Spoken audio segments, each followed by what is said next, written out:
The sky was purple. It seemed to be spewing flames. The tower fell to pieces. The land they considered their home was slowly disintegrating. Everyone felt as if they had lost. No one dared to say these words, but when they were spoken, everyone realized that it was true. The 10 gods gathered and began to discuss what had happened. They could not believe that this was the end. No one could believe that they would have to part in this way. They thought about how to part so that it would be less painful, since the end was inevitable. While the gods were talking, someone struck the ground with a staff. It was unexpected. A gray-haired old man stood nearby with a long staff in his hands. It was Song Ohun, who held the title of Great Sage Equal to Heaven. He claimed that it wasn't over yet. After all, he was still alive. A man with a club dressed in a lion's skin came out to meet him. It was Hercules, the great hero of Olympus, who had won the war against the Titans. Hercules asked Sun Ohun if he could behave like an immortal when he met the outer god. After all, this place would soon be discovered. Everyone raised their heads and saw beings flying high in the sky. They were gods from another world, outer gods. Such beings tore worlds apart. Suddenly, a voice sounded and a white mass flew by, and then a man appeared out of nowhere. The gods looked at him. It was Kim Yu-won. He threw the mask to the ground. The gods surrounded him. He said that he didn't hope to meet anyone alive. Yu-won sat down on a tree trunk. He looked devastated and tired. He was covered in blood. Yu-won told him that he was the only one who survived. The gods who left with Yu-won couldn't come back. It was impossible to believe. Merlin, Asura, Vishnu, all of them had probably been swallowed by beings from outside. Yu-won sat with his head bowed. He confirmed that everyone with him was dead. The gods surrounding Yu-won noticed the white mass he threw on the ground. Yu-won was asked what the white mass on the ground was. He replied that it was reckless chaos. The gods were shocked by Yu-won's answer. They couldn't believe that it was the same one of the outer gods. Yu-won realized that he had just realized an important, hard truth. He realized that the inner gods could never defeat the outer gods. They were called the inner ones, those who lived in the tower like Yu-won. They were beings who had ascended to the top floor of the tower and created their own myth, their own divinity, and their own name. But they could not be compared to the outer gods of the other world. They knew from the beginning that there was no way to defeat the outer gods. The old man who was sitting silently in the corner said that this was the case for now. Yu-won looked at him. He realized that the old man knew something. The old man extended his hand and showed the clock in his palm. It was the clockwork of Kronos. Kronos was a being who could control time. The old man said there was only one way to go back to the old world line and start over. But it was possible that he would not exist in the new world. That was the price of turning back time, but it was the only way. Yu-won wanted the story to end here. It had to be decided who would go to the past. All eyes were on Yu-won. It was already decided who it would be. All that was left was for Yu-won to decide. There were two main candidates. They were Yu-won and Sung Ohun. But why did they choose Yu-won? He was the last one to enter the tower. However, he adapted to this world and climbed the tower faster than the others. He was equal to them and received divine life. But the beings from the upper floors had a restriction on entering the lower floors. Hercules told Yu-won to change the tower from the lower floors and then climb to the top. The clockwork continued to advance time. The gods warned Yu-won that if he went back in time, they might not recognize him. He wouldn't have a relationship with them like he had now. Sung Ohun told him that he might even kill someone who couldn't understand the situation. Each of the gods said goodbye to Yu-won. They no longer held back their emotions. Yu-won reached out and took the Kronos clockwork. He took one last look at his companions. The clockwork began to move backwards, taking Yu-won further and further into the past. Something unusual and amazing began to happen to his body. It became unusually light, and the mana and statistics that kept him physically fit disappeared. It turned out that it wasn't Yu-won's body that had traveled back in time, but time itself. Everything would have to start all over again. Yu-won wondered how far back in time he was. Suddenly, he felt a strong kick. It was a tough guy. Yu-won saw the emblem of Jeonseul University on his jacket. He remembered that he had studied there once. He desperately tried to remember the guy's name. The guy didn't stop and a fight broke out. Yu-won wanted to know what year it was and asked the guy. The guy thought that Yu-won was laughing at him and started hitting him even harder. Yu-won didn't feel any pain. The beating was weak for him. It was Seoul, Hongdae District. December 31st, 2019. Yu Wan remembered going to college with a guy named Kim Myung-hoon. Kim Myung-hoon was known as a man-trash. On December 31st, 2019, he was having dinner with his friends. He barely came to when Yu Wan hit him hard during the fight. He felt dizzy. His friends had already gathered at the cafe and he couldn't call them. When he came to them. They said he was an hour late and offered to pay a fine for the delay. The friends had been drinking for an hour. Kim Myung-hoon also poured himself a glass and drank. No one could understand what was wrong with Kim Myung-hoon. He was upset about something. He wanted to get drunk. They poured him another glass of beer and asked him what he had done to Kim Yu-won. Kim Myung-hoon smiled crookedly and replied that he had slapped Yu-won so hard that he had to go to the hospital. Kim Myung-hoon was happy that he had fooled everyone so well. The bad memory began to fade. The boys told him to go easy on Yu-won or he might kill himself. But then they all decided that if Yu-won died, it would still be his fault, and no one would be able to prove anything. They liked that idea. They continued drinking and decided to have some more expensive liquor. It was almost midnight. There were many people around. It was a holiday weekend. The boys left the cafe and thought about where else to go for a drink. No one wanted to end the evening. Kim Myung-hoon started to sober up. They all decided to go out for a drink. Suddenly, they saw a man carrying a black suitcase. It was Yu-won. Kim Myung-hoon froze when he saw Yu-won. He didn't look beaten or sick at all. The boys decided to go up to Yu-won to greet him. Kim Myung-hoon was shaking with anger, while Yu-won walked calmly down the street with his suitcase. Yu-won looked back. 6 men, including Kim Myung-hoon, approached him and asked him what he was doing here. People on the street began to avoid them to avoid trouble.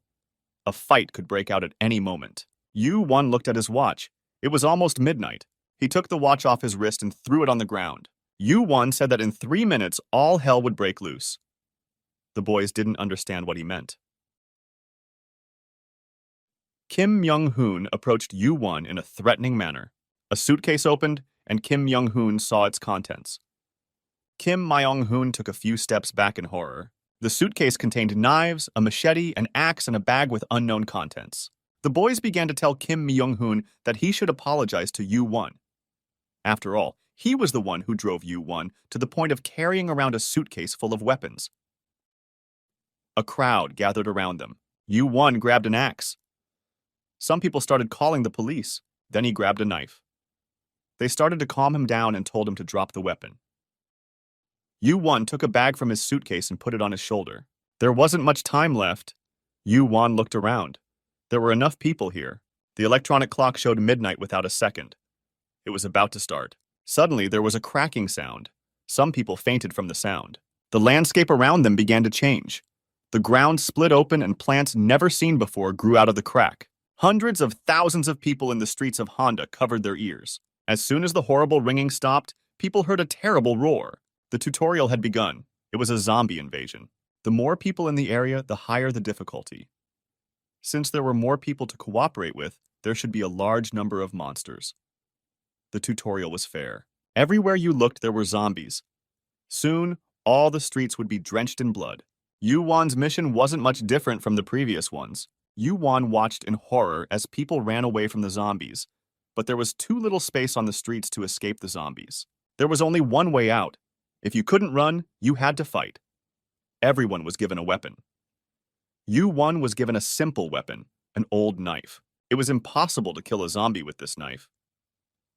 Yu-won took a small bottle from his pocket. He poured the contents of the bottle onto the knife. After finishing his preparations, Yu-won looked around. He dove into the crowd of zombies. They weren't easy to kill. They weren't sensitive to pain. Yu-won's knife easily split the heads of the zombies.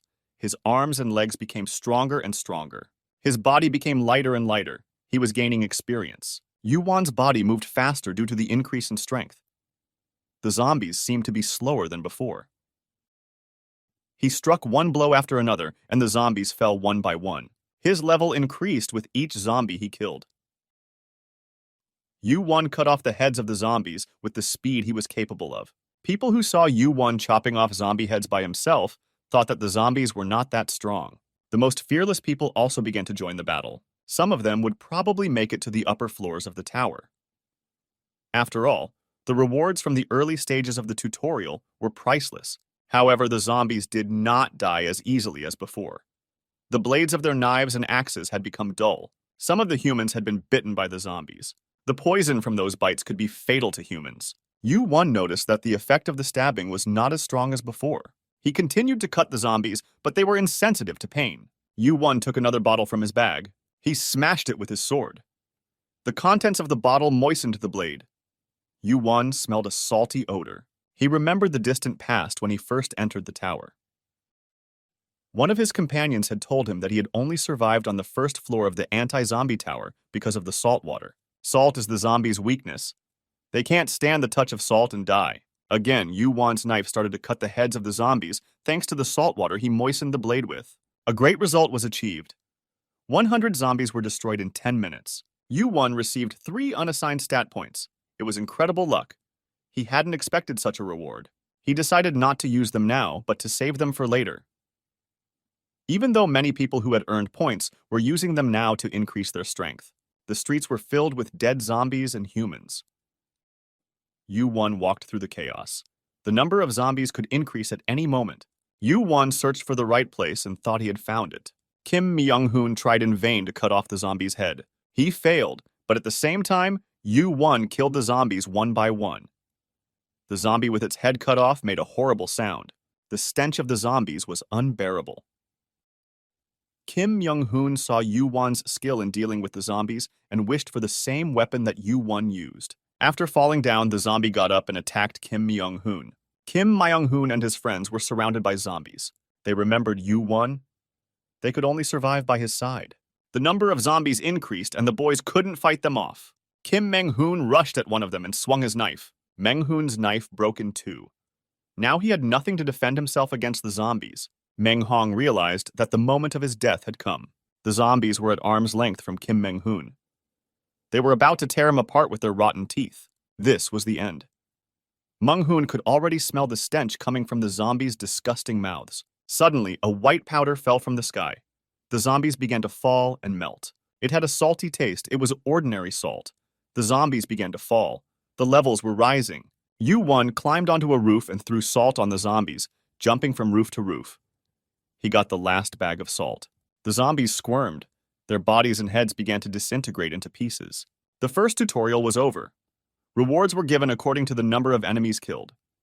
Yu-1 received rewards for killing zombies. Increased strength, stamina, his level increased.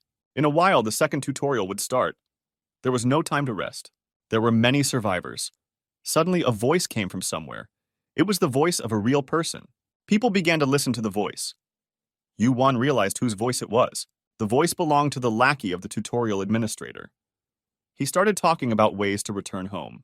With points, one could return home or become a god. It was time for another battle. It was time to fight for points. The administrator's lackey told everyone that a safe zone would be created in the center of each district. Everyone had to get to that zone. People gathered in the oval zone that appeared on the ground. Meng-hong and his friends went to the safe zone. They ended up near the center. There was one guy who wasn't with them, Chan-ho. He must have died fighting the zombies. Many people gathered in the area. They started looking for Yu-1, but he was nowhere to be seen. Kim Myung-hoon and his friends wanted to be close to Yu-1. They hoped to be safe with him because he was fighting the zombies like a real beast. At that moment, Kim Myung-hoon saw Yu-1 walking away in the distance. Myung-hoon called out to him. When Yu-1 heard his name, he stopped. Myung-hoon told Yu-1 not to leave the safe zone. He spoke in a friendly tone because he knew nothing good would come out of the fight. Kim Myung-hoon thought it would be safest to stay with Yu-1. Fortunately for him, Yu-1 was not in a bad mood. Myung-hoon had already extended his hand to him, but there was no handshake. Yu-1 patted him on the shoulder and told him that there was no need to ingratiate himself with him. If Myung-hoon wanted to survive, he had to go back to the safe zone. Yu-1 walked away in the opposite direction of the safe zone without looking back. Kim Myung-hoon was angry because he wanted to feel protected next to Yu-1. Meng-hoon thought that the place where Yu-1 went couldn't be safer than the safe zone, so he went back to the safe zone. At that moment, the person walking behind Meng-hong hit something invisible and flew away. Meng-hong looked back and saw that the people had hit the invisible wall and could not enter the safe zone. At that moment, an inscription about the capacity of the zone appeared on the wall. It had a capacity of 2,038 people. That was exactly half of the survivors. Meng Hong was one of the last to enter the safe zone. The others had been cut off. Kim Meng-hoon was deep in thought, but his thoughts were interrupted by strange noises. It had become very dangerous outside the safe zone. Giant bugs with huge mouths appeared from the underground. Meng Hong trembled with fear. The giant bugs with monstrous mouths were eating the people outside the wall. Yu-won heard cries for help and quickened his pace. He realized that the second tutorial had begun. It awarded 100 points every 3 hours. Yu-won threw the knife into the ground and immediately heard a muffled scream. He was the first to kill an earthworm and rejoiced when he saw the message. The earthworms appeared from underground, so it was hard to see them in time. Yu-won thought that the safe zone was only to protect against such worms, and he was outside the zone. He closed his eyes and tuned into his other senses. He listened and lifted his foot to the place where he heard the sound. The earthworm had been crushed by Yu-won. He swung the knife and cut the worm. Yu-won trampled the worms with his feet and swung the knife from side to side. His level rose again. His strength and agility increased. The earthworm was killed. The level of only 2 killed creatures increased. Yu-won continued to descend the stairs. He was already quite deep. He searched for the earthworm's nest. Yu-won ended up in a subway station. It was the Hongdae station. It was a nest of earthworms whose mission was to devour people who couldn't get to the safe zone. The crunching and gnashing of teeth could be heard from all sides. The earthworms surrounded Yu-won on all sides. They crawled closer and closer to Yu-won. They opened their vile mouths, ready to devour Yu-won. Yu-won swung his knife and stabbed the worm several times. He slashed and stabbed these disgusting creatures that couldn't even be called monsters. Now that Yu-won had found their nest, they were nothing but giant bugs with disgusting mouths. The earthworms continued to crawl towards Yu-won. He slaughtered another worm. Yu-won wanted to kill them all, one by one. But suddenly, a small, shiny ball rolled out of the mouth of one of the worms. Yu-won quickly ran over and grabbed the ball. He smiled at the unexpected surprise. It was a small balloon. What it was for was unclear, and Yu-won put the balloon in his pocket. Meanwhile, the streets were a living hell. There were human remains and corpses everywhere. The worms continued to eat people. Those who were in the safe zone looked on in horror. Kim Myung-hun and his friends were given 100 points each for the next 3 hours. They were interested in the points because before they had only 2 or 3 points, and they couldn't buy anything with them. Suddenly, something unexpected happened. The area of the safe zone began to shrink, and those who remained behind the line were attacked again. The capacity of the zone was reduced again. Those outside the line were pushed out by an unknown force to be eaten by worms. Suddenly, the number of people in the safe zone decreased again. Those who were not inside, as well as those sitting on the edge, were attacked by the worms. No one knew how much further the safe zone would shrink. Everyone tried to get closer to the center. Kim Myung-hun made his way to the center of the area, pushing everyone with his fists. He ran with his friends, ignoring the other people who fell from his thrusts. When Meng-hoon reached the center, he shouted for everyone to be quiet, and silence fell around him. Kim Meng-hoon looked around and thought of a plan to survive. In order to survive on his own, he had to kill someone else instead of himself. Meng-hoon said that he had to decide who would die. He pointed at the old man standing next to him. It was cruel, but in order to live, you have to kill someone else. This was the main goal of the second tutorial. Meanwhile, Yu-won continued to fight the earthworms. The cracking of the skulls of these monsters could be heard. Yu-won swung his knife while running after a fleeing worm. Suddenly, he turned around and saw more worms approaching. Yu-won cut off the heads of 2 more worms. Yu-won saw a shiny ball fall to the ground. He picked it up and put it in his pocket. He had reached level 20. His stats improved greatly. His strength and agility increased. Thanks to his new stats, his body was light. Yu-won received 3 random points from hunting worms. It wasn't exactly what he expected, but it wasn't bad. He decided to use his unallocated points. He invested all of them and increased his magic power. It was the most important attribute. Yu-won closed his eyes and felt his mana increase. Even the small number of people who had received the tower blessing had 12 points of mana. This was a very good start for Yu-won. Yu-won now had 18 mana points. Yu-won stood at the subway station deciding what to do next. Suddenly, Yu-won heard someone greeting him. He looked around to see where the voice was coming from. Someone was watching him from a hole in the ceiling. Yu-won recognized him. It was Piero, the steward's lackey. Piero was very surprised to see that Yu-won had already reached level 20. Yu-won replied that he was just lucky, but Piero just laughed. Yu-Wan asked Piero to open a shop because he wanted to buy a new skill. Piero was very surprised. He thought that Yu-Wan wanted to buy an item. An endless catalog appeared in front of Yu-Wan. There was nothing in the world that wasn't sold in the shop. There was everything, weapons and equipment that could be bought for 100, 200 points. Yu-Wan flipped through the very long list, looking for the skill he wanted. Yu-Wan wondered if there were more skills. He chose a 2,000-point skill called Monkey Eyes. Yu-Wan's eyes turned golden. The footman was surprised by Yu-Wan's choice. Yu-Wan replied that he liked the name. Yu-Wan quickly chose another low-skill mana sword for 1,500 points. The inferior magic sword makes up for the lack of strength of the attacker. Yu-Wan decided to leave.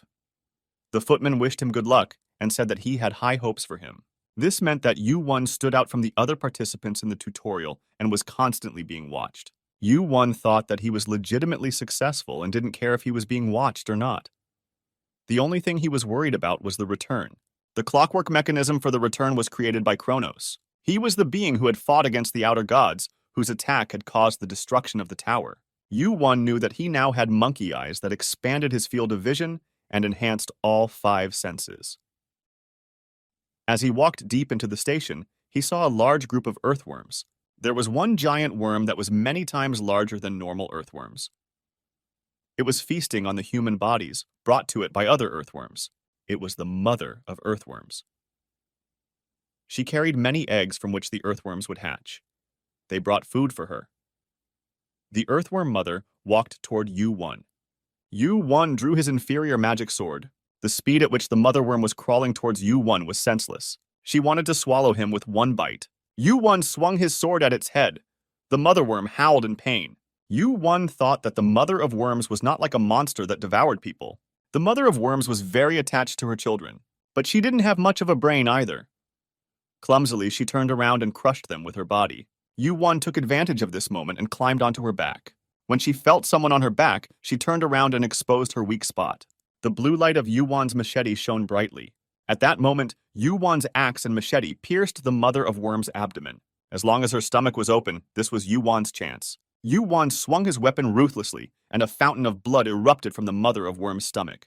Yu-Wan decided to topple the body of the mother of worms. She tried her best to swallow it with her last strength. Yu-Wan wondered how the mother of worms was still alive after so many wounds. She wriggled under Yu-Wan's blows, her belly torn to shreds. Moaning in pain, the mother of worms bared her fangs at Yu-Wan once again. Yu-Wan delivered a crushing blow that cut her head in half. With the help of magic power, the blow was so strong that the mother of worms let out her breath. The old man whom Kim Myung-hoon had thrown out of the safe zone begged to be spared. Kim Myung-hoon pulled out a knife and ordered everyone to be quiet. The people who had been chased out of the safe zone begged to be let back in. But Kim Myung-hoon, waving the knife, said that everyone had agreed to choose those who would die. Kim's face was contorted with rage as he shouted that he would kill anyone who tried to enter the safe zone. There were 30 seconds before the earthworms would come out and eat everyone outside the safety zone. The old man and the other people behind the safety line watched in horror as the timer counted down the seconds until the monsters appeared. Suddenly, earthworms began to emerge from the ground and crawl toward the safety zone. There were 3 seconds left before the safe zone was reduced. Kim Myung-hoon and the others didn't realize what was happening. The timer stopped. The safe zone was no longer being reduced. It was not clear why, but everyone survived. Yu-Wan took out a jar of ointment to treat the wounds he had received in the battle with the earthworm mother. He crouched down on the corpse of the earthworm mother.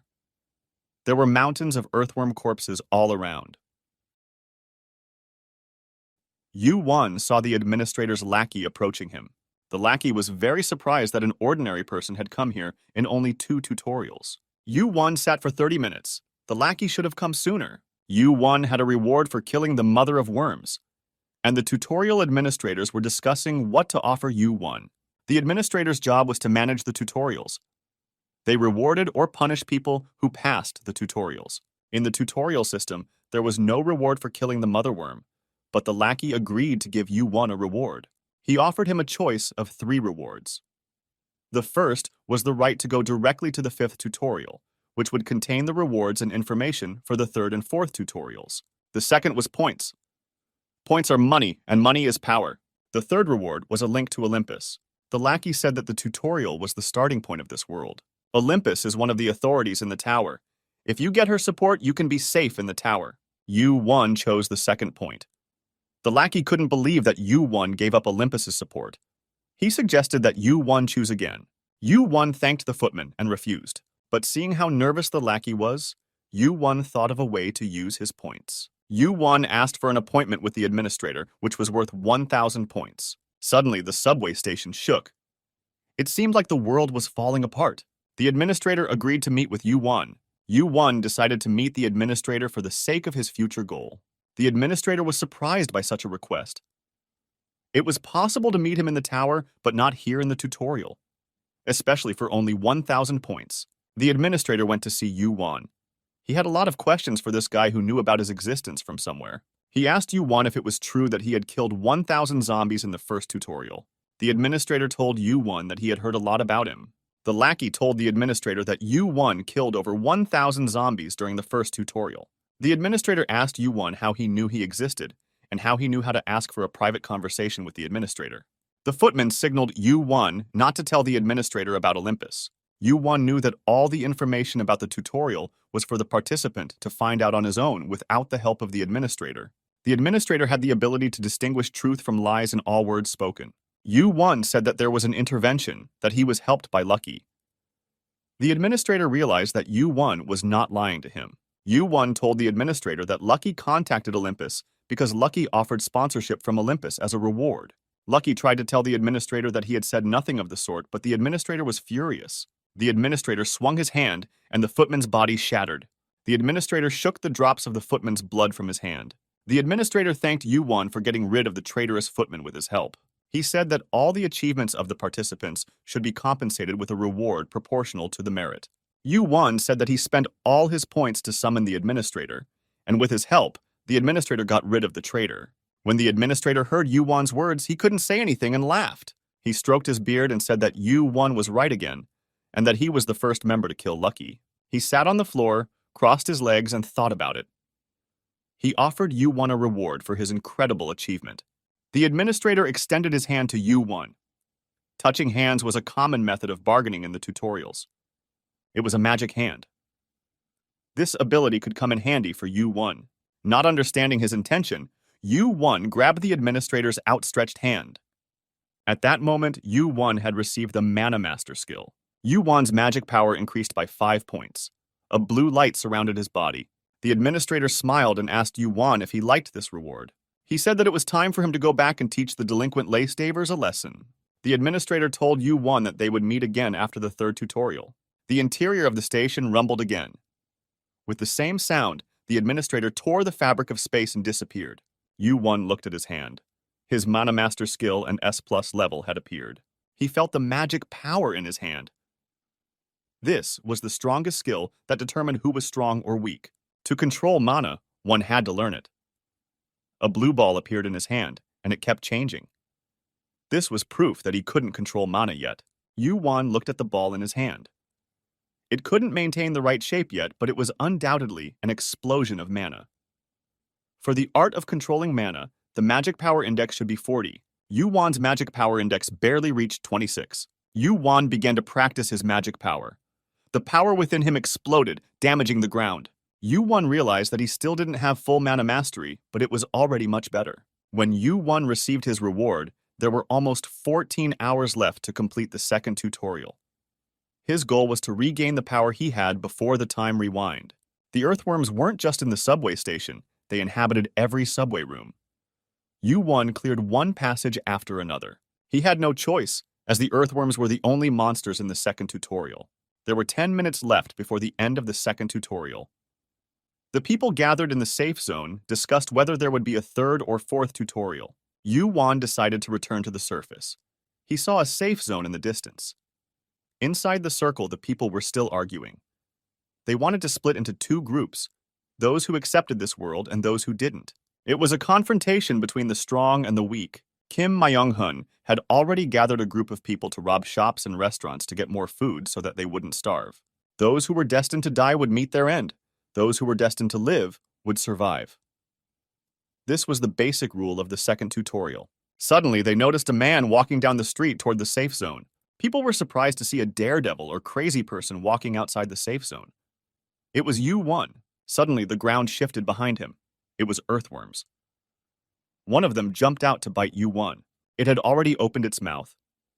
Yu-Won didn't even bother to use his knife to kill the worm. He crushed its head with his magic power. People were shocked at what they saw. They had never seen a man crush an earthworm with his foot. There were 5 minutes left before the end of the second tutorial. Yu-Won told them not to pay attention to him. After killing the worm, Yu-Won's magic power reached level 33, and he had over 1,000 points. Yu-Won slowly entered the safe zone. He said that he just wanted to collect his reward. People whispered to each other after seeing how Yu-Won handled the worm. It turned out that worms could be killed, and then thousands of people could survive. Kim Myung-hoon called out to Yu-Won and said that he had been looking for him for a long time. Yu-Won didn't answer Myung-hoon, but walked over to an invisible wall with a sign that said the safe zone could hold 1,500 people. The Lulis were carrying bags of food from grocery stores and fast food restaurants. The nearest store was 20 yards from the safety zone. Myung-hoon forced the people who were to die to bring food from there. Myung-hoon told Yu-Won that since they were going to die, they should at least bring food for the people in the safe zone. Yu-Won was surprised at Kim Myung-hoon's calculation. Myung-hoon said that one had to be cruel and selfish to survive here. Yu-Won looked at the supply train. Some people nodded in agreement, confirming Myung-hoon's words. Yu-Won looked at Myung-hoon with disdain. He didn't understand how one could adjust to such a situation. The second tutorial was over. All participants received 500 points and an inventory. At this time, small bags started falling on people's heads. Yu-Won, before picking up the bag, advised people not to cross the line. Kim Myung-hoon, like the others, didn't understand the line. The third tutorial began. There was no time to clarify what line Yu-Won was talking about. A sign appeared saying that they had to hunt monsters and collect 50 essences. They had 72 hours to do it all. After that time, the neighborhood is destroyed. Monsters, zombies, giant spiders appeared on the street again. There was a sign that said the gate would activate in 70 hours. The street was crawling with all kinds of evil things. Pigs with spiky hair, giant spiders, worms. People looked at them in horror, thinking that all the monsters had disappeared after the second tutorial. Ken Myung-hoon even thought it was some kind of game to kill monsters and collect essences. He saw some kind of passage. What do you have to do to survive? You need essences. Yu-Won picked up his old bag and mana essences began to fall out. It was mana essence. There were 132 essences. Yu-Won collected them in the new bag that he and the others had received at the beginning of the third tutorial. Yu-Won threw his old bag away, slung the new one over his shoulder, and left. He went down to the subway again. There was a new dungeon. He encountered new monsters, giant centipedes, giant rats. Yu-Won saw zombies coming towards him. Yu-Won's mana concentration reached level 30. All the monsters rushed at Yu-Won. He realized that he had to try again. He raised his hand, and all the mana began to gather in his palm. The mana concentration was 100%. The unstable ball of mana slowly began to stabilize. The mana concentration registered as a skill. A bright blue light flashed. Yu-Won created a real mana explosion this time. All the monsters were shattered by the mana explosion. Yu-Won felt that he had succeeded this time. He had used all of his mana in a single concentration. The mana flowed out of him like a deflated balloon. Two beings rolled out of the monsters onto the ground. Pieces of the monsters' bodies, torn apart by the mana, lay on the ground. The stairs were destroyed. Yu-Won picked up an essence from the ground and put it in his pocket. Noticing that the remaining monsters were approaching again, Yu-Won grabbed his knife. 2 days had passed since the start of the third tutorial.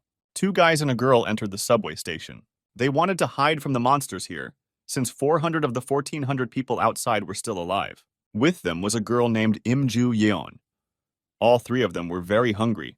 They were very happy when they saw a grocery store. It was an opportunity to stock up on food by filling their bags. They thought there must be ramen noodles, but they didn't have any boiling water. Suddenly, a huge spider fell on the head of one of the boys. The man let out a terrible scream and fell down dead. His head seemed to melt away.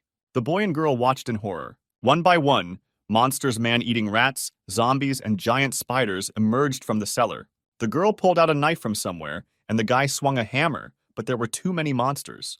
Would they be able to resist the monsters? 2 rats jumped on the girl. Ju Young fought the rat. Although she was bitten by a rat, the girl managed to kill one of them. Sung Chan saw the girl being attacked by the rats and rushed to help her.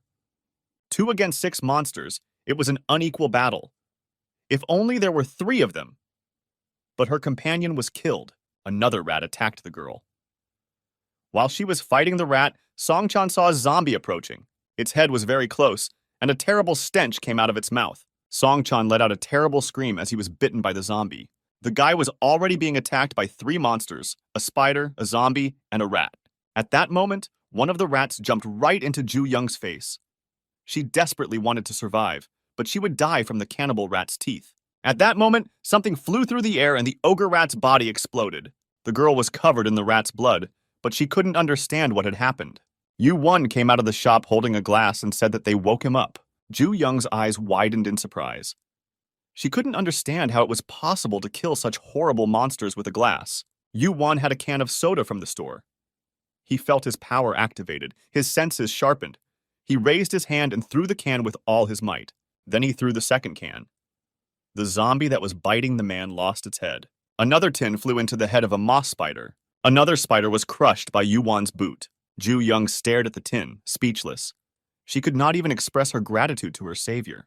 The boy and the girl went over to Yu-Won. They were bitten by the monsters. They started to thank him, but the bites they received from the monsters prevented them from doing so. Sung-chan couldn't even finish his sentence because the zombie bites hurt so much. Yu-Won rummaged through his bag and gave them some ointment. By anointing his arm, there was a chance that Sung-chan wouldn't die, but he might not be able to use his arm anymore. They quickly dabbed the bite marks and gave the ointment back to Yu-Won. Yu-Won said that he went to sleep for the first time in 3 days because he was really overworked.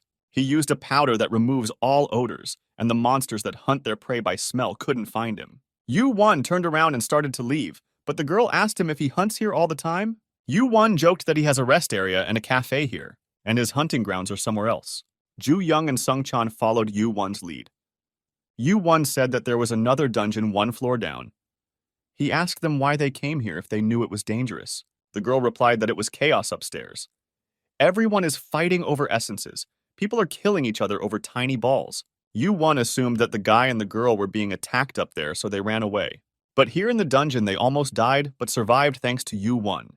Yu-Won turned around and asked where the guarantee was that he wouldn't kill them and take their essences. The girl assumed that Yu-Won already had enough essences and wouldn't kill for them. Yu-Won replied that even if he didn't kill her, she would still die. And that was true. The girl realized that Yu-Won wanted something from them and asked what it was. Yu-Won offered them a deal. If they did a good job, he would give them some essence. Her eyes lit up with joy. Yu-Won shouted for them to run. A big snake approached. It was a monster that could swallow a monster in 1 bite. Sung-chan ran away with all his legs, but the snake was faster. Sung-chan thought that this was just the sentence. The snake was right behind him. Sung-chan ran as fast as he could, but the snake's mouth was already open above him. Yu-Won rushed to Sung-chan's aid and pulled out his knife. Yu-Won's knife went straight into the snake's open mouth. The snake blinked a few times and collapsed on its side.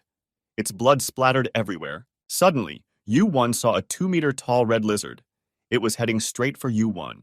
Yu-Won jumped into the air, and the red mouth of the red lizard opened wide in front of him. As soon as their bodies touched, a shiver ran through the lizard. Yu-Won's knife glowed with blue flames. He sliced it from head to toe with 1 blow. Seo-chan stared in surprise at the speed with which Yu-Won killed the lizard. The slain monsters lay on the ground. Essences began to fall from them. 5 essences from 15 monsters fell to the ground.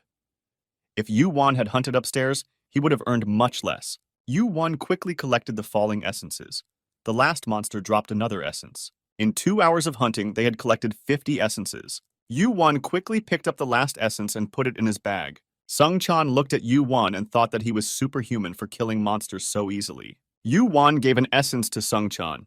It was his share. Yu-Won kept the other 5 essences for himself. They stood and waited for Ju Young, who was late for some reason. Sung-chan asked what Yu-Won's level was and was shocked by his answer. The level was so high that it wouldn't go up in this tutorial. Yu-Won said that it was unnecessary to ask and answer such questions because it was personal information. In this world, phone numbers didn't matter. The most important information was about levels. At that time, there was a cry for help. It was Ju Young's voice. Ju Young was running towards the boys and the monsters were chasing her. There wasn't much time left. It was time to continue the hunt. Yu-Won took the hammer into the rivers and started hunting the snake. With 1 blow, he smashed the head of the underground snake. Sung-chan helped Yu-won to kill the snake. He saw that his level had increased. An essence fell out of the underground snake's mouth. Ju-young and Sung-chan caught the snake. Yu-won helped them kill it. It was their essence. They had honestly earned it. Yu-won decided to give them the essence since they were only one essence short. Yu-won picked up another essence from the ground and gave it to Ju-young. Now they each had 50 essences needed to complete the tutorial. Before they met Yu-won, they only had 20 each. They thanked Yu-won for the opportunity to collect the essences. Yu-won asked everyone to leave the dungeon. There wasn't much time left until the end of the tutorial, only 2 hours and 57 minutes. When exactly 2 hours were left, the gate to the next tutorial would be activated. We had to hurry and get out before then. The guy and the girl were very excited when they found out that they were all going upstairs. Yu-won started to walk up the stairs. He walked and thought about what was going on upstairs. It must have gotten even worse up there. The gate to the next tutorial slowly activated and started to turn red. There wasn't much time before the next tutorial started. As soon as the gate turned bright red, the entrance to the next tutorial would open. However, only those who met the requirements and collected 50 essences would be able to enter.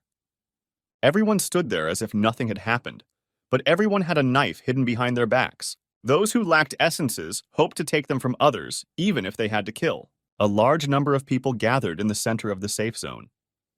They were all thinking about the same thing: how to take essence from others. The people were divided into two groups. As soon as the gate opened, they planned to steal other people's essence and run to the gate. The leader of one group approached the other group. It was Meng Hong. He was the leader of the largest group. There were about 50 people in his group, and he was the most influential.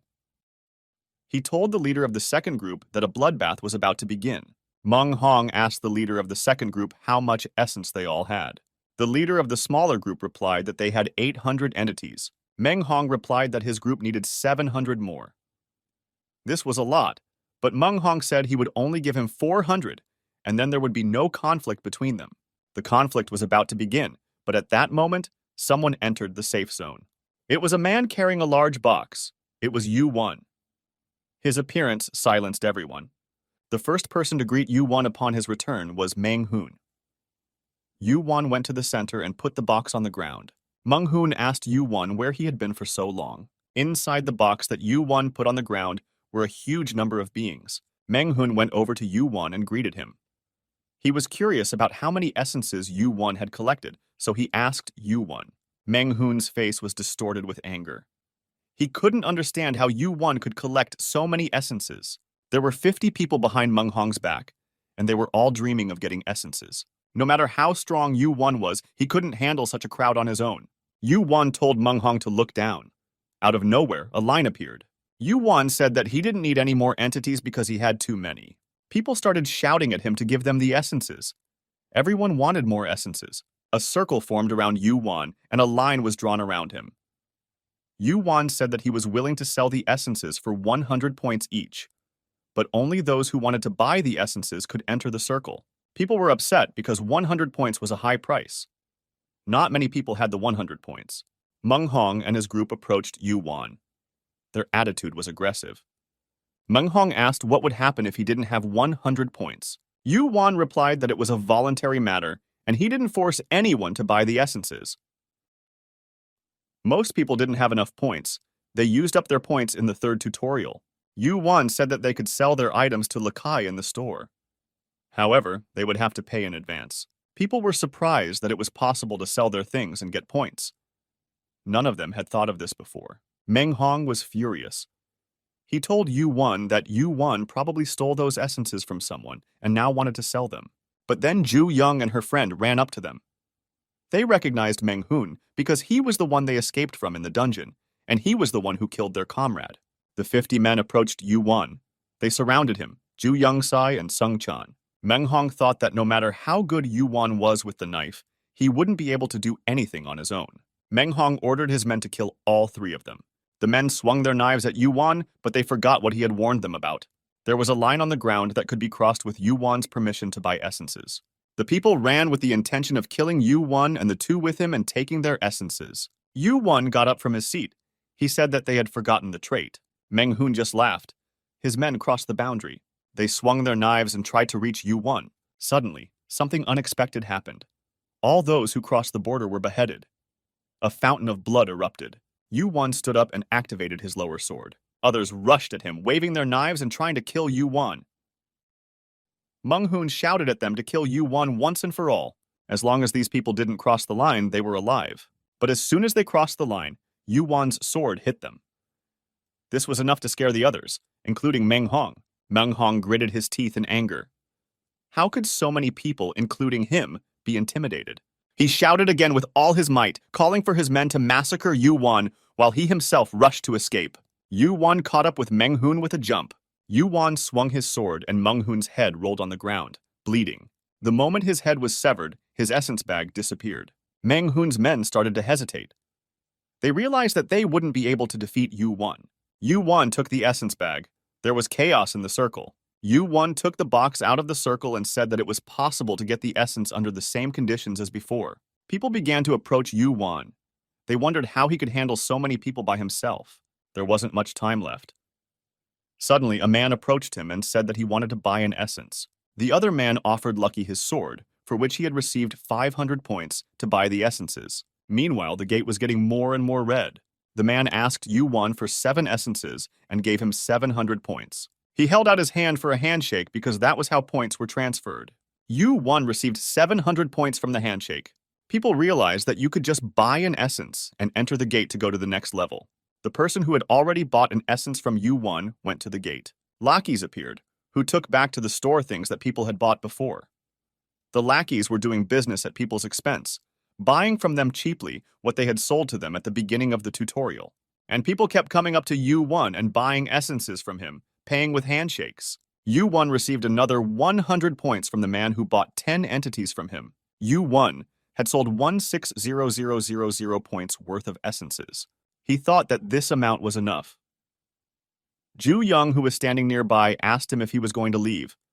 Yu-won looked at Sung-chan and Ju Young, who were standing nearby. They said that they wanted to go with Yu-won, but Yu-won wasn't going to make allies. They suggested using them for bait, like with the snake. Yu-won smiled. Indeed, his hunting had gotten better with these guys, but he refused them, saying that he wasn't going anywhere, and that they should only rely on themselves. Yu-won didn't have a single essence left in his bag. He flipped over his inventory bag and said that he couldn't enter the gate since he didn't have any essence. Ju Young and Sung-chan stood there at a loss. They thought that Yu-won had left the essences for himself. They told Yu-won that he should have set aside 50 essences for himself. Yu-won reiterated once again that he wasn't going anywhere and suggested that the guys go to the gate because chaos was about to break out here. They hesitated for a moment longer, but then they did enter the gate. After finishing all the business, Yu-won went the other way from the gate. The tutorial was called Preparation for a reason. The first was survival. The second was competition. The third was hunting. The fourth was defense. A middle-aged man approached Yu-won and asked if he had any more essences. Yu-won replied that he had sold everything, and the man sank to the ground in despair. Yu-won decided to leave this place as this place would soon become a battlefield, where the remaining people would try to take essences from each other. Yu-won left so that he wouldn't be involved and decide which of the people to die and which to stay alive and enter the gate. There was about an hour left to complete the tutorial. He needed the store. Yu-won called out to the footman. At that time, there was a strange sound that Yu-won had heard once before. Out of nowhere, a familiar tall hobo, the tutorial administrator, came out. He told Yu-won that he had come at his call. Yu-won was surprised that he had called for a lackey, and the master himself had come. The ranks of the lackey had thinned considerably. Many were found to be involved with Olympus and bribery.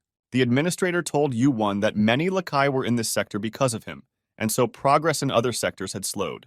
Yu-won didn't understand why it was because of him, but the administrator explained to him that it was because of his trade. Yu-won was surprised that the administrator had so few luckies left that even his store was able to take on almost all the luckies. The administrator warned Yu-won that he had gained 160000 points, and now had so much power that he could bring down the entire tutorial ecosystem.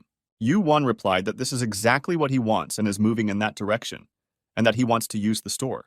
The administrator was surprised at Yu-won's assertiveness, but agreed to open the store for him. The receptionist held out his hand to Yu-won and a catalog opened in his palm. Yu-won began to look through the catalog carefully. To begin with, he bought himself an inventory for 10000 points. It was an invisible pocket where items could be stored. For 50,000 points, he bought an Arctic steel sword. A white sword appeared in Yuwan's hands. Yuwan hurriedly put it into the new pocket, and the sword immediately dissolved. Yuwan then bought a fire spell cloak for 60000 points. Then he bought another shield of nullifying magic for 20,000 points. Yuwan slipped the cloak over his shoulders and picked up the shield. He bought 4 more ice crystals for 20,000 points. And he also bought himself a well-sharpened sword for 2,000 points. It was an ordinary sword with no special properties other than being perfectly sharpened. This sword was incompatible with other products infused with magic. Yuwan was ready for anything.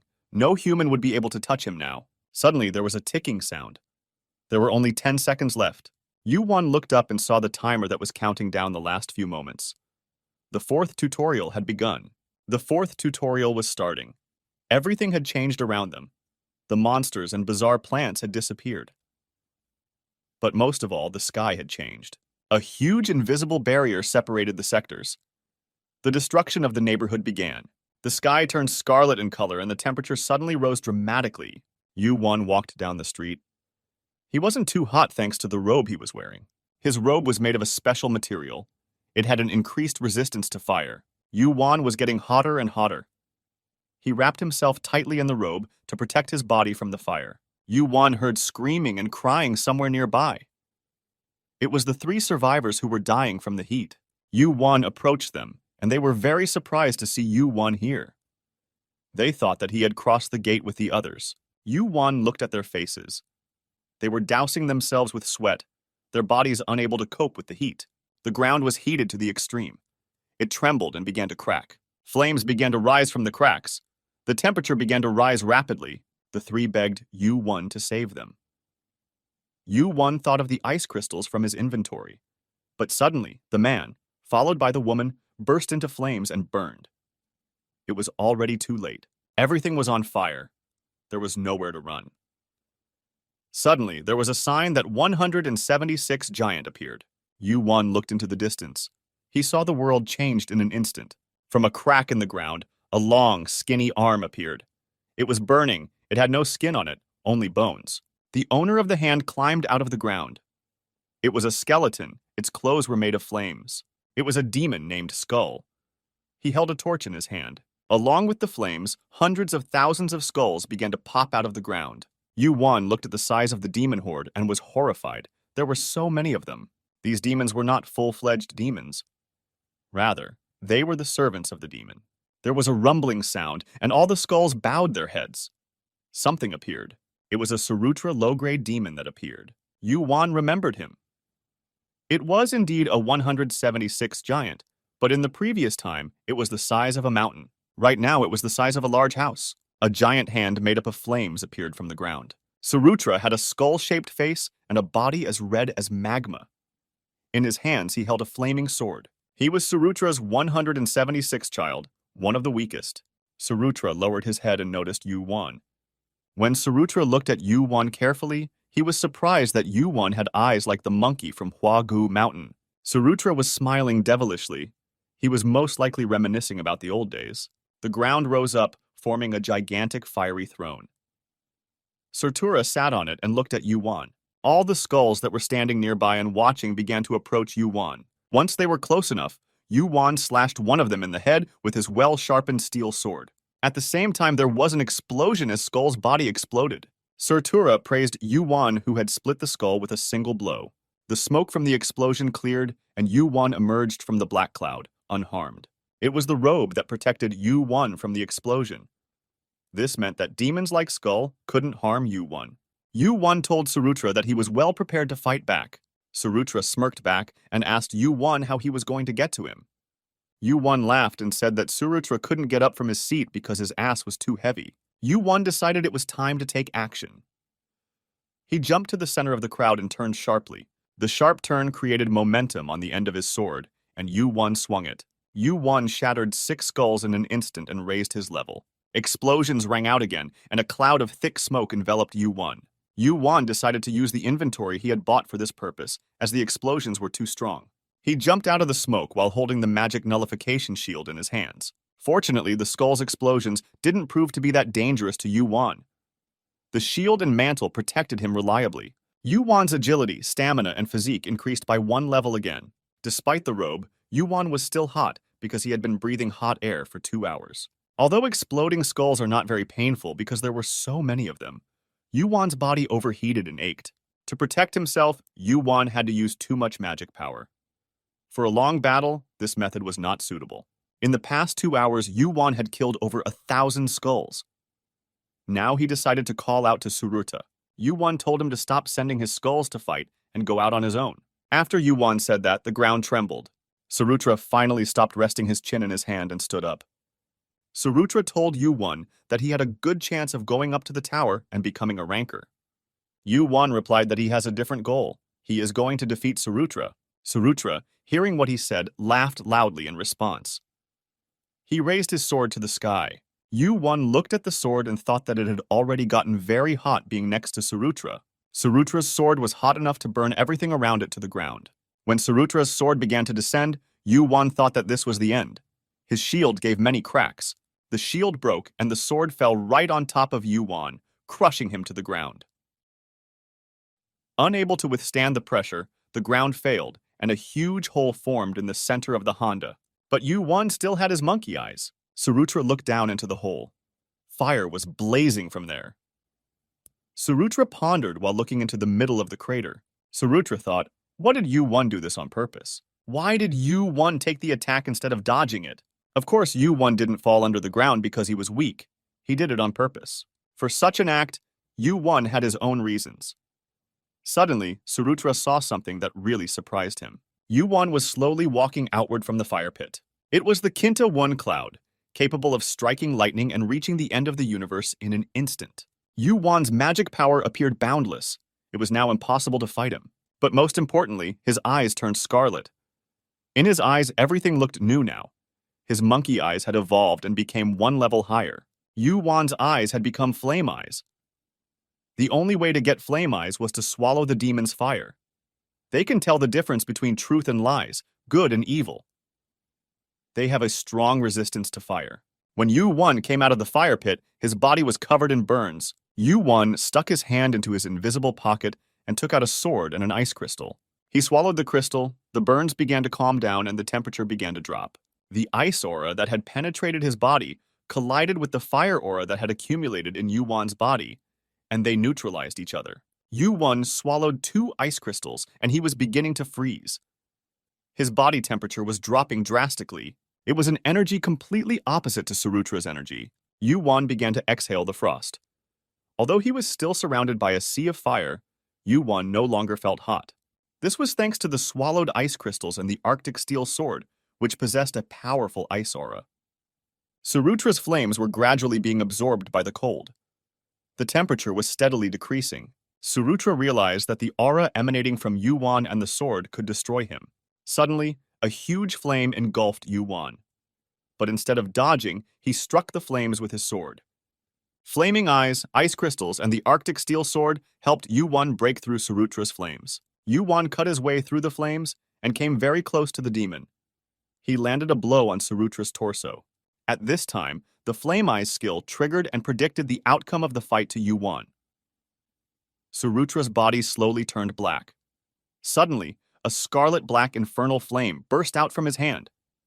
This flame posed a threat and Yuan preferred to dodge. Suruta's black flame was melting the ground. The Arctic steel sword couldn't handle it. Yuan was not yet strong enough to fight the demon on an equal footing. Yuan took out the 2 remaining ice crystals from his pocket and swallowed them. His body temperature began to drop drastically. Frostbite was beginning to set in. It was necessary to finish this as soon as possible. There was no longer any way to save magic power. Yuan jumped up and struck Suruta's leg with his sword. Losing his footing, the demon fell to his knees with a clatter. A white ball of icy mana flew straight into Suruta's face. A blast of mana, amplified by the effect of the ice crystals, struck directly at Suruta's head. His head instantly froze and turned blue. He couldn't keep his balance and staggered, but after a moment, flames began to burst from his head again. He was somewhat defenseless against the ice, but Yuan's strength couldn't compare to that of a demon. But Yu-Wan saw that Surutra had lost his balance for a moment. That was enough for him. Even though Surutra's body was huge, Yu-Wan managed to climb on top of him and land on his neck. When he felt Yu-Wan standing on his neck, Surutra became enraged. Flames raged through his body. It was fire mixed with hellfire, capable of destroying this tutorial. Yu-Wan had not yet reached the level to resist it. Yu-Wan used all the means he had against the fire. He used flame eyes, which helped him resist the destructive fire, but it wasn't enough. Yu-Wan received second and then third-degree burns. His flame resistance increased by 1 level. Yu-Wan managed to climb onto Surutra's head. He swung the Arctic Steel Sword. The sword landed on the demon and plunged deep into his head. Surutra let out a terrible scream. The sword forged from pure ice shattered. The ice sword managed to extinguish the flames on Surutra's body and disperse the ice aura inside his body. Yu-Wan's sword was almost melted by Surutra's flames. Yu-Wan couldn't believe that he had done the impossible. He had stopped the destruction of the tutorial. Because he had done the impossible, the calculation of his reward was delayed. This was just the beginning. His level was raised again. Yu-Wan began to faint, but the pleasant news of his level increase was still ringing in his head. It took a long time for Yu-Wan to regain consciousness. Seeing that the burns had not healed and his body was still aching, Yu-Wan thought that he had not been unconscious for long. But the burns weren't the most important thing. After the icy aura of the Arctic Steel Sword and the ice crystals, his body felt like it was frozen. Yu-Wan's body was shattered. He was on the verge of death. But now, he was halfway to the Golden Flame Eyes. But this was not the end. This was the third stage. He still had a long way to go. Yu-Wan climbed onto Surutra's body. After death, his body was not frightening at all. Yu-Wan put his hand inside the corpse and began to dig into the chest. Suddenly, he found a bright red crystal. It was the demon giant's heart, the source of his power. Yu-Wan wanted to swallow it right away to get the giant's power, but the giant's heart was quite dangerous. It would change a person's entire musculoskeletal system. Suddenly, the administrator appeared and asked Yu-Wan if he was ready. Yu-Wan put the giant's heart into his inventory. Yu-Wan hinted to the administrator that it was time to receive the reward. Yu-Wan gave him a lot of trouble. The balance of this tutorial was completely broken. The administrator rubbed his forehead. He didn't understand where the person who gave him so much trouble came from. The administrator wanted to send Yu-Wan to the final zone. It was the end of the 4th tutorial. There were 4 hours left before the end of the tutorial. Yu-Wan agreed to go. The administrator said that it took a long time to decide on the reward. Through a handshake with the administrator, Yu-Wan received 10000 points. Yu-Wan received the Heavenly Fatuma skill. His stats have increased by 3 levels. Yu-Wan received the skill Destroy Heaven. From now on, his fate changes according to the value of the life he kills. His stats will increase based on the number of enemies he kills. The administrator asked Yu-Wan if he needed anything else. Yu-Wan asked for a small pill. The small pill is worth 10000 points. This miracle medicine increases magic power and stamina. The administrator gave Yu-Wan the small pill and said that he had to leave. Yu-Wan put the pill in his mouth and started to chew it. It tasted very bitter. The pill helped Yu-Wan regain his strength and stamina quickly. The wounds on his body started to heal quickly. Time moved on inexorably. Yu-Wan closed his eyes as he waited for the 4th tutorial to end. Yu-Wan rose from his seat, and at that moment the air around him began to vibrate. His body separated from the ground. Yu-Wan floated high in the air. He separated from this world and connected to another world. Suddenly, another world of different shades appeared. It smelled like the sea. Many people appeared around Yu-Wan. This was the place where tutorial participants from different worlds would gather. This was the beginning of the 5th tutorial. Baragonda Island was slowly sinking into the sea. You must escape from the island by first killing the boss who lives on the island. Points are awarded according to your contribution to the boss hunt. Time limit, 30 days. After this time, the island will be submerged. Until now, the tutorial had lasted no more than 3 days, but this one would last a whole month. Yu-Wan thought that there was no need to pick up a weapon now since there was enough time, but this month was for killing the boss. In other words, that was how long it would take to fight him. In 1 month, you had to become stronger and tougher to kill the boss. Most people didn't even know how strong he could be. Someone suggested forming groups to get to know each other better. People were excited about the possibility and began to discuss the idea. Suddenly, someone said in an authoritative voice that he refused to take allies. Everyone looked in the direction from which the voice had come. It was a man dressed in white. The man standing next to him took a step toward the stranger, shouting that he was insolent. He was a blond man with golden eyes named Hargon. A moment later, there was a deafening crackling sound. It was a powerful electrical attack that destroyed everyone within a radius of 5 meters. All the people standing around Hargon were thrown into the air by the electric shock. Around Hargon, a powerful electric field created by a huge amount of magical power continued to vibrate. Hargon was an unusual participant in the tutorial. He was a being of a different class than the other participants in the tutorial. He was a descendant of Zeus. People were shocked at what they saw.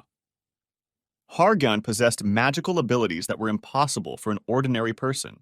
Yu-Won remembered who he was. Hargon was present in his past life, but Yu-Won decided not to make him aware of it. Beings born in the tower, like Hargon, were called purebloods. They quickly absorbed the secrets of the tower. Hargon was not only a pureblood, but he was also a descendant of Zeus, inheriting the power of thunder.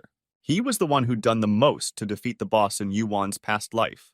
Hargon walked over to Yu-Won and stood right in front of him. Hargon asked Yu-Won where he got the fire spell cape. He knew that this cape couldn't be obtained in the tutorial. Yu-Won replied that he bought the cape with points. Hargon was surprised. He knew that it was very expensive. Such an item was beyond the reach of an ordinary person. Hargon suggested that Yu-Won form a team with him, but Yu-Won refused. Hargon stood there stunned. He couldn't imagine that someone would refuse his offer after demonstrating his skills. He thought it was because Yu-Won didn't know who Hargon was. Hargon's pride was hurt by being ignored. Hargon poured thunder power into his legs and ran after Yu-Won in a rage. He ran after Yu-Won for a while but was attacked by a monster. Hargon destroyed them in an instant with his magic. The monsters attacked again and again, but Hargon dealt with them instantly. In the end, Hargon decided not to go after Yu-Won anymore, but to rest and catch his breath.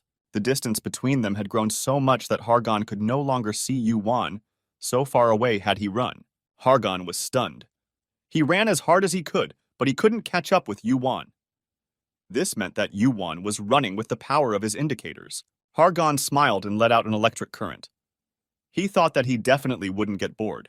Yu-Won looked back and saw that Hargon was no longer following him.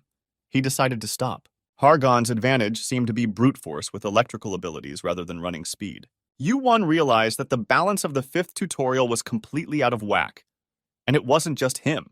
Yu-Won found a cave in the forest. It was inhabited by Norals, monsters with wolf heads. Yu-Won fought the Norals. There were dozens of them. Yu-Won killed some of them. More monsters came out of the cave and attacked Yu-Won. Yu-Won killed dozens of Norlands, but his level hardly increased. Then he decided that he needed to kill higher-level creatures to raise his level. However, Yu-Won didn't find this cave to hunt monsters. He took the odorless powder he had bought earlier and scattered it. Yu-Won scattered the powder at the entrance of the cave and in the depth of the cave. He did this so that other monsters couldn't hear his scent and enter the cave. Yu-Won drank the pill and regained his body. In addition, the ice aura of the ice crystals disappeared. Yu-Won finished his preparations. He reached into his pocket and took out a bright red crystal. It was the giant's heart that had to be swallowed before the end of the tutorial. Yu-Won put the crystal in his mouth and swallowed it. The demon's blood began to seep into Yu-Won's blood. The giant's blood began to fight with the human blood in his body. It was very hot, so hot that Yu-Won thought he would go crazy. He felt as if his internal organs were melting. In this case, even the cloak of fire spell didn't help. Only the fiery eyes gave Yu-Won some relief. Yu-Won began to feel as if his bones and muscles were twisted, and his blood was flowing in the opposite direction. Yu-Won rolled on the ground, writhing in pain. There was no way to dull it, only to endure it. Yu-Won remembered Hercules' words that the blood of giants should be used to coat the body, not to eat it. But Yu-Won endured, and all of his stats increased by 1 level. He didn't know how much time had passed, but he noticed that he felt better. Yu-Won received the giant fire. His body began to rebuild, and his skeletal structure changed. The pain was unbearable, but Yu-Won's stats kept increasing. The increase in stats didn't please Yu-Won as much as before. He waited for more. A new skill would appear any moment. Yu-Won could not stand the terrible pain anymore. His vision darkened and he lost consciousness. It had already been half a day since the tutorial started, and the skill he needed still hadn't appeared. Yu Wan couldn't remember how long he had been unconscious, but finally a message came through that the giant's heart had been completely absorbed. When Yu Wan opened his eyes, he realized that all the conditions had been met, and the giant's blood had been completely absorbed. A long time had passed. Yu Wan had acquired a new skill, gigantization. He had fainted twice during the exercises.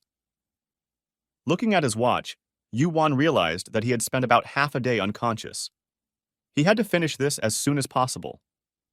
The fastest record for the final stage was 1 week and belonged to the greatest magic fighter, the leader of the Asgard Giants faction. Yu Wan didn't want to lose to him. In the 5th tutorial, everyone was a competitor. Points were awarded for all actions, and everyone took their place in the rankings.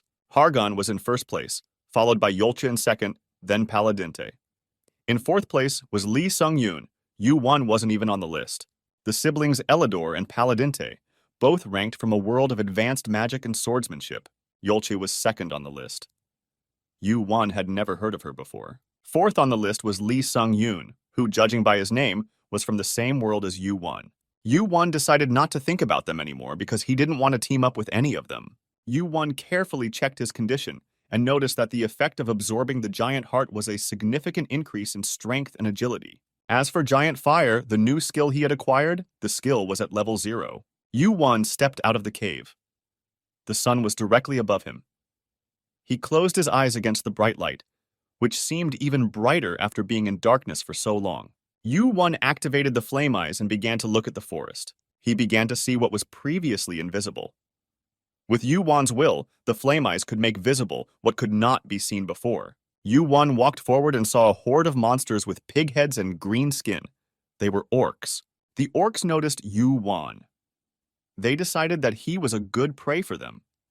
Yu Wan thought that the orc settlement would be a good testing ground for the giant fire. With a single movement of his hand, the flames spread in different directions. The flames instantly engulfed the orcs, robbing them of their ability to escape. Some of them fell to the ground, burning and writhing in pain. Yu Wan jumped into the fire he had created and began to hunt down the orc tribe. He quickly took care of the entire tribe. It wasn't difficult for him anymore.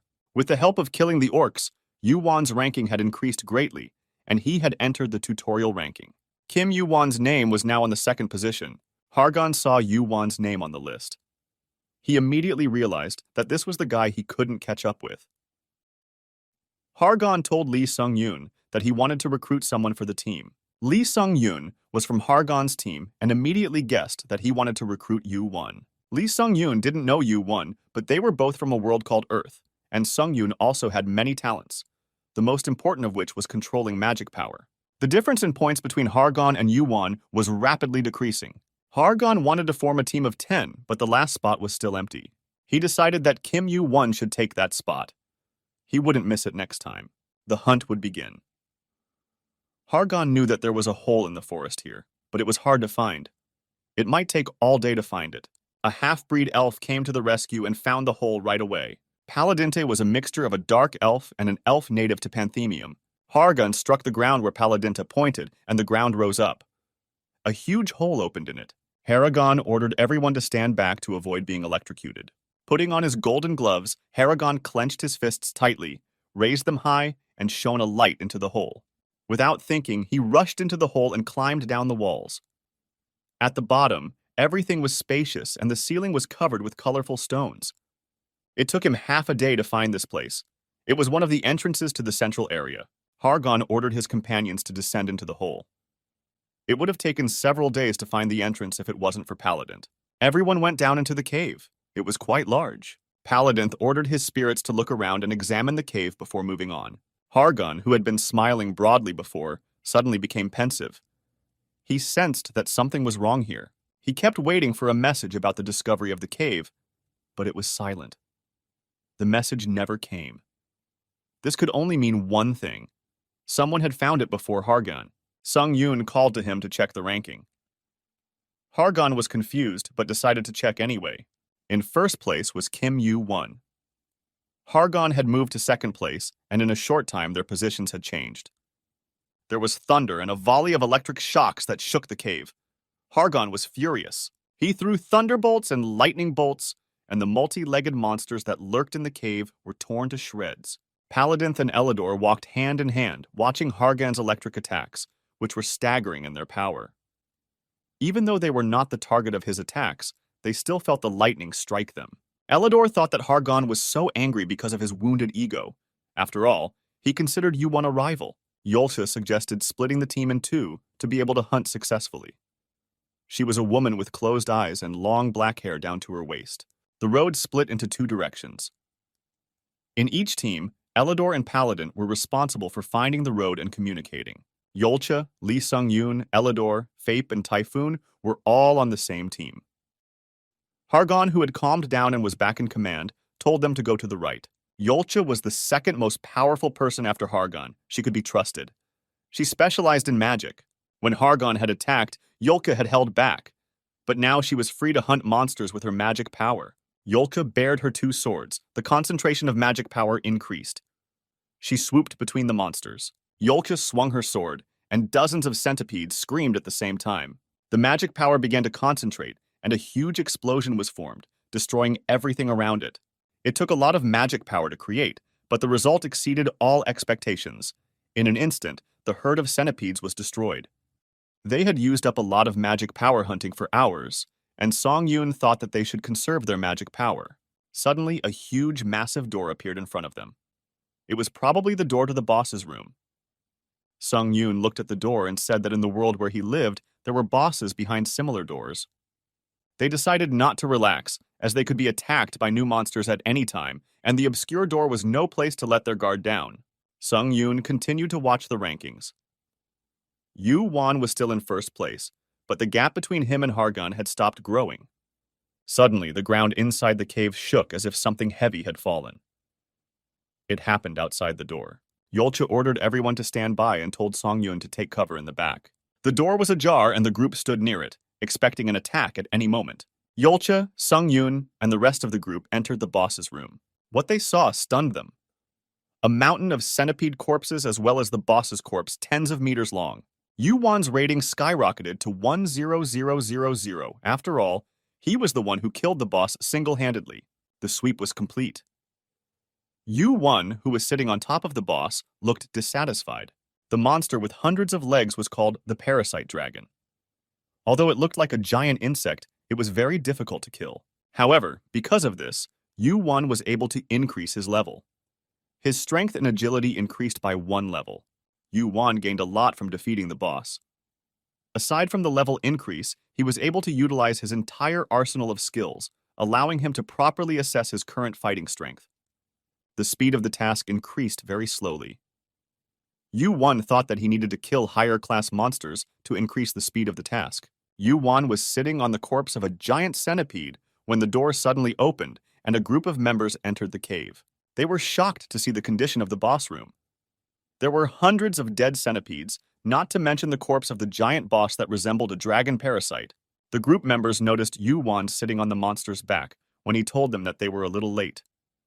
The boss was already dead. Sung-yoon thought that Yuwon might be dangerous since he had the power to kill the boss by himself. He suggested that Yuwon join their team. The other members also wanted Yuwon to join their team.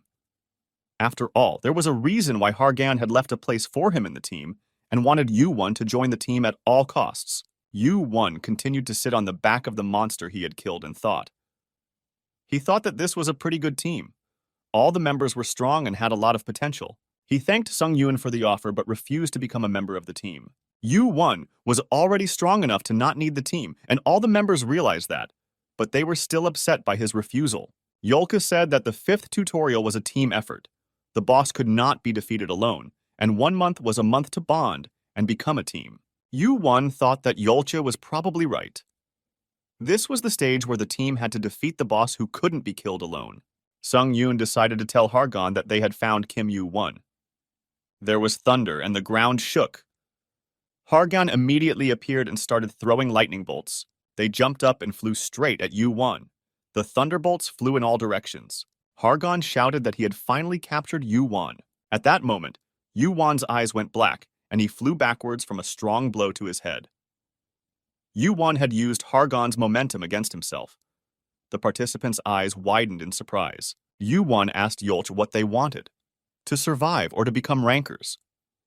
She wondered how someone who wasn't a sanguinarian could know about the rankers. The people who went through all the trials of the tower and cleared all the floors were rankers. Every player wanted to become a ranker to gain strength, power, and eternal life. But Yu-Won said that he wasn't interested in that. Yolche thought that Yu-Won was not like the other players in the tutorial. Oh, should be a pureblood like her. Maybe he wants to be a high ranker? Yu-Won replied that his ultimate goal is not to reach the top of the tower. He wants to break through the ceiling of the tower. At that moment, Hargon got up from where he had fallen and attacked Yu-Won, growling like an animal. He showed his fangs while holding back from attacking Yu-Won. At the beginning of the 5th tutorial, he failed to catch Yu-Won. This left a lasting impression on him, but Yu-Won didn't care. They calmed down a bit and started talking. Hargon said that his father had told him that there was more power outside the tower than inside, and that Hargon's father was the great Zeus. Kim Yu-Won again refused to join Hargon's team. Hargon said that he would be the king of Olympus one day. The surprise of such a statement was reflected on the faces of the participants because they knew what Olympus was. Yu-Won looked at Hargon, whose face radiated confidence. Yu-Won said that Hargon was very ambitious. Hargon proposed a bet to prove his point. Whoever kills the boss first wins. Yu-Won can form his own team. Hargon's team will still have the same 9 people. It was a very attractive offer. If Hargon wins, Yu-Won should join his team. If Yu-Won wins, Hargon promised to treat him like a big brother. But Yu-Won said it's better for Hargon to come to his rescue once if he needs it. Hargon asked if once would be enough. Hargon agreed and also promised to give Yu-Won his item. Yu-Won was very happy. They shook hands and made a bet. Hargon was very happy because he was sure he would win. Hargon said that they would see each other later on the 1st floor, said goodbye and left. Yu-Won could feel the energy flowing out of him like a fountain. Hargon was very satisfied. He was glowing from the effort. He realized that with the current team, he had enough power to defeat the boss. He pushed his team. Yu-Won checked the time and shouted to Hargon that there was no need to be in such a hurry. Hargon, who was about to leave, stopped and asked what that meant. Yu-Won said that maybe Baraganda is not an island, but a mythical sacred beast, and they are inside it. And all the centipede monsters are parasites that live in the beast's body and torture it. Varaganda couldn't stand them anymore, so he wanted to go underwater. The seawater will kill all the parasites. And the boss that Yu-Won killed was something like a parasite king. He produced and cultivated them. Hargon wasn't sure if he should trust Yu-Won's words. It was unclear how a mere participant of the tutorial could know about it when even Olympus didn't know about it. Yu-Won saw that the time had stopped. The time limit would no longer work until the administrator restored the system to its original state. The 5th tutorial is a race against time. The question is how many maximum bosses can be killed with as much time as possible. If enough time passes, the administrator or lackey might intervene because they don't want the tutorial to last forever. Yu-Won stood up and thought about how to use the time wisely as it continued its course. The countdown had stopped. The clock that showed how much time was left until the end of the tutorial froze. The participants decided to use this time to quickly increase their score. They rushed forward to hunt. Meanwhile, the lackeys were discussing the news that Yu-Won had single-handedly killed the boss, causing the entire tutorial to stop. The minions were in complete chaos. They tried their best to fix the mistake and restart the tutorial, but they failed miserably. The timeline stopped. A violent noise shook the forest. The ground began to crack from the heat that engulfed the area. A huge red orc emerged from the forest. An unbearable heat came from him. Suddenly, the giant orc fell to the ground. Yu-Won plunged his sword into its back. The horde of red orcs backed away, trying to retreat. They were gripped by fear. Their leader, a 4-meter-tall orc, was defeated. Yu-Won pulled his sword from the orc's head and looked at the remaining monsters. The few surviving orcs started to run away, trying to avoid Yu-Won's sword. As Yu-Won chased after the leader of the red orcs, time ran forward again. Apparently, the minions had figured it out and started the countdown clock again. Yu-Won had gained 3 days. Yu-Won started walking towards the top of the mountain. He decided to go to the tower where the gods live. At the top of the mountain, there was a deep crater. At the bottom of the mountain, the participants of the tutorial began to gather. With the destruction of the boss, the level of the participants increased. Those who had some skills would join the hunt. Yolcha and Sung Yoon, decided that the participants who arrived here should have a level of at least 20. Since they had arrived here, they were strong enough. This level would be the level to enter the tower. A group of participants climbed up the mountain. They were led by Hargon, who stood out with his golden hair. They were a little late. Everyone was wondering if Kim Yu-won was coming. When Sung-yoon turned his head, he saw Yu-won slowly climbing up the mountain. Yu-won felt that the flow of magic power coming from Elidor and Lee Sung-yoon had changed. They had become stronger, and their levels had increased quite nicely. Hargon smiled when he saw Yu-won and asked if he would hunt the boss by himself again. The point difference between Yu-won and Hargon was about 7,000. Hargon hoped to get Yu-won on his team. He desperately wanted to defeat the boss before Yu-won to catch up with him in points. Several competitors approached Yu-won and offered him to take them on his team, but none of them looked experienced enough. There was a crackling sound of an electric charge. It was Hargon emitting electricity. The people rushed away from Yu-won. Hargon was furious. He couldn't accept Yu-won joining another team. The participants, who had faced his anger several times, hurriedly backed away from Yu-won. Thanks to Hargon clearing the way in front of him, Yu-won decided to move forward. Time is very precious in the tutorial. Realizing that Yu-won was heading towards the boss crater, Hargon followed him. Sung-yoon and the other members of the tutorial followed. But Hargon made them stop with a single glance. Yu-won found himself in front of the crater. As soon as he stepped inside, his body was sucked into the depths of the crater. A deep cavern opened up in front of Yu-won. This was the room of the first boss. To find the real boss, Yu-won had to overcome several obstacles. Various monsters, acid snakes, orc troops, goblin troops, and lizards emerged from the cave. The goblins and orcs raised their shields, blocking the path and reinforcing the defensive formation. These monsters were like a well-trained army. Yu-won thought that the boss was somewhere nearby. There are several checkpoints to pass in order to meet him. The monsters gathered here were individually dangerous, but together they seemed to be an invincible force. Yu-won took out his sword from his inventory and decided to break through to where he thought the boss would be. Yu-won decided to use his two skills, Giant Flame and Magic Sword. The tutorial participants standing behind Yu-won were happy to see him in action and to find out if he was as strong as his scores indicated. Hargon also stood and watched Yu-won. He wanted to see how Yu-won would deal with this army of monsters. A purple stream pulsed from Yu-won's sword. Heat emanated from it, and a razor-sharp aura surrounded him. Only a few seconds had passed. Yu-won disappeared from sight and suddenly landed on the heads of the monsters, who howled in pain. The fiery heat burned the monsters, their heads falling from the sword blows that cut a passageway between them. Sung-yoon and the others were shocked by what they saw. Yu-won had proven to be stronger than their captain, Hargon. Yu-won flew through the air like an arrow and struck the orc and goblin troops one by one with his sword. He chopped off the heads of the orcs, his sword piercing their bodies, and the monsters fell to the ground, writhing in pain. Electricity began to gather around Hargon. He couldn't just stand there and watch. His fists filled with electricity and he stepped forward. With one blow, the orcs' shields shattered and the acid snakes that crawled across the ground were ripped to shreds. That was the power of Hargon's electric attack. Yu-won ran through the cave like an arrow, killing the remaining monsters. Sung-yoon, Yolcha, and the other participants joined the fight. If you don't do anything, you will fall behind. That was the rule of the New World. Yolcha bared her double sword and urged the participants to remain vigilant as there were still traps. She used her sword to cut down flying arrows and spears. Elidor and Paladinth stopped the flow of poison with water and fire. Sung-yoon used concentrated magic power to blow up all the large obstacles blocking their path. He shouted for the participants to duck and channeled magic power to remove the obstacles. Although the other participants were quite strong, Yu-won was afraid that they would follow him and die. Meanwhile, Hargon, who had gone the farthest, saw a steel door at least 10 meters high. Hargon stopped in front of the door and waited for the others. There were many drawings on the door. Orcs, goblins, snakes, lizards. Yu-won went over and brushed the dust off the door. In the middle, between the drawings of monsters, a round object was drawn. Yu-won guessed that it was a war. Hargon looked around and saw that his team members had also come to the door. They all wanted to go inside. Yu-won opened the door. He wanted to go in alone.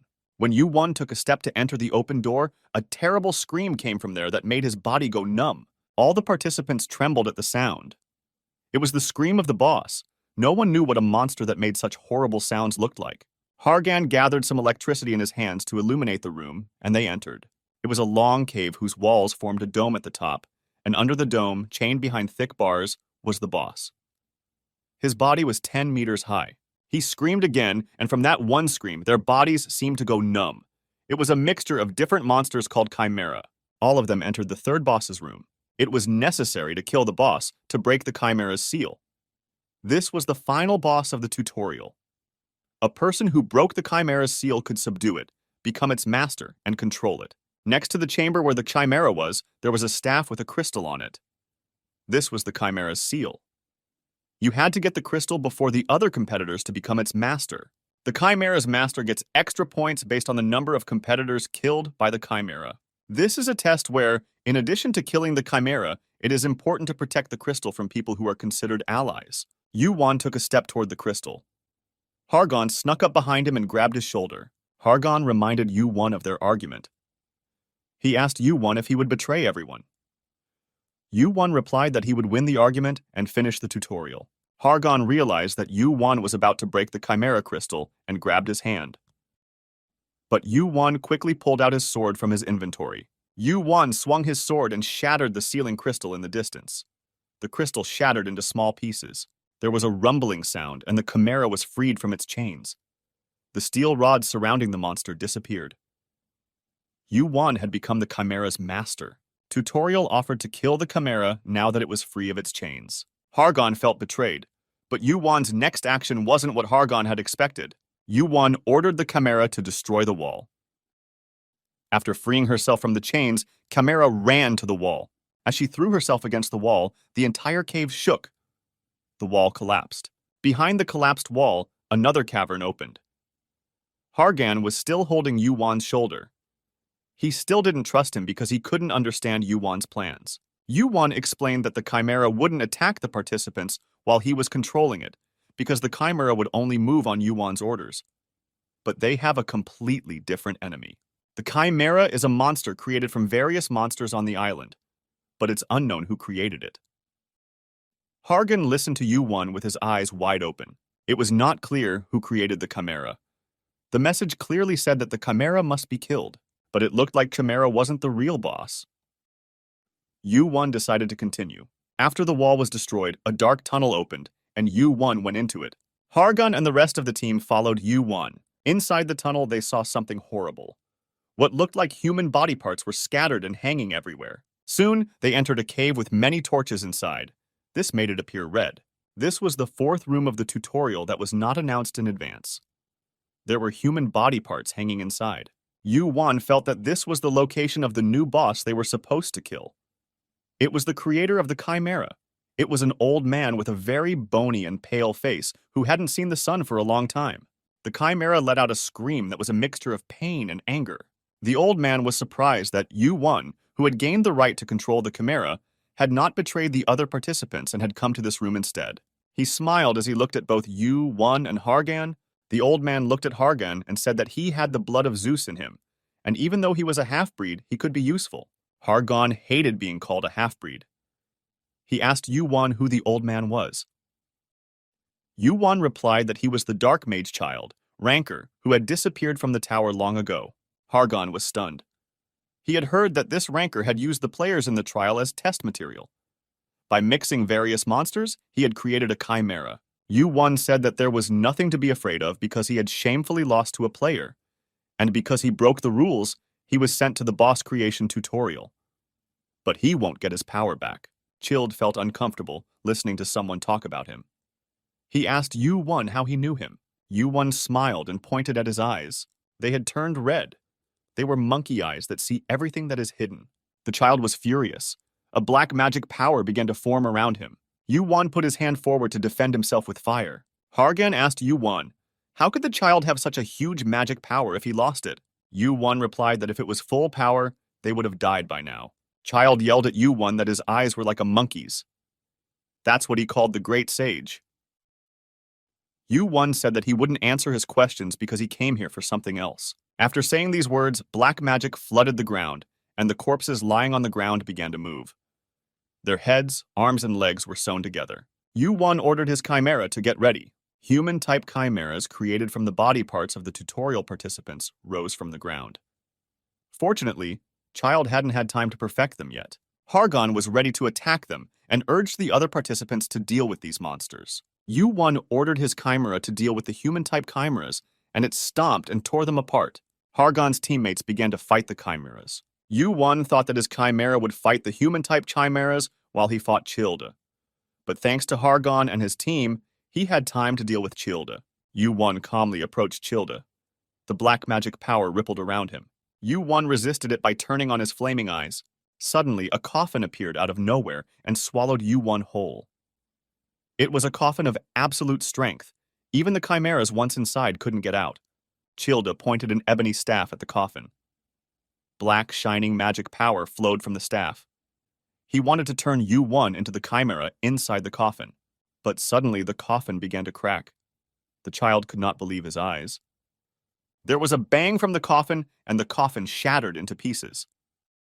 After beating the coffin with his bare hands, Yu-Wan emerged from the shards. Yu-Wan clenched and unclenched his fist furiously after emerging from the coffin. His right hand had doubled in size. The child was furious. For the first time, the coffin was destroyed. It was impossible, but it had happened. The child asked Yu-Wan if he was related to Olympus. In his eyes, Yu-Wan looked like the ruler of Olympus, the son of Zeus, the holder of the title Slayer of Giants, the great player Hercules, ruthless in punishing evil yet kind to the weak. He was the strongest in the tower. Yu-Wan used the skill, Giantization. The giant's power gradually entered his arm, but the skill level was still low. Stamina was temporarily replaced by strength. Stamina became low. Gigantization took place. His arm became like a giant's arm. Even after eating a giant's heart and increasing his strength and endurance, Yu-Wan realized that he had reached his limit. Only his right hand had the strength of a giant. The child raised his staff above his head and shouted that he would tear Yu-Wan to pieces. Waves of black magic flew towards Yu-Wan. Yu-Wan stretched out his arm, which had the power of a giant, in front of him. He cut the threads of magic power, causing them to lose power and dissipate. Suddenly, 3 coffins of darkness rose from the ground and swallowed up Yu-Wan. But they were easily dispersed by the powerful blow of Yu-Wan's fist. Anticipating this, Child used another skill. He didn't want to kill Yu-Wan right away. He still had a lot to learn from him. Dozens of poison fangs appeared around Yu-Wan. Each of them could easily pierce through steel. The fangs flew towards Yu-Wan. Yu-Wan had to become gigantic. But if he couldn't control it, he'd better give up on killing the Chimera Creator. Yu-Wan didn't try to dodge the fangs flying towards him. One of them shattered into pieces. Yu-Wan continued to destroy the fangs one by one. Finally, all the poison fangs were destroyed. The child thought that this was impossible. He felt a flow of magic power in Yu-Wan's hand. The red color in Yu-Wan's eyes became even more vivid. Gigantization was turning one's body into a deadly weapon. Then Childe decided to use the next skill, Wall of Black Spikes. It was Childe's strongest defensive skill, and it was impossible to break through. But there was a terrible cracking sound. Childe, who thought he was safe, was terrified. Yu-Wan had punched a hole in the wall with his power, and a crack began to form. The blows came one after the other. The wall continued to shake and the crack widened. For a moment, Yu-Wan's blows stopped. The child cheered. In an attempt to break the wall, Yu-Wan slapped his hands in blood. But the break didn't last long. The wall began to collapse and an arm slipped through the opening. Then Yu-Wan's torso appeared. He jumped up to Child and grabbed him by the neck. Child gasped as Yu-Wan lifted him high into the air. After lifting Child up, Yu-Wan immediately slammed his head into the ground, then poured more magic power into his fist and began to punch Child in the face with his fist. The ground shook as Yu-Wan drove Child's head deep into the ground. But his body was so strong, strengthened with magic power, that it couldn't be damaged. Yu-Wan had 2 main skills in fighting Childe, Plasma Eyes, and Gigantization. Without them, it was impossible to defeat Childe. On Mount Olympus, the Great Sage and the other gods were watching the tutorial. Earlier, Heracles had already killed the creator of the Chimeras. If you had one of the skills, you had little chance of fighting the Chimera Creator. If you had 2 skills, you could definitely kill him. Yu-Wan continued to desperately fight Childe, but Childe seemed to be immortal. Yu-Wan dealt him terrible blows, but all he got was a broken nose and a broken tooth. Thousands of years of experimenting on himself had made his body stronger than steel. Yu-1 thought that child was made up of different parts because he had attached body parts of countless contestants to himself. So he must have weak points where those body parts were attached. Yu-1 grabbed his arm and tore it off with incredible force. Childe fell to the ground and howled wildly in pain. Yu-1 tore off his arm. Childe grabbed the spot where his arm was so easily torn off. Yu-1's fiery eyes allowed him to see the lines that connected Childe's body. After all parts of his body were sewn together like toys. Yu-1 grabbed Childe's other arm, but he begged for mercy. Yu-1 was merciless. He grabbed Childe's leg. Childe was killed. How many people had he torn apart? Yu-1 used the skills he had learned in the tutorial. Flaming eyes helped him see the hidden and find the weak points on the Chimera creator's body. With his gigantic strength, he tore Childe to pieces. Yu-1 remembered how in his past life he was told to fight Surtra and get the flaming eyes, then absorbed his heart and got gigantization. At the end of the tutorial meeting, Yu-1 said that an incredible person was about to be born. At that time, he couldn't imagine that this incredible person would be him.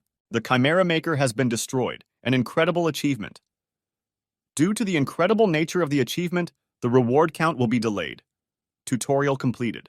Yu-1's level has increased. Strength and agility have increased. Yu-1's level has increased by 2. His stats have increased. The Chimera creator was recognized as a boss like Surutra because Yu-1's stats increased so much after killing it. As a result, the completion rate of Heavenly Star had increased dramatically, which was good news for Yu-1. Yu-1 thought that the effect would be quite weak for his level, but it turned out to be quite good. Yu-1 heard sounds and looked around. The human-type chimeras that the other participants were still fighting with suddenly started dropping dead. This was because the child controlling them had died. Team Hargon and the unsealed chimera stayed behind to guard the fallen chimeras. He was afraid that the chimeras would come back to life. Elidor and Paladin began tending to their comrades, checking to see if any of them were injured. They used their healing abilities. If it weren't for Hargon, who used his golden lightning to fight the chimeras, there would have been more wounded, and most of the participants would have died. It turned out that Yolch and many members of the team were injured. Hargon asked to take care of Yolch and the others. Seeing that the reward was delayed, Hargon suggested that Yu-1 step aside to talk. Yu-1 guessed what Hargon would say. It was a tutorial in which it was easy to kill a sealed chimera. Hargon didn't understand why it was necessary to kill the chimera creator if you could just kill the chimera. Yu-1 replied that this was usually the case. Hargon couldn't believe Yu-1's words. After all, he could set a record without going that far? Hargon told Yu-1 that he would only calm down when he and his comrades were dead. Yu-1 wondered, how far did he have to go? Yu-1 imagined it. Gods from another world outside the tower. Despair that reached the sky. Foolish chaos. Unborn. Fallen into the maelstrom of despair. The purple sky had taken the lives of many rankers. Yu-1 remembered the battle with stupid chaos. To defeat him, Asura, Vishnu, and the other rankers gave their lives. No one knows how many are still out there. Therefore, Yu-1 must become even stronger. He must cut out the rotten parts of the world so that this world doesn't end. In order for the world to become stronger, Yu-1 has to take it with him. How far will he have to go? Hargon is looking for a team to work with. Yu-1 isn't looking for a team for the same reason. Hargon said that Yu-1 needs an ally anyway. But Yu-1 wanted to have comrades who were strong enough to face extreme danger. Suddenly, a tall man appeared behind Yu-1's back. Everyone thought it was some kind of beggar. In reality, it was the administrator of the tutorial. Hargon exclaimed in surprise when he saw the administrator. Administrators were not easy to meet. They rarely showed their faces. All the work was usually done by the minions. Hargon thanked the administrator for his presence. As a descendant of Olympus, he knew a lot about administrators and showed the proper respect. The administrator touched his head. The Chimera creator had a 1,000-year contract.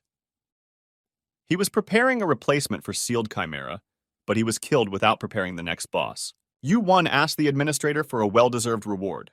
The administrator extended his hand to Yu-1 and opened it. There was a flash of bright light. It was a black onyx crystal that emitted a bright light. A dark divine crystal, but it needed to be treated by an excellent master. The administrator said that Yu-1 would have to decide how to use it and how to protect it. Its other name is the Helmet Shard of Hades, one of the 3 great gods of Olympus. His helmet is one of the most powerful items in Olympus. If you collect the Sea Godstone and the Lightning Shard, you'll have a complete set of rewards. But the Black Divine Crystal was also a reward that Yu-Won didn't expect. Hargon had contributed the second most to the boss hunt after Yu-Won. The administrator told Yu-Won and Hargon that all the requirements had been met and that he would send them to the tower. Hargon and the other participants will also receive rewards based on their contributions to the tutorial. The administrator tells Yu-Won that this is their last meeting, and he hopes that Yu-Won won't be so angry upstairs. Yu-Won smiled mischievously and said that he wasn't sure. The manager replied that with a thing like Crystal, Yu-Won could make a bigger mess. The manager laughed and looked at Yu-Won. Suddenly, the room they were standing in shook. Yu-Won thought he had experienced this before. His body floated as if in weightlessness, and there was a sound in his ears.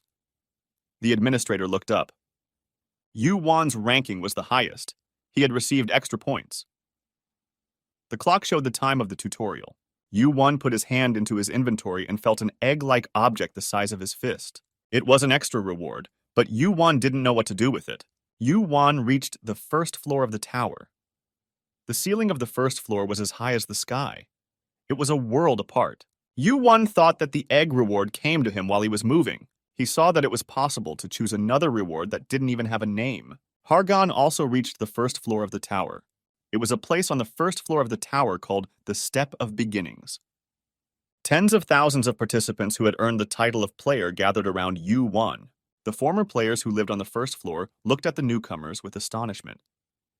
It was still a long time until the end of the tutorial, and they had already arrived. Various guilds were here to recruit new players, but they were surprised by the early arrival of the newcomers. The representatives from Olympus were here as well. Yu-Won had no intention of joining any of the guilds. Hargon wasn't surprised since Yu-Won hadn't even joined any of the teams in the tutorial, but he had promised Yu-Won to keep his word since he had lost the bet with him. Hargon reminded Yu-Won of their conversation with the administrator. He wanted to know what had happened between Olympus and the administrator. The administrator had said that he would have pulled out Zeus's beard if he could. Yu-Won told Hargon that Olympus is no longer the righteous place that keeps order in the tower. Hargon must see the true face of Olympus for himself. Otherwise, he won't believe Yu-Won. Yu-Won followed the signs and left. Hargon asked him to register as a player so he could stay in touch. Finally, Hargon told Yu-Won to be careful of the jackals. After Yu-Won left, Hargon hesitated for a while. People were waiting for him. It was Agamemnon of Olympus, a man in gilded armor and helmet, who led the group. He was a follower of Ares, a fighter from Olympus, known on Olympus for his bad temper. Agamemnon began to speak hurtful words to Hargon, telling him that he was not of pure blood because he did not know who his mother was. Hargon's body began to spark with anger. He tried to control himself, but he was not very good at it. Then, Agamemnon bowed respectfully to Hargon. He said that lineage is something we create for ourselves, and that he hoped that one day Hargon would have a family of his own. Having said that, Hargon calmed down a bit.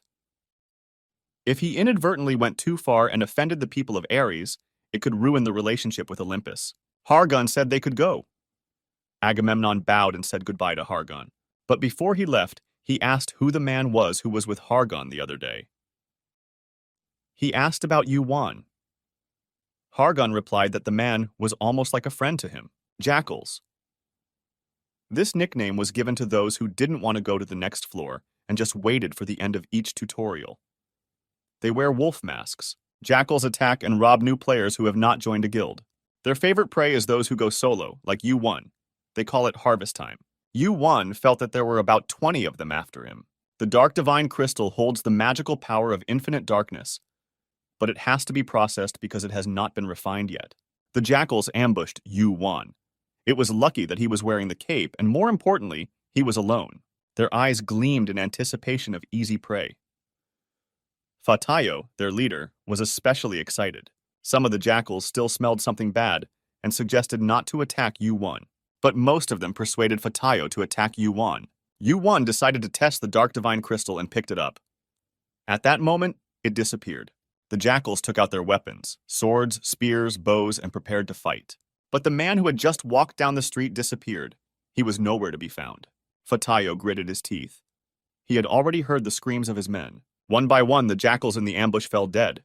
Fatayo used the Falcon Eyes skill, and for a second, he saw Yu-Won's red robe and face disappear again. This player was not a decoy, as the jackals had initially thought. This was a top-class player who would kill all the jackals. He caught up with Fatayo and knocked him down. Yuan leaned over the lying Fatayo and said that if he answered the question honestly, he would let him go.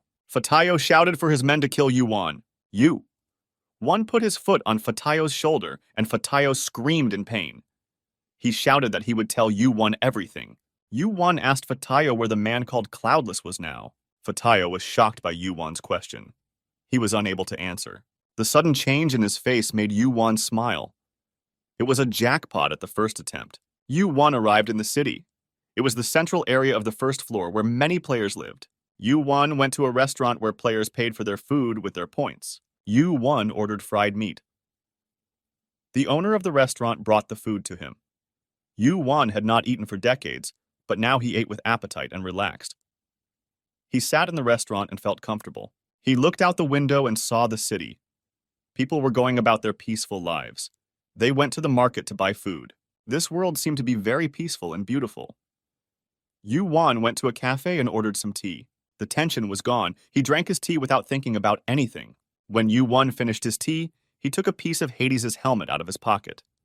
Yes, it worked on people like jackals, but it was far from perfect. Yuan thought that he didn't have enough ability to control the helmet, and there was no master who could process it. What kind of power it contained was unknown, but it had to be purified first. Zeus was able to become the ruler of Mount Olympus because he obtained the lightning shard. Yuan remembered someone he hadn't seen in a long time. There was a blacksmith in the city, and Yuan thought that he could get help there. A blacksmith whom Yuan once knew worked there and was not a bad craftsman. After his break, Yuan registered as a player at the Rating Registration Bureau. Now it was possible to contact him. The player's equipment was a crystal that could be used by infusing it with mana. The property of mana was unique to each person like fingerprints. Yuan walked around the city, vaguely remembering where he wanted to go. He didn't know the exact coordinates, and there was no one to ask. Suddenly, he saw a man asking for a few points to feed a hungry child.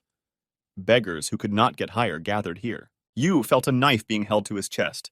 The man begging for money jumped on him and demanded that Yuan give him everything he had.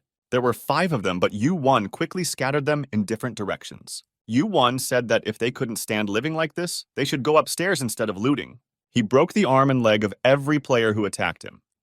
It was not customary to show mercy here. At the end of the street, Yuan saw a sign with a hammer painted on it. He realized that he had found what he was looking for. Yuan entered the old forge. He felt a strong heat coming from the furnace. It was so hot that it was like being in a steam bath. A heavily tanned man with a strong upper body came out from behind the steel doors. He immediately noticed Yuan's robe and realized that he wasn't an ordinary guy, not one of those bandits who roam the alleys. Yuan looked at the sword hanging on the wall and asked the man if he was a blacksmith. The blacksmith asked him why he had come. The blacksmith said that if he wanted equipment, he should choose. Of course, if such simple things were useful to him. Yuan replied that the sword was so poorly made that it had no blade. The smith's expression changed. He was puzzled by the direct and honest answer. Yuan put down the sword and called the blacksmith by name. Volcaro, that was the blacksmith's name, was very surprised how this guy knew him. Volcaro wanted to know where the young man came from. Yuan told the blacksmith that he shouldn't be so suspicious of him. Yuan showed him his jersey and told him that he was a newcomer who had just reached the first floor. Volcaro saw the number 1 on the crystal and thought that it couldn't be a lie. This guy in the robe couldn't be a beggar or a bandit who hadn't made it to the second floor. So he's a beginner. Yuan thought that he had to be careful because Volcaro was very fiery. He took the Hades helmet shard out of his pocket. The crystal glowed and emitted a black light. Volcaro wanted to take a closer look at the crystal. He looked at it with undisguised pleasure. The blacksmith immediately guessed its extraordinary value. Yuan asked if Volcaro could work with it. The smith wondered where he could get such a thing. Yuan replied that he got the crystal from a tutorial. Volcaro couldn't believe that such a crystal could be obtained from a tutorial. Besides, the tutorial was still running. Volcaro asked how long it took to complete the tutorial. Yuan answered that it took 5 days. This was a record, and Volcaro realized why the guy didn't seem to be an easy one. Yuan asked if he could process the crystal. But even though Volcaro was the best craftsman, he didn't have any good tools, and using the ones he had would only cause damage. The blacksmith said he could only refine the crystal a little. He looked around his workshop and asked Yu-Won if he trusted such a valuable item. After all, he made terrible items. The smith also asked if Yu-Won was afraid that Yu-Won would take the crystal for himself. Yu-Won replied that he sees people well and that he doesn't see any greed in him, only joy for the crystal. Yu-Won was sure that Volker wouldn't break the crystal and steal it. He was the most talented blacksmith Yu-Won knew. Although this sword was poorly forged and had blunt edges, it had a perfect weight balance. This was the result of the blacksmith's experience and skill. Yu-Won said that Volcaro had forgotten to break the weight balance when making such a blunt sword. Volcaro immediately realized that this guy was very knowledgeable about weapons. The blacksmith laughed. He realized that the weapons he had hung on the walls to fool the common people had not fooled Yu-Won. He realized the true nature of the talented blacksmith. Volcaro thought that this guy belonged to the purebloods and asked who he was related to. Yu-Won replied that he was not related to anyone, and Volcaro accepted his order. The crystal would be ready in a few days. The smith gave Yu-Won one condition to fulfill. Yu-Won had to keep secret not only who the order was from, but also the fact that the order existed at all.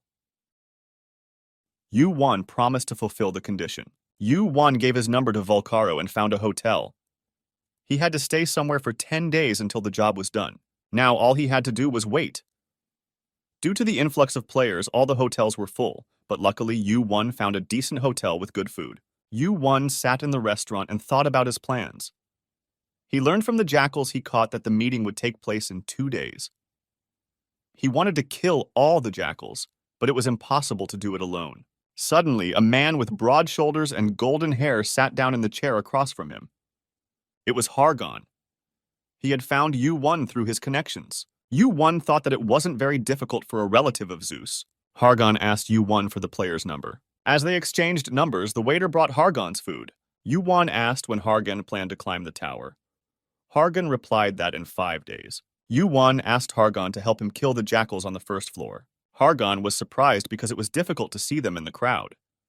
But the 10 of them, along with the team, could try. Yu-Won replied that there was no need for anyone. It would be just the 2 of them, him and Hargon. Hargon asked for more details, but Yu-Won didn't explain and just told him to come back the day after tomorrow. Realizing that he wouldn't learn anything today, Hargon said goodbye to Yu-Won and left. Yu-Won thought that Hargon really liked the team he had put together during the tutorial and wanted to develop it. Yu-Won watched Hargon leave, but a man who had been sitting at a neighboring table with his back to him the whole time spoke to him. It was Agamemnon, the representative of Olympus. He sat down next to Yu-Won and smiled broadly. It wasn't a very pleasant smile. Agamemnon had come to this restaurant to meet Yu-Won. They had coffee and talked. Agamemnon asked Yu-Won if it was true that he won first place in the tutorial. He also told Yu-Won that there were rumors that a monster had entered the first floor. Agamemnon said that Hargon called Yu-Won something like a friend. It was strange, but Yu-Won thought that Hargon said that because he wanted to be friends with him. Agamemnon said that it was good that Yu-Won hadn't joined Hargon's team yet. He suggested that Yu-Won should join Olympus. Mr. Aris is willing to provide Yu-Won with whatever he wants. Yu-Won drank his coffee.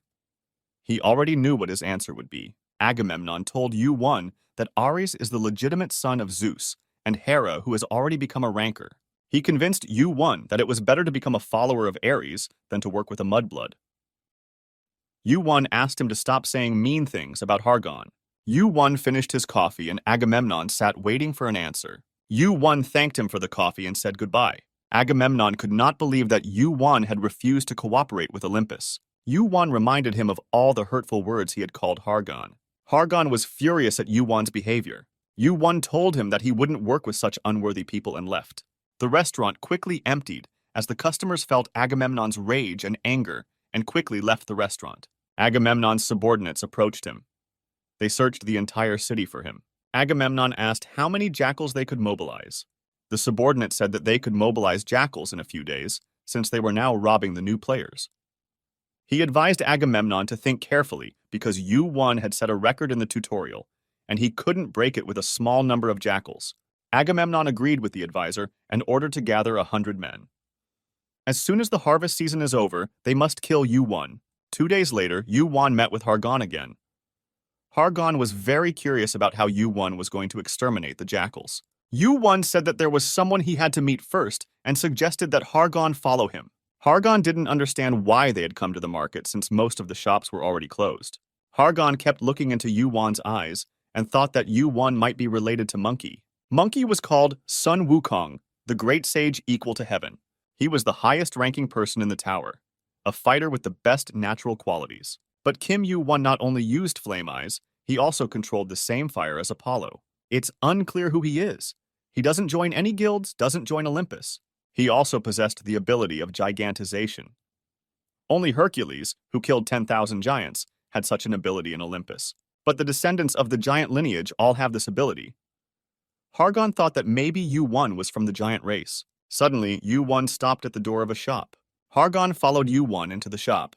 A young man came out and said that the shop was closed today. The shopkeeper said that if they needed anything, they could leave a number and he would call them tomorrow. The young man took out a pen and a notepad.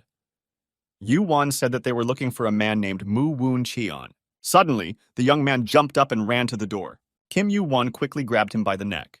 When the shopkeeper stepped back, he swung his hand and grazed Yuwan's cheek. He was holding a small knife. A moment later, the young man's body was on the ground, a terrifying force pressing down on him. He couldn't break free from Yuwan's tight grip. It was Mu Woon Cheon, the Jackal King, the player who refused to be lifted to the tower. Yuwan tied Mu Woon Cheon with a strong rope. He claimed that they were wrong.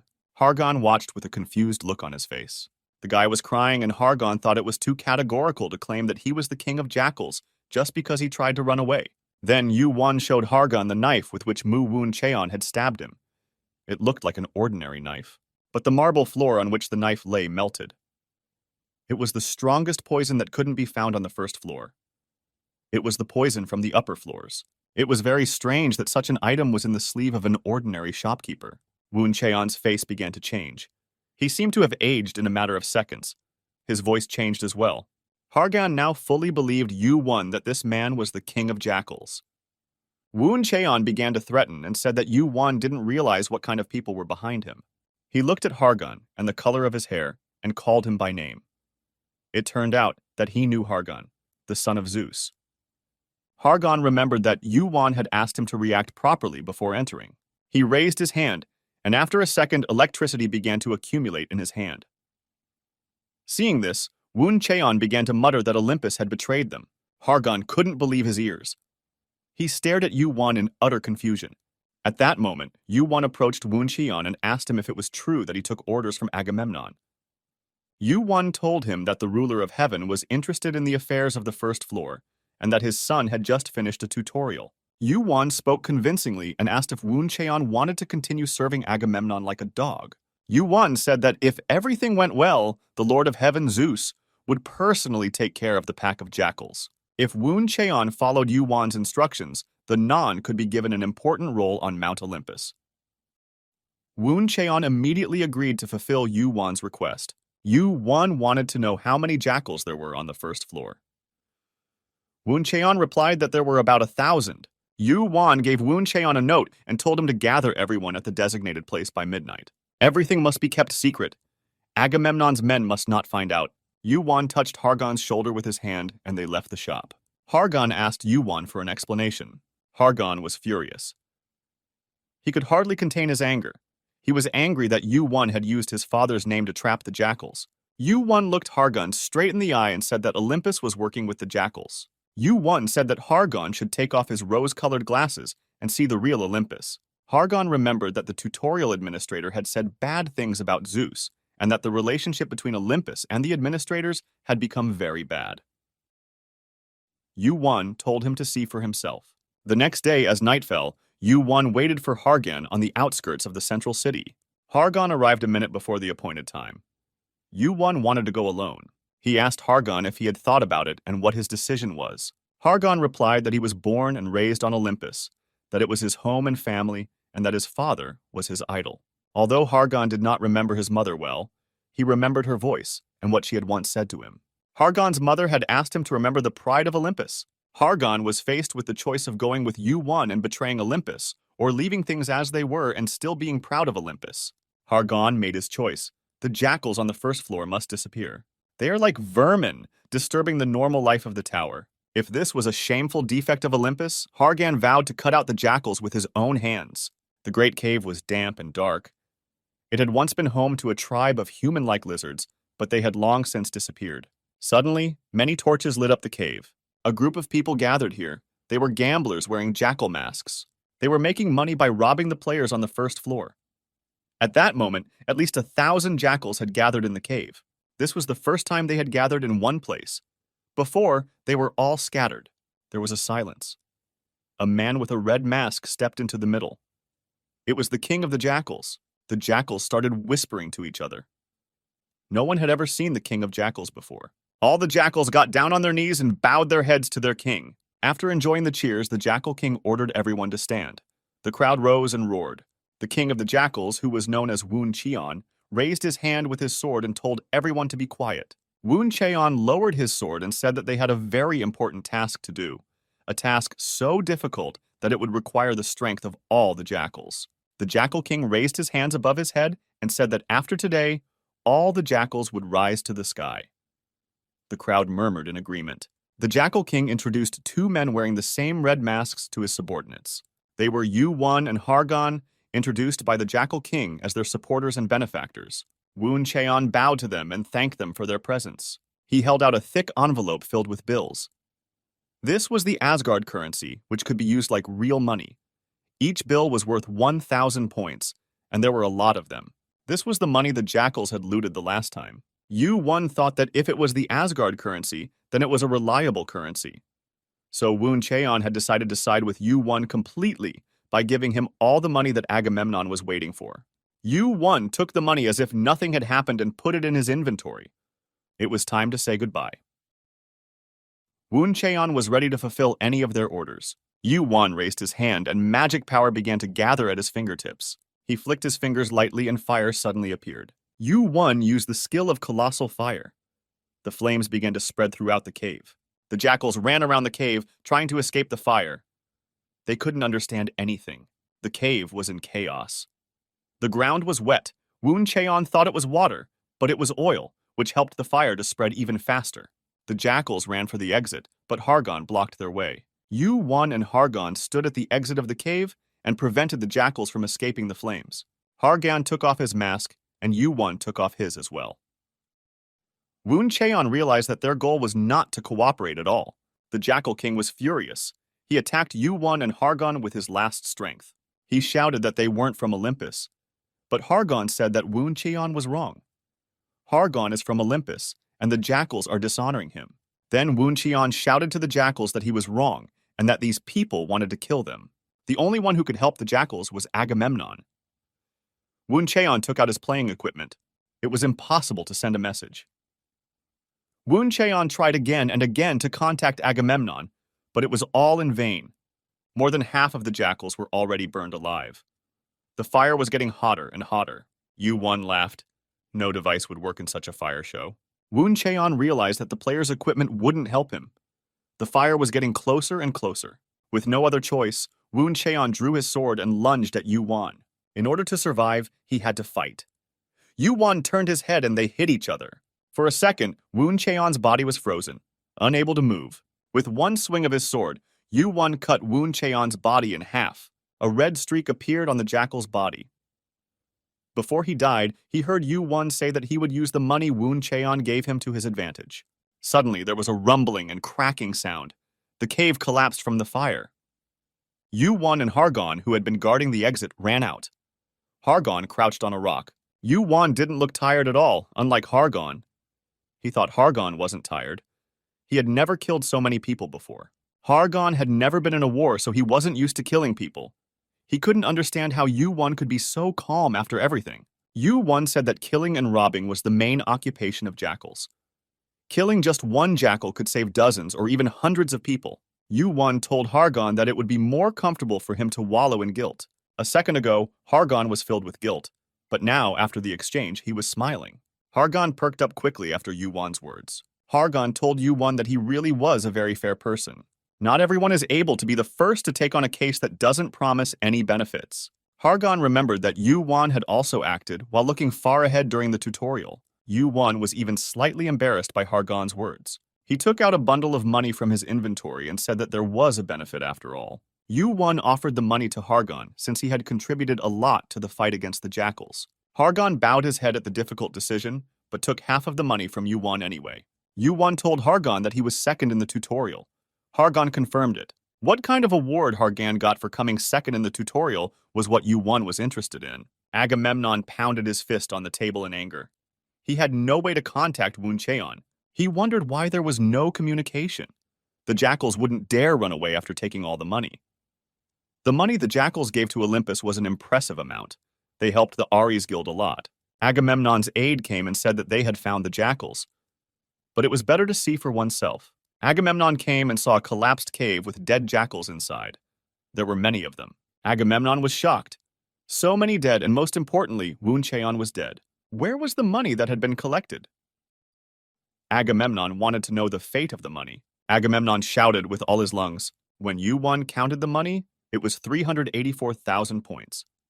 This was after he split the money with Hargon.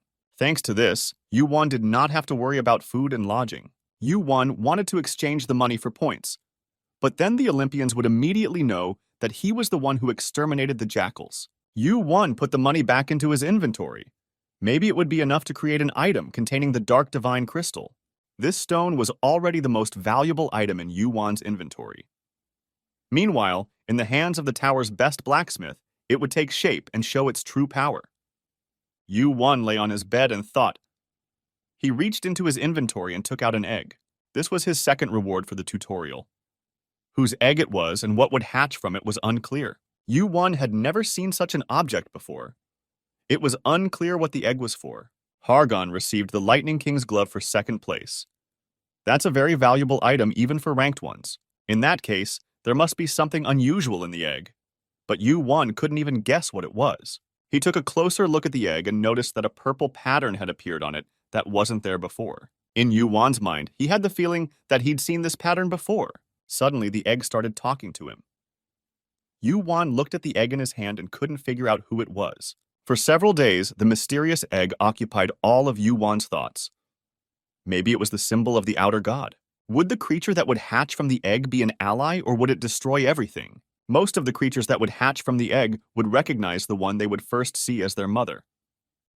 As a result, rankers who are able to hatch a sacred beast will take it with them wherever they go. With the proper training, a sacred beast could become a powerful ally. If only Yuan knew how to hatch this egg properly. Yuan entered Volcaro's workshop. There was a lot of work going on. Volcaro was working on the crystal. The crystal was indeed amazingly powerful. Volcaro told Yuan that he wanted to ask him something.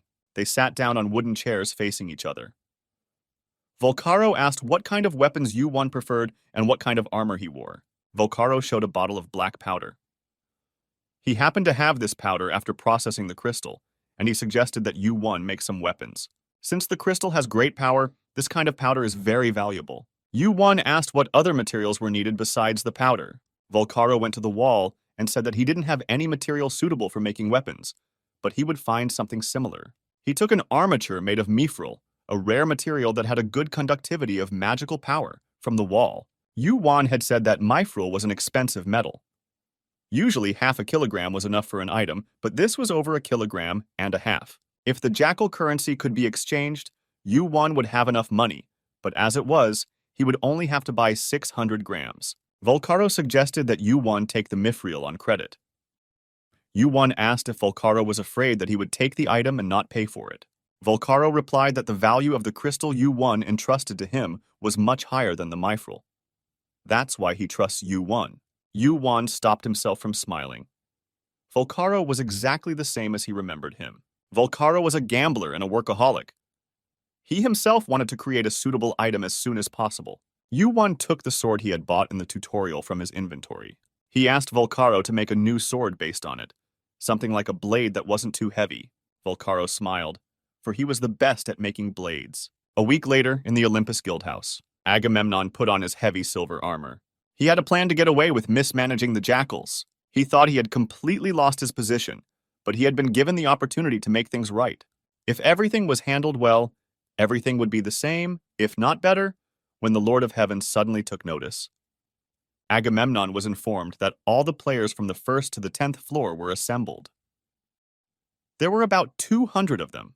There was good support from the tower. The army of Olympus moved forward. They set out to accomplish their mission of capturing the criminal. The giant snake fell to the ground with its belly ripped open. It bled and struggled until the life in its eyes faded. For the past few days, Yu-1 had been hunting panthers and wolves on the first floor. The hunting speed was incredibly fast, but Yu-1 had only managed to raise the level once. On the first floor, level increase was limited. Hunting was still better than being bored and wasting time in an inn. The cell phone in Yu-1's pocket rang. Only two people knew his number, Hargon and Volcaro. It was a message from Volcaro that everything was ready. The crystal was beautiful. After being cleaned and cut, it shone with a blue light shimmering. Volcaro could not help but admire the result of his work. The crystal emitted a magical light. It was dazzling. Volcaro felt an overwhelming desire to turn this crystal into a finished product, but he restrained himself. He put the crystal into a thick cloth and wrapped it up. The equipment on the wall vibrated slightly. Volcaro knew this would happen, but he hoped he had another day. He took the hammer and headed for the exit. The streets were in chaos. Hundreds of players marched to the beat. On a horse sat Agamemnon, dressed in armor. He said he hadn't expected to find Volcaro in this shithole. That must be why he couldn't be found anywhere. Volcaro limped out of the door of the forge. He asked what had happened. Agamemnon pointed his sword at Volcaro's neck and called him Hephaestus, the criminal. The players murmured when they heard the name Hephaestus. Hephaestus was the greatest blacksmith in Olympus, and he was a ranker.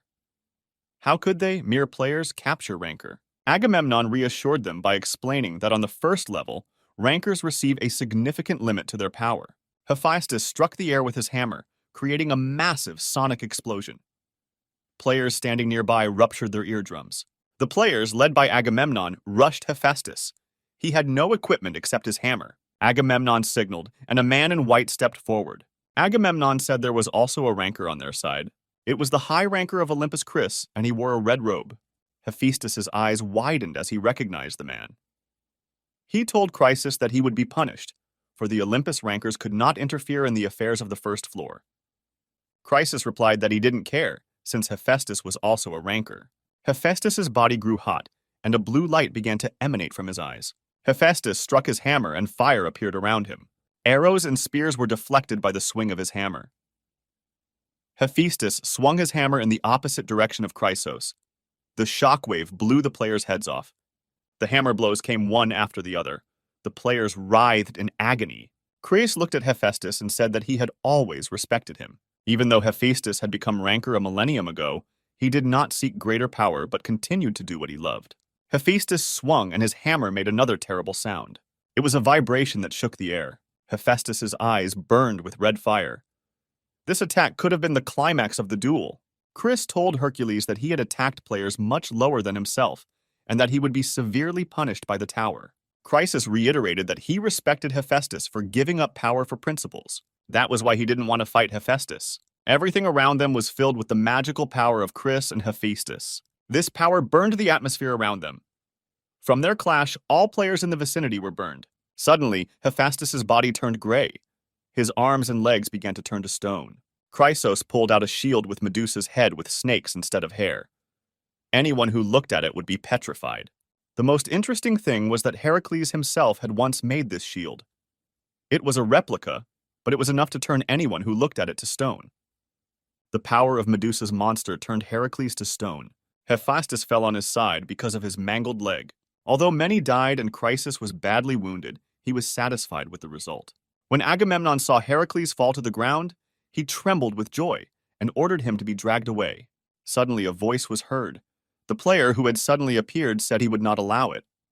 Agamemnon was furious. Who dared disobey his orders? The player jumped up to Hephaestus, who was lying on the ground.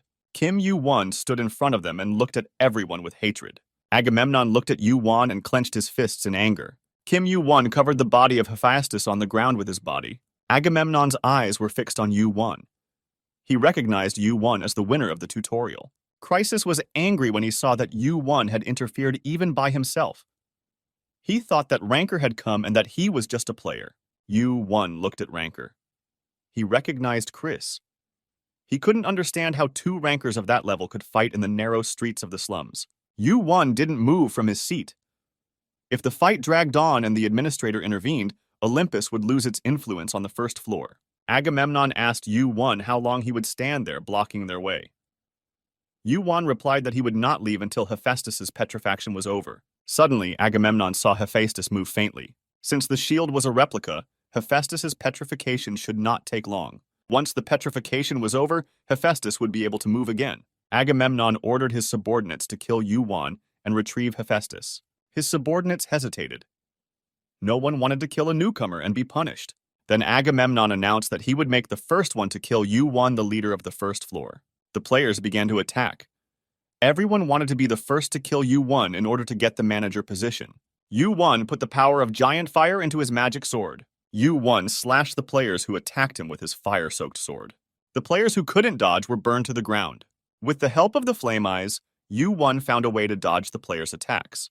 The Flame Eyes helped him withstand the magic power the players used against him. The players' attacks were like a huge tsunami. Yu-won had to dodge them all the time. Yu-won felt a strong flow of mana coming from behind him. He extended his hand in that direction. Yu-won's mana explosion engulfed the opponents. Several players were fried alive. Agamemnon ordered his players to grab Yu-won, but it was impossible to even get close to him. Agamemnon was furious. After all, the players who had reached at least the 10th floor were gathered here. Yu-won's flaming eyes took control of the giant fire. A huge pillar of fire rose up around Yu-won. Yu-won's mana explosion consumed several players. Then a sun shard was used on Yu-won. The sun seemed to fly towards Yu-won. The moment he let his guard down, he would be burned to ashes. Chrysis came out to meet Yu-won and asked how he was related to Hephaestus. Yu-won said that he was here as a client of Hephaestus. Chrysis guessed that Yu-won had ordered Hephaestus to do something, but was perplexed as to why Yu-won would get involved in a battle of this magnitude if he was only a client of Hephaestus. Yu-won realized that the follower of Apollo was standing in front of him. Although the punishment reduced his strength, Yu-won could feel the power of his mana. He tried not to antagonize Chrysos, hoping that he wouldn't engage in a fight. Yu-won turned on his gigantization skill. He realized that he would not be able to withstand more than 5 attacks from Chrysos. His right arm started to grow. He had to be able to handle it, after all. He possessed a skill that was not available to even not badly ranked players. The flaming spear in Yu-won's hand emitted an intense heat. It didn't matter that he was still a new player who had just joined the tower. All of his skills had begun to resist the sun shard. The cape protected him from the burns. Yu-won waved his hand forward with all his might. But he was unable to resist the sun shard. With mere strength, it was impossible to withstand Ranker's attack. If he had ice crystals, he could increase his resistance. Yu-won gathered a clump of mana around her, but when she faced the fire wave, she could only weaken its effect. The fire waves crashed directly into Yu-won. He fought to protect himself with his giant arm and resisted the flames. Everything around him was burned by the fire, and the wall of the workshop cracked. Yu-won connected the flaming eye skill to resist, but even with it, it was very difficult to resist the sun shard. Yu-won was badly burned. He felt like he was being roasted alive. Yellow electricity began to flow through Chrysis's body. This was the tower's punishment. He used all his strength to stay on his feet and not fall down from the wounds he received in the fight with Hephaestus. Yu-won was also exhausted. He had to endure 2 more attacks from Chrysis. Suddenly, an explosion of terrible power formed at the end of Chrysis's fist. The explosion caused the wall of the forge to collapse, and Yu-won found himself in the workshop under the rubble. He moved slowly, his whole body aching. It seemed that Yu-won had underestimated Chris. Although he was also injured and fined, Chris was fierce. Suddenly, in the middle of the rubble, Yu-won saw a faint blue light. It was the crystal that Hephaestus had left on the table to give to Yu-won. The true dark divine crystal that contained the mana of boundless darkness. The god Apollo had once told Chris, who had not yet been punished, that he would know when he experienced it firsthand. At the time, Chris did not know what he was talking about. Now, with the intense pressure crushing his body and the high voltage running through him, he realized that he could die. It was the will of the tower to prevent beings from the higher planes from interfering with the lower planes.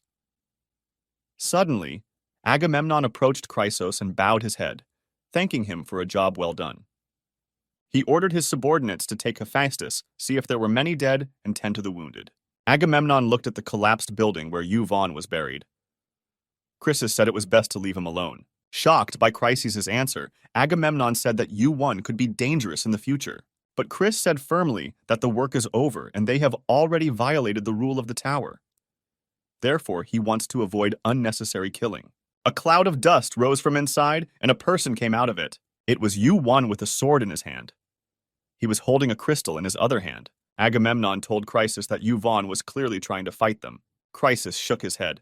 He realized now that Yu-Wan was dangerous and could not be left alive. Yu-Wan's hand was shimmering with an unusual object, the dark divine crystal. Chrysis sensed the danger of Yu-Wan, but Agamemnon wanted to capture Yu-Wan as soon as possible and told Chrysis not to interfere. They would deal with him themselves. But Yu-Wan, who had just emerged from the pile of rubble, suddenly disappeared. There was an explosion in the direction where Hephaestus was lying. Yu-Wan was next to Hephaestus again. Hephaestus's body began to shed the petrification. His mind was unaffected. Soon, the petrification effect would disappear. Agamemnon shouted in anger for his subordinates to kill Hephaestus. The surviving players rushed to where Yu-Wan and Hephaestus were. Yu-Wan was holding the dark divine crystal. The mana emanating from Yu-Wan covered the approaching players. It cut off their heads and their arms and torsos shriveled. Their exhausted screams could be heard everywhere. Chrysis was the only one to notice the unusual object in Yu-Wan's hand. He told Agamemnon that Yu-Wan had an incredible object. The tower produced a monster. Chrysis spoke calmly, saying that he had done his job to stop Hephaestus. And Yu-Wan would be dealt with by Agamemnon alone. Chris decided to try. He could barely walk, exhausted from his wounds, and could fall at any moment. They stood facing each other. Yu-Wan swung the hand that held the crystal, and a huge pillar of flame formed. The players fell backwards, away from the fire. The only one who made it through the fire was Chris. Without paying attention, he took some of Yu-Wan's flame into his hand. He looked at the fire in his hand and thought, controlling the mana of two attributes at the same time was difficult even for a ranked character. And Yu-Wan was very good at it. That was if such a personality was on the side of Olympus. Chris approached Yu-Wan with a proposal to join Olympus. Yu-Wan replied that it was never his goal. Yu-Wan had received a similar offer from Agamemnon before, but he turned it down. Chrysis's fire consumed Yu-Wan, and the black flames around him turned red. Chrysis's body continued to suffer from the punishment, and Yu-Wan asked him if he could still fight. Chris didn't expect to hear such words from a rookie. It was a shameful incident that he wouldn't tell anyone about. All the flames gathered around Chris. The fire swirled quickly and formed the shape of a sun. Chris attacked again. Yu-Wan realized that Chris was willing to die by going all the way. Yu-Wan used his gigantization skill because he realized that Chris had decided to take Hephaestus after all. To prevent this from happening, B1 had to protect Hephaestus now. Two huge energies were fighting each other. The small sun Chris had created descended, obeying his will. It was on its way to Yu-Wan. Despite the powerful punishment the tower had given him, Chris gathered all his strength. Yu-Wan hadn't expected that attacks of this magnitude were still possible. It was as if the whole world was howling from the collision of mana with mana. The entire environment was scorched. Agamemnon thought that using this level of power was unacceptable, and it would be a miracle if the tower didn't destroy Chris with punishments. Yu-Wan and Chrysis lay unconscious on the floor. Their fight had ended in a draw. Only the twitching of their bodies showed that they were still alive. After seeing the results, Agamemnon realized that they had won. Yu-Wan was defeated. Agamemnon rejoiced, already anticipating how he would celebrate his victory on Olympus. He was about to deliver a final blow to the unconscious Yu-Wan to finish him off. But suddenly he heard the sound of a hammer tearing through the air. It was Hephaestus, freed from his petrification, swinging the hammer with incredible power. The players began to retreat. Hephaestus's body grew redder and redder. It gave the impression that he was a giant creature. He ignored the penalty the tower gave him for each swing of the hammer. Hephaestus swung the hammer at Agamemnon. The attack traveled through the air, and he was in its path. Hephaestus raised the hammer over Agamemnon's head, intending to kill him. He was ready to die a nice death, but he was ready to do away with Agamemnon. The hammer was ready to fall on Agamemnon's head. He already felt his death, for he could not withstand such pressure. But the blow didn't come, and Agamemnon heard someone's voice say that they were getting too wild. Someone stood between Hephaestus and Agamemnon. It was a huge man, over 10 feet tall. It was the steward. The steward said that he was tired of seeing the giant Olympus Guild making a mess on the first floor. There should be a real fight on the upper floors. Hephaestus said that it was a misunderstanding. He was attacked and had to defend himself. The steward asked Agamemnon if he was an Olympian. Agamemnon confirmed that he was an Olympian. The steward told him to tell Zeus that if he arranged anything like this again, he would pull off his entire beard. The steward put a black mark on Agamemnon's forehead as a reminder. Hephaestus, who was familiar with the mark, laughed. At that time, Yuan gradually regained consciousness. Suddenly, he received a message that the egg had bared its fangs. This was a strange thing. How could a creature that hadn't hatched yet show its teeth? Could it be that it wanted to devour Yuan while he was unconscious? Or was it trying to protect him? Yuan was thinking about this when another message came in saying that the egg had gone back into hibernation. Yuan realized that he had regained full consciousness. Suddenly, he heard a familiar voice. Standing in front of him was a smiling Hephaestus who had reawakened from petrification. Yuan, who had not yet regained full consciousness, called him uncle and asked him when he would get rid of his petrification. Hephaestus was surprised that Yuan called him uncle and asked him how he felt. Yuan replied that he was more or less okay. His burns were starting to heal. However, Hephaestus didn't understand why Yuan called him uncle, and Yuan replied that he couldn't call him aunt. But since Hephaestus survived because of Yuan, he could call him whatever he wanted. Hephaestus thanked Yuan for saving him. He said that his real name was not Volcaro, but Hephaestus, the blacksmith from Olympus. Yuan pretended to be surprised, but Hephaestus realized that he was pretending to be 100 and that Yuan knew his real name. Hephaestus thought that Yuan had known who he really was for a long time, and that was why he had come to him with an order. Hephaestus had already suspected that this guy was also from Olympus. But now he finally realized that he wasn't. It was thought that the Olympians would lay low for a while after this incident. So Hephaestus decided to rent a good forge since his had been destroyed. He said he wanted to finish the job and asked Yuan to wait a few days. Hephaestus promised Yuan to make a great blade, and Yuan would use this time to regain his strength. Hephaestus left the medicine for Yuan and left. Yuan began to recover quickly with the medicine. Yuan put on his robe and left the house. He spent the whole day there. Suddenly, some monsters appeared. The mana from the dark divine crystal quickly destroyed their bodies. Yuan assumed that he would have a battle with Olympus after he reached the 10th floor. But it happened much sooner. Yuan received great support in the form of Hephaestus. Their relationship became like before. Yuan put on his robe again, which he kept in his inventory. Everything that had happened would greatly affect the next gigantization. Yuan looked at the crystal in the palm of his hand. It was difficult for him to control the power of the crystal. The difference in power with the Hades helmet was monumental. If the Hades helmet was the sun, then the crystal was a firefly. But no matter how different it was from the helmet, there were 3 differences after processing. The description that the crystal wasn't refined disappeared, and the percentage of resistance, the rate of amplification, was increased. The word hell symbolized Hades, and that was also the source of its power. A crystal wasn't so much an item that stored power as it was an item that summoned power. However, due to the restriction, it was impossible to fully utilize the power of the dark divine crystal. At that time, a message from Hephaestus came to the player's set for Yuan to come over. Yuan found Hephaestus's new forge. It was a beautiful workshop with high ceilings. It was filled with warmth. Yuan thought that it must have cost Hephaestus a lot of money. Hephaestus might have been a rich man, but that wasn't surprising. The things he made were worth a lot of money. Hephaestus received a portion of the proceeds from the sale of his items on Mount Olympus. He was one of the first in terms of wealth. Yuan entered the workshop and greeted Hephaestus. Judging by the silence in the workshop, the work was finished. Hephaestus was impatient as usual. He immediately handed Yuan a small box and a sword wrapped in a piece of cloth. Yuan looked at the box. He didn't know what was inside.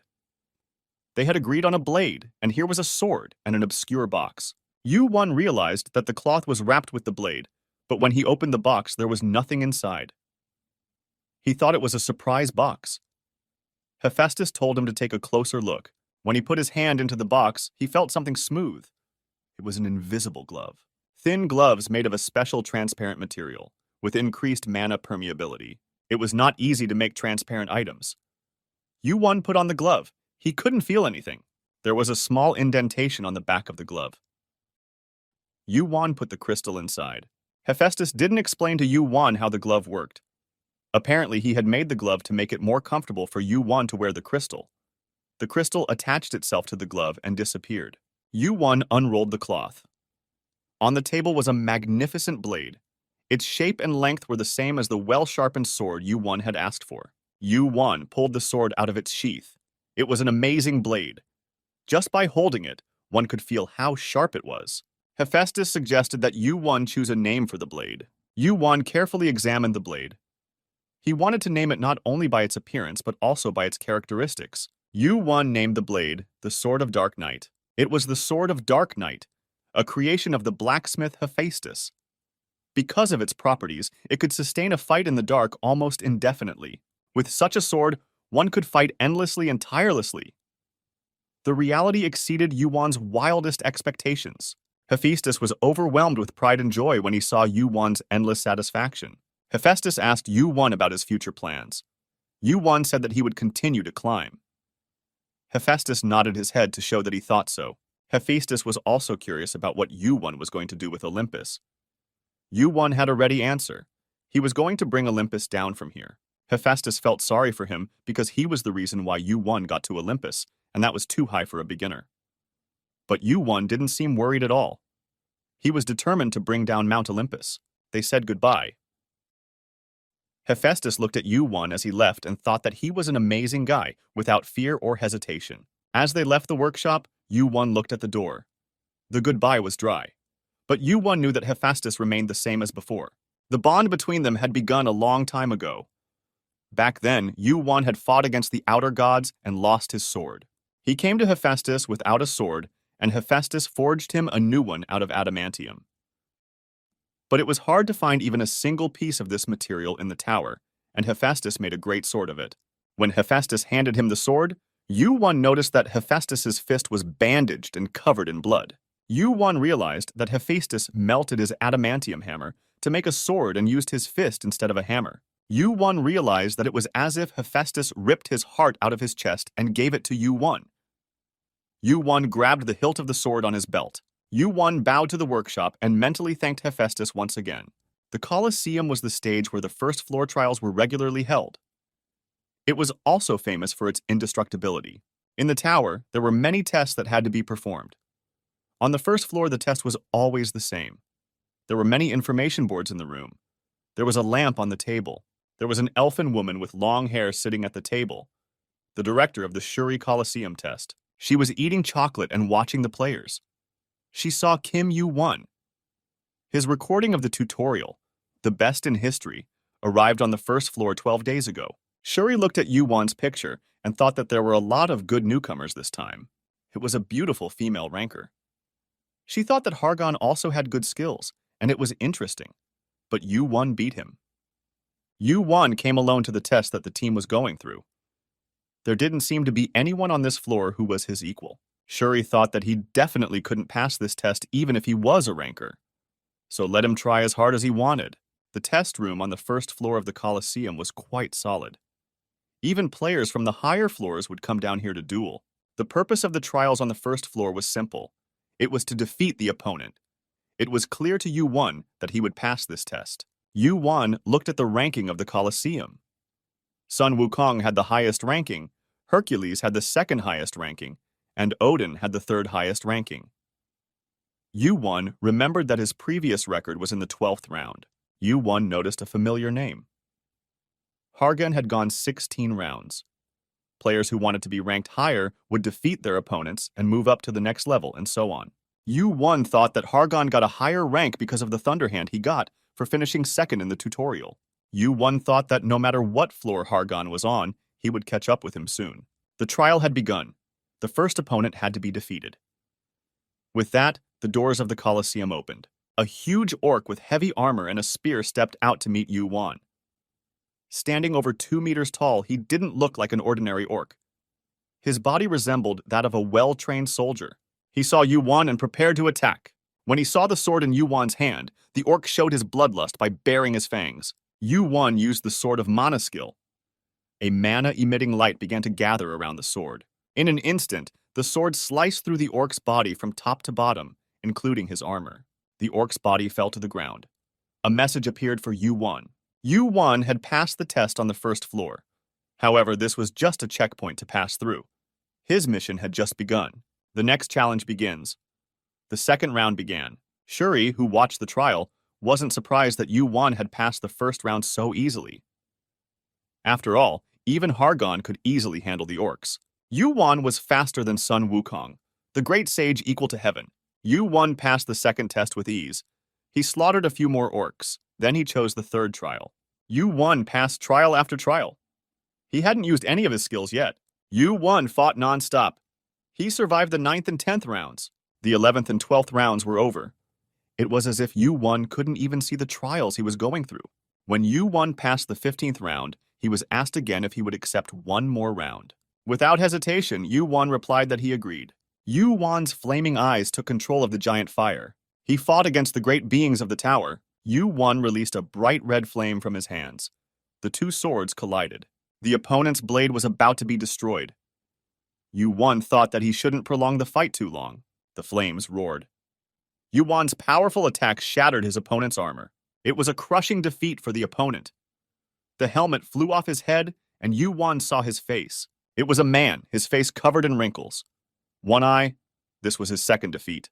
According to Yu-Wan's memories, his opponent had only been defeated once, by the great wage equal to heaven. Yu-Wan said that if the opponent's sword had been better, he would have had a harder time.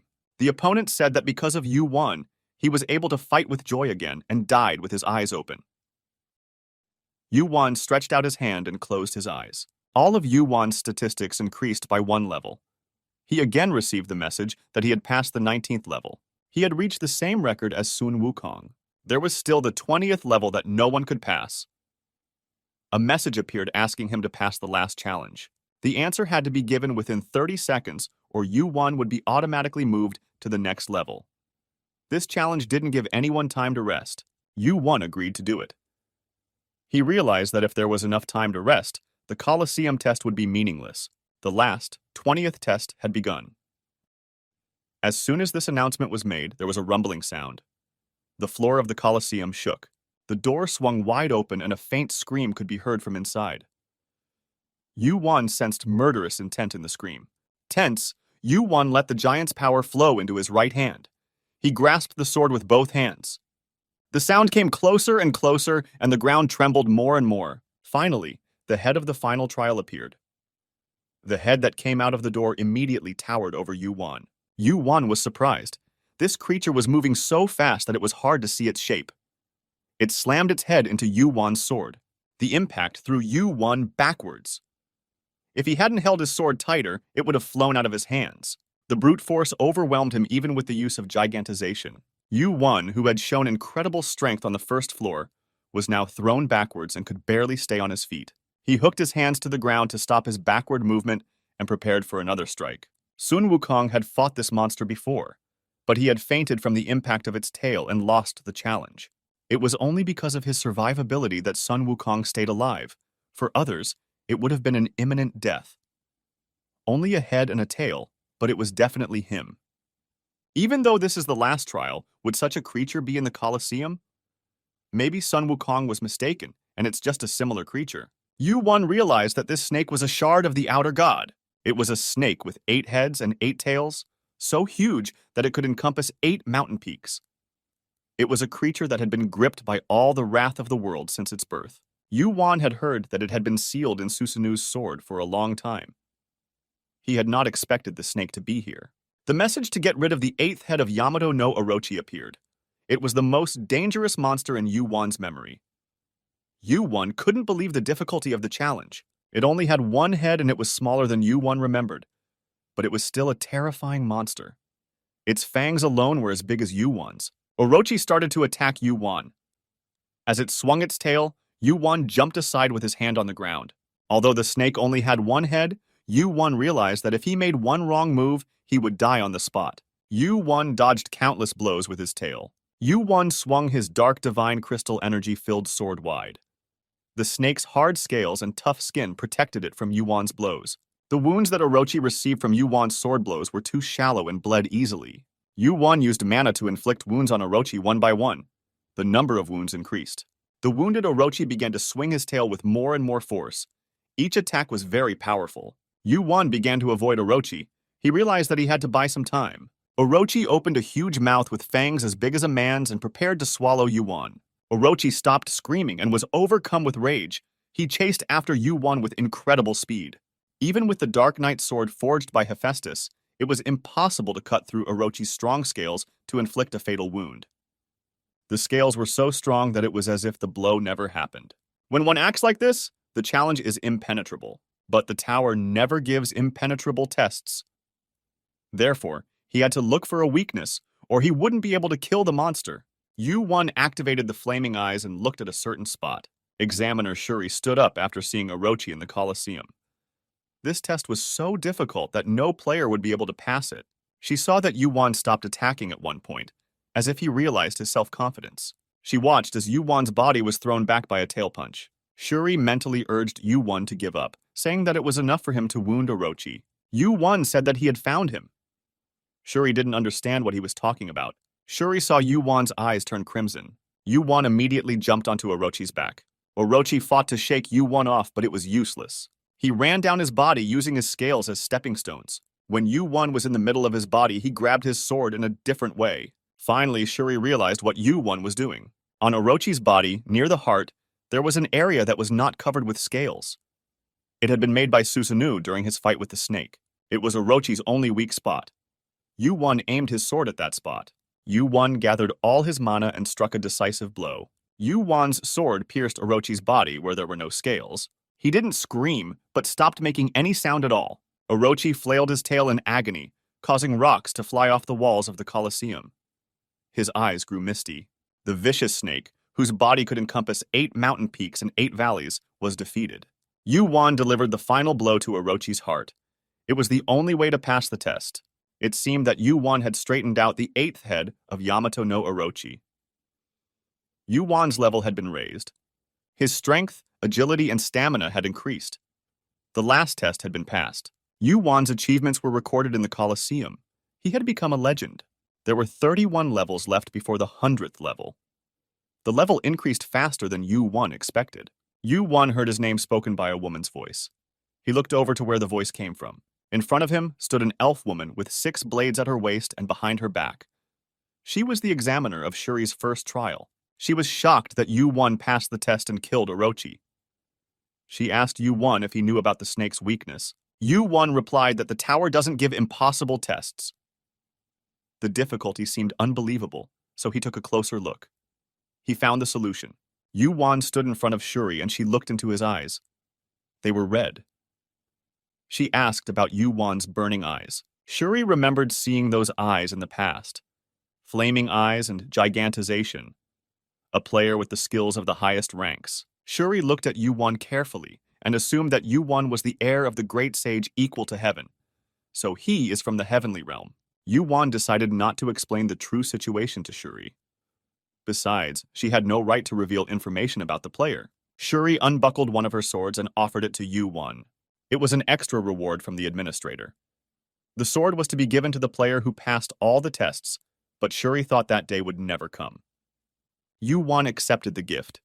Shuri said she didn't know what the sword was. Yu-Wan took the sword out of its sheath to see what it was.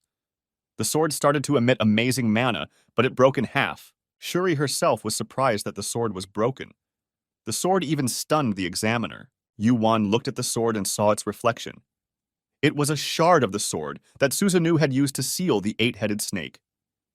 In order to regain its full power, one would have to put all the shards together. Shuri said that if Yu-Wan wasn't satisfied with the reward, she would talk to the administrator. Yu-Wan replied that it was fine, but the blade was just a bonus. The main reward was the 8th heart of Yamato no Orochi. It was separated after Susanoo sealed the Orochi. The powerful poison in the heart could be neutralized, and a miraculous elixir could be obtained that even high-ranking people dreamed of. Shuri congratulated Yu-Wan, for this prize is priceless. Unlike the giant's heart, it couldn't be eaten right away. Shuri advised Yu-Wan not to take the medicine rashly. After that, Yu-Wan wanted to leave the first floor, but he felt that the egg in his inventory started to react. The egg started making hungry cries. Yu-Wan didn't know what to do with it. He had never seen a hungry egg before. Shuri drew her sword and activated her mana. She prepared to attack. Darkness enveloped the Colosseum. Dozens of eyes and small teeth began to appear in the darkness. Shuri thought a monster had entered the Colosseum. She found this strange. The power of the tower protected against the intrusion of strange creatures. She wanted to hack the unknown creature, but Yu-Won stopped her. Yu-Won looked at its eyes and teeth. He was sure that this creature didn't come here. It was here with him. It was the egg that Yu-Won possessed. The egg began to devour Orochi's corpse. As soon as its teeth touched Orochi's body, it became as soft as tofu. Shuri had never seen such a creature before. Orochi's body belonged to Yu-Won, so it was up to him to decide what to do with it. Yu-Won watched as the egg devoured the body. Shuri wondered if this was Yu-Won's ability as well. Yu-Won didn't know what was going on. Like Shuri, he had never seen anything like this before. When the meal was over, Yu-Won asked the egg if it was full. The egg nodded and sang happily. It acted like a child. The egg started to fall asleep, but after eating, its hatching rate increased. But whose egg it was and how to make it hatch was impossible to know. Shuri told Yu-Won that he would become the next Sun Wukong, the great sage equal to heaven. Shuri held out her hand to Yu-Won. He shook her hand and said it was a pleasure to meet her. Yu-Won remembered her from her previous life. She had the same habit of saying goodbye. Shuri was beautiful and strong, unyielding but fair. He remembered how she died in the last battle. Among the first 10 floors, the Colosseum was famous for accurately determining each player's abilities. Yu-Won looked at the rankings. Sun Wukong's record had been broken by him for the first time in 1,000 years. Some people were surprised that the new player had completely rewritten the tower's record. Some were not surprised. One thing was undeniable. An incredible man had entered the tower. He was said to be from Earth, but no one in the tower knew where Earth was. The players and guilds who hadn't been interested in him before finally recognized Yu-Won's name, Labyrinth. This was a challenge set by the tower on the 9th floor. You had to find your way through an endless maze with hundreds of paths. There might be one right way, but there might be thousands of ways. Yu-Won didn't look for a way. He made his own way. He cut a new path with his sword and left the labyrinth. That's how he passed the test. He might have ruined the trial for later players by punching some passages in the maze. But in any case, he would be rewarded for the challenge. Time passed. Hephaestus sensed Yu-Won's presence in the workshop and came out to meet him. Yu-Won was sitting next to a red-hot furnace. The workshop was very hot. Some players couldn't even stand it.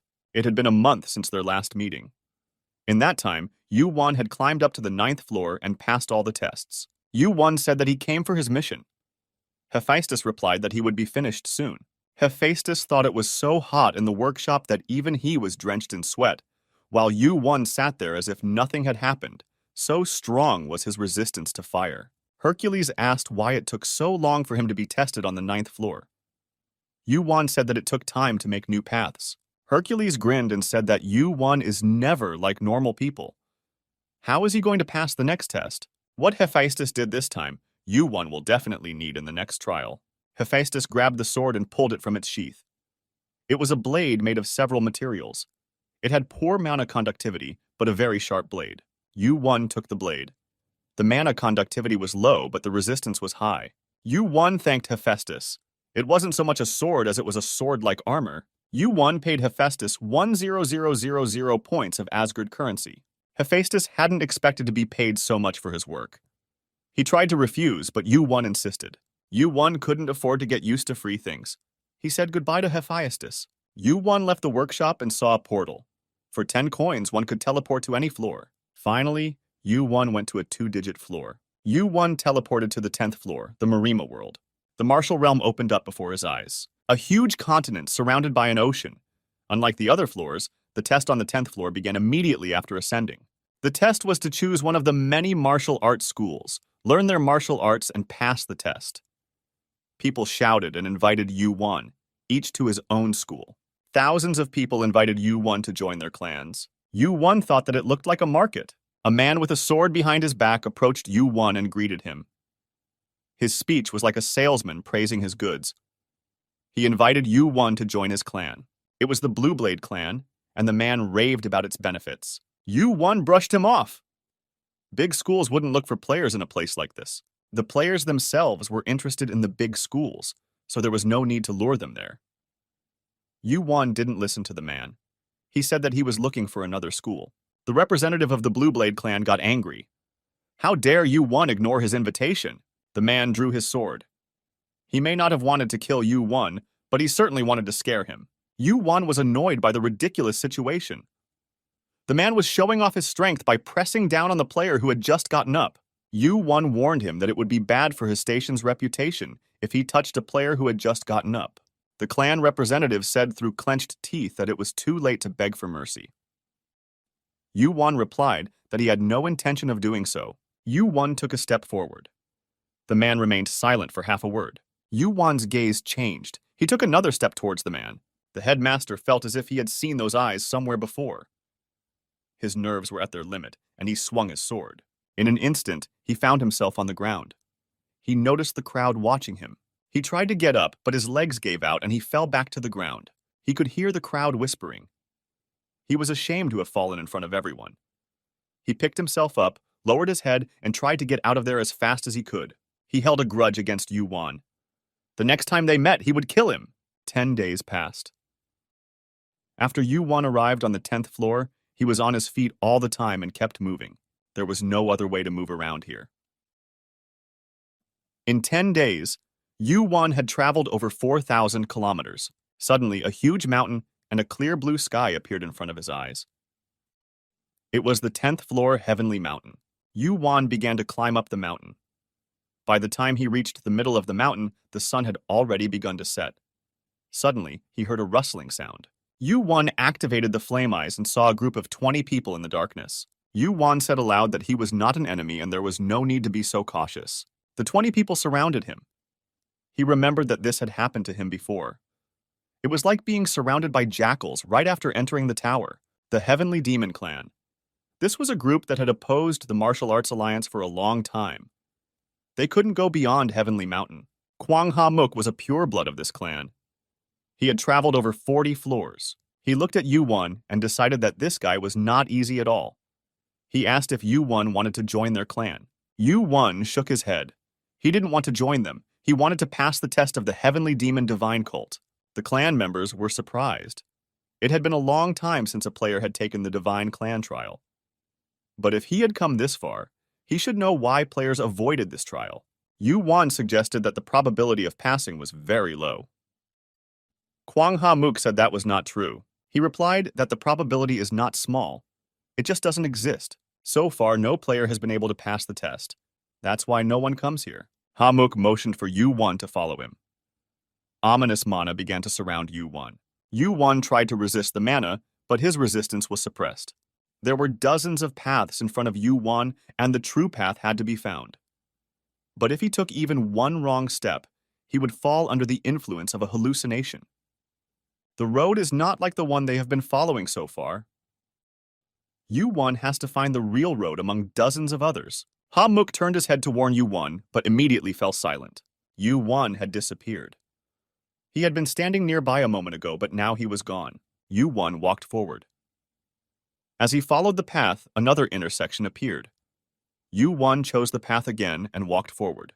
His flame eyes helped him to see through the illusion created by the barrier. The path stretched far into the distance. Yu-Wan stopped. He had to choose a path more than 10 times. Each time he chose the real road instead of the fake one. He approached the intersection again. This intersection was different from the others. Both roads were real, not fake. Yu-Wan thought about which one he should choose. He felt a light breeze on his left cheek, so he chose the left way. Yu-Wan turned left and walked forward again. The further he went, the more the landscape changed around him. Finally, the dense forest was left behind, and Yu-Wan saw a small room in front of him. The room was simple. In the middle of the room, someone was sitting with his back to Yu-Wan who entered the room. It was a living legend of the martial realm. The wind rushed into the room even though all the doors were closed. This was an ancient high-ranking person who lived before the Murim world entered the tower. Heavenly Demon. Suddenly, Yu-Wan received a message that he had passed the first test of the Heavenly Demon. Yu-Wan thought as he walked around the room with the doors closed. Maybe what he sees is not what it really is. And maybe he isn't standing in a small room right now. The Heavenly Demon asked Yu-Wan when he guessed that this was part of the trial. Yu Wan replied that it was right at the beginning. He thought that he was being watched as soon as he entered the barrier. The heavenly demon said that at least Yu Wan now knew how to look for directions properly. The scenery around Yu Wan began to change. The sky demon had disappeared. The narrow room disappeared, and Yu Wan found himself at the edge of the forest. There was no message window. Yu Wan looked around. There was a large village here. Yu Wan couldn't believe that there was such a village deep in the mountains. There were people, chickens, pigs, and other animals coming down from the mountain, as well as martial arts masters. Hamuk, who had finally broken through the barrier, saw Yu Wan. He was very surprised to see him safe and sound. He thought that Yu Wan had fallen victim to the barrier. Yu Wan replied that he just got here first. Hamuk couldn't believe it. It looked like Yu Wan got through the barrier by himself. How could he have gotten here faster if he knew the way? Yu Wan replied that it didn't matter how he got through. Hamuk watched Yu Wan leave for a long time. He ordered his subordinates to escort Yu Wan out and put him up at his house for the night. Even his subordinates could not understand how the stranger could have traveled this far when they, who had lived here for 50 years, walked the same well-trodden path. A steaming hot bath was prepared for Yu Wan. Yu Wan immersed himself in the hot water and felt blissful. He felt the tiredness of the 10-day journey disappear. His muscles relaxed. He closed his eyes and savored the luxury. Thoughts crossed his mind. Suddenly, Yu Wan's attention was caught by an egg. It was shaking in his inventory. Waking the egg after a long time made him remember the first floor trial he had passed. The second floor wasn't the most comfortable place to live. Hot, not enough food monsters. But the tower always gave a reward to those who passed the test. The harder the test, the bigger the reward. The heavenly demon appeared in the world at the very beginning of this war, even before the Chronos clockwork was created. Therefore, Yu Wan had no information about him. He still has to meet him in person. If it was about Murim, doesn't Murim's Great War look appealing? There was no one there who hadn't won a single victory in Murim. Yu Wan didn't know anything. Neither what the heavenly demon trial was, nor why it was so difficult compared to the others. Yu Wan didn't understand why the trial had started, but he wasn't told anything. He didn't know anything. The other players didn't know anything either. Whatever it was, it wouldn't be something ordinary. Sun Wukong shouted so loudly that he didn't know anything either, so Yu Wan had to believe him. Yu Wan reminisced while sitting in the bathtub with his eyes closed. He realized that even though he didn't know anything, he hadn't worked for nothing. Since the arrival of the Heavenly Demon Divine Cult in the land of the Heavenly Demon Divine Cult, the egg had not stood still for a moment. About a month ago, Yu Wan entered the second floor inn and lay down on the bed. He held the egg in his hands and noticed that its size had increased several times. An incomprehensible egg with the pattern of the outer god. After it devoured Orochi's remains, Yu Wan was finally convinced. Dozens of eyes and sharp fangs. Maybe this was what it would look like when it hatched. But even though Yu Wan had fought the outer gods many times, he couldn't tell what it would be like. Yu Wan took an egg from his inventory. It had grown several times larger than the one he had received. Yu Wan wondered if he should let the egg live or not. Should he boil it and eat it? Suddenly, he noticed that the egg was nodding. As soon as he thought about whether to let the egg live or not, the egg started to react to Yu Wan, even though it hadn't reacted at all before. Yu Wan was annoyed. Why did it stay silent and ignore him? He grabbed his sword and swung it at the egg. The egg was terrified and trembled. Yu Wan's sword stopped just above the egg. The egg screamed. Yu Wan put the sword back into its scabbard, looked around, and put the egg back into his inventory. Nothing happened. The egg started to shrink. Yu Wan remembered how the egg had devoured Orki's corpse. Probably the egg could have bitten him if he wanted to harm it. But it didn't. It probably recognizes him as its master. Yu Wan wondered if it was he who failed to hit the egg, or if he was prevented from doing so. For now, the only thing left to do was to observe the egg. Even after some time, the egg did not change. It was constantly sleeping. When Yu Wan was steaming in the warm bathtub, he put the egg inside. The egg liked the warmth very much and said that it was comfortable. The egg said a few words and went back to sleep. Yu Wan thought that the egg slept for a month, woke up, said a few words, and went back to sleep. The fact that it woke up had something to do with the heavenly demon cult, but how exactly, Yu Wan didn't know. A guest had arrived at the heavenly demon cult. The news spread within a day.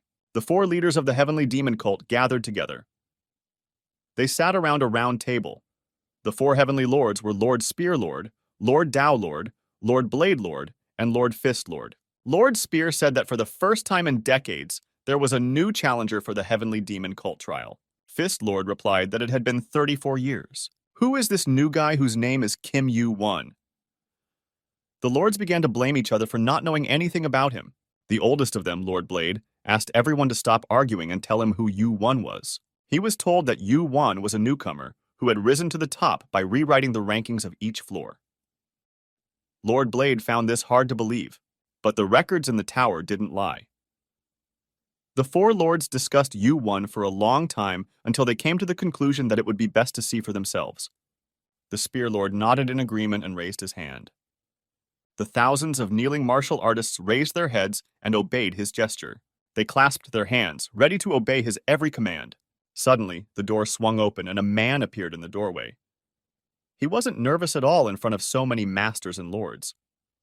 The masters said to each other that it seemed to be Kim Yu-won. He looked fearlessly at the gathered people. The masters thought that he was strong in spirit. Yu-won saw the lords of Blade, Spear, Tao, and Fist. The four heavenly lords who had reached the pinnacle of divine worship in their respective realms. Yu-won looked at the four lords as he walked down the corridor. So the heavenly demon didn't come. The lords announced the beginning of the second trial. But then a man in a black uniform with a sword stepped forward and said that he had a request. It was Zhang Jia Ryong, the captain of the Black Storm Squad. He was the last player to pass the test of the heavenly demon cult 30 years ago. He asked permission to test Kim Yu-won first. The masters consulted and decided to let Zhang Jia Ryong test Yu-won. Zhang Jia Ryong went to see Yu-won. When he showed hostility to the newcomer, the punishment was suspended.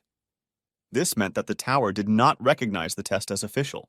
Yu-won told the lords that the tower would not recognize this test. The lords agreed with Yu-won, and the Lord of the Blade said that there would be a reward for this. The reward for this trial was one of the divine cult's medicines, the Scarlet Blood Pill. Yu-won said that it would be enough. The stage was recognized as a trial. Yu-won tightened his grip on the sword. It wasn't easy to defeat a player of Jia Ryong's level. Jia Ryong rushed towards Yu-won. He acted more freely now. The fine imposed on him for being hostile was cancelled because the trial was recognized as official. The Scarlet Blood Pill was the best medicine the Heavenly Demon Divine Cult had. It was of great value. Jia Ryong tried to strike with his sword, but Yu-won dodged it. Yu-won thought that since there were Heavenly Lord level players against him, it must be the order of the Heavenly Demon. Jia Ryong asked if it was true that his opponent was Yu-won. He asked if it was true that he had passed the Heavenly Demon's test, and that the Heavenly Demon had recognized him. Yu-won replied that it was true, but apparently Jia Ren himself hadn't received the recognition. Unlike him, Kim Yu-won did. Yu-won hit the nail on the head with his words. Sometimes the truth hurts the most. Jia Ren gritted his teeth in anger, his eyes glittering with fury. Unable to hold back any longer, Jia Ren lunged at Yu-won. His movements were fast and he was skillful with his sword. Despite the sudden attack, Yu-won calmly dodged. Jia Ren shouted that the Heavenly Demon didn't recognize him. After all, he had sworn eternal loyalty to the Heavenly Devil. Jia Ren had spent his entire life going through trials. He put his life on the line and rose in the tower, trying to become a warrior who would revive the clan. He defied the trials by studying martial arts, but he was not recognized. Why should a stranger be recognized? Who is this Yu-won, and why was he recognized by the Heavenly Demon? Why wasn't it Jia Ren? Jia Ren's sword seemed to be about to cut Yu-won in half. Suddenly, his sword made an arc and slipped away from Yu-won, causing him to lose his balance. Jia Ren didn't realize what had happened to his sword. Yu-won swung his sword. The power of the giant began to be absorbed into his fist. A powerful blow hit Jia Ren. He fell down and his body went limp. After a while, he tried to get up, but his eyes rolled back and he fell down again. Yu-won looked at the man lying unconscious on the ground and said that there was no special reason. He wasn't recognized because he was weak. Yu-won turned his head and looked at the four lords. He asked them if they agreed with him. The lords laughed heartily. The Sword Lord, who had a serious disposition, just smiled. The lords began to talk among themselves, praising Yu-won. He was very good. He didn't even use his sword. They smiled as they looked at Yu-won. They liked him very much. The Sword Lord said to give Yu-won a reward, the Scarlet Blood Pill. As soon as Yu-won took the pill box, he received a message that he had passed Jia Ren's test. The Scarlet Blood Pill was the best medicine of the Heavenly Demon Divine Cult. Since Yu-Wan didn't even try his best in battle, this reward was enough for him. The masters started telling Yu-Wan about the value of the pill. They saw that Yu-Wan acted like a child during the trial. Is this a bluff or bravery? Yu-Wan was asked what clan he belonged to since he was not bad with a sword. Yu-Wan said that he was just teasing his opponent. The Sword Lord called Lord Fist and explained the essence of the trial. The second trial would be conducted by Lord Fist's master, Poon Peng Nim. Among the four lords, he was the most insolent. Yu-Wan stood and listened. The trial would take place in 3 months. During this time, he would have to prepare well, and he would be provided with everything he needed: lodging, food, and herbal pills, Yu-Wan thought. Even though Lord Fist was considered to be the weakest of the lords and would only use 3 techniques, he was still a ranked one. Yu-Wan stood silently in front of the lords. After thinking for a while, he suggested that the lords not wait for 3 months, but start right away. The hall became noisy. Everyone discussed Yu-Wan's words. Spear Lord turned to Yu-Wan and said that such a rash decision was disrespectful to the heavenly demon divine cult. Yu-Wan apologized and said that he had not thought of disrespecting the cult. Lord Fist was ready to jump into the fight as Yu-Wan wanted, but Lord Spear stopped him. He said that this was the test of the heavenly demon, and only the heavenly demon could change it. Yu-Wan was given Tori months to prepare. This was the time to think about how to counter Lord Fist's 3 techniques. Yu-Wan had no choice but to accept this condition. Rumors about Yu-Wan had spread throughout the sect, so hundreds of masters came to see him. Yu-Wan didn't like to be discussed and taken into consideration. The Sword Lord walked in front of Yu-Wan and accompanied him personally. Yu-Wan couldn't understand why he was so honored. The Sword Lord said that it was because he wanted Yu-Wan to win the trial. Therefore, he wanted to watch Yu-Wan personally. After a long walk, Yu-Wan finally arrived at his destination. Yu-Wan walked up to the door of the treatment center. Lord Blade Lord was very surprised that Yu-Wan had come to the healing hospital. He had to visit the martial arts library to prepare for the test. Yu-Wan replied that he would go there later. Yu-Wan went to the healing center to get the miracle medicine that the masters had promised him. When the door opened, the air was immediately filled with the thick aroma of medicinal herbs. B1 entered the courtyard of the healing center. The healers took a long time to collect the order Yu-Wan had given them. He wanted to take all the medicinal herbs, pills, and all the ingredients for making various ointments and tinctures. He also wanted to bring the fruits and roots of the medicinal plants. The chief healer of the cult, Jin Il-Huan, was shocked at the amount of ingredients gathered for Yu-Wan. However, this was the order of the heavenly demon, and it had to be carried out. Yu-Wan thanked the head healer, put the whole pile of medicine into his inventory, and said goodbye. Yu-Wan put all the medicine into his inventory. The head healer was very upset, but he only told Yu-Wan to return the rest of the medicine after 3 months. If the medicine went bad, Yu-Wan would have to pay for it out of his own pocket. Yu-Wan said goodbye and that they would meet again in 3 months. The place where the servant took Yu-Wan was halfway to Mount. It was a cave with a narrow entrance and high ceilings. It was the heavenly demon cult's training cave filled with bread balls. It was the perfect place for Yu-Wan.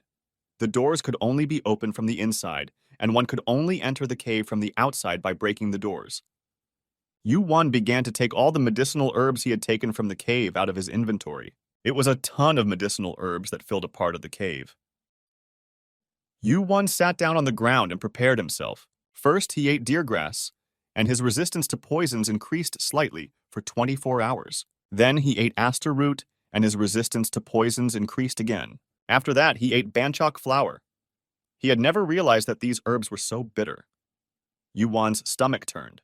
He had never eaten so many medicinal herbs before. His stomach felt like it was being cut with a knife. Some of the herbs were probably poisonous. But Yu-Wan didn't take a mixture of herbs that could kill him.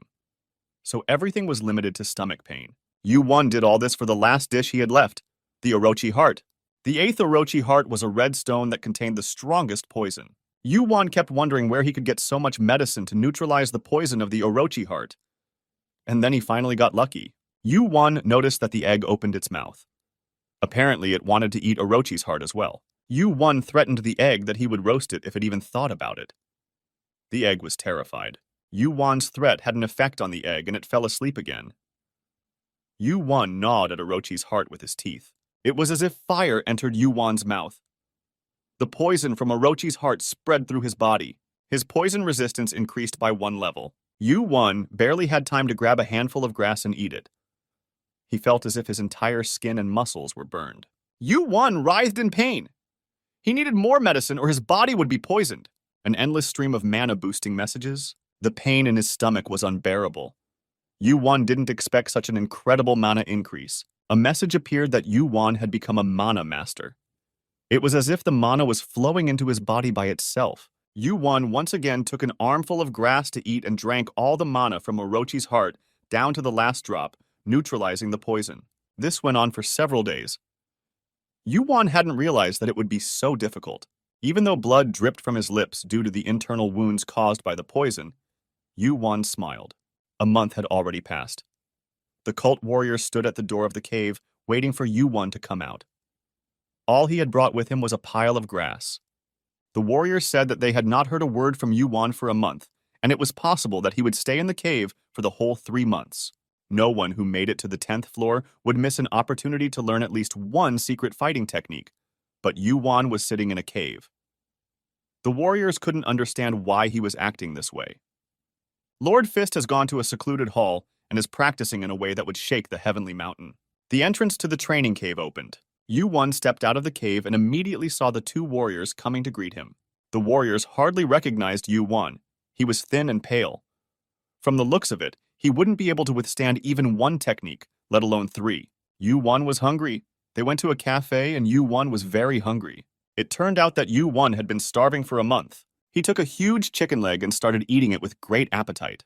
The warriors were shocked to find out that Yu-Wan had been eating only medicinal herbs for a whole month. Sometimes the items are useless because of the strong poison in them.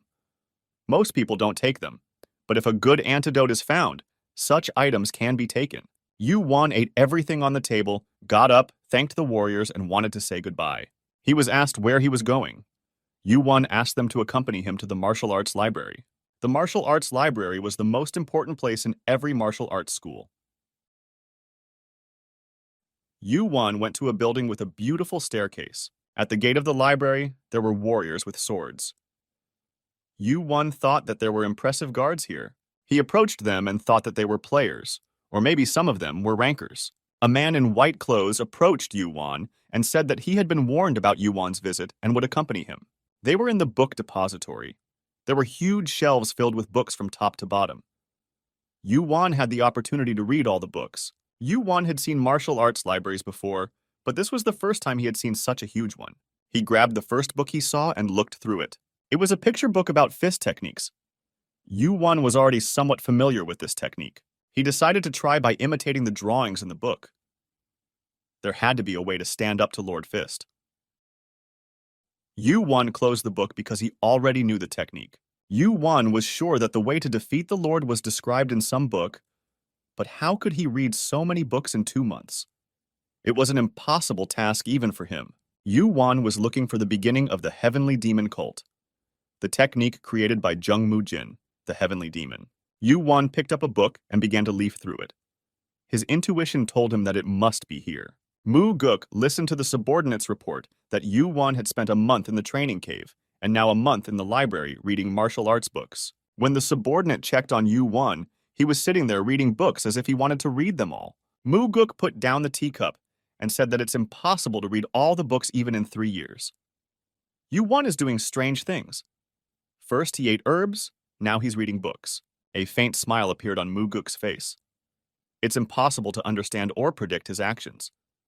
So Mu-Guk had high hopes for Yu-Wan. Finally, Yu-Wan left the martial arts library. Another month had passed. Yu-Wan had gotten everything he was looking for. After leaving the secluded training, Fist Lord was told that Yu-Wan had spent a month in the training cave, then a month in the library, and another month in the training cave. Fist Lord was a large man with well-developed muscles. He was in the waiting room outside the training area, preparing for a fight. Fist Lord put on a red robe and thought that perhaps he had wasted his time practicing in seclusion. He put on his martial arts gloves and left his residence. Thousands of martial artists had gathered at the drill ground. Many of them were pinning their hopes on Yu-Wan's victory. Some came to see the master's skills, while others wanted to see how Yu-Wan would fight. Everyone was full of anticipation. The place was buzzing with people talking to each other. The Lord of the Fist appeared on the stage. He walked with a wide stride and the crowd roared as they saw him proudly walk down the stairs. The Lord looked at the crowd and thought that the sect had indeed become weaker, and the number of players had dwindled over time. The commotion on the field made Lord Fist's eyebrows furrow. He shouted for everyone to be quiet. This was a test from the heavenly demon himself, and respect had to be shown. Yu-Wan had not arrived yet, but now the gate swung open. Standing on the platform was Yu-Wan. He had arrived at exactly noon after the Fist Lord. Yu-Wan felt that the Fist Lord was emitting a martial aura. Yu-Wan put his sword in his inventory and pulled out the Dark Knight sword. The Fist Lord offered to get right to the point. Yu-Wan's task was to block the Fist Lord's 3 attacks. A message appeared that the second trial of the heavenly demon divine cult had begun. Yu-Wan thought that the lords would regret giving him 3 months. The Fist Lord swung his fist. A flash! A bright light flooded Yu-Wan's eyes. The Fist Lord had used his first technique. Yu-Wan looked at the spot where he had stood a second ago. The devastating heavenly lightning had destroyed everything and turned the place into a pit. If Yu-Wan hadn't dodged it, he would have felt very bad. This was only the first technique. Being struck by lightning was very dangerous. The Fist Lord said that Yu-Wan had made the decision to dodge the strike. If he tried to block the strike, he would be a pile of mincemeat by now. The Fist Lord used his second technique. Dozens, hundreds of fists rained down on Yu-Wan. His strikes accelerated, the fists moving so fast that they were almost invisible. Yu-Wan turned on his Flaming Eyes skill. It helped him anticipate the trajectory of the punch and get out of the way in time. Fist Lord was surprised that Yu-Wan was able to dodge the punches. Not only did he anticipate the punch, but it was as if he could read the Lord's mind. It must be the skill that made his eyes red. The Lord laughed. Being able to read his attacks with his red eyes helped Yu-Wan dodge the blows. The clouds above the place thickened. The Fist Lord prepared for the third technique. Yu-Wan couldn't dodge this technique. It became dark. The spectators became excited. The Fist Lord told his assistant to prepare a protective barrier to protect the audience. The Fist Lord would hit more than just the court. Yu-Wan thought for a moment. If even the Heavenly Lords were worried, then this third technique must be something special. This attack would hit the entire drill ground. It would be impossible to dodge. Yu-Wan realized that if the attack area was large, it would be weaker. He decided to block the third attack and activated the gigantization skill. The Fist Lord realized that Yu-Wan had decided not to dodge the attack. This might have worked with any other master, but not with the Fist Lord. An electric beam shot out of the Fist Lord's hand. Sparks, crackling. Thick smoke filled the arena. It was the Fist Lord using his third technique. It was a monstrously destructive power. If it weren't for the Lord's protective barrier, all the spectators would have died. Finally, the dense smoke cleared. The platform was completely destroyed, and a huge hole appeared in the middle. The audience was speechless. They were shocked by the strength and power of Poon Peng Nim's punch. A message appeared for Yu-Wan that he had withstood all 3 Lord Fist techniques. The second test of the Heavenly Demon Divine Cult had been passed. Yu-Wan rubbed the back of his hand. When he blocked the attack, the electricity he couldn't stop partially paralyzed him. This was the end. Yu-Wan had defeated all 3 of Fist Lord's Poon Peng Nim techniques, despite Fist Lord's best efforts. Fist Lord looked at Yu-Wan in astonishment. Not only did he block the third attack, but he also remained unharmed. Fist Lord motioned for Yu-Wan to continue. He had gotten into the excitement and wanted a real fight more and more. Yu-Wan felt that Poon Peng Nim was eager to fight him seriously. But this was exactly what he wanted. Poon Peng Nim smiled broadly. He looked at Yu-Wan, his eyes filled with fighting spirit. The Fist Lord felt a faint warmth flicker around Yu-Wan. He realized that it was mana. He was perplexed as to how Yu-Wan could use the Heavenly Demon Spirit. This is the original form of the Heavenly Demon Spirit. It is also known as materialized mana. Although it's still in its basic form, it's definitely the beginning of the Heavenly Demon Spirit. Lord Fist was lost in thought. He looked at Yu-Wan and wondered what else this guy was capable of. Then Yu-Wan decided to make the first move himself. He could sense Poon Peng Nim's instinctive fear of the Heavenly Demon Spirit, even if it was still incomplete. When the fist and the sword collided, the blast wave and the mana flew apart. It seemed that Yu-Wan had withstood 47 techniques from Fist Lord Poon Peng Nim's Fist Lord. The Fist Lord felt very uncomfortable. After all, this was supposed to be an ordinary shield, but instead, he had to fight a heavenly demon martial art. Peng Nim could feel that Yu-Wan's unfinished technique was getting weaker and weaker. Yu-Wan realized that the next attack would be stronger than the previous one. He tightened his grip on the sword. A report came in that Yu-Wan had withstood 59 Fist Lord techniques. Yu-Wan felt that Pen Nim's strength was increasing. It looked like he had adapted to the Heavenly Demon's technique. The Fist Lord was shocked that Yu-Wan could withstand 59 techniques. It looked like he could last for a long time. It shattered his self-esteem a bit. Peng Nim was preparing his next attack. He told Yu-Wan to attack him with all his might. The Fist Lord was getting stronger.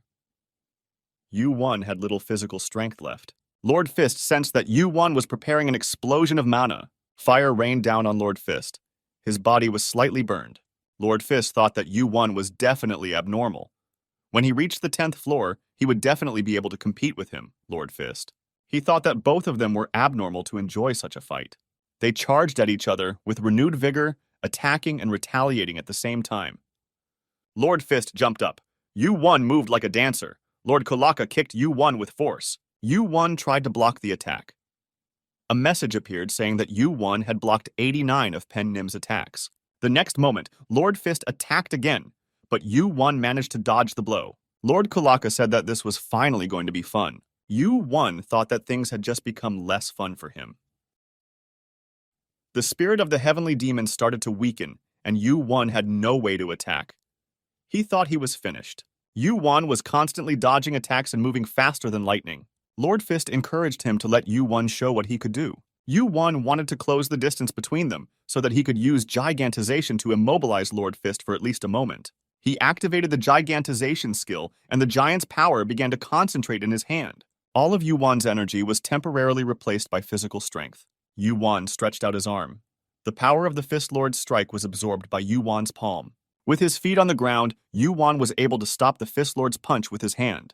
The energy of the Dark Divine Crystal was transferred from Yu-Wan's right hand to his left hand. The Fist Lord followed the path of the energy with his eyes. Yu-Wan channeled the energy and stabbed him in the chest with his sword. Blood spurted from the wound. The wound was shallow, but when the Fist Lord touched it, his entire hand was covered in blood. He took a few steps back and stared at the blood on his palm in bewilderment. It was unbelievable that a player could wound him. The Fist Lord stood there and thought, just a little more and he will be able to defeat Yu-Wan. But this was a test, not a duel. If only Yu-Wan was of a higher level. Lord Fist lowered his hands and admitted his defeat. No one had expected this. The lords were surprised. The spectators did not disperse, recounting the details of the battle over and over again. The Sword Lord said it was a true miracle. Perhaps one day he would surpass their leader. Although this trial was against the rules, the lords were only there to observe. The Heavenly Demon himself watched the duel. Yu-Wan received the news that he had passed the second trial of the divine test of the Heavenly Demon cult. He had obtained the Heavenly Demon spirit skill. Many masters present at the trial rushed to the library in search of the Heavenly Demon technique.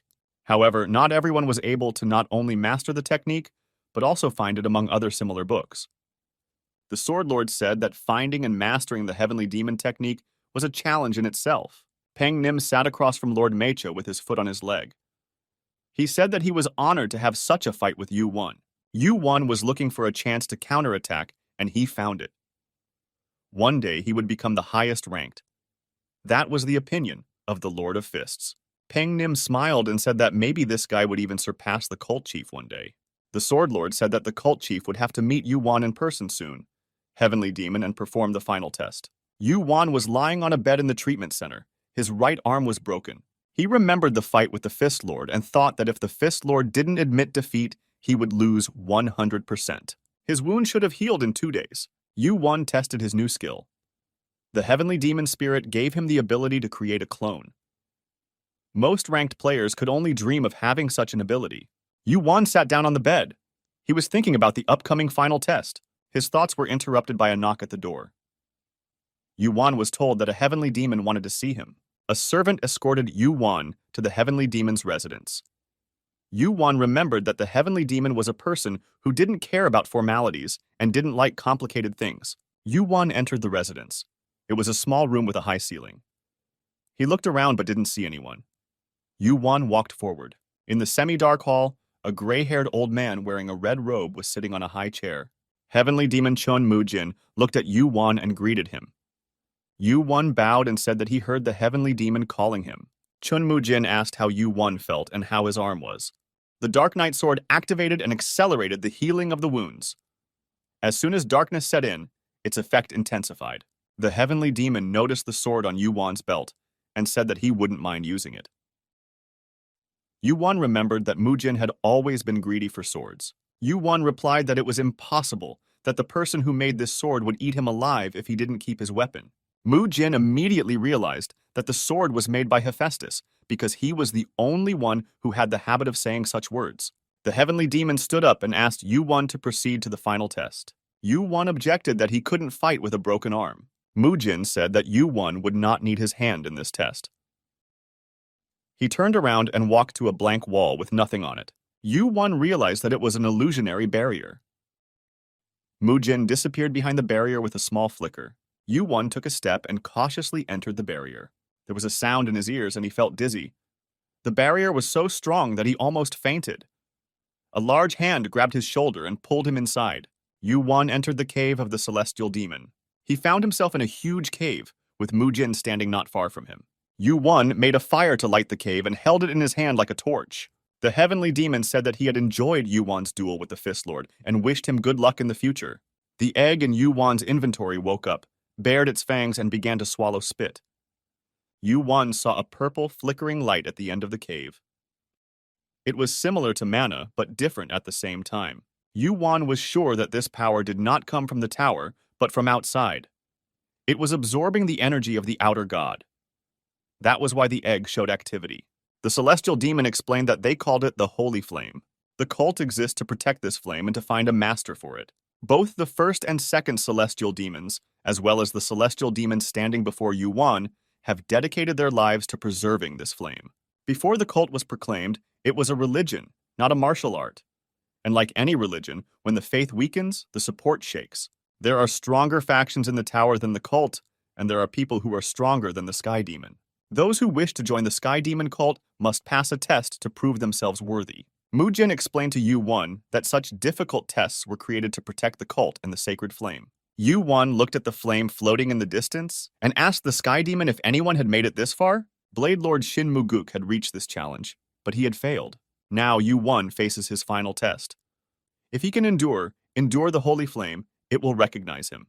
Yuan received the news that the third test, to endure the holy flame, had begun. Mujin told Yuan that the son of the great sage had endured more than 40 days in the holy flame. Shin Muguk reached the holy flame, but could not enter because of fear. Yuan thought that although he had withstood Lord Fist's attacks, he was powerless in the face of such power. Mujin was well aware that this was a difficult test. He told Yuan that this flame was growing, fueled by fear. It is a power that has taken the form of fire. Yuan activated the flaming eyes to resist the holy flame. The fire spell mantle resists the holy flame. It gnaws and burns those who fear it. Yuan began to walk forward. The heat became more intense and the flames more fierce. He has to pretend that he is not hot. At that time, the egg woke up and showed its fangs. But Yuan warned it to stay still. After all, it had eaten Orochi's entire corpse, so the egg can physically affect the flames. Yuan thought if the egg consumes the flame, he will be in trouble. The process will stop. It had been a long time since Yuan had felt that something more terrifying than death might be ahead of him. He developed a fear of the outer gods. Because of his fear, the flames grew. Yuan remembered the time when he had fought the outer gods. He decided that if he was afraid, he had no right to possess it. Yuan said that he didn't know who he was dealing with, but if it was an outer god, he was tired of looking at it. His body was weakened by the time travel, but his mind was the same as before. Leaving behind the crumbling world he clung to for survival, Yuan returned to the past to set things right. Yuan said that he came back for one reason only. He came back to defeat the outside gods. After Yuan's words, the raging fire suddenly died down. Purple flames enveloped Yuan. The holy fire swirled around him like the wind. The drop-shaped holy flame rested on Yuan's hand. The fire divided into 3 parts and followed Yuan. He received the message that the last test had been passed. Yuan received the title of Vice Lord of the Heavenly Demon Cult. His stats increased by 1 level, acquired the skill Sacred Flame. Yuan was able to move to the 11th floor. Mujin saw the fire diminish rapidly. He thought that Yuan had given up. Mujin's eyes widened. Maybe Yuan had not given up but died? Through the purple flames, Mujin saw Yu Wan's silhouette. He was alive! Moreover, the holy flame no longer returned to the heavenly demon. Yu Wan had become its master. Yu Wan could not stand on his feet from the strain. He slowly collapsed forward. Yu Wan gained full power over the members of the heavenly demon divine cult and became the master of the sacred flame. A few days later, Mujin was sitting in his favorite chair in his home. He thought about Yu Wan. He had received the holy flame after all. At that moment, the door opened and Yu Wan entered the room. Mujin and Yu Wan sat in the pavilion by the lake and drank tea. Yu Wan asked the heavenly demon if he had to stay here. After all, he had nothing else to guard. Mujin replied that he was already used to being here. Yu Wan said that he was given the title of Vice Lord, but at the same time, he doesn't want to join the heavenly demon cult. Mujin replied that the title is a reward for the challenge, not an obligation. Yu Wan can do what he wants. Heavenly Demon looked at Yu Wan sadly and said that things used to be different, and now the cult is the enemy of the Murim Alliance. Yu Wan decided that Mujin wouldn't make him the next Heavenly Demon and calmed down. He gratefully accepted the reward from the Heavenly Demon. Yu Wan got up and prepared to leave. Mujin asked him why so early. Yu Wan replied that he had to be in time for the start of the Great Murim War, in which he planned to participate. Mujin sat by himself and thought. The strong chains that bound him were gone. He wondered what he should do now that he was free. It seemed that it was high time for Mujin to do what had long been expected of him. It was time to return to Murim, the battle sphere. The test on the 11th floor was a team fight. Player Halloman sat and prayed that he had good players on his team. A screen appeared in front of him, and he saw that he had made it to Team A. There were 208 players on each team. Lars and Melly were in the same team as Halloman, but he saw the names of the other players for the first time. After going through over 100 names, he found only a few familiar ones, and all of them were pathetic and unqualified. Halloman looked up the names of the members of Team B. The first name of one participant was already familiar to him. It was a player with a rare healing ability. The entire second team consisted of players whose names everyone had heard at least once. Halloman wondered why he was so unlucky, since he had failed the test 3 times before, but this test would be the worst. He decided to take another look at the names of the players on his team. Suddenly, he saw the name of Kim Yu-won. Of course, Halloman had heard that Yu-won was a really cool guy. But beating a team with 200 cool players is unrealistic, even if he has Yu-won on his team. A man put his hand on the hotel counter and complained that the room cost 30 points. Yu-won watched the scene at the hotel counter. Because of the upcoming tournament, the hotel prices were exorbitant. Yu-won looked at the team rosters. All the talented players he knew were on Team B, but for some reason he was listed on Team A. On the 11th floor, the examiner was Hypnos, one of the Olympus rankers. Yu-won thought that maybe they were avenging his past. They don't just want him to fail the test, they want him to die. The hotel receptionist invited Yu-won. Yu-won asked if there were any rooms available. He was told that only the best room was available for 100 points. Yu-won agreed to rent the room and asked if he could change the currency. Yu-won wanted to exchange the Asgard money that he and Hargan had split in half after defeating the Jackal Gang. Yu-won asked the hotel clerk to change all the money into points. After exchanging the Asgard money, Yu-won's account had 931420 points. Immediately, a message appeared offering to summon a servant. Yu-won agreed. The footman immediately appeared at Yu-won's door and asked how he could help. Yu-won had already entered his room and was sitting on the bed. He told the servant that he wanted to use the shop. The servant fluttered around Yu-won, wondering what he needed. Yu-won noticed that the valet had already smelled money. He told the footman that he wanted to see what the store had. Yu-won already knew what he needed but pretended to check the items in the store. Yu-won was looking for adamantium, the only material that would help complete the Dark Divine Crystal. Yu-won found adamantium. It was the strongest metal, a blacksmith's dream. He asked the footman how much adamantium was worth. The footman told Yu-won that adamantium was of the highest quality. The footman offered Yu-won ready-made items since adamantium is only a material. Yu-won replied that ready-made items were expensive, but that the material could be used to make something worthwhile. The footman replied that adamantium itself is an expensive material. It never breaks and is capable of conducting mana. It is the only such material in the world. Yu-won realized that the lackey was very well informed. The lackey continued to fly around Yu-won. He said that adamantium can be used to make many good objects. Not all blacksmiths can work with this material. Therefore, this unpredictable material is considered the limit of dreams for blacksmiths. The footman asked Yu-won if he knew Hephaestus. Yu-won asked what it was about. The footman replied that if Hephaestus was known, he could create many first-class objects out of adamantium. The footman went on to tell Yu-won that it was difficult for people to find a blacksmith, and if they did, they had to pay very dearly for the work. But this is not the case with Yu-won, for Hephaestus will make him an object for almost nothing. Therefore, lackey thinks that the price of adamantium should be higher for Yu-won than for others. The lackey set the price for 1.5 kilograms of adamantium at 1.5 million points. Yu-won didn't have that much money, so he told the footman. The footman immediately suggested that Yu-won buy adamantium on credit. He was already prepared for Yu-won to agree to his terms. But Yu-won said that he had changed his mind and that he would buy adamantium elsewhere. The footman offered Yu-won a discount and tried to persuade him to buy. Yu-won replied that he could get along just fine without adamantium. He wanted to make it clear to the footman that he was not interested in buying it, so he wanted to lower the price. Yu-won haggled with lackey until the amount reached 85,000 points. Then Yu-won said that he would buy adamantium. Lackey was not satisfied with the price and tried to raise the price again. Yu-won said that he would not pay more than 85,000 points. Then the lackey sold him adamantium, a blacksmith's dream. Yu-won thought he could buy adamantium cheaper than the market price. The lackey asked if Yu-won needed anything else. He said he didn't need anything, and the footman disappeared. Now all that remained was to give the medal to Hephaestus. Yu-won looked at the dark divine crystal on the back of his invisible glove. He couldn't go to the test without it, for there was no telling what the Olympians had come up with. Yu-won realized that working with adamantium would not be easy even for Hephaestus. It could take 2 or 3 months. He wanted to meet the smith right after the test, but it was still a week away. So Yu-won decided to take a walk. Namgong-hong, nicknamed the Genius Player, was a purebred descendant of the Namgong clan. With talent and skill, the support of a large faction, and hard work, Hong could easily become the leader of his group. Hong and his team entered the 11th floor dungeon, Agray's Labyrinth. Was this really the hardest dungeon? They were probably the first to finish it. It didn't seem difficult for Gong Hong's team to reach the end of the dungeon and clean it up.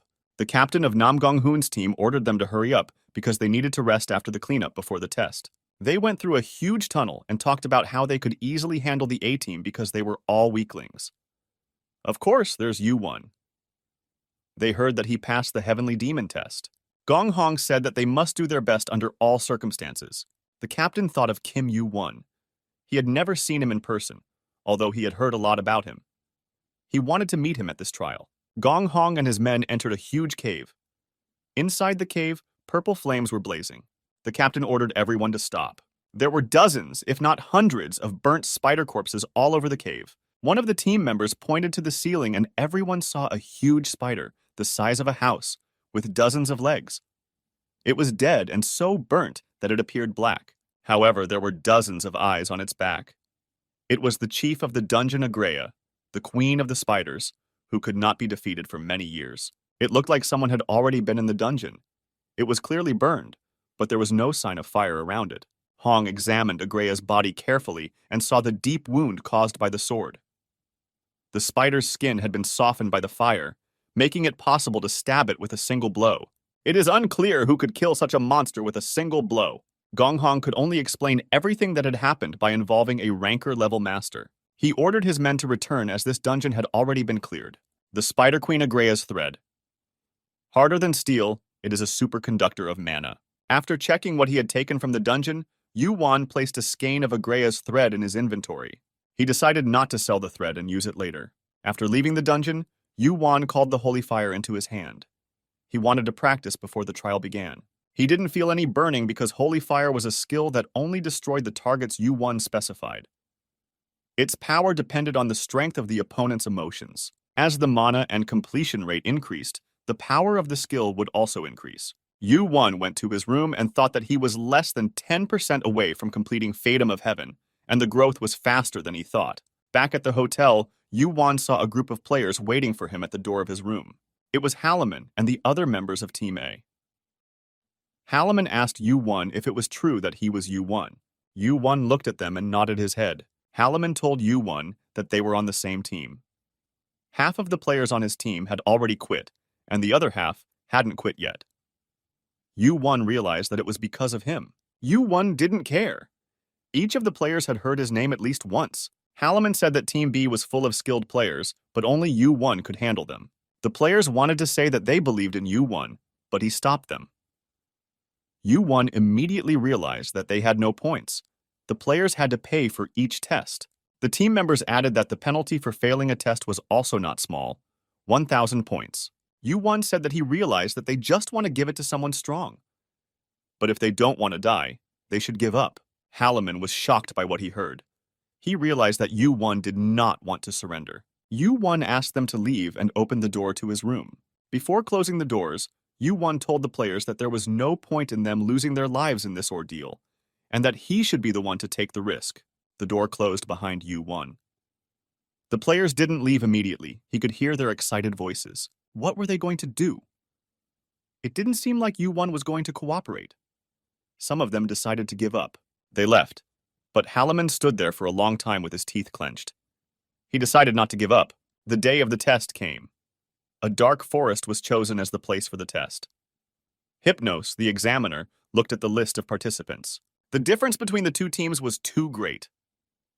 Hypnos thought he would be cursed for such an unfair test. He wondered how that Kim Yu-Won could be so frustrated with Olympus. Hypnos had received a single order from the great Olympus to destroy the contestant Kim Yu-Won. He was already dreaming of a reward for the order and gladly agreed to do it. Hypnos flew everywhere on a white bull. This time, too, he climbed on the back of the bull and rode to the place of the trial. At this time, Hypnos' player's kit rang. It was a message from Hera, the wife of Zeus. The trial took place in a dark forest, Eliram.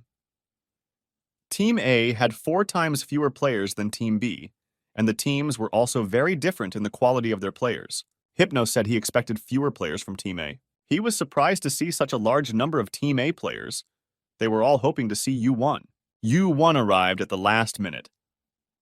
He looked at the players and thought it was a pity that so many victims would fall into this trap. Hypnos addressed the participants of the trial. He said that the teams were not equal in number, but no one would change the players on the teams, so they would start the trial as is. Hypnos raised his hand and announced the start of the trial. The essence of this challenge is to capture the flags. The rules were simple. Capture as many flags as possible and connect them. Where do we get the flags? A long time ago, the Dark Forest was created by the stewards specifically for the trials. It is inhabited by a large number of monsters of various levels, and flags are scattered throughout the forest, on paths, on trees, in ravines, and even on monsters. All the participants had to do was to collect as many flags as possible. Hypnos narrowed his eyes and said that the team that collected the most flags would be declared the winner. But the challenge is called capturing, not collecting flags. You can take flags from your opponent, and to do so you can rob, threaten, and kill. You can do it all. The faces of the members of Team A changed at this announcement. 2 kings will be chosen for this challenge.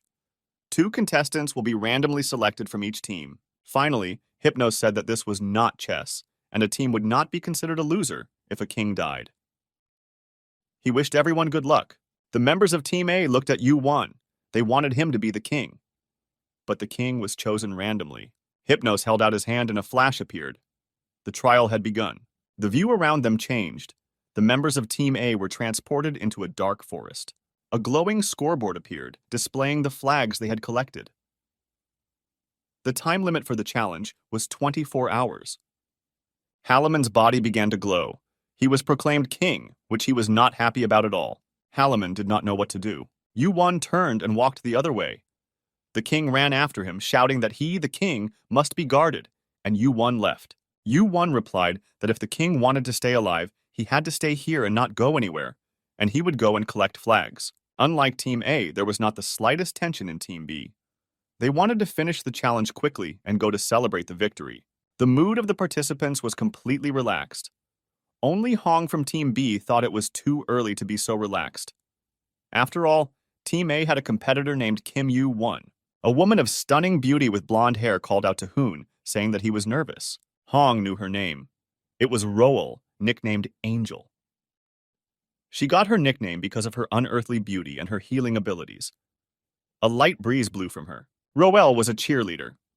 She told Hong that he shouldn't be too nervous because the difference in the number of players was really big. Hong told Roel that it was strange that there was such a big difference in the teams. Angel Roel replied that it was probably a coincidence. Hong said that his family has a saying that nothing happens by chance in the Valley of Rivers and Lakes. Roel asked who was the king of their team. None of the participants knew. Hong thought for a moment. He seemed to have seen someone with a golden glow, but now he couldn't remember his face. It was strange that he could not remember the king's face, for he remembered everything he had ever seen since he was a child. There was a golden light coming from Halaman's body because he was the king of Team A. He sat and looked at the scoreboard with his glasses. They didn't collect many flags. They collected flags while accompanying the king. The team members sat and discussed that it would be good to catch the king of Team B, then the score would be in their favor. There was even one person in the team who could do it, Kim Yu-won, although he didn't look like he would cooperate with the team when they first met. The team members stood in the forest waiting for Yu-won's return. After all, he was the one who brought most of the flags. Suddenly, there was a crunching sound, and the members of Team A turned their heads in the direction of the sound. Team B spotted the enemy team in the forest. Team A found itself in a position where it had to defend the king. A player from Team B waved a torch and shouted that there were only 10 enemies and not to be afraid of them. A player from Team A said that the enemies were also 10 and that there was no need to give up. A player from Team A suddenly fell to the ground with his head cut off. It was a murder. The players of Team A panicked. They wanted to surrender, but surrender was not an option in this ordeal. Halaman started to run, but not very fast. He was being chased from all sides. Every opponent wanted to cut off his head, so Halaman drew his sword. Halaman felt the cold blade touch his neck and closed his eyes, expecting death. Suddenly, Yu-won appeared and ordered him to stand still. With one blow, he killed the player who had thrust the dagger into Halaman. Halaman shouted with joy when he saw Yu-won. Yu-won's appearance put an end to the chaos. The other players of Team B began to retreat after seeing Yu-won massacre their comrade. In Team B, some members wanted to run away while others thought they could take the chance to win. Yu-won told them that they could go, but that they should give up their flags. A player from Team B started to attack, thinking that they would win since they were outnumbered. Suddenly, a player with a black mask on his face shouted that they should kill Yu-won. A moment later, his body was cut in half by Yu-won's sword. The situation had changed. Yu-won's eyes turned red. The players of Team B, who only wanted to fight Yu-won, suddenly stopped talking. One of the players approached Yu-won, kneeled down, and begged for mercy. He gave Yu-won his flag. There were shouts that the players also wanted to give their flags to Yu-won. They came to Yu-won one by one and gave him their flags. There were 3 players left who didn't have any flags, but they also decided to surrender rather than lose their lives. In this way, Yu-won managed to get 8 flags. King Halaman stood aside trembling. He began to apologize to Yu-won for his behavior, almost crying and begging Yu-won not to leave him. Halaman shifted his eyes to Yu-won's flags. He could not believe his eyes. Only 4 hours had passed since the ordeal. Yu-won had 27 flags that he had collected all by himself. This was almost half of the flags collected by the entire team. Their team had collected 64 flags, the B105 team's flags. Yu-won explained to Halaman that each team already had enough flags.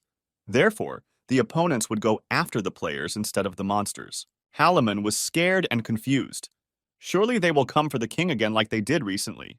From then on, Yu-won ordered Halaman not to go more than 20 meters away from him. Yu-won thought that even without the king, it would be difficult for him to win. Yu-won once again reminded Halaman to stay close to him, and they moved on. The real game had begun.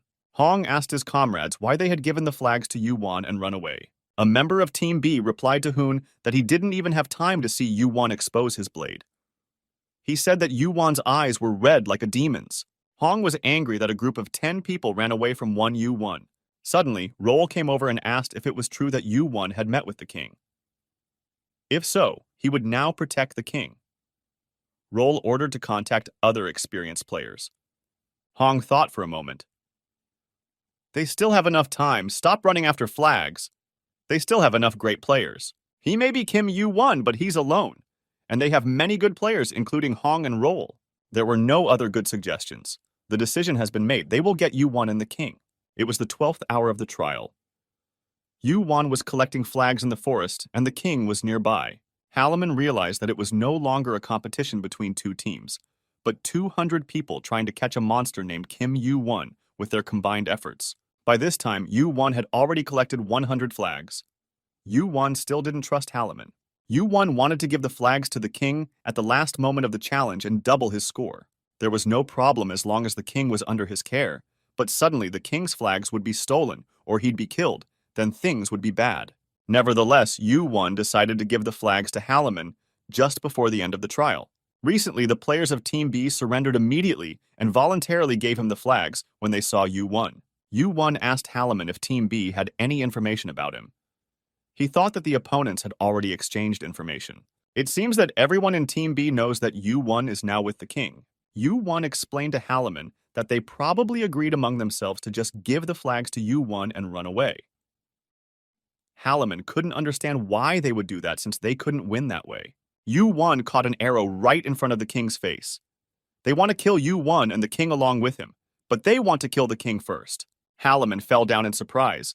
The arrow flew straight at him, so he was the target.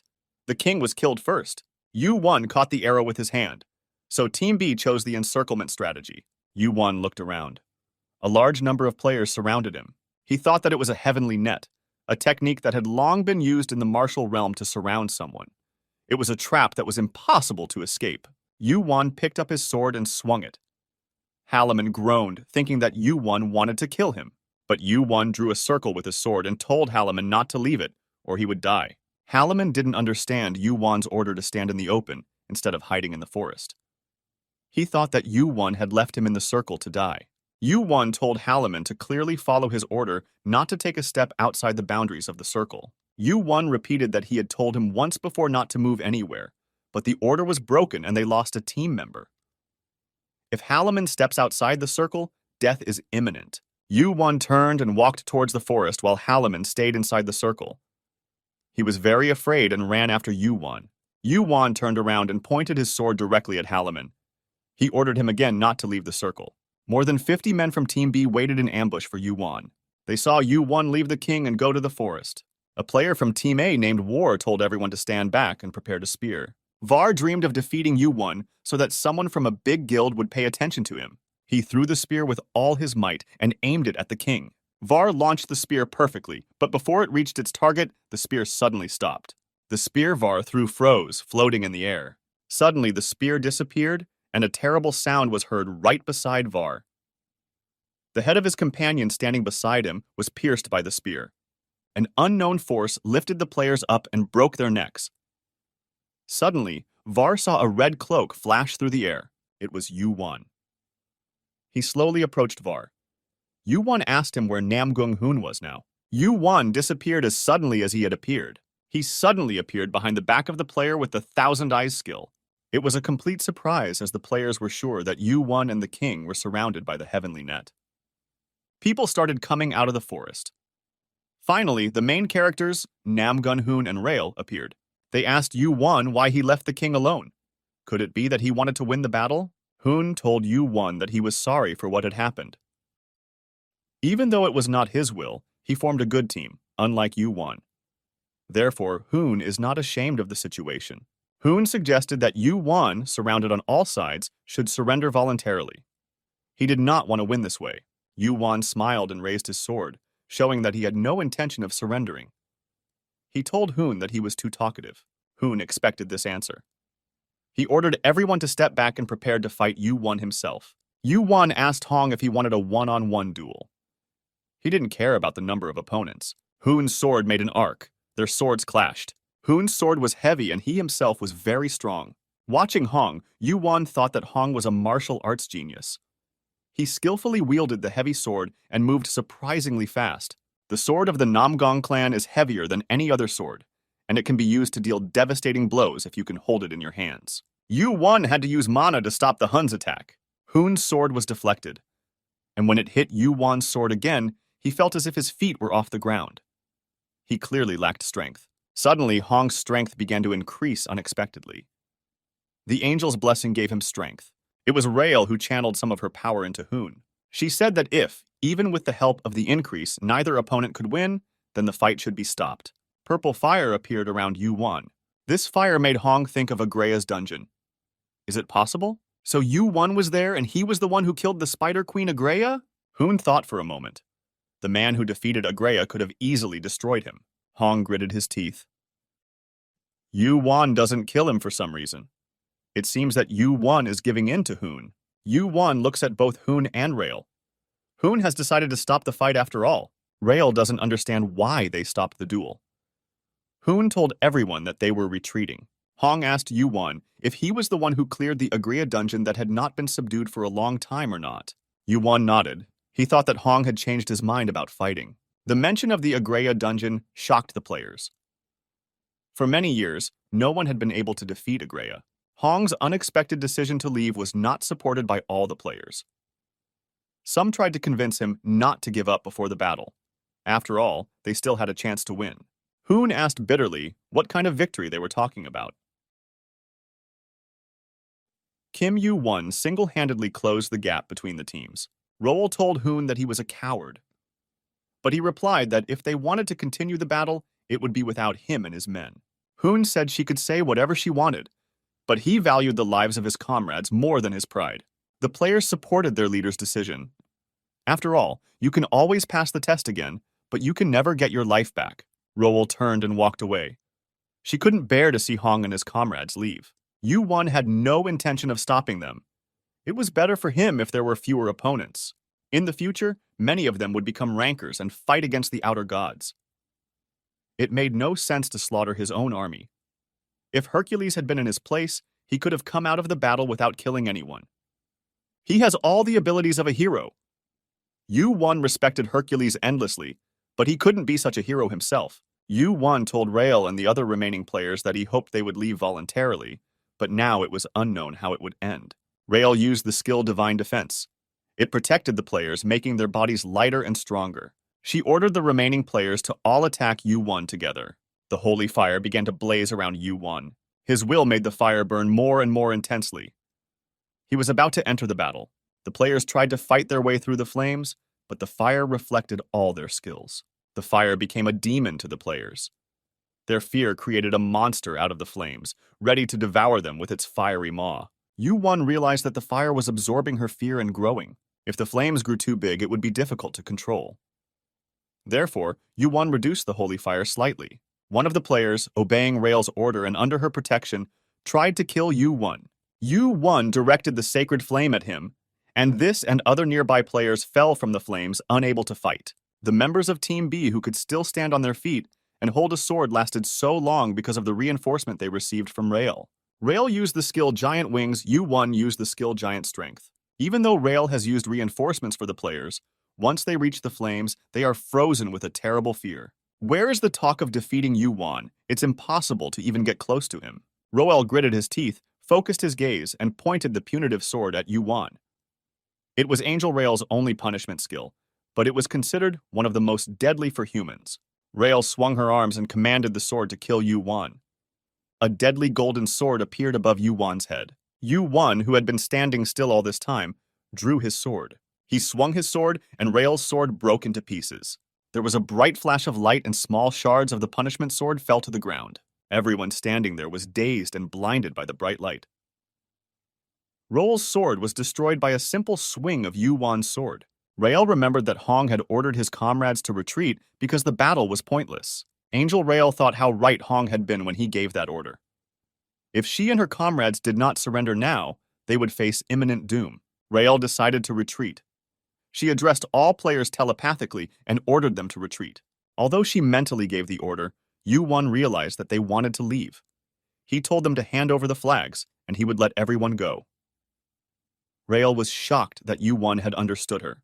Yu-Won said that he wouldn't let anyone go without flags, so they had no choice but to bring all the flags that Team B had and give them to him. All the players brought flags. Rael gave 8 flags. Rael went to Yu-Won and started talking to him. That he was alone, without a king. She said that she heard that he refused to support the big guilds and started suggesting that Yu-Won join Heaven's Sky. It's a different level. Yu-Won will be well taken care of there. Yu-Won refused Rael's offer. Amazing. Just now she was fighting him and now she's offering to cooperate. Rael didn't expect such a quick rejection. She asked Yu-Won for his player recruitment number, but Yu-Won refused as well. Angel told Rael that she was offering to cooperate for Yu Wan's future.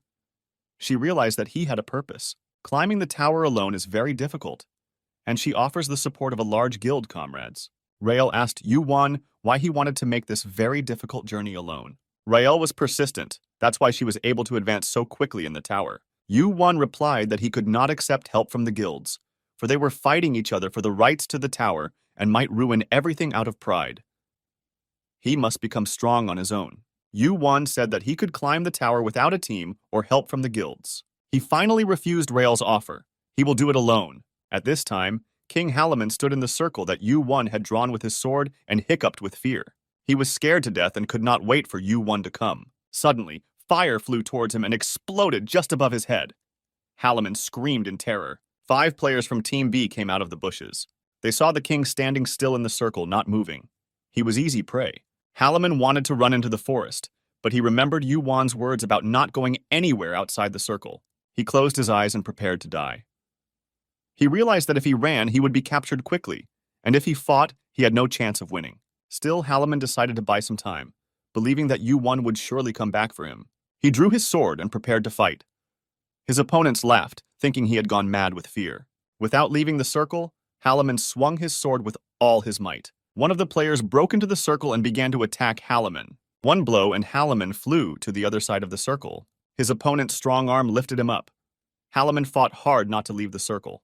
The player said that Halaman was just unlucky and brought up his dagger hand to deal a fatal blow. Suddenly, something large blocked the way between the blade and Halaman. Everything was shrouded in smoke, but there was something that resembled a man. Halaman could understand nothing. The only thing he understood was that he was alive. The thing that had saved him was like a ghost. Yu Wan used the demon ghost skill. Yu Wan remembered Rael's words that they might end up on the same side another time. He realized that he was late because the conversation took longer than he had planned.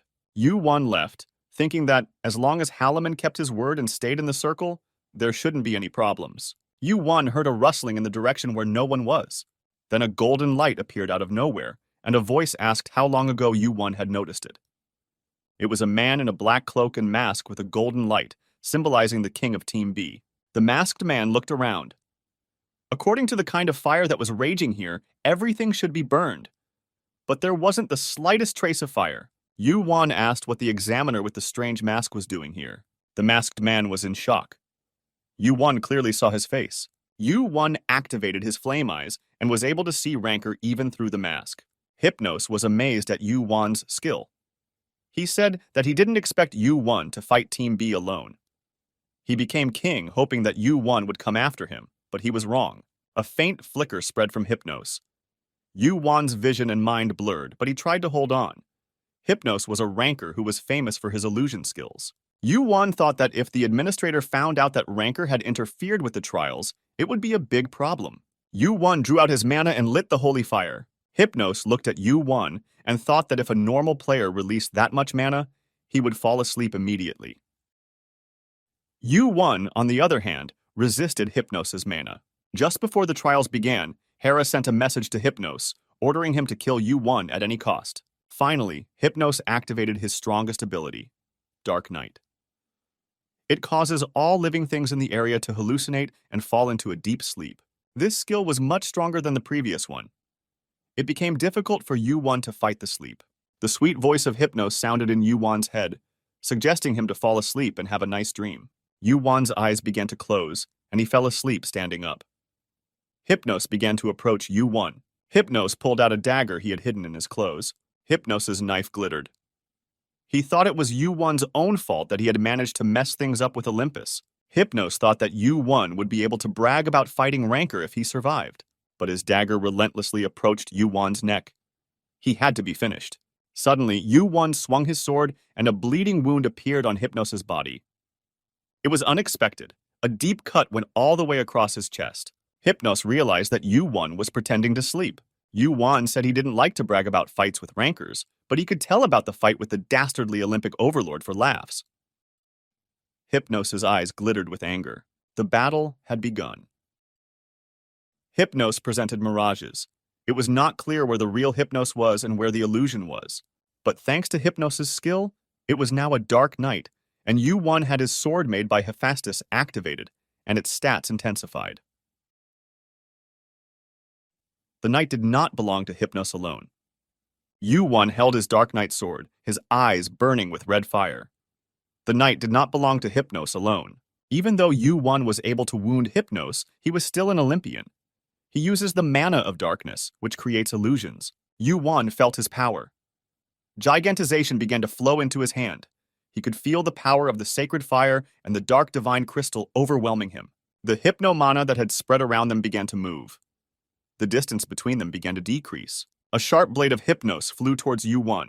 The problem was that Hypnos used his ability to create a mirage, and as soon as Yu-1 attacked one Hypnos, another one would immediately appear. But Yu-1 saw the real Hypnos with his fiery eyes. The two blades collided, and two different manas flew everywhere. Purple holy fire raged and threatened Hypnos. Each time the fire approached him, fear surged toward him. So the flames raged around Hypnos, feeding on his fear. He had never seen purple fire before, and for some reason he was disgusted when he looked upon it.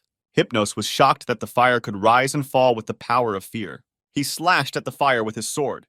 But as his disgust and fear increased, the fire grew stronger. Hypnos grew hotter and hotter. The fire did not burn, but somehow it made him feel hot. But he soon realized the true nature of Yu-1's fire. The strength of the fire varied according to the strength of the fear he felt. Hypnos swung his sword, and the holy fire was flung in different directions. The power was incredible. Even rocks flew towards Yu-1. Yu-1 thought he could see rancor right away. He didn't expect Hypnos to blow away the flames with such force. The two had already exchanged dozens of blows. The swords clashed, splitting the air. Hypnos had to admit that Yu-1 was very talented. If he ever became a rancor, he would be a true monster. That was something Hypnos could not allow. Hypnos used his moon sleep skill. Hypnos used it to show his opponent illusions. Even if the opponent knew it was an illusion, everything that happened seemed real. Everything was plunged into darkness. Rocks began to fall on Yu-1. Yu-1, ignoring the falling stones, asked Hypnos if he was afraid of the administrator. Hypnos replied that he only served Olympus. That Yu-1 was a green youth who could not understand the higher purpose. Yu-Wog replied that he had a very heavy burden on his shoulders. Hypnos can't even imagine what kind. Yu-Wog remembered what Kronos had said when they were choosing who would return to the past. Whoever returned would have to carry the entire tower on his shoulders. After all, there are billions, tens of billions of living beings in the tower. It is a great deed to sacrifice oneself, not someone else. Hypnos knew well that everything he did now was a crime in the tower, but he had no choice. Just like Yu-1, who went back in time only to go through all that hell again. Heaven and earth shook. An avalanche of stones began to fall from the sky. Yu-1 found himself under a pile of rocks. Hypnos laughed in his face. Let what he does be an intolerable insult to the tower. But that is all Hypnos does for the sake of Olympus. Suddenly, a sword blade pierced Hypnos' body. With a sharp swing of the sword, Yu-1 struck him in the chest. Hypnos did not expect the blow. Blood gushed from his wound. Yu-1 told Hypnos to never let his guard down in battle. The rocks scattered, the landscape became the same again. The illusion was over. Hypnos couldn't understand how Yu-1 managed to get rid of the illusion that he was covered in rocks. He thought that maybe it was because of Yu-1's red eyes. Yu-1 had decided that the Flaming Eyes skill was the best tool against Hypnos' illusions. That's why he was so confident about the outcome of the battle. This is the end of Hypno. Hypnos swung his sword. He still felt the strength to continue the fight, but he did not see who appeared behind him. Hypnos turned his head to see a huge man with a red face. It was the 11th floor administrator who had appointed Hypnos as an investigator. He demanded an explanation from Hypnos. Yu-1 stood and watched as Hypnos tried to say something in his defense. The administrator asked Hypnos who from Olympus had ordered him to kill Yu-1. Hypnos replied that it was his own initiative. The administrator did not believe Hypnos and said that he was trying to take the blame. Hypnos got down on his knees and began to apologize to the administrator. The administrator said that he was removing him from all authority as an examiner. In addition, he was taking back all rights to the 11th floor given to Olympus. Hypnos tried to object to the administrator. The administrator shouted in anger, "How dare Hypnos raise his voice to him?" and said he would be punished for 1,000 years of being between life and death. Hypnos whirled in a whirlwind, and his body began to be pressed into the ground. He tried to rise, but fell again, his face firmly pressed to the ground. An attempt on the part of a candidate is an unpardonable offense to an examiner. Hypnos's last cry was heard as he tried to call out to the administrator, but all was in vain. His body pressed harder and harder into the floor. He looked at Yu-Wan as he disappeared. Yu-Wan watched Hypnos disappear into the ground. That was it. There would be no ranker named Hypnos for the next 1,000 years. The steward looked at Yu-Wan carefully. This was the third administrator Yu-Wan had met. They didn't know each other, although the administrator already knew who Yu-Wan was. He asked what Yu-Wan hoped to gain by fighting rancor. Yu-Wan replied that he had gotten into a lot of trouble because of the poor organization of the trial. It was risky for Yu-Wan. But he thought that he should not be afraid of the administrator now because the examiner was the administrator's representative in the trial. The administrator asked Yu-Wan who he thought was at fault. Yu-Wan replied that it was partly the administrator's fault. The administrator laughed and thought that Yu-Wan was a cocky guy, and he was right to a certain extent. He promised to give Yu-Wan a good reward at the end of the challenge. Yu-Wan wondered if the man would change his mind. The manager said he would keep his promise. Several players watched what was going on. Yu-Wan noticed Nam Gunhun. The administrator said that a great storm of change was coming to the tower. The room in front of him exploded, and he disappeared in an instant. Hong told Yu-Wan that they had come here because they had noticed their king and had witnessed something incredible. Was it really all arranged by Olympus? Hong was sure that such a thing was beyond the power of one man, and that the top of Olympus must have been involved in the scandal. But if the public were to find out, the tower would descend into chaos. Hoon pondered how this guy named Kim Yu-Wan was able to fight rancor, even so strong that he was appointed as the examiner of the trial. A player named Sun Wukong had once defeated rancor in the same way. Hong asked Yu-Wan what he planned to do now. After all, this incident will shake the whole Olympus. Every Olympian will now look at him with hostility. How will Yu-Wan fight so many enemies by himself? Hong asked Yu-Wan this question, to which he replied that he would fight until he overthrew Zeus, the ruler of Olympus. Hoon asked Yu-Wan what problems he had with Olympus. Yu-Wan replied that he helped a blacksmith who didn't want to make weapons for them. Since then, they have been after his head. Hoon realized that the smith Yu-Wan helped was Hephaestus. He told Yu-Wan to take care of himself. After all, his opponents were Olympians. Hong received a message from his clan that the great tournament of Murim was about to take place. He told his companions that they were returning to the Namgung clan. Halaman finally saw Yu-Wan and became terribly excited. He told Yu-Wan that he almost died, but he did not leave the circle. Halaman could hardly stand on his feet. What he had experienced seemed like hell to him. Yu-Wan praised him for not giving up and persevering. It was a good job. When all the players dispersed, Yu-Wan continued to collect flags and ended up collecting 618 flags. Yu-Wan brought all the flags to the king as required by the terms of the challenge. Of course, Halaman was happy because he would also receive a prize, but what pleased him the most was the praise of Yu-Wan, the man who had collected all those flags. Yu-Wan presented all the flags to his king. Halaman accepted the flags. According to the conditions of the test, the number of flags doubled. A message came about it. Team A collected 618 flags. The number of flags doubled. There were 1236 flags. A message came in that the challenge was over. Team A wins. The number of flags collected by Team A is 1236, Team B 2 flags. Yu-Wan has received a message that he has scored 10000 points for unknown reasons.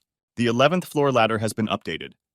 Yu-Wan has gained access to the 12th floor. Yu-Wan received a message that he can teleport to the 12th floor.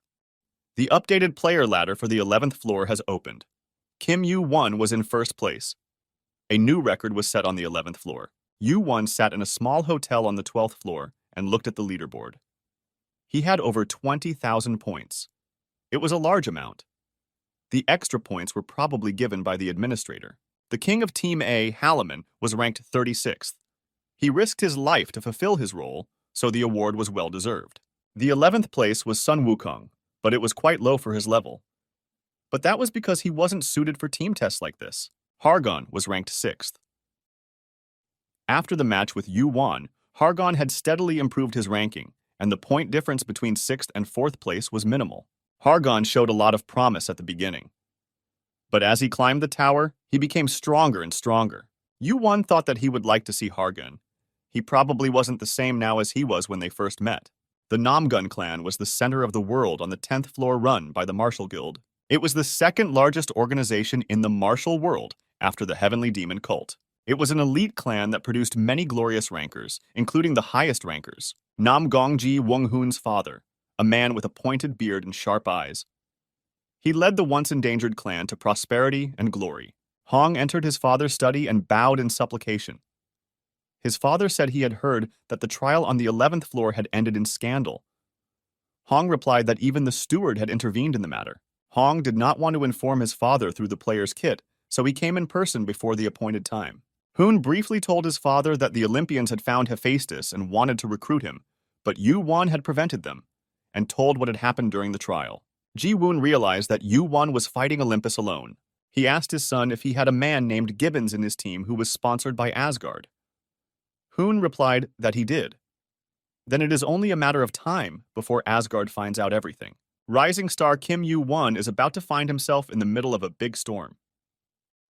Ji-woon thought that this time the big tournament in Marima would cause a stir. A fireball quickly flew down the line and smashed the target. Yu-won threw fire spears at the targets. It was a test where 100 targets had to be hit. They were spinning and accelerating, and it was very difficult to hit them. A flaming spear flew from Yu-won's hands and pierced the target. The spectators were ecstatic. They hadn't seen anyone hit so many targets at once. It was a new record. Yu-won was told that he had destroyed 1,000 targets. He was good at spear-throwing techniques, but making spears out of flames was something he had never done before. Yu-won passed the test on the 19th floor and was allowed to go to the next floor. All of his stats increased by 1 level. Yu-won received 50,000 points, destroyed 10 times more targets than required by the test, and received a rather modest reward. Yu-won got the right to live on the 20th floor. He didn't go up yet. He sat in his hotel room and immediately a servant appeared and opened a shop in front of him. Yu-won walked down the street and thought he would have to climb to the 20th floor or higher to get the honors he deserved. But he decided to keep climbing for now. He decided that now was the best time to increase his mana to triple digits. The most effective way to add a mana level is to get the highest level elixir. The Great Pill is an elixir that is made in Murima every 3 years. It can be obtained from the Great Martial Arts Tournament. The Grand Tournament was only a few days away. It was the biggest event on the 10th floor, attracting the attention of countless rankers. The day before the Murima Martial Arts Grand Tournament began. As the time for the tournament approached, Martial Arts City was filled with people. The streets were filled with merchants, and it was impossible to rent an apartment in the city. People were in a festive mood. Everyone was looking at the table of contestants. The town discussed the list of contestants betting on the winner. Hargon was the favorite. News reached the city that Yu-won would be participating in the tournament. People wondered why someone who refused to join the guild would participate in a tournament that everyone went to just to get the guild's attention. People wondered why Yu-won would enter the tournament and bet on how many guilds would invite him. It got to the point where representatives came to Yu-won's inn to invite him to join their guilds. Even ranker Bernil came in person to offer his guild's support. Yu-won refused all offers, tired of chasing away guild representatives. Even ranker was no exception. Bernil was stunned by Yu-won's refusal. He expected to be invited for a cup of tea. Yu-won silently pointed his chin behind ranker's back.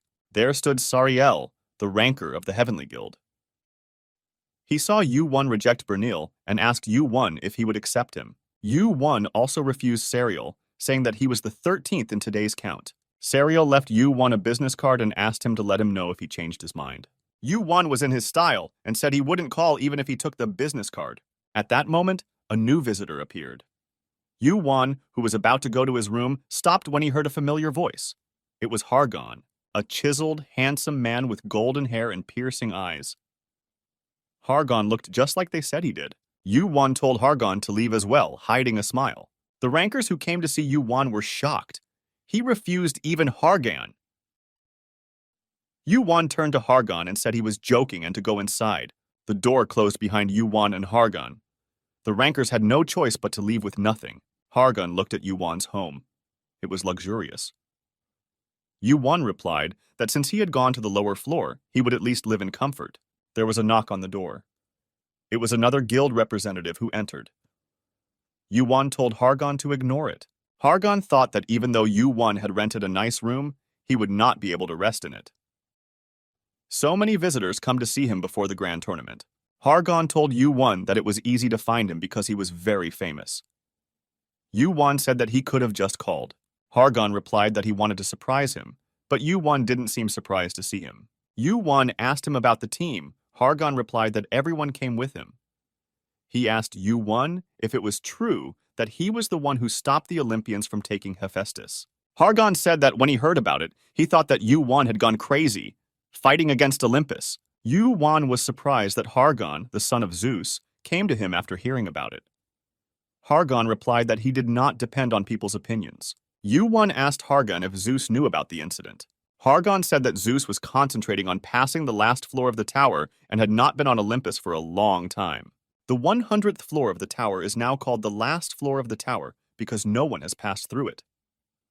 Hargon warned Yu-won to be more careful and that he would talk to his father when he could. Yu-won offered Hargon to keep him company as he had to go to the first floor to see Hephaestus. At these words, Hargon's face changed, for he too thought that Hephaestus was a criminal like all the Olympians. The loud, deafening blows of the hammer resounded. Hephaestus was striking a red-hot piece of metal with his hammer. He had many orders. He worked passionately without ceasing. He had just forged a protective glove and put it away to cool. Hephaestus had worked for 3 days without a break and decided to rest for a while. He picked up a towel and wiped his hot face. He hadn't made weapons for a long time. All his orders were for protective armor. Hephaestus waited for Yu-won, who had informed him that he would come by. But when? Suddenly, Hephaestus heard a familiar voice. Hephaestus was overjoyed, but hid his smile and put on a stern expression. It was Yu-won, the only one who could enter without knocking. As Yu-won entered, Hephaestus saw behind him another man with golden hair and the same eyes. Hephaestus asked Yu-won, pointing to the man coming down the stairs, "Who is this?" Hargon stepped forward and introduced himself. Hephaestus looked at him with disapproval. Hargon asked Hephaestus if he wished to call him younger brother. Hephaestus replied that their family discord was too serious to call each other brothers. He thought Hargon had come for him. Hargon waved his hands in denial. Hargon said that he had only come to see him. Hephaestus looked at him in disbelief. He did not understand why the son of Zeus had come to see him. Hargon explained that he did not trust Olympus. He had been taught from birth that Hephaestus was a criminal. But his friend Yu-won had saved Hephaestus, so he decided that he would only believe what he would see with his own eyes. And for this purpose, Hargon came to Hephaestus to meet him in person.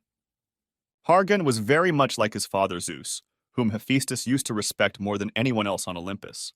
Hephaestus asked Hargon for his opinion, but Hargon replied that it was difficult for him to judge from Hephaestus's appearance alone. He asked Hephaestus to tell him why he had stopped making weapons for Olympus, for formerly all the weapons on Olympus had been forged by him. Hephaestus, Yu-won, and Hargon stood in the middle of the workshop. Hargon asked what was the reason that made Hephaestus make this decision. Hephaestus replied that it was a decision he had made after the Gigantomachy. The giants were one of the races that took the lead in the tower because of their natural strength and size. The Olympians who followed the giants owed their existence to them. The giants looked upon the Olympians as companions, even as friends.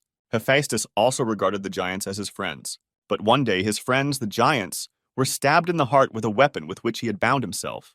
Gigantomachy is the name of the war waged by the Olympians, led by Zeus, against the giants. The causes of this war were outrageously simple. The thirst for full power, which before had to be shared. Giants of Olympus, giants of Asgard went to war against each other. So the war grew. The clash of crossed swords rang through the air like thunder. The ground around the tower was flooded with rivers of blood. The giants, friends of Hephaestus, were sacrificed. All this to raise the status of Olympus, all to wash away the shame of the Olympians' alliance with the giants. Hephaestus no longer forges weapons for the Olympians. Hephaestus could barely contain himself, gritting his teeth and clenching his fists to save face. A few years ago, the Olympians asked him again to forge weapons for them. Hargon suspected they wanted to start another war against the surviving giants. Probably still in preparation, but there is a strong possibility. Hephaestus tells Hargon that this is the end of history. Whether he believes it or not is up to Hargon. But Hephaestus will always be against Olympus. Hephaestus tells Yu-won that his item is in the warehouse and offers to go there. Yu-won followed Hephaestus, and Hargon, shaken by Hephaestus's story, remained alone in the workshop. He had a lot to think about. His fists clenched tighter and tighter. The pillar he had leaned on all his life was shaking. He had yet to make a decision. On the way to the camp, Hephaestus said that Hargon was a good man. He seldom complimented anyone. Hephaestus asked Yuan if he planned to take Hargon as a partner. Yuan replied that he was still thinking about it. Hephaestus still didn't trust Hargon. He is still at an age where he can easily be overpowered. So Hephaestus decided to watch Hargon and see what direction he would take. Several thick chains were released and the massive steel door opened. Hephaestus released the last sealing chain. As soon as the door opened, mana began to flow out, giving Yuan goosebumps. Hephaestus said that the order was ready, but the nature of this item was complicated. Considering how Yuan had named the sword last time, Hephaestus decided to name the item himself. It was an adamantium object in the shape of a glove. Hephaestus named it Kani.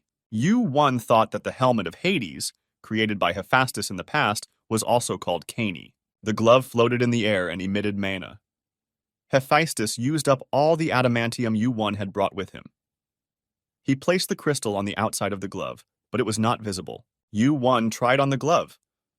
It looked like a simple black cloth glove, just like Hades' helmet looked like a simple black helmet. Hephaestus looked at Yuan and thought that the problem with Kani was that she didn't accept a master based on strength, but on whether he was worthy. Will he be able to compete with her? As soon as Yuan put on the glove, his vision changed in an instant. Everything around him turned black, but Yuan wasn't surprised and thought it was a test from Kani. The already dark warehouse became even darker. A space opened in front of Yuan and a large yellow eye appeared. The eye was much bigger than Yuan, and it blinked several times while looking at Yuan. Then the eye asked Yuan who he was. Yuan was shocked that the eye could speak, but it spoke in a harsh, choppy voice. He replied that his name was Kim Yuan. The eye told Yuan that he had come back another time. Yuan couldn't believe that the eye was talking about him going back in time. The eye did not say anything else that was understandable. Apart from Kani, not much was known about the three holy treasures of Olympus. They disappeared after the invasion of the outer gods. Kani used to be the helmet of Hades. Now it has become the gauntlet. Was this creature sealed inside the crystal, or was it the crystal itself? Yuan wanted to learn more about Kani so he could harness its power and find the best use for it, but the conversation didn't work out. At that time, there was a movement in Yuan's inventory. It was the egg waking up. It moved by itself for the first time in months. The egg started to cry. The eye responded to the egg with its own energy. It was a dark energy of colossal density. Mana of this level could easily tear a person's body apart. Yuan tried to dodge, but it was too late. He tried to block the mana with the holy flame, but the mana passed by and sank into his inventory. The incubation speed of the egg began to increase dramatically. The more black mana the egg consumed from the eye, the faster the incubation speed increased. When the incubation rate exceeded 41, the egg began to hum. It may have been tormented by hunger, but now it was satiated. Yuan thought that this time, the incubation rate jumped higher than when the egg ate Orochi's corpse. Yuan thought that if the eye increased the incubation rate of the egg that much, it might know whose egg it was. He asked the eye, but the eye was silent. Yuan asked the eye to say something. The eye said one word, watch. The shadow of the eye began to fade, and the darkness surrounding it parted. Yuan felt the cold energy dissipate. Yuan heard sounds from outside enter his consciousness. He heard the heavy sound of a hammer. Yuan felt that Hephaestus's hammer was about to come down on his head and screamed. It was Hephaestus who thought something bad had happened to him and started swinging his hammer. Hephaestus stopped in time. Yuan said that he was suddenly surrounded by dark energy. Yuan was on the verge of death, because if Hephaestus had hit him on the head with the hammer, the matter would not have ended in injury. But Yuan was not angry with Hephaestus. Hephaestus asked what Yuan thought of the glove. Yuan replied that it was so good that he did not feel it. But he now thought of the words spoken by the eye. To watch. The shard of the dark god, or Kani shard, held an unexpected secret. There were a total of 3 fragments in Yuan's memory. To learn more, 2 more would have to be obtained. Yuan clenched his gloved hand into a fist. He knew what he needed. Of the 2 remaining shards, Yuan decided to find the trident shard first. When Hephaestus and Yuan entered the workshop, they were met by a worried Hargon, who asked what was wrong because the whole workshop was shaking. Hephaestus evasively told Hargon to ask Yuan. He merely waved his hammer a little. Hargon noticed that Yuan had an unfamiliar glove on his hand. It must have been a new item Yuan had received. Hargan asked Yu-Won if he had fought with Hephaestus because there was such a noise. Yu-Won replied to Hargan that he had not fought with Hephaestus and that he himself did not know what had really happened. Yu-Won asked Hargan what he had decided. He replied that he had not decided anything and that he had to consult his brother Apollo and sister Artemis. Apollo and Artemis were illegitimate children of Zeus, as was Hargan. Both are among the 10 strongest of Olympus. Both took part in the Gigantomachy. Hargan decided to speak with those who had personally captured the Gigantomachy. That is, he decided to investigate this matter with special care. For now, Hargan planned to focus on the Great Martial Arts Tournament to make his name better known. To create his own faction to oppose Hargan, he must constantly prove his worth. The grand tournament was watched by the largest number of spectators, and the list of participants was impressive. Hargan told Yu-Won that there was a rumor that a high-ranking person would attend the tournament. It's the Vice Lord of the Heavenly Demon Cult. Hargan asked if such news would arouse Yu-Won's competitive spirit. Yu-Won didn't know what to say. After all, he was the Vice Lord of the Heavenly Demon Cult. The problem was that the Heavenly Demon Cult was practically inactive in Marima. They were stationed on Mount Heaven because the Heavenly Demon Cult wanted to protect the sacred flame. Now the Heavenly Demon decided to take the cult out into the world, and he chose the Great War of Marima as his first step. Hargan assumed that the cult Vice Lord couldn't be an ordinary player. It had to be Rancor. But Rancor wouldn't fit the bill. A player then? Yu-Won said that he was the Vice Lord. Hargan looked stunned, unable to comprehend what he was hearing. Hargan's jaw dropped. Yu-Won repeated to him again that he was the Vice Lord. Hargan knew that Yu-Won was an amazing guy, but he didn't know it to this extent. He asked Yu-Won if this was a reward for passing the test. Yu-Won replied that the reward was the sacred flame and the position of Vice Lord was also a reward. Once it is known that Yu-Won is a Vice Lord, his value to the guilds will increase. But Yu-Won said that he has no plans to join anything. The tournament starts tomorrow. It'll be fun tomorrow. The day of the Great Martial Arts Tournament has arrived. Many spectators have gathered for the tournament, and there are even many excellent players among them. The prize is an item worth 1 million points. The spectators gathered in the stands. The qualification stage has started. 10 players had to enter the stage at the same time. The winner would go on to the final. The first 10 players entered the stage. The audience recognized Yang Won-il, a member of the Blue Blade clan. He had climbed up to the 18th floor. They shouted insults at him, but he didn't care as long as the audience recognized him. 1. Il saw a young man in a red cape and immediately remembered Yu-Won. It was the man who had once humiliated him. While Won-il was thinking about Yu-Won, one of the players shouted that Kim Yu-Won was here. These words caused a commotion. Won-il was furious. He had been placed in the worst possible qualifying group. But at least he would try to kill his tormentor. He shouted roughly at Yu-Won. 1. Il grabbed the hilt of his sword and shouted at Yu-Won that he hadn't forgotten the humiliation he had caused him. 1. Il jumped forward and pulled out the sword hanging from his belt. His sword sliced through the air. Suddenly he felt a blow on his jaw and flew to the side. The blow wasn't very strong and Won-il tried to ignore it.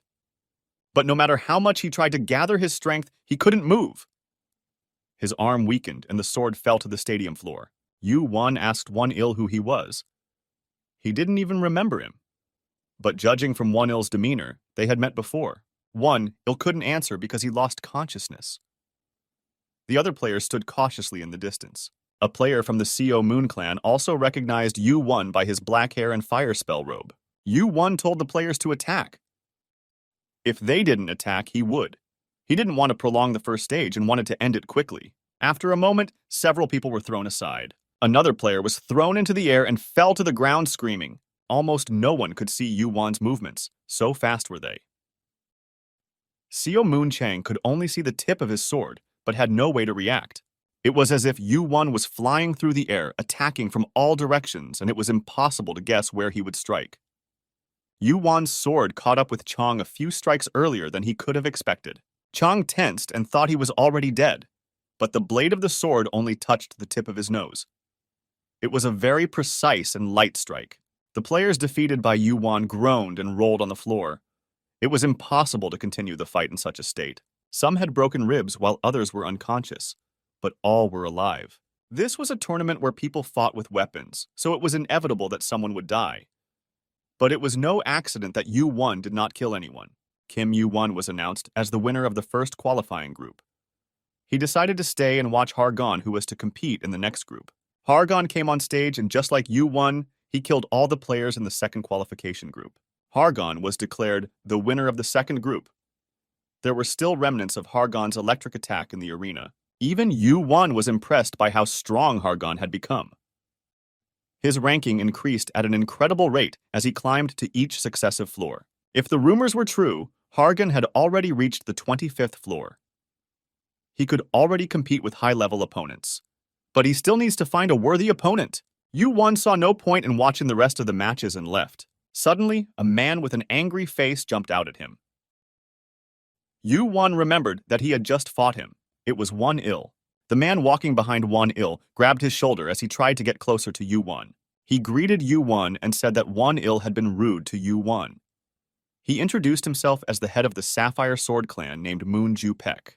Moon-ju-baek said that he wanted to ask Yu-won to join his clan. Yu-won thought that if he was the head of the clan, he could be a ranker.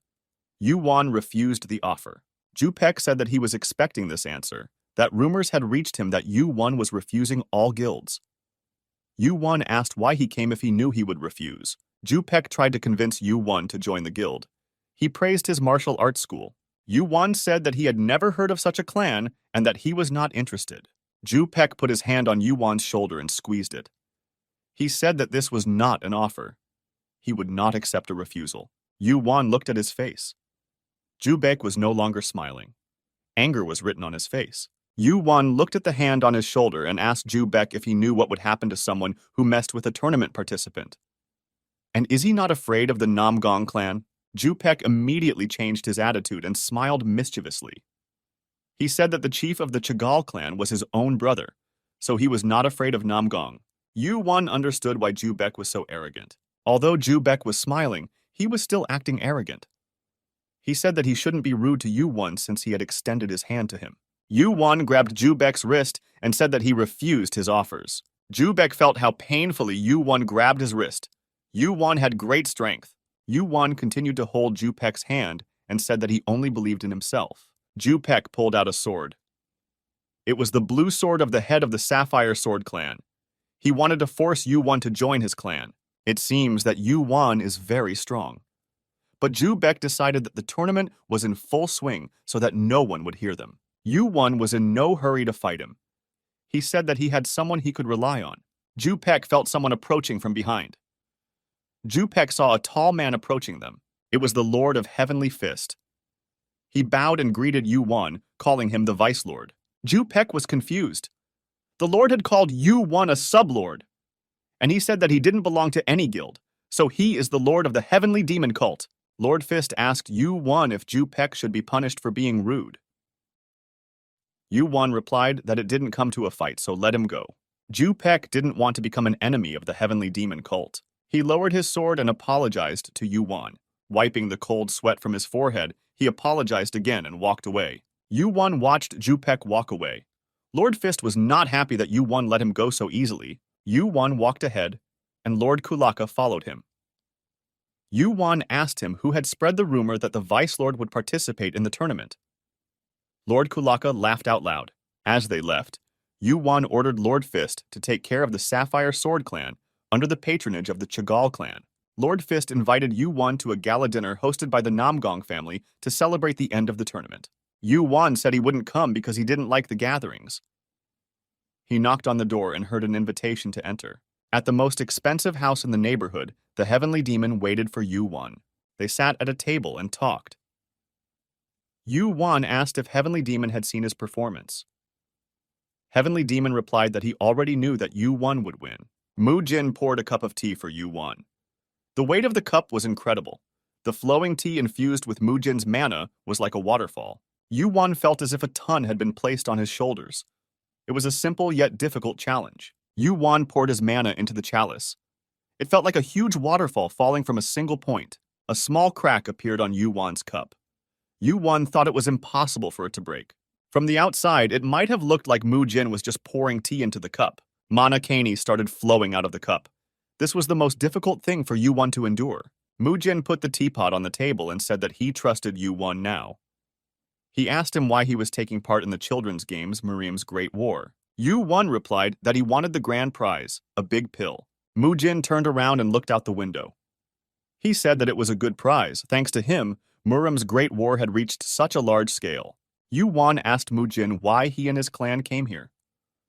The heavenly demon said that it was time to strengthen their position and expand their influence. So he decided to take an active part in the life of Miriam. Yu-won said that he wasn't suitable to be the vice chief because he didn't plan to stay anywhere for long.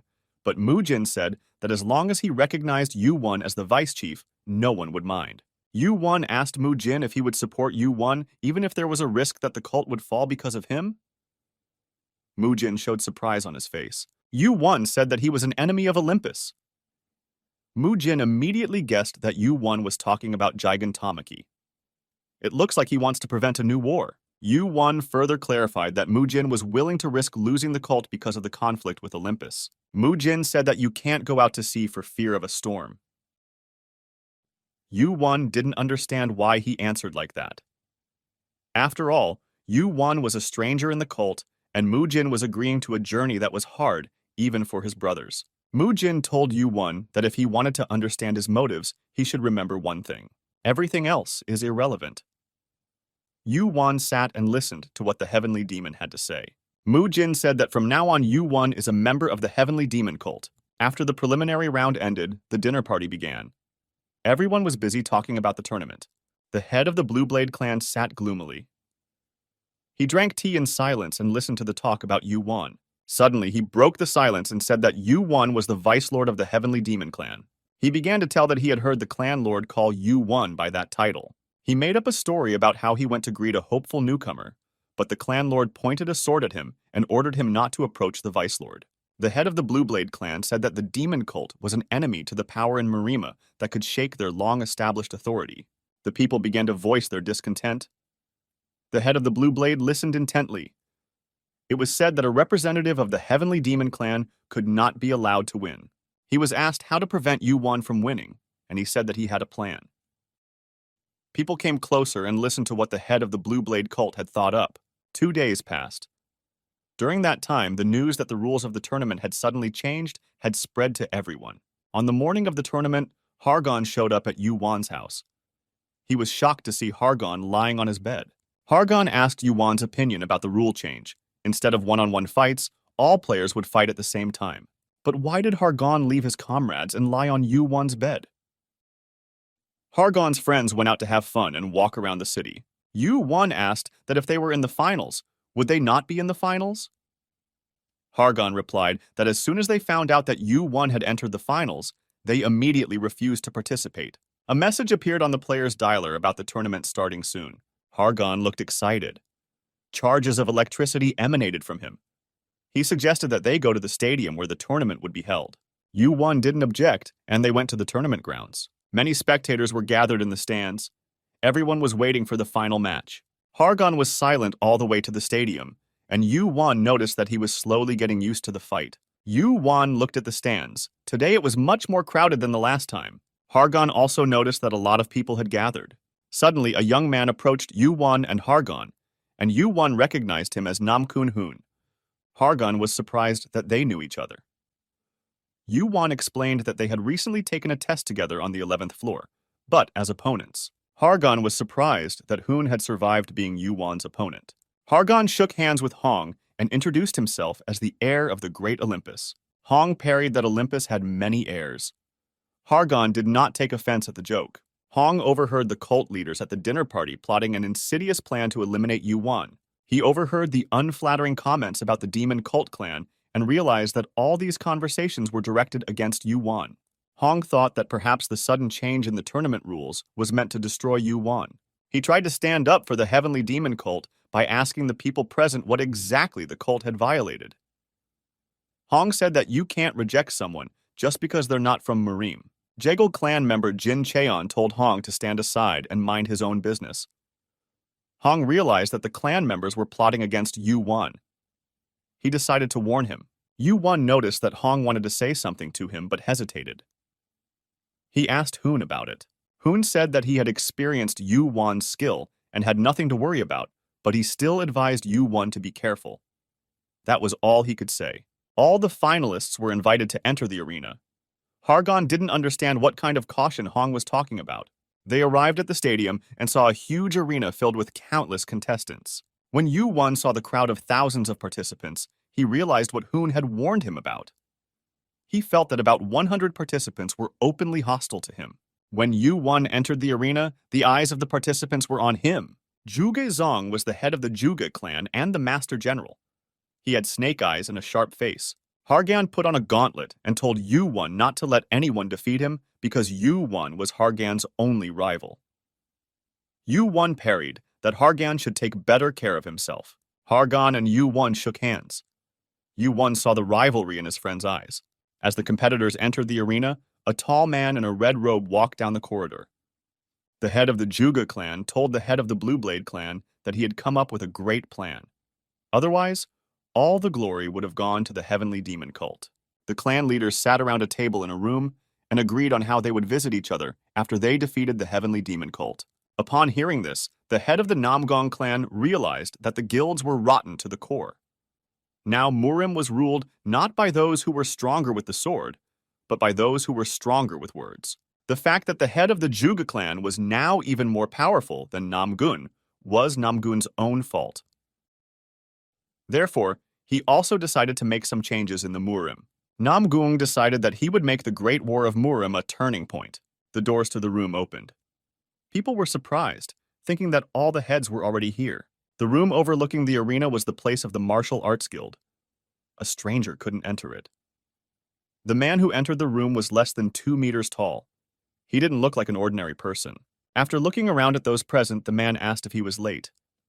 He greeted everyone in the room. He said that he had come at the invitation of the chief of the Namgong clan, and that his name was Mu Jin. Then he looked at the arena and saw Yu-won there. Mu Jin thought that now their nefarious plan would collapse. The rankers averted their eyes. The Heavenly Demon will not leave things as they are when he finds out what has happened. Namgong said that he was glad to welcome the Heavenly Demon since he had come such a long way. The head of the Blue Blade cult instinctively grabbed the hilt of his sword. Mu Jin warned him that if he exposed the blade, he would die at the hands of the Heavenly Demon. From what Mu Jin had heard, he realized that the Vice Lord of the Heavenly Demon cult was still winning. Everyone's mood was ruined. The Heavenly Demon asked the people present what was wrong with their faces, why they were so sour. Mu Jin said that the obstacles the cult leaders had so diligently built would be destroyed.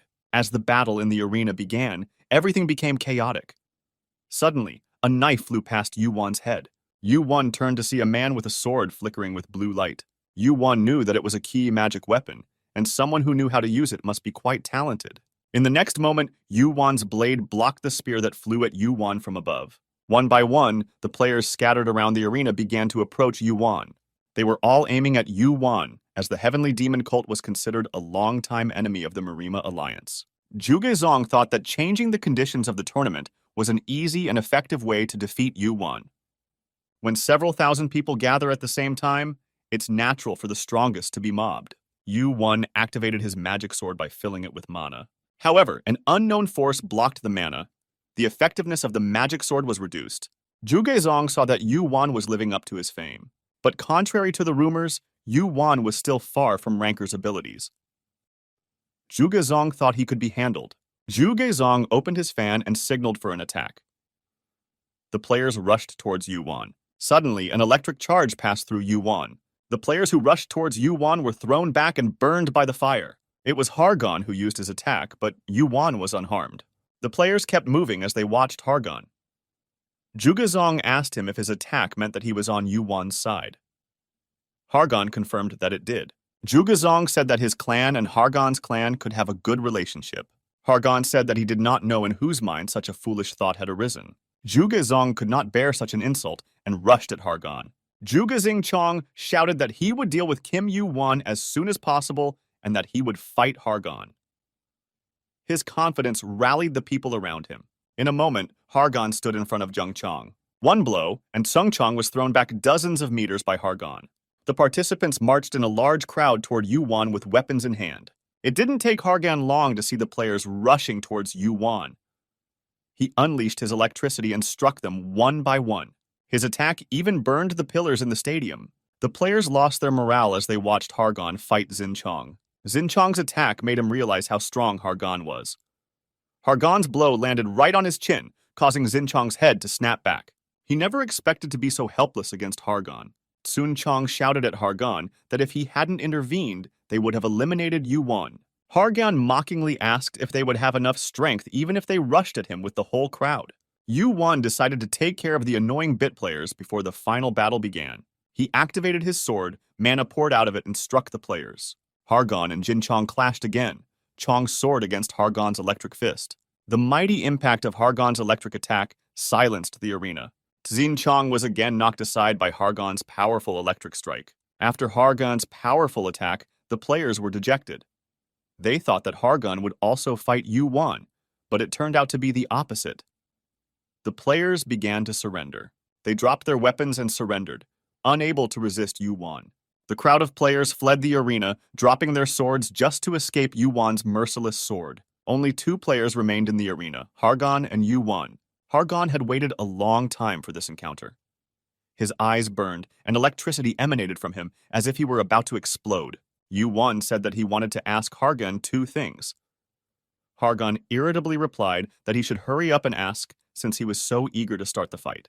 Yuan asked Hargan if he regretted going against Olympus by helping him. Hargan replied that he was well aware of the consequences of his decision, but that he had no regrets. Yuan's second question asked if Hargan remembered how Yuan knocked him down with 1 punch in the last tutorial. Hargan furrowed his brow.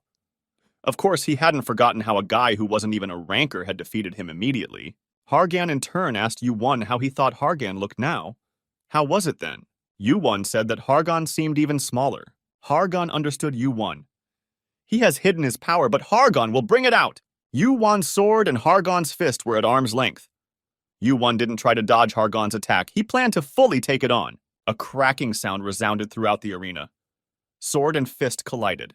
The lightning bolts released from Hargan's fist flew around the arena, striking those players who were nearby. Hargan's punch caused Yuan to step back. His sword was unable to fully repel the attack. Hargan moved like golden lightning, instantly appearing next to Yuan. Another loud clang resounded throughout the stadium.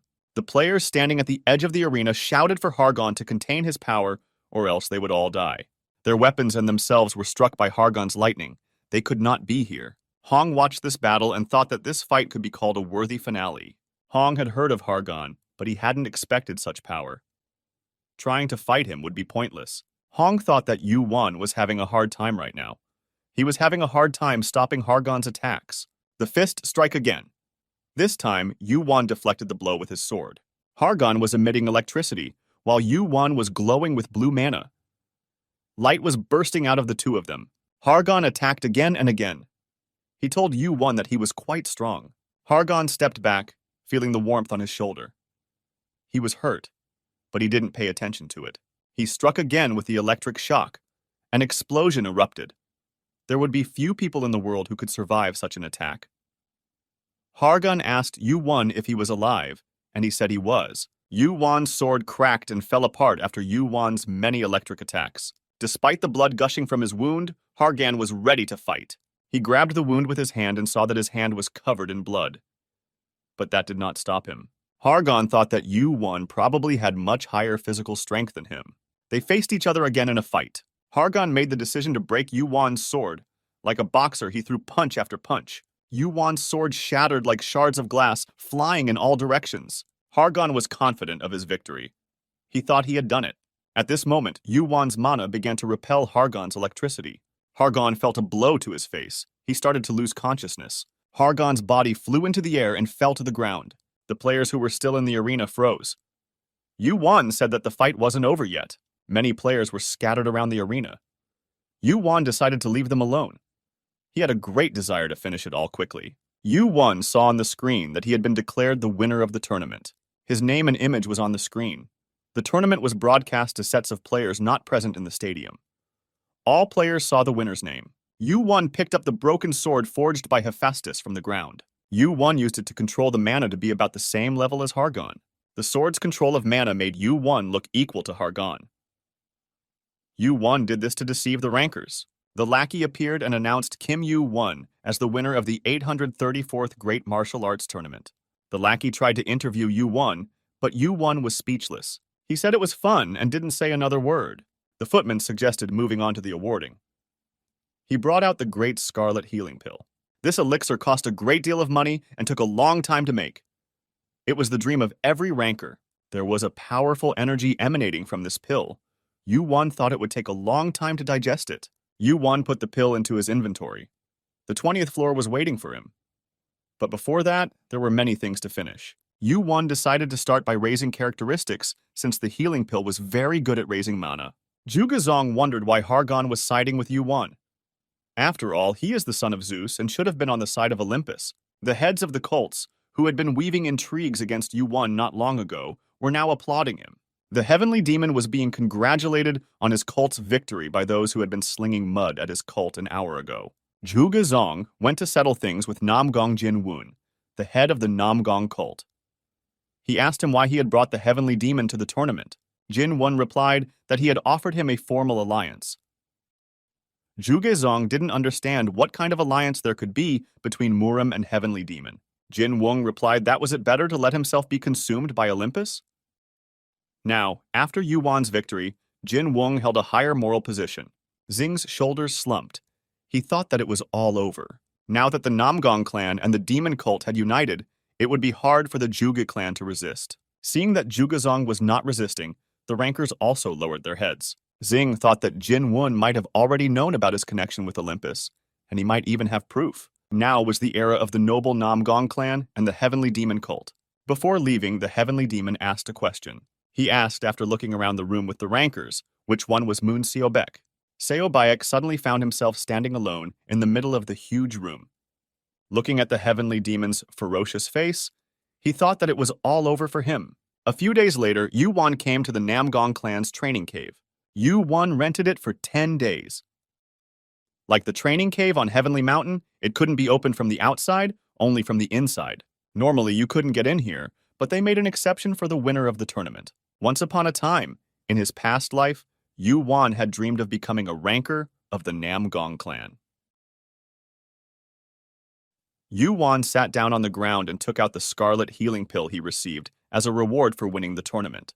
It was an elixir created from the recipe of Shaolin monks. Yu-Wan's mana was at level 99.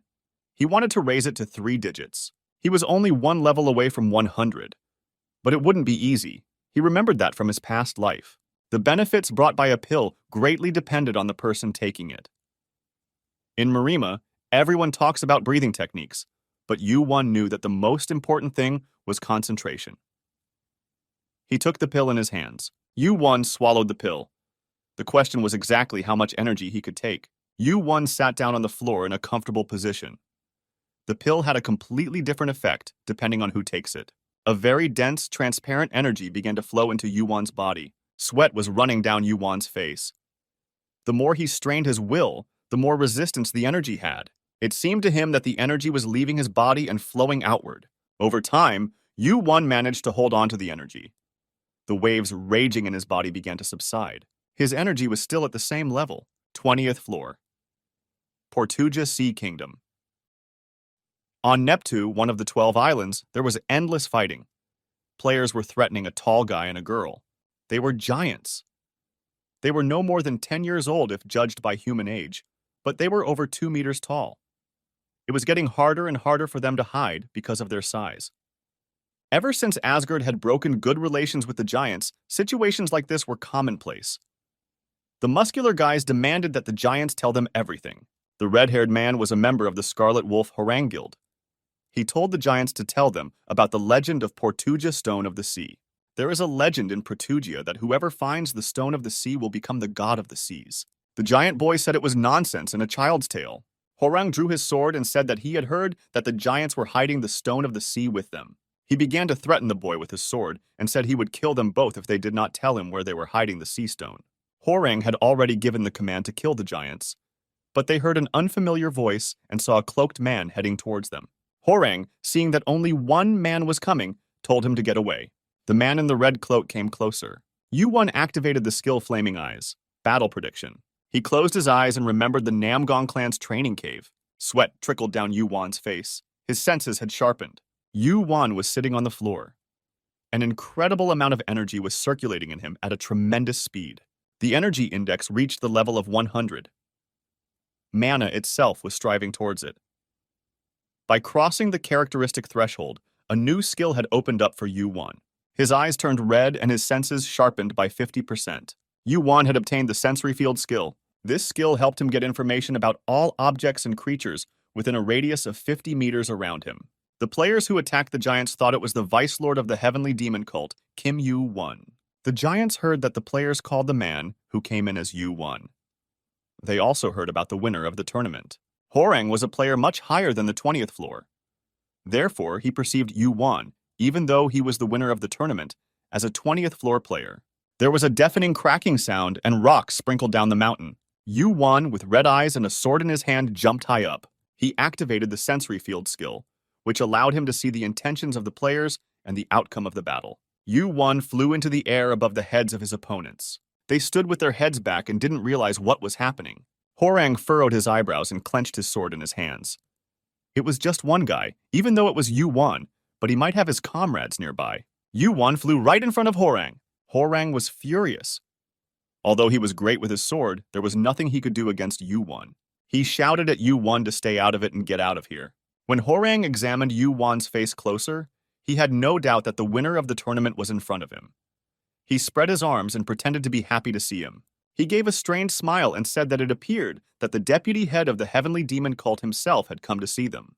The giants, a boy named Bor and a girl named Nuyar, were also surprised that Yu-Won was here.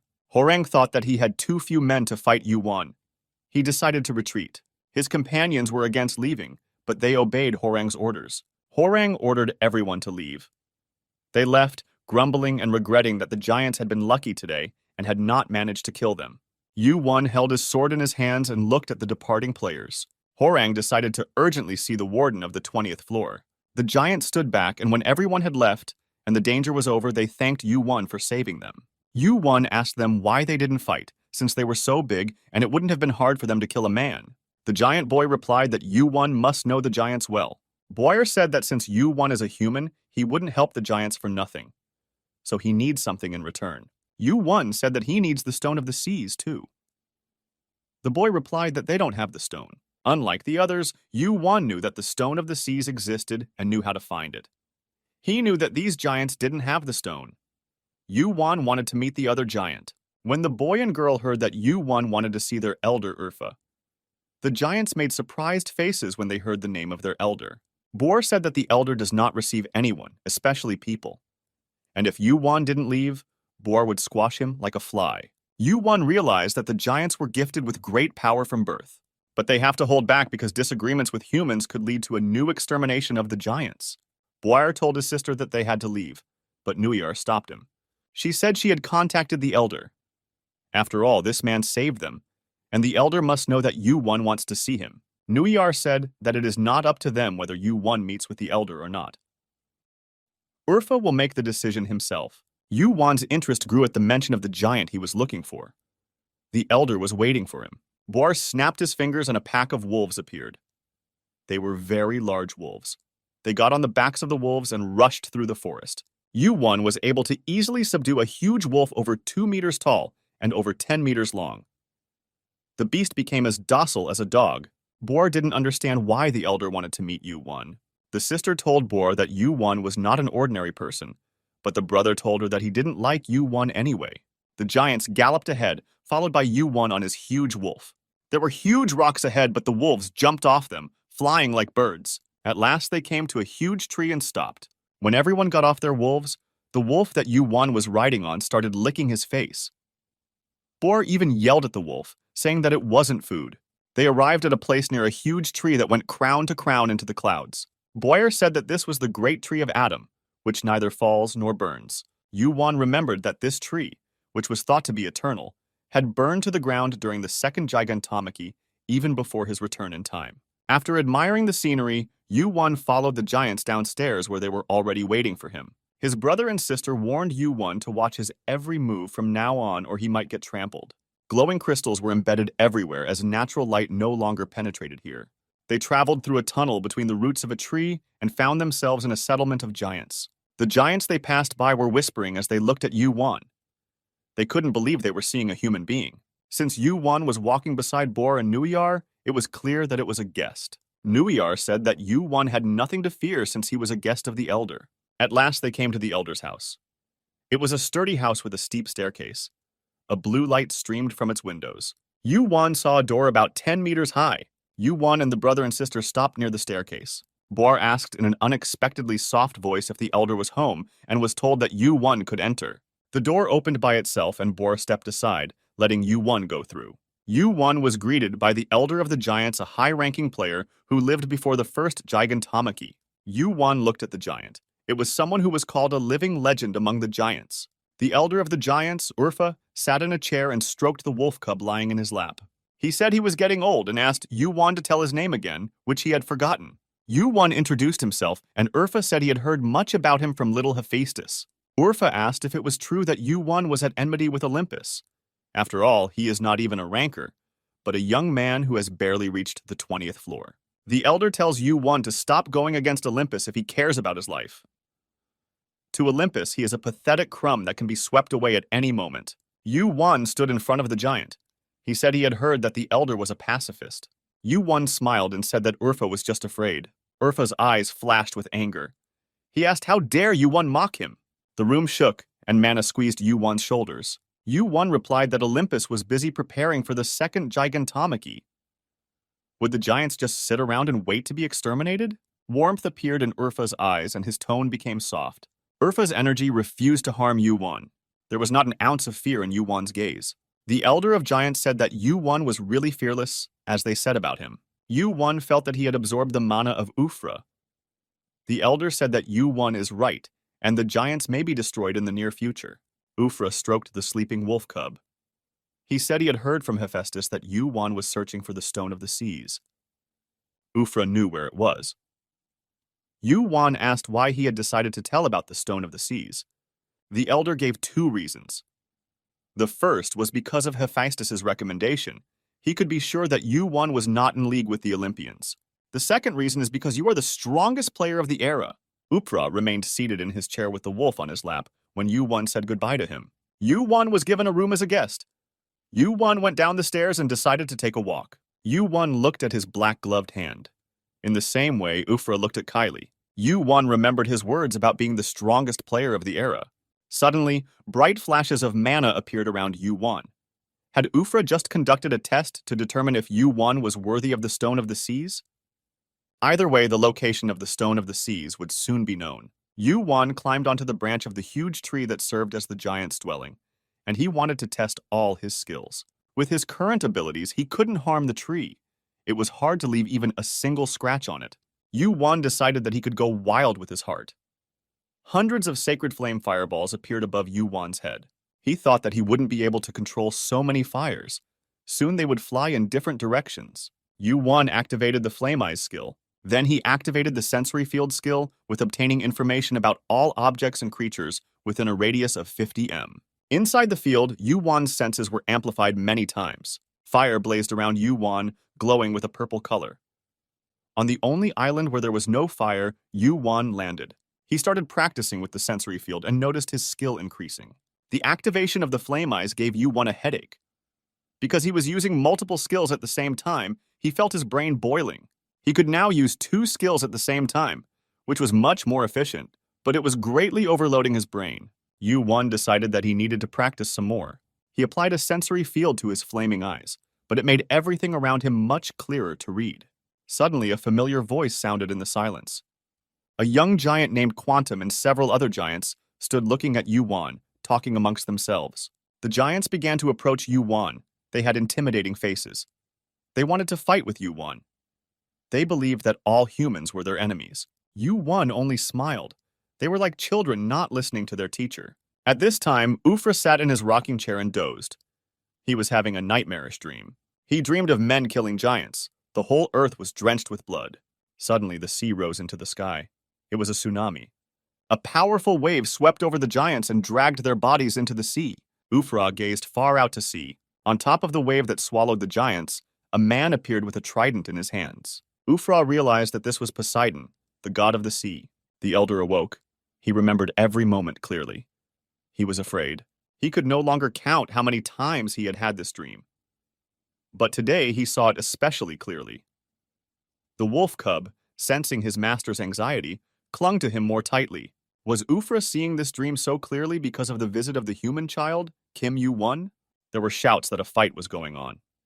Kim Yu-won is fighting with the giants.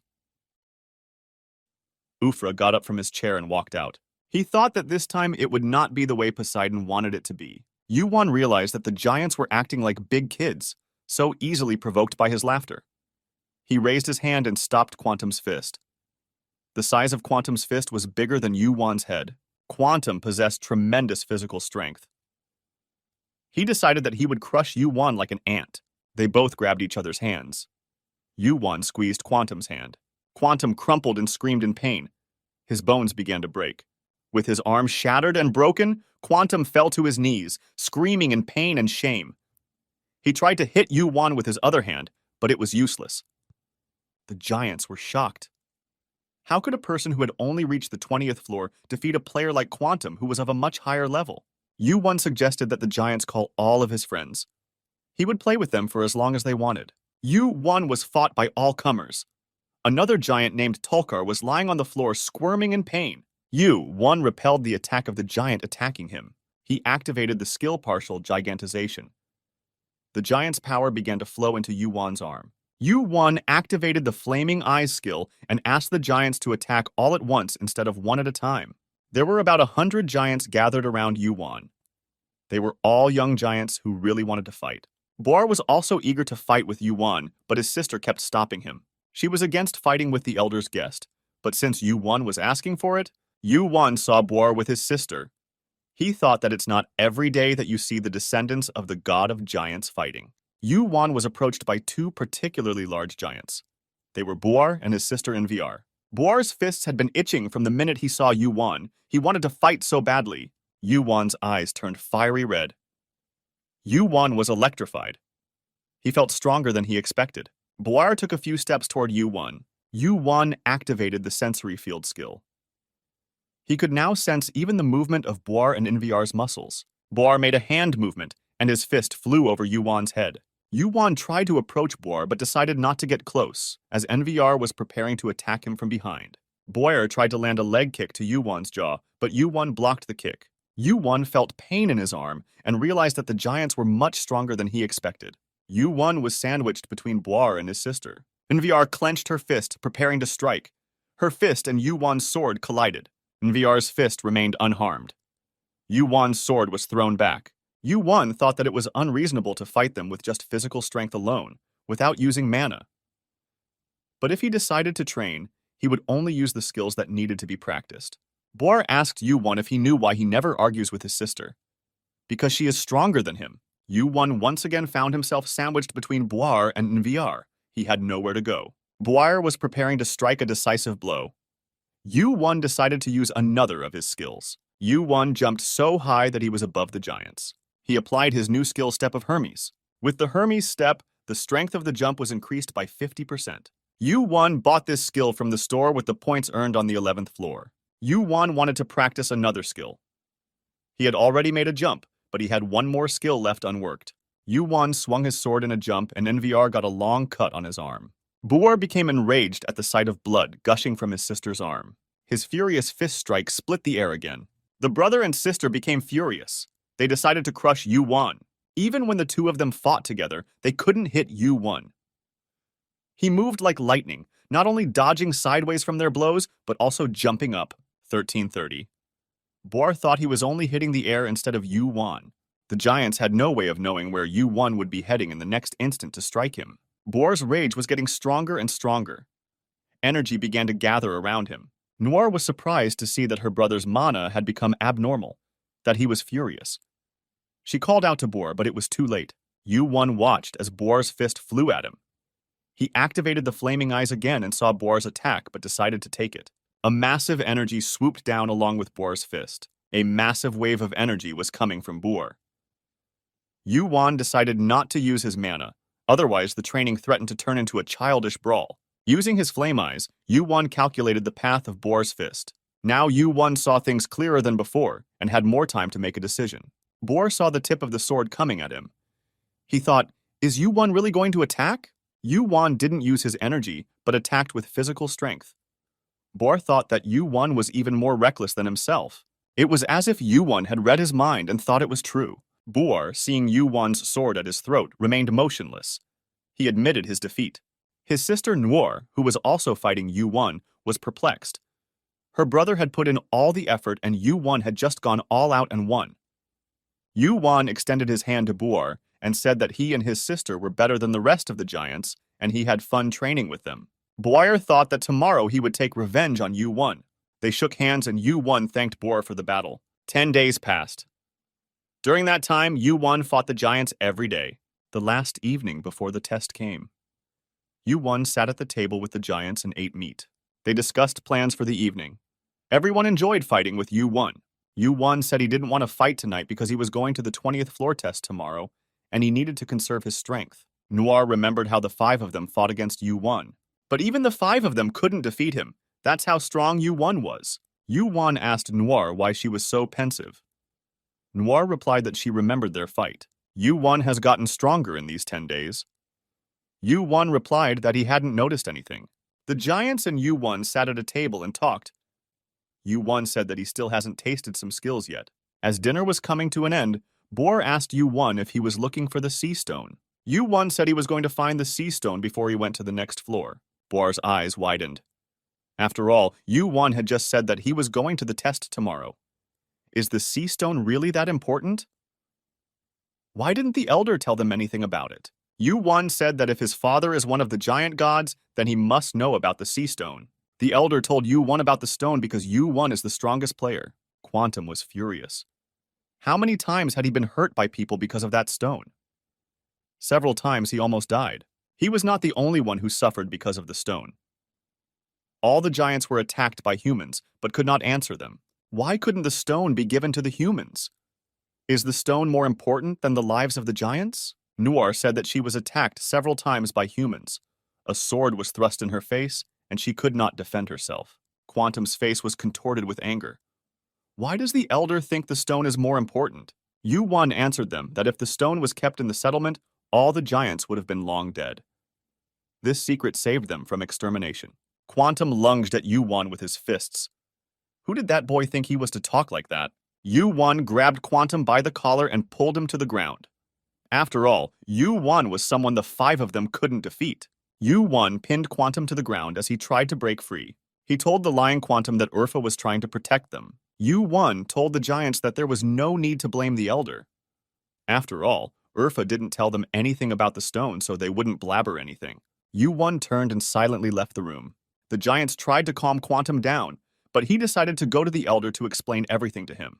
Boar said that he did not know what the elder was hiding from them, but in any case, tomorrow they would learn the truth. Boyer thought that if the stone fell into the wrong hands, all the giants would be destroyed. Yu-Won went back to his room where he had been living for all 10 days and laid down on his bed. The constant use of the flame eyes gave him a very bad headache.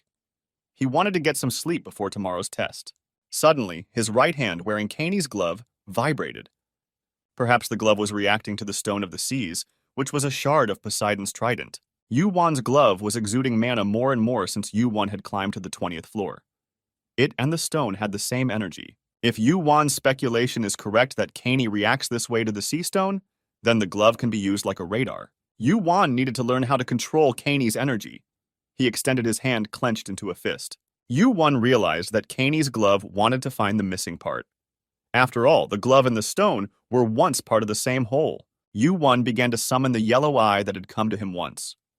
Yu-Won directed the sacred flame at Kanei. Yu-Won saw the yellow eye appear on the black wall. The 20th floor trial took place on a small island called Triton. The top of the island was rocky.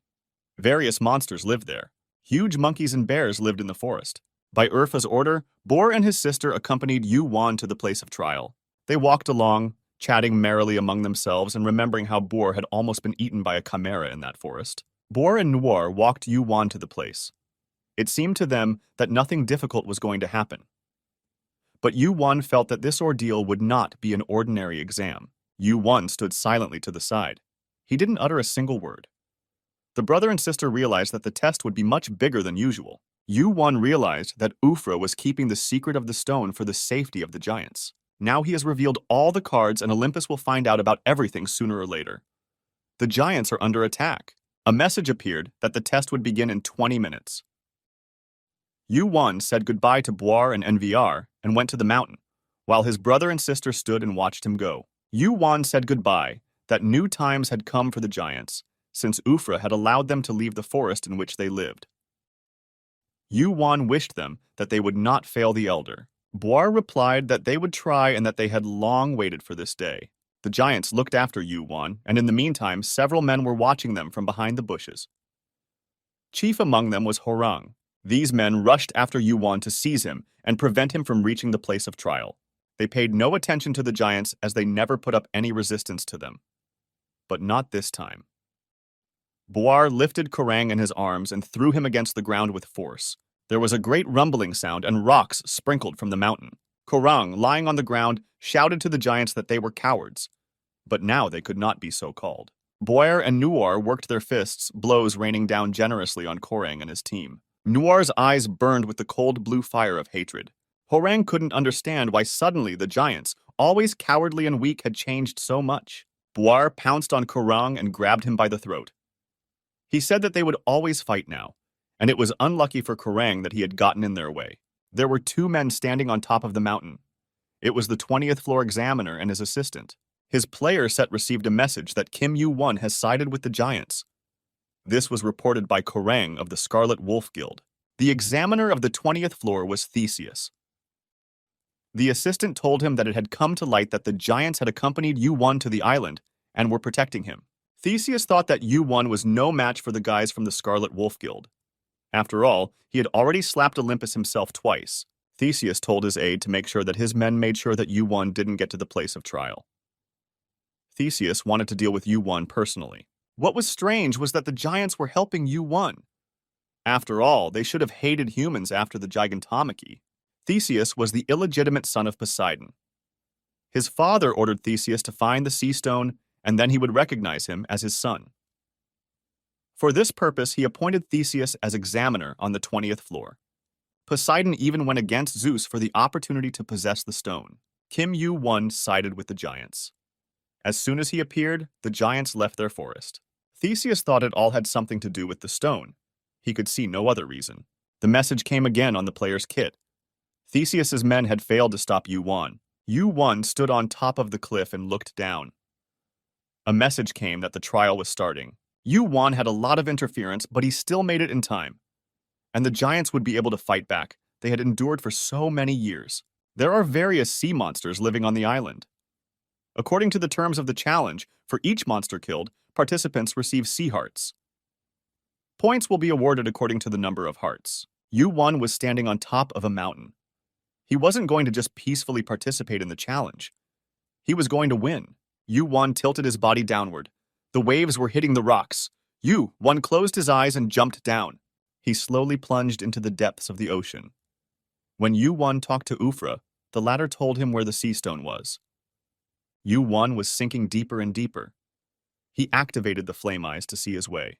Yu-Won saw sea creatures with glowing eyes.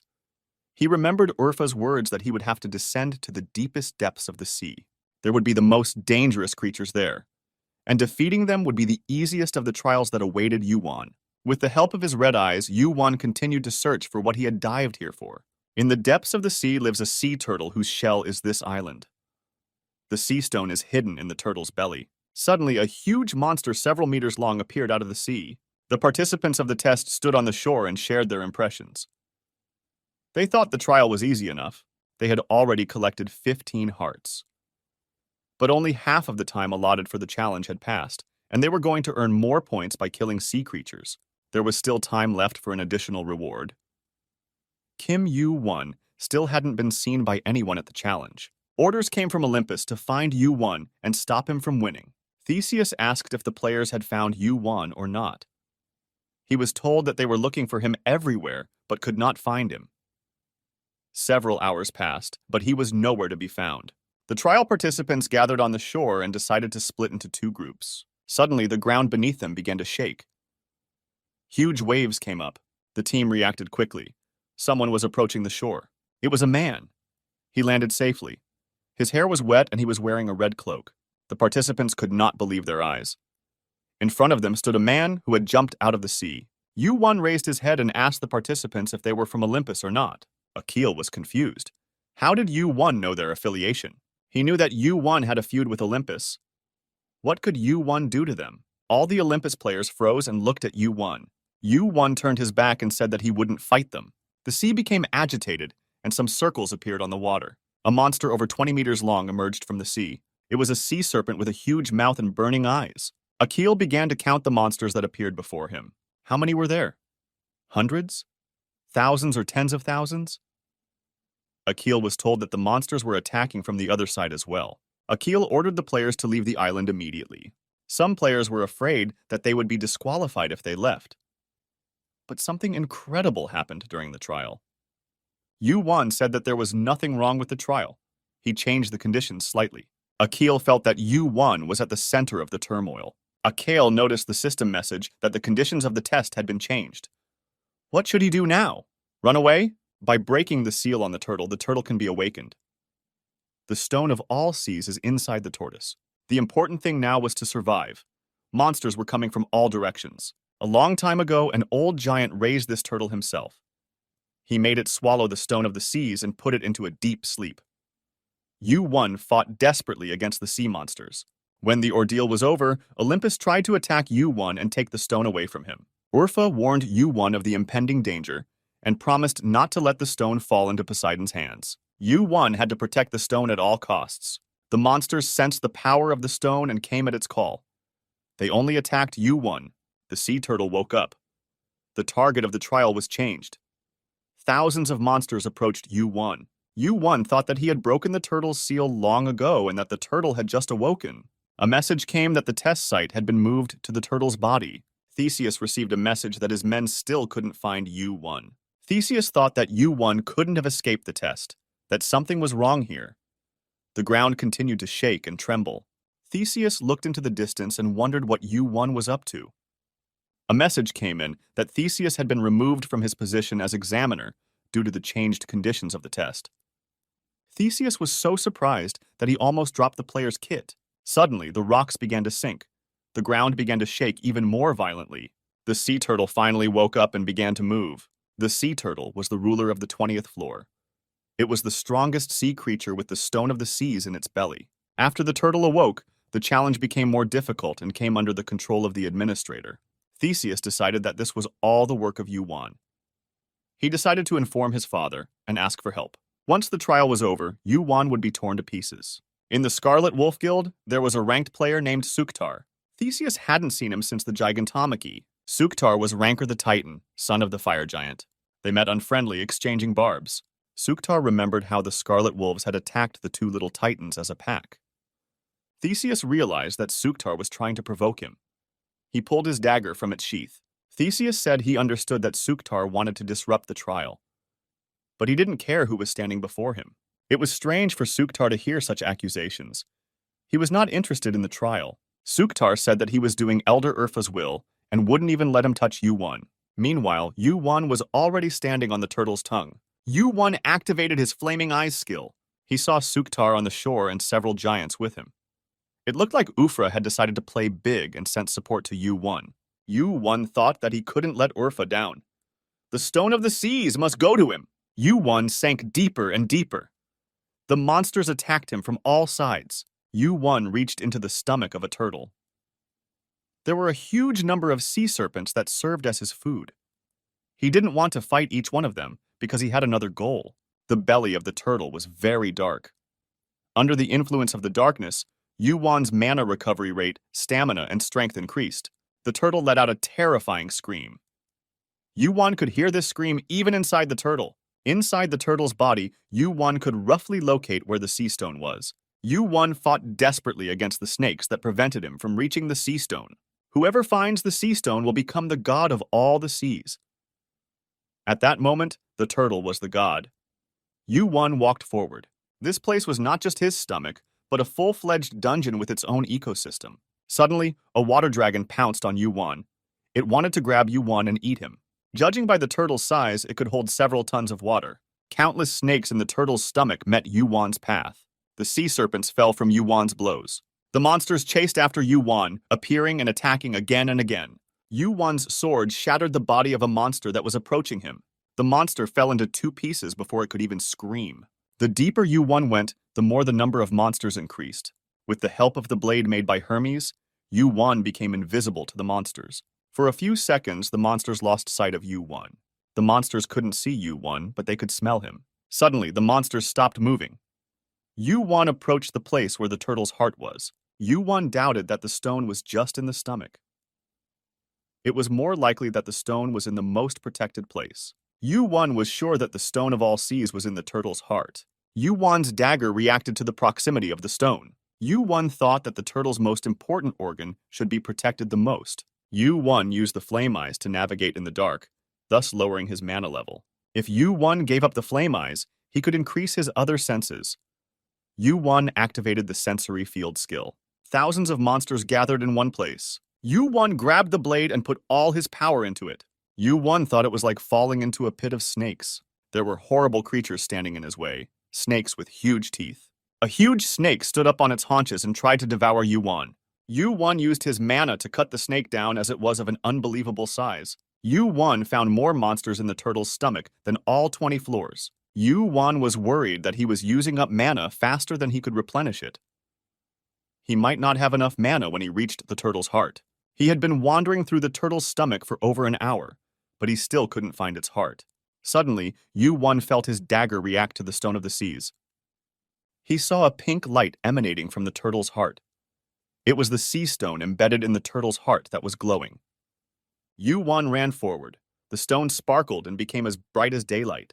The turtle's heart was guarded by thousands of new monsters. Yuan thought that they must be having a party, but this joke didn't make him happy. In this situation, the only thing Yuan could do was to use Kanei's power. A yellow eye appeared on the other side of the glove. The eye that opened on Yuan's hand was like a door. Where it led to was unclear. An enormous amount of power was flowing in this room. Yuan only had about half of his mana left, but there was no need to save more mana. The stone of all seas was right in front of him, and it would belong to Yuan. Hermes' sandals, Apollo's sun chariot, these were some of the things made by Hephaestus, the greatest blacksmith of the tower. The greatest of his works, however, is the lightning of Zeus. It is a weapon that can not only wipe out an island with a single blow, but also bend the weather to the will of its wielder. Now this weapon has a rival in the form of Kanei. When Yuan approached, the monsters turned and stared at him menacingly. But none of them came close to Yuan. Adamantium was a unique material that could channel the power of the dark crystal, sea crystal, and heaven crystal. However, its power depended on the master who used it. One by one, the monsters began to disperse to the side. Yuan didn't do anything. He simply used Kanei's power. The monsters bared their fangs and stared at him with yellow eyes. Yuan stood, surrounded by monsters on all sides. His gauntlet emitted magic power that affected the monsters. Yuan continued to move towards the sea crystal. He couldn't show the monsters that he was worried because then the monsters might attack him. Therefore, he took his time and walked between the monsters on both sides. The stream of mana that appeared from Kanei absorbed all the monsters. They disappeared at the same time. Yuan used the Hermes sandals, which gave him the ability to jump 50% higher. He stepped into the air and his body flew into the air. The distance was instantly shortened. The monsters were already spitting saliva as Yuan rushed past them. Yuan only had 5 seconds, but he used it to the maximum by flying past the monsters. His body became as light as a feather. Yuan approached the heart of the turtle. Yuan flew so high that the monsters stayed far below. The color of Yuan's eyes began to change to red. Yuan felt that his goal was near. His vision became brighter and his flame eyes began to pave the way. Yuan couldn't find the stone of the seas. It was somewhere nearby, Kanei could sense it. Yuan saw a small blue stone wedged deep inside the turtle's heart. Kanei felt the energy of the sea stone. An eye opened on the back of her glove. Yuan decided to break through to the crystal with his sword. He sliced into the turtle's heart with his sword. Blood gushed from the cut on the heart like a fountain.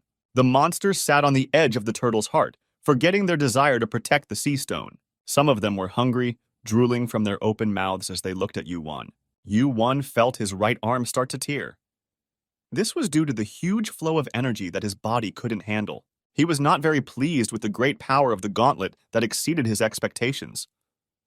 Yu-Wan was unable to handle and control this power. Yu-Wan thought that his situation was not good at all. He looked at his palm. He couldn't see it because of the glove, but his hand was shattered by an energy flow that was beyond his ability. Yu-Wan thought that he should increase his stats instead of going to the next floors of the tower. He moved the sword to his left hand since he couldn't feel his right hand at all. In his hand was a gem that glowed with a blue light. It was the Stone of All Seas. At that time, Theseus and his group were talking to Suktar on the island. Theseus did not believe that Yu-Wan would be able to find the Stone of All Seas. Suktar replied that if the elder believed in Yu-Wan, he would find the stone. Suddenly, the head of a giant turtle appeared from the depths of the ocean. The turtle's head rose above the water and fell into the water, causing a huge wave to sweep over Theseus and his men. A message arrived on Theseus's set that player Yu-Wan had passed the test. Theseus couldn't believe his eyes. His mouth twisted into a grimace of pain. This was impossible! Theseus ordered his men to capture Yu-Wan and bring him to him immediately. Suktar did not stay away and told Theseus that he would not allow that to happen.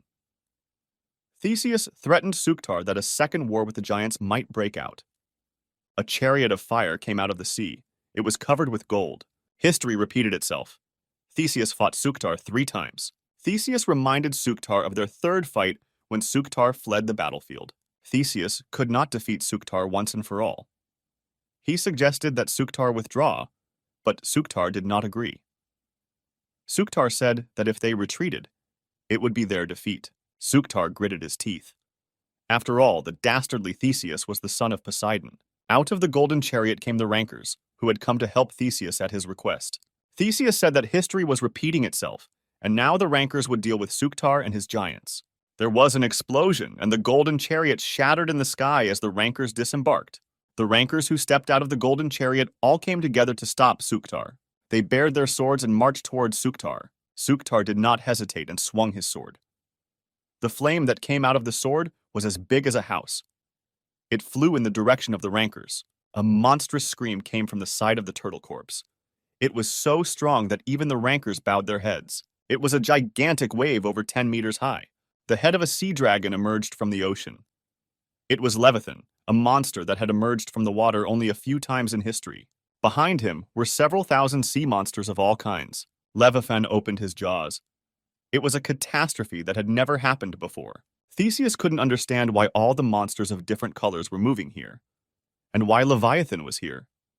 Perhaps they were attracted by the Stone of All Seas? Theseus thought that it was not for nothing that his father Poseidon was so eager to get that stone. So the legend was true. It gave power over everything in the ocean. It was the power of the sea god. Suddenly, the ocean split in two and the water broke away, exposing the bottom. Along the way, a man in a red robe appeared. Yu-Wan came out of the ocean with a sword in his left hand. On his right hand was a caney gauntlet that emitted a blue light. With his gloved hand, Yu-Wan was holding something that emitted blue light. Theseus immediately recognized Yu-Wan and realized that he was holding the Stone of All Seas. Theseus jumped at Yu-Wan with a scream and demanded that he give him the stone. The object that Theseus's father, Prometheus, had been searching for so long was in Yu-Wan's hand. Yu-Wan clenched the stone in his fist. He was wet and tired, but from the looks of it, the battle was inevitable. Yu-Wan stood on the shore with the stone in his hand. At that time, water from the ocean began to accumulate under Theseus's feet. Theseus stood up on the resulting wave and quickly ran towards Yu-Wan. Yu-Wan realized that Theseus's power depended on the water, and without it, he could do little. Theseus felt that the water power he had always used was not working this time. Something was preventing it. Maybe it was because of the sea stone in Yu-Wan's hand. Yu-Wan felt that he had reached his limit. He activated the Flaming Eyes skill to calculate Theseus's attack path. The water began to gather around Theseus's trident. The compressed water had tremendous power. Theseus tried to hit Yu-Wan with his trident. Yu-Wan could clearly see the trajectory of Theseus's spear thanks to the Flame Eyes skill. He blocked the trident attack with his sword. Theseus had Poseidon's words in his mind that if he found the Stone of All Seas, Poseidon would recognize him as his son. Theseus's eyes glowed with rage. Theseus activated the dark spear. He was determined to obtain the Stone of All Seas so that Poseidon would recognize him. Due to the effects of his skill, Yu-Wan could clearly see the trajectory of Theseus's spear. Yu-Wan dodged the blow. Yu-Wan used Hermes' sandals to jump high into the air. Yu-1 thought that Theseus's main flaw was his temper, but now Theseus was struggling to keep his composure. It looked like something very precious to him was at stake. With his spear in his hand, Theseus said that he would take care of the giants after taking care of Yu-1. Theseus was confident of victory. He said that Yu-1 had chosen an opponent beyond his abilities. Theseus and Yu-1 faced each other on the shore. Yu-1 decided that it was time to use Kanei's gauntlet. He clenched his hand into a fist and prepared. Yu-1 wanted to finish everything quickly and increase his stats at the same time. Theseus's trident touched Yu-1's sword again. There was no way that Theseus could hit Yu-1. The water bubble around the trident exploded and water spilled out in all directions. Theseus thought that Yu-1 was not easy to deal with. He dodged all of Theseus's attacks as if he knew where Theseus would hit next. Theseus understood that Yu-1's ability to anticipate the strike might be due to the red color of his eyes. He would dodge the blow before the spear even started to move. Yu-1 knew that Theseus couldn't use all of his skills because he was hindered by the Stone of the Seas. But Theseus still had tremendous power left. After all, he's the son of Poseidon for a reason. Theseus struck again with his trident, and the ground beneath Yu-1 split open. He managed to dodge the blow. Theseus again demanded the Stone of All Seas from Yu-1. They faced each other, preparing for another battle. Theseus clenched his spear in his hand again and prepared to strike when suddenly one of the rankers called out to him. Theseus tried to wave him off, telling him not to be disturbed. But the ranker insisted that they must retreat as the situation was out of control. The head of one of the rankers was ripped off and thrown aside. Suktar fought 4 rankers at once. He shouted that he would leave no one alive. The rankers were defeated. The sea monsters closed in on Theseus and the remaining rankers. Something had to be done. Despite the proximity of the sea stone, Theseus made the decision to retreat. The coveted crystal was in Yu-1's fist, and the thought of having it nearby drove Theseus crazy. Yu-1 was fine, despite a few drops of blood on his face. Ranker urged Theseus to leave the island because the monsters and the sea dragon were getting closer. Theseus gritted his teeth, his face contorted into a grimace of rage. He cast a murderous glance at Yu-1. He vowed to kill Yu-1 one day. Theseus ordered the rankers to retreat and get into the chariot. The sun chariot reappeared in the sky. The rankers and Theseus boarded it and rode away. Suktar watched the chariot fly away and realized that they had won. Rocks fell from the wheels of the solar chariot, but Suktar paid no attention. The chariot was flying through the sky, and even the dragon's tail that hit the roof of the chariot couldn't do much damage to it. Yu-1 and Suktar stood on the shore of the ocean and watched as the sun chariot carried away their enemies. Suktar kept repeating that they had won. He couldn't believe it. Yu-1 held the precious stone of all seas in his hand. Suktar said that finally they wouldn't have to run or hide anymore. This was the first victory in the history of the giants. The day had come when the giants would defeat Olympus. Booze and wooden pitchers spilled onto the ground. The giants celebrated their victory. Tables were set up in the streets of the city, and the giants drank beer and liquor, rejoicing in their victory over Olympus. Yu-1 was sitting at a table in his house. He didn't go to the celebration because he didn't dare to drink with the giants. A cup from them would be like a barrel to him. Yu-1 thought about the last battle. He had clearly lost to Theseus, and if it wasn't for the Stone of All Seas, he wouldn't have lasted much longer. After all, Theseus had almost defeated Yu-1, and even Suktar couldn't help him. If the monsters hadn't appeared, many giants would have fallen. Yu-1 thought that they didn't have the ability to face Olympus yet. But Yu-1 was getting closer to his goal faster than he expected. And now that he had the Stone of All Seas, his steps would become even faster. Yu-1 took out his player's kit and immediately started writing a letter. Yu-1 smiled in anticipation of his meeting with Hephaestus. Hephaestus was standing in his workshop near a red-hot furnace. For some reason, he felt cold even though the furnace was hot. He thought he had caught a cold because he was shivering. Suddenly, he heard a message on his player. Hephaestus wondered who was texting him at this late hour. The message was from Yu-1, who wrote that he would be visiting him soon with something interesting. The Stone of All Seas that Yu-1 showed Hephaestus was glowing with blue light in the workshop. Hephaestus asked Yu-1 if he realized how valuable what he was holding was. Hephaestus said that he had been searching for this stone for 1,000 years. Yu-1 smiled and said that he was just very lucky to find the stone. Hephaestus laughed. Yu-1 spoke as if he had found the stone on the street. Theseus didn't live up to his expectations and missed the stone.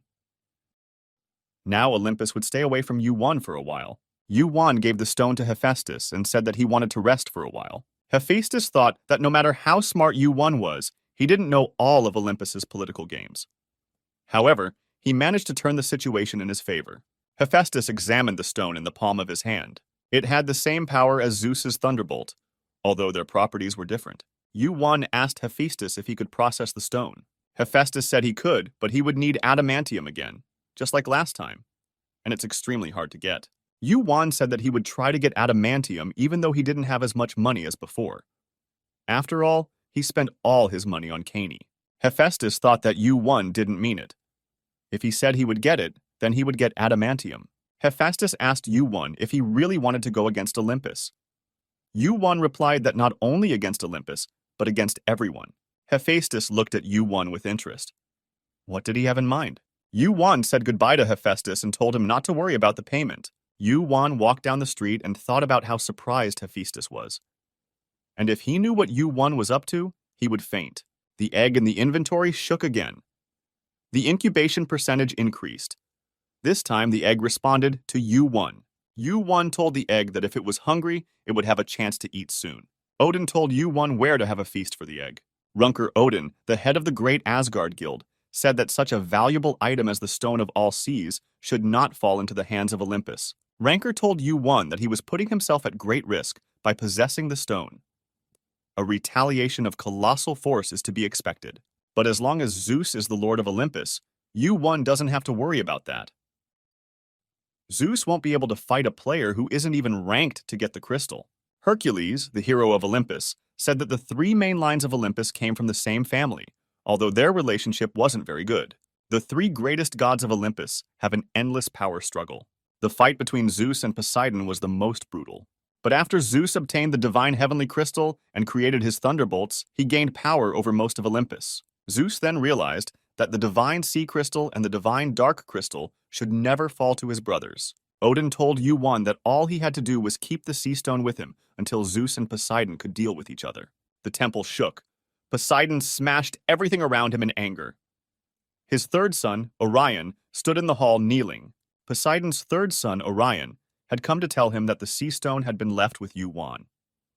All of Poseidon's wrath fell on Orion's head. Poseidon had already smashed all the stone benches.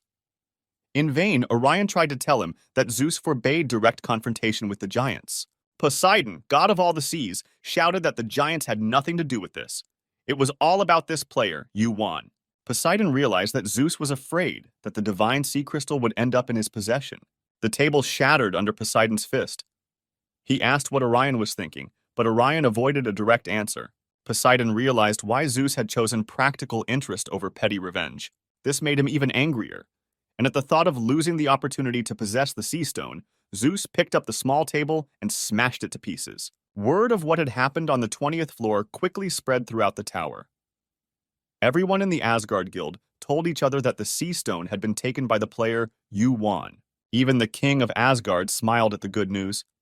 After all, the Olympians would have a very bad time. The three-faced and six-armed god of war Asura wondered if he would ever have to fight Yu-1. At that time, a small source of light shone in the marble mountains. There, bound in golden chains, was Sun Wukong. He too had learned that the sea stone had gone to Yu-1. Sun Wukong thought that Yu-1 was just a beginner, but that was not the case. He couldn't wait to find out what would happen next. The world on the first floor of the tower was huge. Therefore, the journey on foot was long and tiring. Yu-1 used the replica of the sun chariot he saw on the 20th floor to get around. He paid dearly for the trip. 1,000 points. Yu-1 was grateful for the quick delivery to the scene. Although it was only a replica, the chariot traveled through the sky very quickly. With the help of the chariot, Yu-1 quickly got to the place he wanted. He arrived at a place called the Edge of the World. In front of Yu-1 was a high black wall with no end and no edge. No one could break through it. Who would have thought that one day it would collapse by itself? Yu-1 activated the flaming eyes. He searched for a man-made dungeon. In Yu-1's inventory, the item he had bought back after passing the test on the first floor was vibrating. A fragment of the Totsuka no Tsurugi sword. A 10-fist long sword fragment in which Susanoo sealed a snake with 8 tails. The king of Asgard, Odin, told Yu-1 about this place. He told him of a dungeon hidden at the edge of the world. Finally, Yu-1 saw a light shining from the ground. It was Susanu's dungeon. He had built it for his 3 children. It would take 1,000 years to find it, but Yuan was ahead of them all. Yuan held the half-broken sword and searched for the place where the dungeon opened. Where the sword shard reacted, Yuan stabbed it into the ground. Moments later, news arrived that Yuan had discovered Susanu's hidden dungeon. Nothing happened for a while. Yuan passed the test, but soon a message came that the doors to the dungeon were open. It was a red dungeon that could only be left after finding the key. Somewhere in the dungeon were the relics of Susanu, but they also had to be found. Yuan realized that he would not be allowed to go to the relics so easily, as there were already several hungry hyenas around him. The number of hyenas gathered around Yuan was huge. They looked like hyenas, but were the size of tigers. They were the monsters of the 40th floor vampire hyenas. Yuan started killing the hyenas one by one, hoping to improve his stats. Yuan's stats increased as hundreds of hyenas were killed.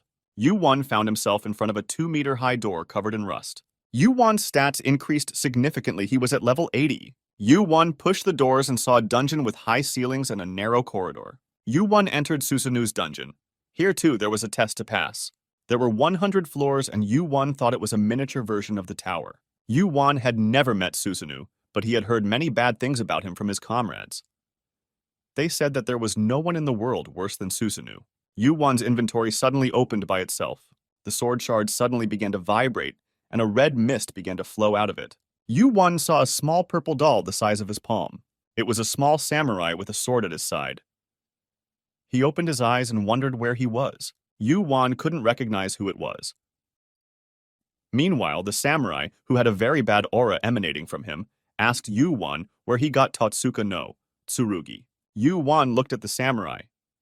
He had a funny appearance, but Yuan felt that this little guy had a strong desire to kill. Yuan thought that this little samurai was Susanu. Susanu's tiny body looked like a ball of smoke that could disappear at any moment. It was indeed Susanu, the swordmaster, the spirit caster. He was legendary as a bloody killer. Susanu raised his eyebrows. He didn't think that they would talk about him so badly after his death. Yuan knew that Susanu had died fighting a snake with 8 tails. Yuan was glad that Susanu died so early because he was a bloodthirsty killer who was also proud of it. Susanu flew around Yuan, asking who he was and where he came from.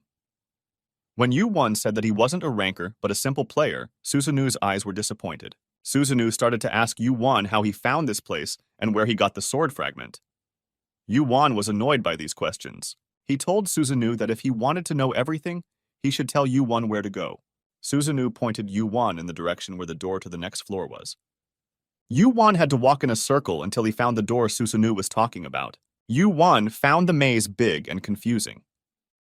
He couldn't do without Susanu's hint because the sensory field didn't work here. Susanu asked where Yuan got the sword fragment. Yuan replied that he earned it in the first floor trial in the Colosseum.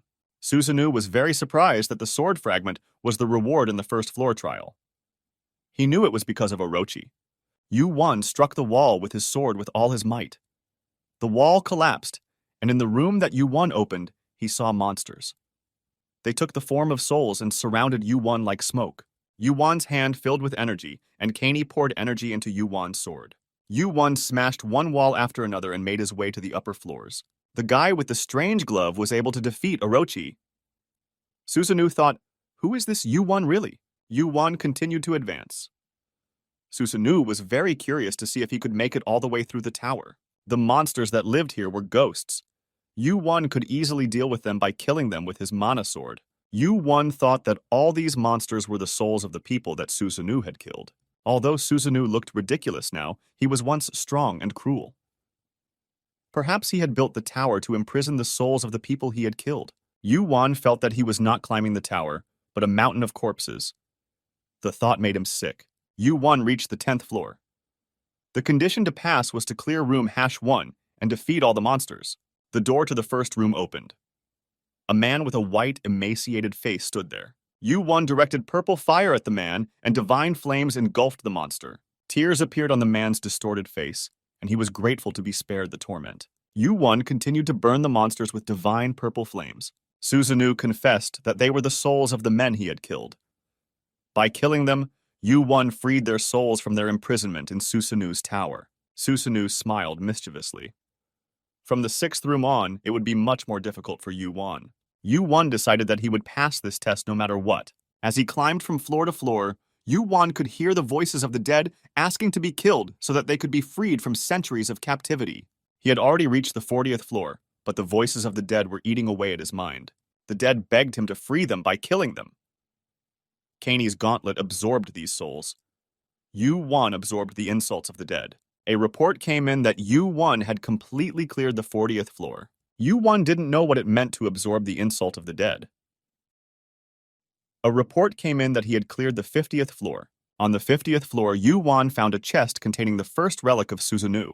It was a robe of the four great elements: fire, water, lightning, and wind. The robe had a strong resistance to the manifestation of these elements. Yu-won took off the robe and put it into his inventory. Yu-won's growth rate surprised even Susanoo, and he said that Yu-won had become much stronger than when he first entered the tower. It was the 42nd day of Yu-won's stay in the tower.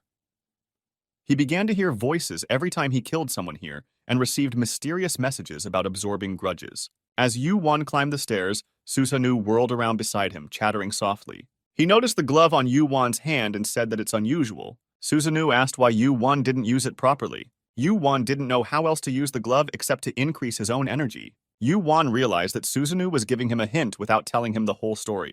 Kanei might be shaped like a glove, but it was made of the same material that Hades used. Of the three gods of Olympus, he was the most mysterious. The gauntlet seems to have other valuable properties besides mana enhancement. Yu-won climbed the steep, dark stairs and approached the high doors. Susanoo whirled around beside him and said that it would be very difficult for Yu-won here. Yu-won opened the doors. A message came in that he had arrived on the 60th floor. Yu-won took a step inside. He found himself in a dark room. There was nothing in the room, it was empty. At first, Yu-won couldn't feel anything. Then he saw two glowing eyes. It was a knight. Yu-won activated the glowing eyes.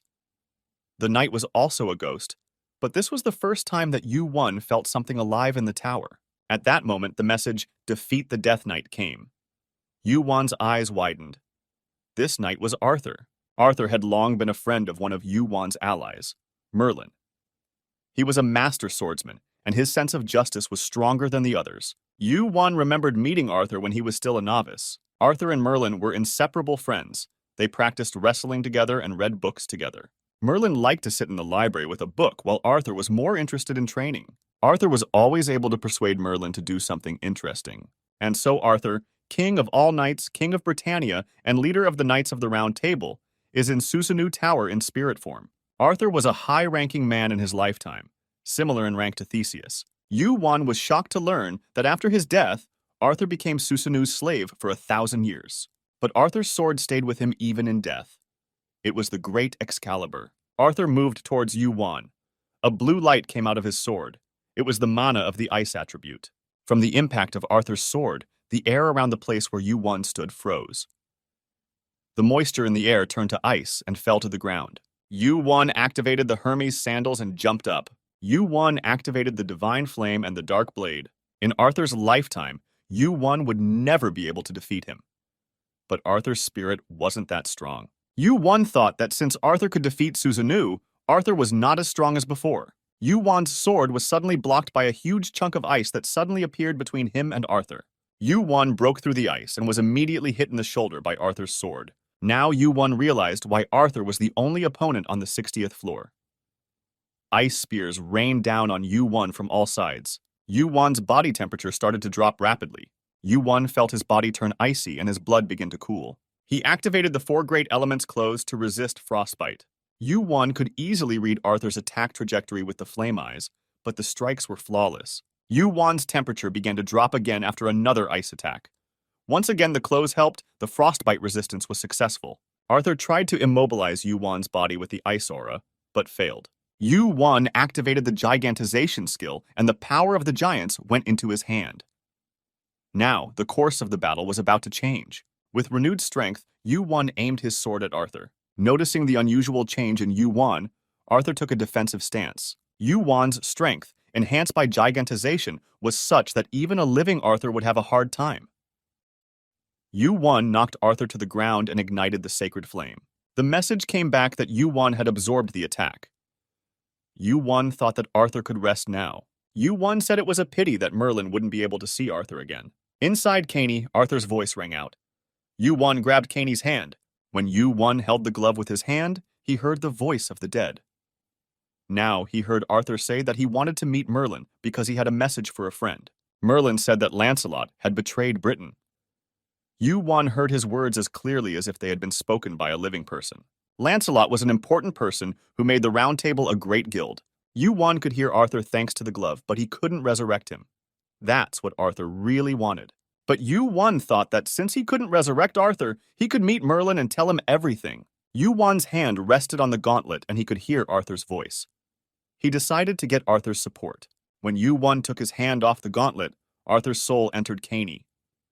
A message came that Yu-Won had accepted Arthur's offer. Yu-Won received the soul of the King of Knights and his complete obedience. Yu-Won didn't need Arthur's complete obedience. He wanted to help him for nothing. Yu-Won picked up Arthur's sword from the ground. At the same time, Susanoo appeared nearby. Yu-Won asked Susanoo if he had killed Arthur by accident. Susanoo said he would answer the question when Yu-Won got to the top of the tower. Yu-Won put Arthur's sword into his inventory and continued to climb the tower. Yu-Won thought he needed to rest. Here he would climb to the top floor and take a breather. On the 50th floor of the tower was the Rating Management Bureau. A ranker suddenly burst into the office and started asking the staff about Yu-Won. It was Sung Ogong, or someone very similar to him. A manager with a baby face approached him, but everyone bowed to him. The manager replied that they don't give out information about players. They only showed Kim Yu-Won's ranking, and that's public information. But even for the ranking office, Yu-Won was a mysterious person. Not much was known about him. Nothing was known about where Yu-Won came from. The administrator thought it was a system error. Yu-Won had been at Susanoo Tower for 3 months. The administrator wanted to know what Yu-Won was doing. Yu-Won went up to the 99th floor. It was dark and inhabited by killer skeletons. He threw another skeleton aside and it crumbled into ashes. Finally, the rankings appeared. Yu-Won had passed the 99th floor and his level was 96. Yu-Won was very tired, exhausted, and wanted to sleep. These 3 months in the tower had been very difficult for him. From the 90th floor, the difficulty of the challenge increased dramatically. Yu-Won was afraid to imagine what it would be like on the 100th floor. Yu-Won sat down on some logs and fell asleep. He slept for a whole day. When he woke up, he saw Susanoo spinning around. Susanoo said that he wouldn't have believed it if he hadn't seen Yu-Won on the 100th floor. Yu-Won stood up. He had to keep climbing up the tower. He went to the door leading to the 100th floor. Susanoo hesitated for a moment. Yu-Won looked like Ranker. Yu-Won went to the top floor. He was uneasy. He didn't know what was in front of him. Yu-Won felt that someone was in front of him. He could hear the screams of the dead, and a deep coldness gripped his body. Arthur spoke to Yu-Won through a glove like a medium. Yu-Won heard his voice in his head. Arthur said that it was his killer. It was a knight who looked like Arthur and wore dark armor. His eyes glowed with blue fire. Yu-Won realized that it was the Death Knight Susanoo. Yu-Won looked at Susanoo, who asked if Yu-Won was a runner. Yu-Won thought that Susanoo had turned into a dungeon boss. He activated the flaming eyes to reveal Susanoo's true intentions. Yu-Won and Susanoo faced each other and talked for a while. They made a bet that the loser would answer the winner's questions honestly. Susanoo prepared to attack. Yu-Won clearly read his intention to kill him. Susanoo drew his sword and moved towards Yu-Won. A black murderous energy emanated from him. Yu-Won felt the presence of a large number of evil spirits.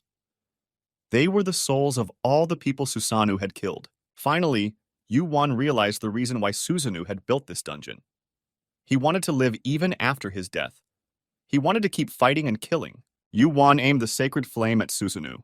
The sacred flame, instead of going out, flared up more and more. Arthur's voice echoed in Yu-Won's mind. He asked if Susanoo was burned or not. But Susanoo wasn't that simple, and Yu-Won knew it. The flames that consumed Susanoo were no longer burning, which told him that he was no longer afraid of fire. By consuming the souls that lived on the ground, Susanoo had already won part of his face. He was glad that Yu-Won had come to his tower because it had been a long time since he had killed anyone. Yu-Won bared his sword. Susanoo shouted that he wanted to have fun. Yu-Won looked at the glove that held his sword. Susanoo's sword moved again. He and Yu-Won came together in a new battle. The spirits that descended from Susanoo's sword threw themselves at Yu-Won with ferocity. Yu-Won's eyes followed Susanoo's blade, but it was so fast that it was hard to follow. Yu-1 activated gigantization, and the power of the giants began to penetrate his arm. There was more to this attack than what Yu-1 could see. Thanks to his flame eyes, he could see more than one sword. Susanoo attacked, and Yu-1 parried the sword strike into empty air instead of Susanoo's chest. Laughter erupted, and Susanoo's mouth twisted into a horrible smile, revealing his fangs. Susanoo grabbed Yu-1's shoulder and shouted that he was trapped. Yu-1 aimed his holy flames at Susanoo again. Yu-1 activated his flame eyes. The holy flame, its power didn't do much damage to Susanoo. Susanoo laughed openly at Yu-1. The fire didn't hurt him. He enjoyed the whole duel. He was excited about the opportunity to kill Yu-1 and played with him like a cat with a mouse. He remembered how a long time ago a man had also rekindled his thirst for killing. As young Susanoo sat on the rocks, a man approached him. The man suggested that Susanoo kill a gambler named Yu-1. Susanoo could not understand why he should kill Yu-1. Susanoo asked who the man was. The man did not give his name. He had no face, only a glowing spot. He was wearing a black cloak with a hood. He told Susanoo to do what he most wanted to do, kill. And now, Susanoo had regained the feeling of wanting to kill. Yu-1's glove began to activate and yellow light began to burst out. Yu-1 did not dodge Susanoo's sword blows. Susanoo's hand burned with holy flame, but it did not burn him because he was no longer afraid of fire. Susanoo hooked Yu-1's shoulder with his sword. He ordered Yu-1 to fight. The screams of the ghosts could be heard and their shapes could be seen. Susanoo was skilled with his sword. Not for nothing was his nickname the Sword Spirit. A black light shone from Yu-1's gauntlet. Kaney, the one Susanoo had been waiting for, activated her power. The back of the gauntlet opened and yellow light spread throughout the dungeon. Susanoo rejoiced and said that Yu-1 could finally use the gauntlet for real. The yellow eye on the glove began to open. It opened very slowly. Yu-1 realized that the reason he heard the voices of the dead was because of his glove. It had something to do with Kaney absorbing the souls of the dead. Susanoo tells Yu-1 that he has a special glove, but he doesn't use it properly. With the Divine Sea Crystal, Yu-1 controlled the sea monsters. With the Divine Heaven Crystal, you can control everything in the sky. Yu-1 realized that the Dark Divine Crystal could control dead souls. Susanoo showed impatience. After all, the real battle was just beginning for him. The eye on the gauntlet finally opened completely. Yu-1 summoned the power of hell. The spirits screamed in confusion, as if they had lost their way. Yu-1 heard the voices of the dead and looked down at them. The spirits obeyed his will. Susanoo was also confused. The spirits he had used for 1,000 years to increase his power no longer obeyed his commands. Susanoo realized that he was losing control of the spirits. His face began to dissolve. Yu-1 realized that Susanoo had opened his eyes to the true power of Kaney. Now Yu-1 realized that he held the absolute power over the dead in his hands. The yellow eye flashed again. Yu-1 stood in the center and ordered the spirits out of Susanoo's control. But Susanoo didn't give up. He was still quite strong and crossed his sword with Yu-1's sword. Susanoo took the blows from Yu-1's sword. However, he began to retreat little by little. He tried to gather more spirits, but he failed. Yu-1 activated gigantization again. The power began to flow into his hand. He felt that Susanoo was losing his advantage, but Susanoo didn't give up. He burned the souls of the ghosts like fuel. However, as the ghosts began to run out, the balance between the opponents began to collapse. Yu-1 could see with his flame eyes that Susanoo still had the intention to kill. It wasn't the end yet, but when the ghost shell around Susanoo's body disappeared, he met his eye. A huge yellow eye appeared behind Yu-1. Susanoo froze. He struggled to extinguish the flames. A searing pain pierced his body as if he were alive. Susanoo experienced fear, and the flame only fed on fear, so it flared up even more. He suffered from the bursting flames, but he couldn't do anything about it. Yu-1 was calm and smiled. This was the end of Susanoo. With his last strength, Susanoo tried to hit Yu-1 with his sword. The hand holding the sword trembled. Eventually, Susanoo fell to the ground. Yu-1's gloved hand covered his face. Kaney emitted a flash of light and Susanoo crumbled into dust. Yu-1 stood up with a raised hand. All the ghosts vanished and Susanoo turned to ash. A message came that Yu-1 had passed through Susanoo's dungeon. It was all behind him. Yu-1 received Susanoo's soul as a reward. Yu-1 also received the legacy of Susanoo as a reward. He was given the title of King of the Dead. It was possible to leave the tower with the order to return. A message came that the tower would be destroyed in 30 minutes. Yu-1 was back at the first floor wall of the tower at the edge of light. He checked the rewards, the sword of Kusanagi no Tsuruki, the title of King of the Dead, and the soul of Susanoo. While he knew about the legacy, the title and soul as rewards came as a complete surprise. Yu-Won heard Arthur's voice asking if Susanoo was really dead. Yu-Won replied that he was already dead. He had just severed the connection between body and spirit. Susanoo's legacy, the legendary sword Kusanagi but Tsuruki, only empowered its wielder at the moment of battle. The rest of the time, it destroyed his body and mind. Yu won the sword and placed it in his inventory. The title of King of the Dead, on the other hand, gave him the ability to summon the souls of the dead, give them bodies, and empower them. Apparently, he received this title after fully mastering the gauntlet. Arthur said that Yu-Won could now seal the soul he possessed into a physical shell. The dungeon began to shake. Yu-Won decided that he had to hurry because the tower was about to be destroyed. Yu-Won thanked Arthur for the tip. Kaney had two souls, Arthur's and Susanoo's. Yu-Won went to the forest and killed the orc, then he ghosted Arthur. A message came in asking what Yu-Won would name the spirit that was placed in the orc's body. Yu-Won answered, Arthur. The system registered the name. Arthur in the orc body grabbed his head and asked for his real body back. But the tower collapsed and Arthur's body disappeared. So he must be an orc. Yu-Won regretted leaving Arthur's body in the tower, but there was nothing he could do about it. Now Yu-Won summoned the spirit of Susanoo. Yu-Won reminded him of the wager. The light emanating from Kaney grew stronger. Susanoo's spirit, which commanded souls, now obeyed Yu-Won himself. A ghostly figure appeared, and Yu-Won realized that it was Susanoo. Arthur sat behind Yu-Won. Susanoo asked if Yu-Won's question had something to do with the mute orc behind him. Yu-Won asked if Susanoo knew the person who had hired him to kill Arthur. Susanoo replied that he did not know who he was. Yu-Won then delved into Susanoo's memories to see for himself. Yu-Won saw a young Susanoo sitting on a rock. A cloaked man stood in front of him and offered to kill Arthur. Susanoo didn't see the point. The man told him about the war. Yu-Won recognized the face of the man in the black cloak. It was an otherworldly being that could become anything and do anything it wanted. It was the oldest outer god the tower had ever seen. It was the belligerent chaos. It had no face, only a large glowing eye with no pupil. The man in the cloak suggested that Susanoo flood the entire tower with blood. Susanoo wanted to enjoy battles every day. War suited him well. Chaos stood before Susanoo and convinced him that Arthur's death would sow the seeds of war that would sprout throughout the tower. For the first time in a long time, Susanoo smiled. He rose from his seat and decided to do as the stranger had told him. The fog of memories lifted, and Yu-Won was back against the wall with the orc Arthur sitting behind him. Susanoo added that the gigantomachy had begun in the tower shortly after he had met the cloaked stranger. Arthur sat with his head bowed in sadness. He remembered the joy with which he had killed Susanoo. Yu-Won remembered that chaos had killed all his friends from the future. Arthur asked what was wrong with Yu-Won's face. Yu-Won replied that he knew who had ordered Arthur's murder. He would find him and finish him off. Yu-Won lay on the bed in his room. He had fallen asleep. But even in his sleep he kept thinking.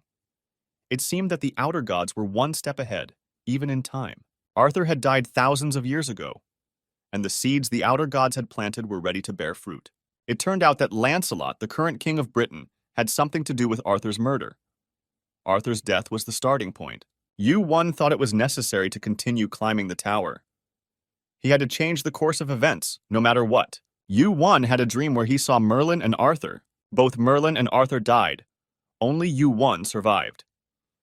With the help of the Flame Eyes, Yu-Won saw them. The outer gods approached from afar. In front of them all was the foolish chaos. Even in his dream, Yu-Won wanted to kill them. Even though it was a dream, he felt that he was fighting very hard. He swung his sword, then another and another. If Yu-Won had known everything back then, how many lives would have been saved? No matter how many times Yu-Won had to travel back in time, he would kill them again and again. All those who had died because of the outer gods. At that moment, Yu-Won woke up. It was early morning. Yu-Won was lying on the bed. He couldn't recover from such a nightmarish dream. He got up and went to the window. Even if the outer gods had carried out their plan, it didn't mean that all was lost. Yu-Won decided to visit Hephaestus before returning to the 21st floor. He had probably already finished what Yu-Won had asked him to do. Hephaestus was very angry with Yu-Won. After all, He had been gone for over 3 months. Hephaestus angrily threw his hammer at Yu-1, but luckily the hammer hit his chest and not his head. Yu-1 absorbed the blow silently. Hephaestus wondered why Yu-1 didn't dodge the hammer. Yu-1 replied that Hephaestus would let off steam faster and stop being angry. Yu-1 thought that Hephaestus would be much nicer if he felt guilty. Hephaestus asked Yu-1 where he had been all this time since he hadn't passed the test. Yu-1 said he was in a hidden dungeon. It took a long time because it was very difficult. Hephaestus brought out a wooden box containing the processed stone of all seas, the true divine sea stone. It has the power of all the seas. Yu-1 thought that the difference with the divine dark crystal was small. One had power over the dead, the other over the seas and their inhabitants. Hephaestus asked for Yu-1's glove for a while to make a hole for the sea stone. Yu-1 thanked Hephaestus for everything he had done for him. Hephaestus hid a satisfied smile. Yu-1 took off his glove and gave it to Hephaestus. Hephaestus warned that it would not be possible to use two crystals at the same time. Yu-1 asked Hephaestus if there was another way to make Kani stronger. Hephaestus made a groove in his glove to insert the sea stone. He didn't know of any other way to make him stronger. Hephaestus thought it would be good to find such a way. He would indeed find it later. Yu-1 thought that he had given Hephaestus a good hint. He would use it later. Hephaestus said that Yu-1 paid for the work with his idea. Yu-1 laughed and said that Hephaestus called him a genius. Hephaestus got angry and attacked Yu-1 with his fists. Yu-1 laughed, said goodbye, and left. Hephaestus sat in his workshop and thought about Yu-1's words. How could he improve the items he made? He had tried many ways, but so far he had failed. A wrinkle appeared on Hephaestus's forehead. The smith's gut told him it was possible. For the first time in a long time, Hephaestus felt excitement. Upstairs, near the front door, someone was receiving. Hephaestus took his time opening it. The door was already being pounded as hard as it could be. Hephaestus picked up the axe. Judging by the banging on the door, it was the Olympians. When Hephaestus opened the door, Sun Ogan, the great sage equal to heaven, was standing on the threshold. Sun Ogan was a very high person. Something incredible must have happened for him to come to the first floor to see the blacksmith. That's why he sent his clone. Sun Ogong had once ordered a staff from Hephaestus, so they were familiar. Hephaestus asked where the weapon he had made for Sun Ogong had gone. Sun Ogon replied that he had thrown it away because he had something more amazing. Hephaestus was furious. Throw away his weapon? Sun Ogon said that he was here on business. He was looking for a man named Kim Yu-1. He activated the flaming eyes and immediately realized that Hephaestus knew Yu-1. It was impossible to fool him. Hephaestus thought that since it wasn't the real Sun Ogong, but his double, maybe the flaming eyes wouldn't work 100%. Hephaestus decided not to admit that he knew Yu-1, but his facial muscles trembled, and Sun Ogong noticed. Sun Ogong said that he could see that Hephaestus knew Yu-1, but Hephaestus stood his ground. He claimed that he didn't know Yu-1. Sun Ogong and Hephaestus have never had a bad relationship. So Sun Ogong said that he didn't want to hurt Hephaestus, but if he didn't tell the truth, he might die. Hephaestus replied that he could repeat 100 times that he didn't know Yu-1. Even though he was Sun Ogong's double, he undoubtedly saw that Hephaestus was lying. It had been 3 months since Kim Yu-1 hadn't taken the tests. All the players on the 21st floor had heard about Yu-1. The underground cave on the 21st floor was spacious. Teams of 5 looked around and gossiped about Yu-1. One said that Yu-1 had died, while another said that he had stayed on the 20th floor. They didn't immediately notice the man in the red robe standing at the back of the cave. The man in the red robe said that they probably wanted to die if they discussed the person in front of him in his presence. The leader of the team, the elf Reinhardt, realized that it was Kim Yu-1. Reinhardt and his team moved away from Yu-1. The 21st floor challenge began. In this trial, they had to protect the blue crystal from the monsters and doppelgangers that would try to destroy it. The trial would end when all the doppelgangers were destroyed. The players looked around in surprise. So there are doppelgangers among them. But how to identify them? The doppelgangers were no different from the players. Yu-1 put his hand on the hilt of his sword. He said that he had to pass this test, and he did not want the other players to drag him down. At that moment, Yu-1 drew his sword from its scabbard and decapitated the man. The fallen head became viscous and began to melt as it hit the ground. All the nearby players screamed. They were convinced that Yu-1 was indeed a master swordsman. But there was one person among them who was amused by this sight. Yu-1 said that he would find all the doppelgangers himself and let the others protect the crystal. There was a rumbling sound, the walls of the cave opened up, and monsters appeared. The number of monsters that appeared from behind the wall was already over 100. Players were excited to fight the monsters without worrying about the doppelgangers. After all, they had U1 with them to find and destroy the doppelgangers. Once again, there was a rumbling sound. The passageways on both sides opened, and a new batch of monsters poured out. Suddenly, Reinhardt saw a man who looked like 2 drops of water, just like U1. The clothes he was wearing were different from those of Kim U1, who had gone to look for the doppelgangers. They were standing with their backs to each other, and both were fighting monsters. The person behind Reinhardt's back was very similar to U1, who was standing in the distance, except that his hair was slightly longer. The man behind Reinhardt's back said that it was strange that U1 hadn't found any other doppelgangers. Reinhardt replied that it would take time. After watching the man for a while, Reinhardt lost interest in him. Meanwhile, the man dressed in black, who looked so much like U1, went to the crystal. The man stood near the crystal to protect it. Kim U1, who was trusted by everyone, didn't find any more monsters. It had been a day since the challenge began. Many players were exhausted. The monsters kept coming from 5 passages. U1 stood by the crystal and couldn't find a single doppelganger except for the one he killed at the beginning of the test. U1, standing near the crystal, said that the doppelgangers are probably hiding. They are in the crowd and plan to strangle the players. He suggested that each of the players point out anyone who looks suspicious. U1 pulled out his sword and said that if they start killing one suspicious person at a time, they'll finish the inspection faster. U1 said that he would kill even if he wasn't sure if it was a doppelganger. When the players heard this, they became indignant. You can't kill on suspicion without proof. In an instant, the test area turned into a pandemonium. Several people shouted that they and their team were coming from the lower floors. U1 ordered everyone to divide into 2 parts, the players with teams on one side and the single players on the other.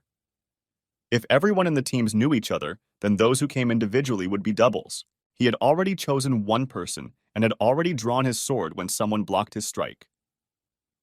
U1 heard a voice behind him ordering him to stop. A man dressed in black who looked like 2 drops of water approached him. The man in black told U1 that he had crossed the border. He said that he didn't want to interfere before, but things have gotten so bad that the whole test could be ruined. Therefore, he thinks it's time to stop the man in the red coat. 2 completely identical Kim U1 stood face to face.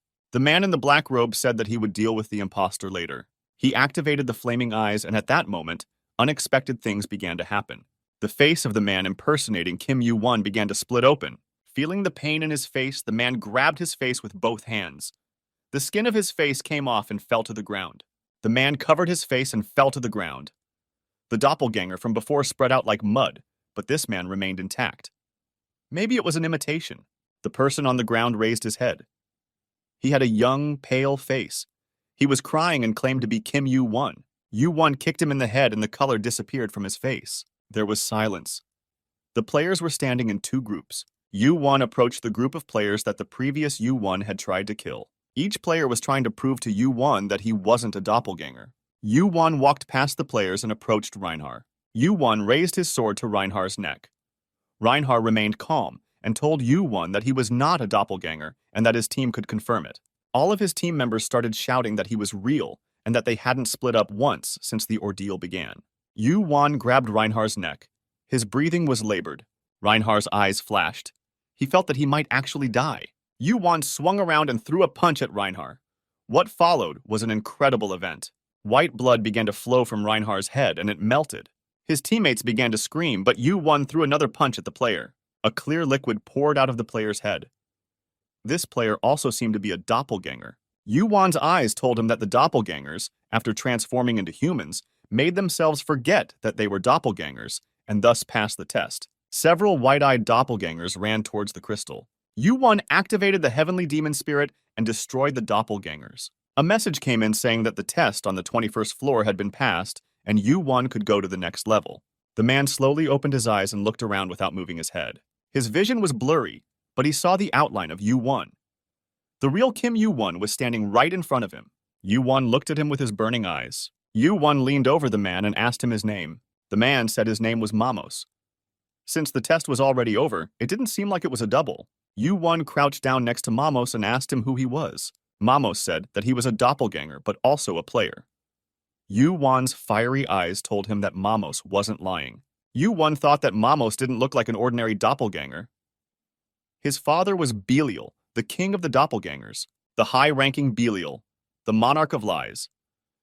His name was very familiar to Yu-Won. Behind Mamos was a pretty big demon if Mamos was the high-ranking son of Belial. It looked like the truth. The Demon Guild could compete with Olympus in size and strength. This meant that Mamos was on the same level as Hargun. Yu-Won asked, "What is someone like Mamos doing here?" Mamos said that he was a fan of Yu-Won's. His eyes told Yu-Won that Mamos was telling the truth. Mamos looked like a child of about 10 years old right now. It was hard to imagine that this was the same bloodthirsty creature that wanted to kill all the players. Yu-Won was still supporting Flaming Eyes, and it looked like Mamos wasn't lying. He was sorry for what he had done. Yu-Won thought that meeting Belial's son wouldn't hurt him, so he decided to spare Mamos. He told Mamos that he would give him his life, but in return, he had to help him in a matter. Yu-Won gave him his jersey and asked Mamos for his number. A month passed since Yu-Won passed the test on the 21st floor. One morning he received a message from Mamos. Yu-Won opened his eyes and read the message. Mamos had also applied for the next test. He seemed to be a bit pushy to Yu-Won. Yu-Won looked at all the remaining trial plans. To get to the 25th floor, there were 3 trials to pass. Yu-Won planned to complete them in 10 days. If Olympus didn't interfere, it wouldn't be hard to pass these trials. Yu-Won wondered why this Mamos had texted him out of the blue. The player's equipment vibrated again. This time, it was a message from Hargun, who was now on the 22nd floor and invited Yu-Won to a meeting. Yu-Won went to the meeting place. Hargun was already sitting at the table waiting for him. Hargun's coffee was already cold, and it looked like he had been waiting for Yu-Won for quite some time. Hargun had already gone up to the 34th floor of the tower.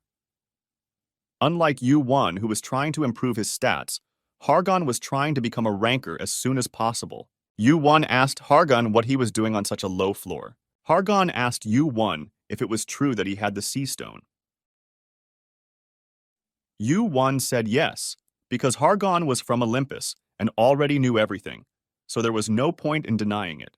Hargun said that thanks to Yu-Won, Olympus was in complete disarray right now. Thanks to Zeus and Poseidon, who are busy figuring out their relationship, Yu-Won is safe for now. But this won't last for long. Yu-Won has to bow down to Olympus and get the stone, or find some strong patrons. Hearing this, Yu-Won gets up from the table and says he will leave. Hearing Yu-Won's answer, Hargun asked him if he was really going to go all the way. Yu-Won asked Hargun the same question. Hargun had already chosen the side opposite to Olympus. Yu-Won's eyebrows moved. Hargun told him to be careful on the 25th floor. When Yu-Won was about to leave, Hargun told him to be careful in the heart of England. There's a trap waiting for him. After Yu-Won left, Hargun stayed there for a while. He received a message from Apollo who asked how everything went. Hargun sullenly replied that everything had gone wrong. He had been unable to convince Yu-Won. He decided to intervene in this fight after all. Hargun asked Apollo how Uncle Poseidon was doing. Apollo replied that he was thinking. He advised Hargun to climb the tower faster to become a ranker. Hargun told Apollo that he had warned Yu-Won about Britannia, but he wouldn't listen. Apollo replied that it was foolish of Yu-Won. It was the same with Chryses, Hypnos, Theseus. Who could have imagined that they would lose? But it was hard for Hargun to imagine that Yu-Won would lose. Maybe this time would be different? About a month later, the 24th floor test began.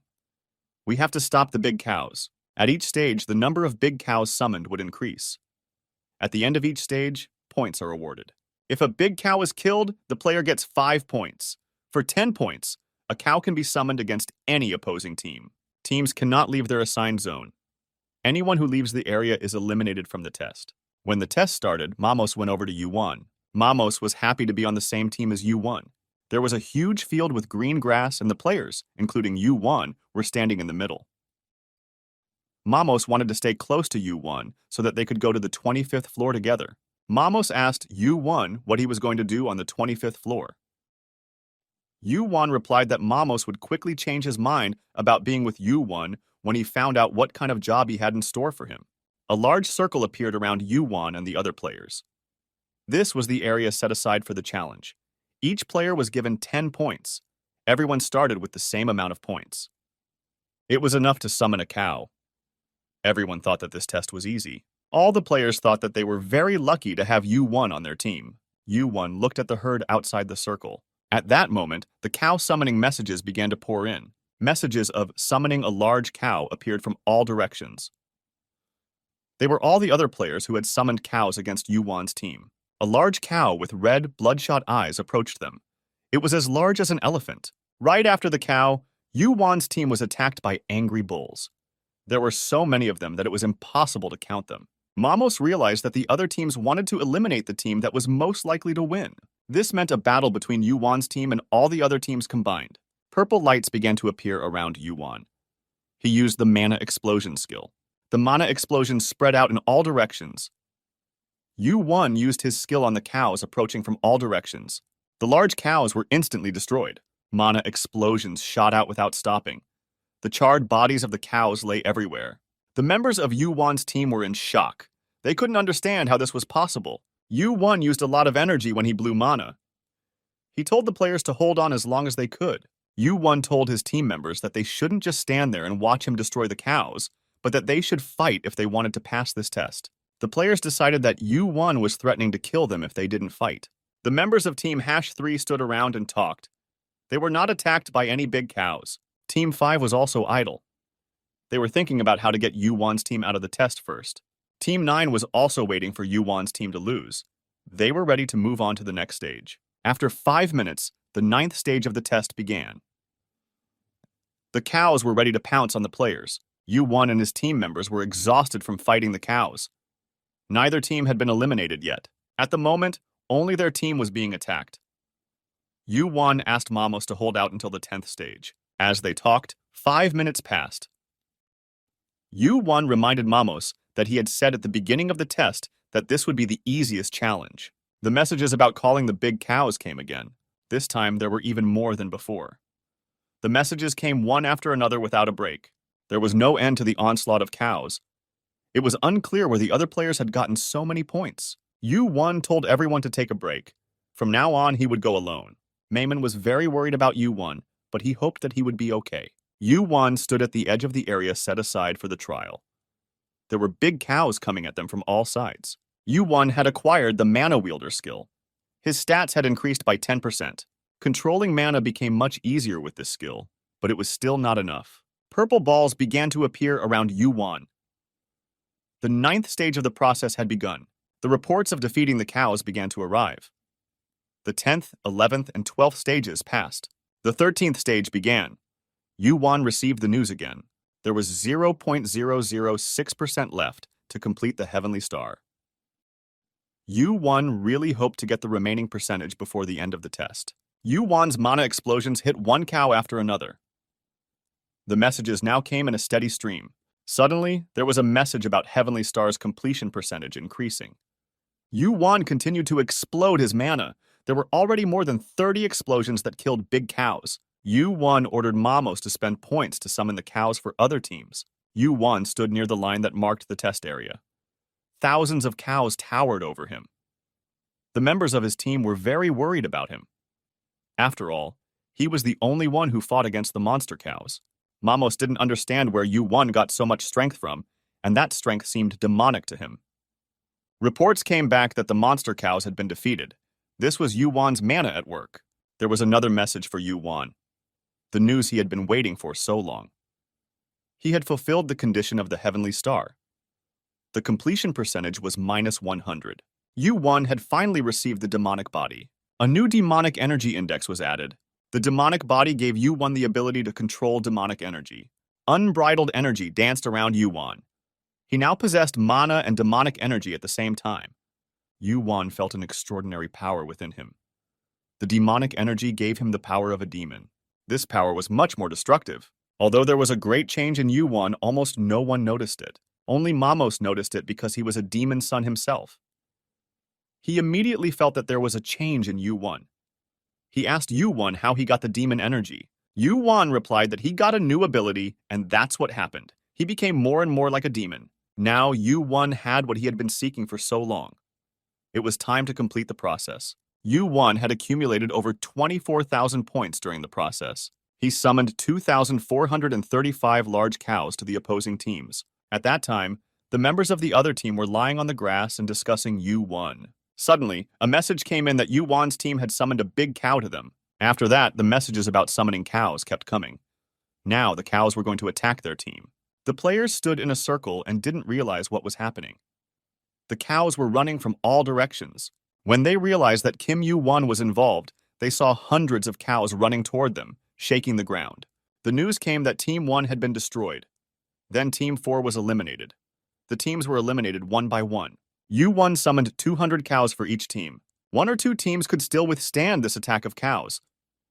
Yu-1 thought that all the other teams would be destroyed. The players of Yu-1's team were happy to be on the same team with him. A message appeared that the test on the 24th floor had been successfully passed. A message appeared that Yu-1 had scored 50,000 points. The players in Yu-1's team jumped for joy and thanked him. Everyone was happy that the challenge was over. Some of the players came over to thank Yu-1 personally. They said that they couldn't have passed the test without him. Yu-1 received an additional 54,000 points and a new skill, Cloud Step. With Cloud Step, you could make your steps lighter and inaudible. Mamos approached Yu-1 to say goodbye. He really didn't want to part with his big brother, as he called Yu-1. Yu-1 suggested that Mamos move to the 25th floor together. Mamos was happy. Yu-1 took Mamos's hand and squeezed it tightly. They teleported to the 25th floor together. They saw the surroundings change before their eyes. On the 25th floor was Britannia. On top of an altar decorated with sculptures of knights, there were many players acting like tourists. In the center was a statue of Arthur. Yu-1 and Mamos found themselves in Britannia. They landed right next to the statue of Arthur. Arthur, the king of knights, was depicted riding a horse with a sword in his hand. Arthur's ghost in Yu-1's gauntlet also recognized himself. Arthur wanted his body back.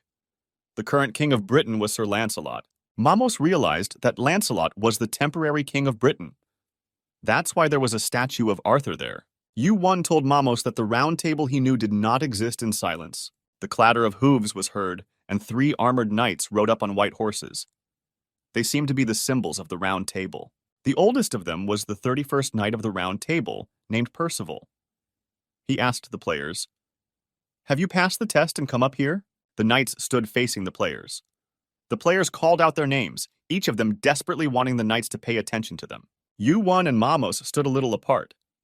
Yu-1 told Mamos that there was only one knight of the round table here. The knights' attention shifted to Yu-1 and Mamos. He asked them their names. Yu-1 and Mamos said their names. They stood in front of the knight. Percival also introduced himself to them. Percival smiled and said that he was happy to welcome the newcomers to Britain. The knight invited the players to visit the capital of Britannia. Mamos felt that these knights were evil.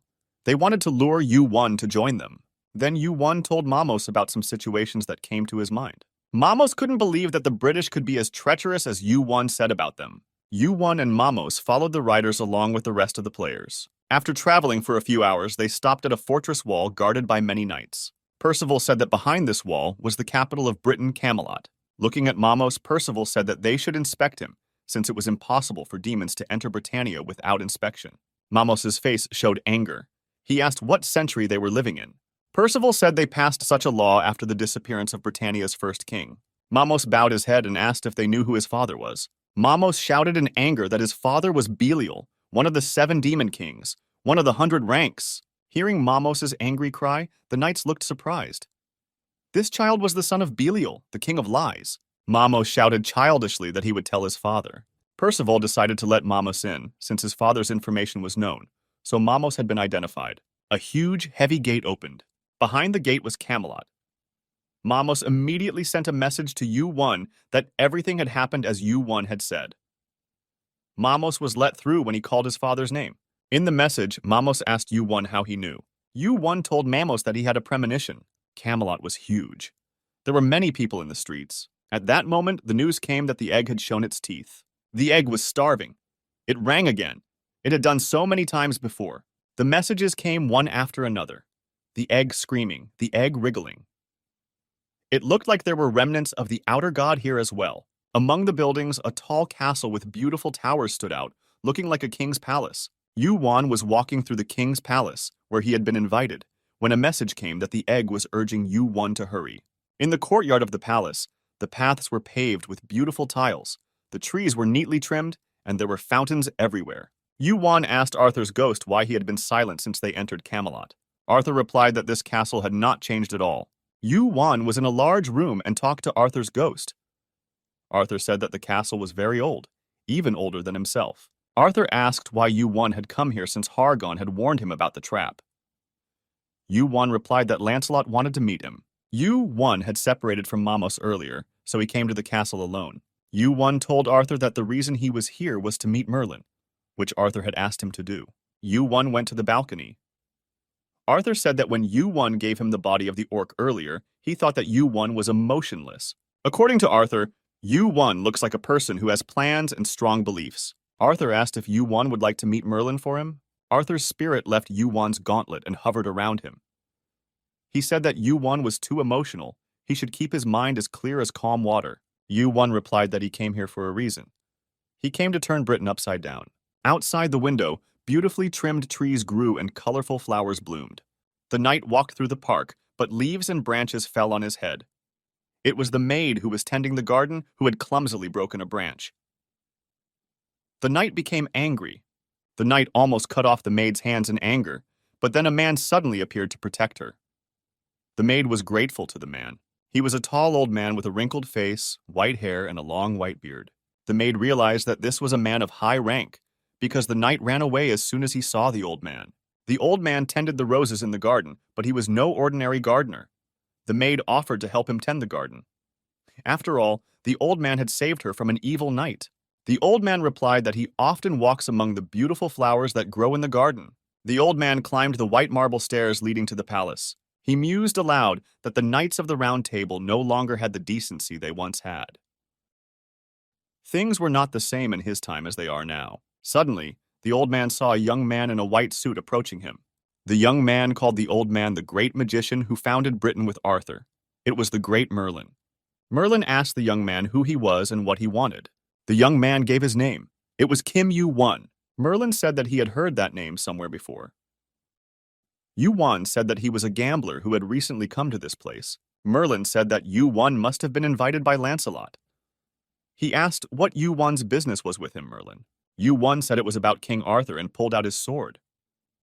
Merlin's face froze. He immediately recognized Arthur's sword, Excalibur. Merlin asked Yuan where he got King Arthur's sword. Yuan put the sword back into its sheath and said that this was a long conversation, so it was not worth talking in such an open place. Merlin invited him into the large reception room of his palace. They sat at a table and drank tea. Merlin repeated his question. How did Yuan get King Arthur's sword? Yuan replied that he had found the relic by chance. Merlin thought of his old friend. He didn't know where Arthur had gone from Britain. He hadn't seen his friend in over 1,000 years. Merlin asked Yuan if he knew Arthur and how he found him, Merlin. Yuan replied that he had met Arthur for the first time a few months ago. Merlin couldn't believe it. Was Arthur really alive? Suddenly, thick black smoke came out of Caney's black glove. It seemed that Yuan had summoned Arthur's spirit. The black smoke gradually changed shape, transforming into the orc's body. But Merlin couldn't see it as he sat with his back to it. Merlin realized that Yuan had unusual abilities. Merlin saw the huge orc sitting on the ground and said that he hoped the orc wouldn't hurt him. Suddenly, the orc spoke in Arthur's voice. He said that he and Merlin had not seen each other for a long time. The orc called Merlin an old man. Only Arthur could call Merlin that when he was alone with him. Tears streamed from Merlin's eyes. He realized that his friend Arthur was sitting in front of him. Merlin rushed over to Arthur. Yuan stood aside and watched as the two friends met for the first time in 1,000 years. Merlin asked, "Why is Arthur dressed like that?" Arthur looked at Yuan with anger and said that this guy found him such a body. Yuan thought he should give them a chance to talk privately. Merlin wanted to know who killed Arthur. He wanted to avenge the death of his friend. Arthur said he knew who killed his son. The murderer is right here in this castle. Merlin's eyes glowed green with rage. Arthur told Merlin that Lancelot had killed his son. Merlin was ready to kill Lancelot that minute, but Yuan put his hands on his shoulders and asked him to calm down. Merlin couldn't stay calm after finding out who killed his friend's son. But Yuan said that there might be an uprising and revenge wouldn't work. Merlin thought that the reason for killing Arthur's son might be related to Lancelot's desire to take the throne. So Lancelot was Arthur's murderer? But Arthur replied that he wasn't. Lancelot could never have defeated him. Arthur, in the form of an orc, laughed and bared his fangs. Lancelot was now king of Britannia, and if you killed him, Britannia and the Round Table might fall. Fear began to rise. Lancelot must have been involved in Arthur's own death. Hugh Vaughan said there was a way. The Round Table was to meet in 10 days. Hugh Vaughan asked if an outsider could attend the meeting. Merlin said not normally, but with his help, it was possible. Hugh Vaughan suggested turning the tables on the first day of the meeting. A man in a red robe walked through the great hall. 2 knights escorted him to the throne. The knights asked him what was wrong. Lancelot replied that it was nothing much. Lancelot sat on the throne for the first time in a long time. The knights knelt before him. Lancelot had green hair, a small birthmark under his eye, and a sharp chin line. The 2 knights kneeling before Lancelot were knights of the Round Table, named Tal and Laulette. They said that Hugh Vaughan had arrived at the castle. Lancelot expressed his desire to meet Hugh Vaughan in person. Lancelot put his hand on the armrest and said that he had heard about him from Asgard. Many guilds have tried to recruit him, but to no avail. Lancelot told Tal and Laulette that Asgard had conducted a secret investigation and found that Hugh Vaughan was a player of unknown origin who was rising in the tower at a tremendous rate. The king said that he had heard something terrible about Hugh Vaughan, as if Hugh Vaughan was involved in the death of King Arthur. The knights rose from their seats in surprise, which was against the rules. After all, the 1,000-year-old mystery of Arthur's death was almost solved. The knights clenched their fists and asked if the information was true. Lancelot said that since it came from Asgard, it must be reliable. Tal and Laulette didn't understand. Then why did the king invite this Hugh Vaughan to the palace? They were ready to kill him and asked the king to give them an order. Lancelot didn't want to give the order, saying that it might cause unrest in the country. Oh, and besides, a ranker can't fight a player. That would get him fined by the administrator. Lancelot said he couldn't leave Hugh Vaughan alone either, and let the knights decide for themselves.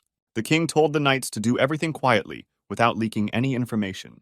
Lancelot said that Tala and Laulette's deeds would forever be remembered by the king and the other knights. The knights left the hall, leaving Lancelot alone. He sat on his white and gilded throne, hunched over with laughter. Tal and Laulette had been blinded by hatred for King Arthur's murderer for 1,000 years, for they had been his loyal servants. Lancelot had cleverly used this quality against Hugh Vaughan. Lancelot laughed that these loyal fools couldn't even tell friend from foe. A gloating smile creased his face. He dreamed of conquering this great land and ruling over all the rankers. Lancelot said the phrase he always said, "To the Sea of Olympus!" Late at night, someone knocked on the door of Hugh Vaughan's room. Hugh Vaughan activated his fiery eyes and felt the bloodlust of the person behind the door. The thirst for revenge, the rage was boiling up in the person behind the door. Mana was ready to explode like a volcano at any moment. Voices could be heard from behind the door. 2 knights called Hugh Vaughan by name and invited him to follow them. Tal and Laulette led Hugh Vaughan to the training area. They said they wanted to ask Hugh Vaughan a few questions. Tal, his eyes flashing, pulled his long sword from its sheath. He pointed the sword at Hugh Vaughan and said that if he didn't answer or lied, his limbs would be chopped off. The knights asked Hugh Vaughan who was behind King Arthur's death. Hugh Vaughan wondered why he was being asked this question. Tal's sword flew past and grazed Hugh Vaughan's shoulder. A ranker shouldn't attack a player, but these 2 didn't seem to care. They asked Hugh Vaughan again, "Who killed King Arthur?" Hugh Vaughan told the knights that he understood that Lancelot had sent them. Hugh Vaughan's hand reached out and pulled 2 swords from his inventory. Tal didn't want to kill Hugh Vaughan. He wanted to know the truth. But Hugh Vaughan skillfully dodged Tal's sword blows. Since Ranker attacked the player, a penalty was given, but Tal paid no attention to the suffering. Hugh Vaughan realized that Lancelot had made the most loyal knights want to avenge Arthur's death. Tal attacked him, not to scare him, but to cut off his legs. Hugh Vaughan decided to hit one of the knights. For a moment, Hugh Vaughan covered Tal's face with his glove. In the same second, Tal felt a strong blow on his arm. His eyes widened and his face was distorted with a grimace of pain. As Hugh Vaughan covered Tal's face with his glove, Tal felt a slight chill and goosebumps ran down his back. Suddenly, Arthur's spirit of Caney spoke. He told Hugh Vaughan not to kill the knights because they didn't know the truth and were fighting him out of loyalty to Arthur. Hugh Vaughan thought for a moment. He didn't know what was the right thing to do. Maybe show them Arthur 7. They are convinced that Hugh Vaughan killed Arthur.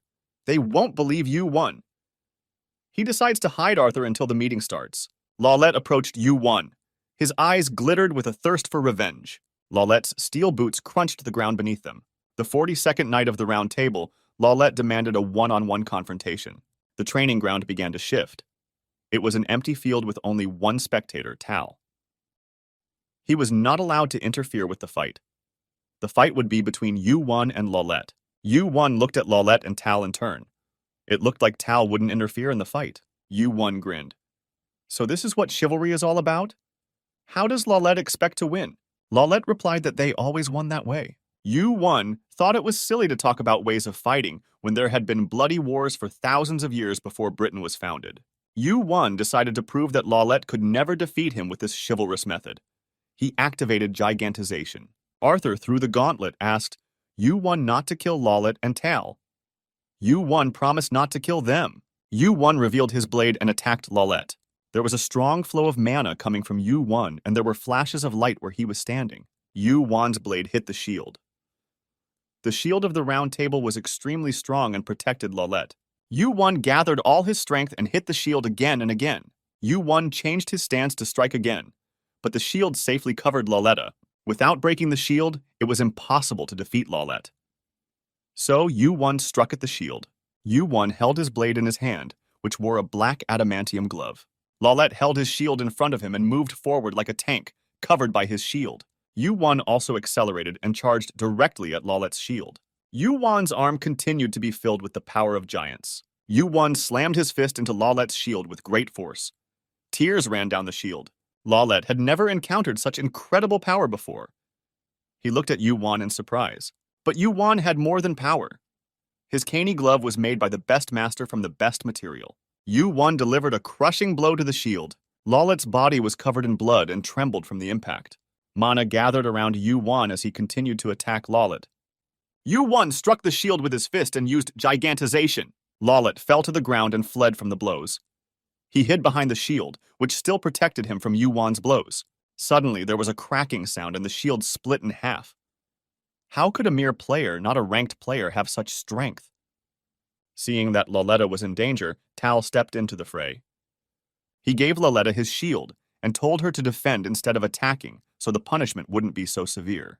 Dealing with one person wasn't difficult for Yu-Won, but now there were two opponents. Tal lunged at Yu-Won, shouting that he would regret his decision to fight her. Yu-Won took a blade out of his inventory.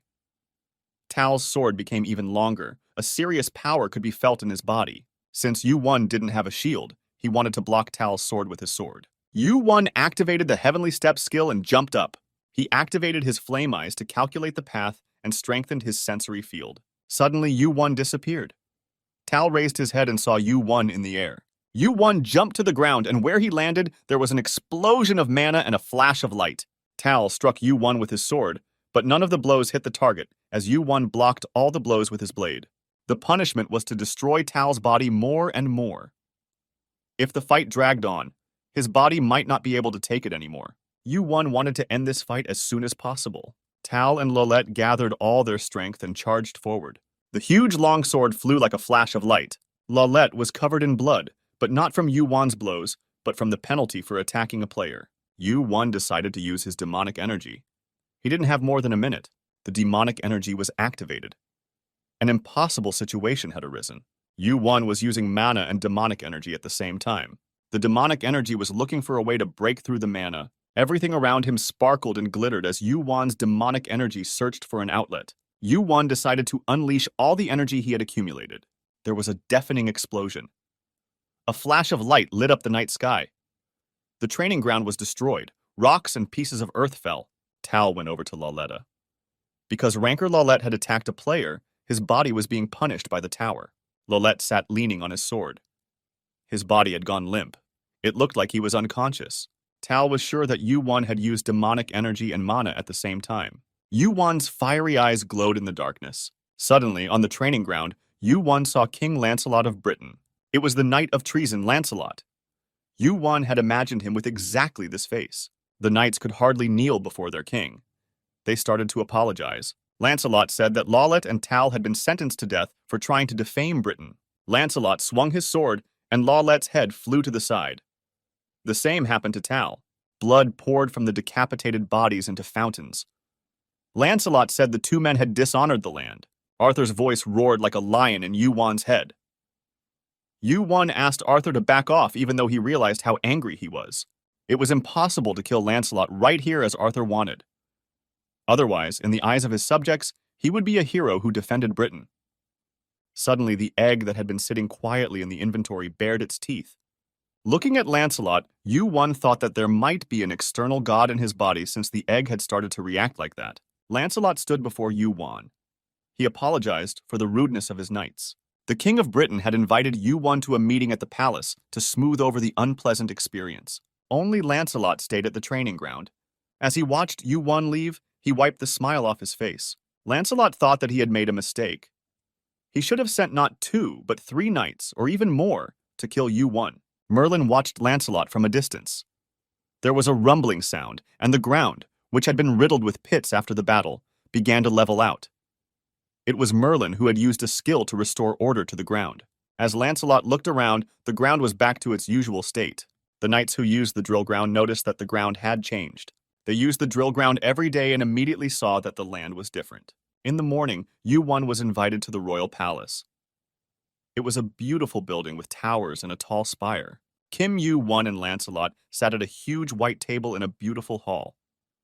The table was set for 2, and they sat facing each other. Meat and vegetables were served on platters, and wine was poured into glasses.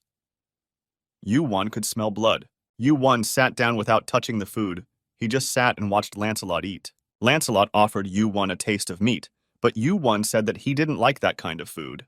The king asked how Yu-Won met Merlin. Since Yu-Won came to Camelot, Merlin started coming out of his garden more often, although no one had seen him before. Merlin even came to the drill ground yesterday when everyone had dispersed. Yu-Won replied that he had met Merlin by chance. Lancelot wiped his lips with a handkerchief and covered a grimace of disbelief with a smile. Lancelot began spreading some mana so they could communicate more easily. He blocked the player set with his mana so that Yu-Won couldn't send a message to anyone. Lancelot said that he knew that Yu-Won had the sea stone and that Yu-Won should give the stone to Poseidon. He could take the stone by force, but he wants Yu-Won to give it to him. Lancelot wanted to use Mamos, but he was stopped by the fact that Mamos was the son of Belial. They continued to sit at the table. Lancelot told Yu-Won to give the stone to Poseidon and swear allegiance to him. In return, Poseidon promised to help Yu-Won. Yu-Won said that just yesterday Lancelot wanted to kill him and now he changed his mind so abruptly. Yu-Won got up from the table and said that he wasn't interested. Hearing his words, Lancelot turned pale. A vein in his neck began to pulsate. Lancelot jumped up from the table and shouted that Yu-Won didn't know who he was dealing with. Yu-Won knew very well. Although Yu-Won came from a dinner party, he hadn't eaten anything there and was hungry. He took a piece of dry bread from his inventory. Yu-Won left the palace and thought that Poseidon must have a good reason for reaching out first. Maybe Poseidon was preparing for a war with Zeus? Yu-Won picked up the bread, so Poseidon needs his help. Yu-Won swallowed the dry bread. He thought that he couldn't fight Zeus alone. But anyway, it would be to Yu-Won's advantage if Zeus and Poseidon started fighting each other. Yu-Won turned to Arthur and asked him not to be angry. A message came from Merlin that the Round Table would meet tomorrow. The next day, the meeting of the Round Table took place at the Palace of Camelot. In the huge hall, all the knights were gathered around a round table. Yu-Won sat on one of the chairs and Merlin sat next to him. The knights were happy to see Merlin, but they didn't understand why he had brought Yu-Won. The first knight of the Round Table, Gawain, Arthur's right hand, thought that at least the chairs of the 2 missing knights would not be empty. The king said it was not customary to allow outsiders into the meeting, but since Merlin insisted, they made an exception. Lancelot asked the knights if they had any objections.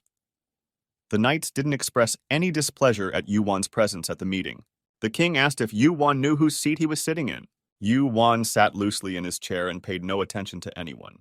He answered the king that it was either Tala's or Lauletta's seat. There was a murmur in the hall. The knights said that Yu-Won must know where they are if he said that. Yu-Won said that Lancelot killed both of them in front of him. The knights shouted that he was lying. Lancelot said it was true. He had killed Tal and Lauletta. The reactions of the knights of the Round Table were mixed. Some didn't believe Yu-Won, others demanded proof. Lancelot said that he was sure that Yu-Won knew why he made that decision. Yu-Won bluntly told Lancelot that the king should pay for his sins. Yu-Won got up from the table and told the knights that they had a guest. Many would be happy to see this guest. Everyone heard heavy footsteps on the stairs. The silhouette of a man with burning eyes appeared. Everyone turned to face the knight in heavy armor. When they saw the guest's face, Everyone's eyes widened in surprise. Merlin sat with burning eyes, watching everything that happened. Lancelot couldn't believe it was the real Arthur. It was some kind of double. Seeing Arthur as he was 1,000 years ago, the knights saluted him. The knights rose from their seats and approached Arthur. Arthur asked each knight something only he could know. Lancelot thought desperately about what to do. Arthur was dead, that was certain. But how to unmask the double? Lancelot remembered that Yvonne had come to Britain with a demon that could reincarnate into anyone. Lancelot shouted for everyone to be quiet. The knights looked at him in surprise. He jumped to the center of the hall and shouted that this Arthur was an impostor. Yvonne had come to Camelot with the demon son of Belial. The knights immediately tensed. They all knew Belial, the demon of lies. The knights were divided. Some said it was the real Arthur, others didn't believe it. Lancelot drew his sword. If it's a double, his head will split open and his true face will be revealed. Yvonne looked at Lancelot with hatred and told him to drop his sword. Lancelot swung his sword as hard as he could to strike. His sword suddenly collided with Merlin's staff, and a clang of steel was heard. Merlin stopped Lancelot. His eyes glowed with green fire. Mamos appeared in Arthur's place. He nearly lost his head to Lancelot's sword and was shocked. The knights shouted with indignation. They had not expected such a deception. But Yvonne asked Lancelot why he was 100% sure that it couldn't be Arthur. Yvonne raised his hand with Canes. A mysterious smile appeared on his lips. Suddenly, a bright light flashed behind Yvonne's back, as if mana had exploded. From there, a huge orc appeared with burning eyes and an open mouth with fangs sticking out. The orc approached Lancelot and said that it had been a long time since they had seen each other. Lancelot froze. He sensed that this was the real Arthur. Merlin ordered no one to interfere. The two men needed to talk. Arthur asked how Lancelot knew there was a double in his place. Yvonne unscrewed the tip of Arthur's sword. It revealed a gold ring, which he gave to Arthur. It was a seal that symbolized royalty. There were only two such seals, Arthur's and his son's. The second seal belonged to Sir Lancelot. He told everyone that Arthur had given it to him and made him king. Arthur said his son had the second seal. So how did Lancelot get it? Lancelot turned pale and goosebumps ran down his back. The knights' eyes glowed in the dark. They waited for Lancelot to explain. If there are only two seals and one of them is in Arthur's possession, then the seal Lancelot had was proof that he was the one who killed Arthur's son. The knights began to realize this. Lancelot had no choice. He smashed the window and jumped out. It was a confession of his sins. Lancelot jumped off the balcony and ran across the roof of the castle. The knights, not knowing who to trust, were in shock. They finally came to their senses and rushed after Lancelot. Arthur stopped them, saying that if all the knights ran after Lancelot, it might stir up all of Britain. Lancelot suddenly found himself near the wall surrounding Camelot and ordered the knights guarding Camelot to open the gates. When the knights saw the king at the castle gate, they were shocked.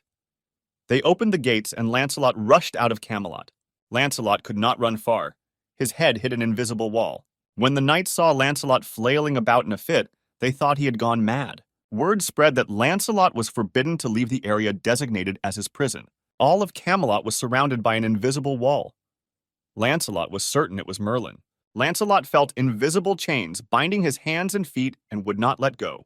Suddenly, Merlin appeared and told the nearby knights to back away from the traitor. Lancelot was no longer king of Britain. Merlin made sure that no one at the round table would recognize Arthur's double. He enveloped Mamos in Arthur's mana. Lancelot stood in chains. Merlin asked him why he had killed Arthur. Lancelot's face began to crack with tension. He said he wanted to be king. Merlin created such a flood of mana that the ground began to crack. At the same time, lightning struck the gate and it collapsed along with part of the wall. Lancelot rushed to flee Camelot, but Merlin was not in his way. All Lancelot had to do was get out of here as fast as he could. Merlin brandished his staff and said he would not let Lancelot leave Camelot. Merlin used his magic to pick up the stones that were left after the destruction of the wall and threw them at Lancelot. The stones rained down on Lancelot in a hail. Merlin used a spell to protect his body and threw the stones relentlessly at Lancelot. Merlin protected Britannia from the lightning by building an invisible wall. Despite the stones pelting Lancelot, he managed to break through the wall. The blow was so powerful that a crack appeared in the ground near the wall. Merlin's staff emitted energy. He swung it, and the crack in the ground closed. Lancelot's face turned purple, and the whites of his eyes began to fade. The mana pressure on Lancelot grew stronger, and he felt as if his body would explode. Suddenly, the threads surrounding Lancelot began to tear one by one, and his sword began to move. The egg in Yuan's inventory began to complain of hunger. Lancelot saw Yu-Wan coming towards him. Arthur in the body of an orc also approached Lancelot, and his thirst for revenge was immense. Arthur lunged at Lancelot. Their swords crossed. Blow followed blow. Arthur's hand began to tremble. Yu-Wan unsheathed his sword, and mana began to flow from it. Lancelot tried to break through the invisible wall that Merlin had erected to prevent Lancelot's escape. Yu-Wan used both mana and demonic power at the same time. With all his strength, he tried to cut off Lancelot's arm.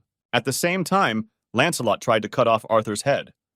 Suddenly, the temperature began to rise sharply. A terrible premonition seized Lancelot. A great flame consumed his body. Yu-Wan activated the divine flame. Voices in Lancelot's head told him to flee.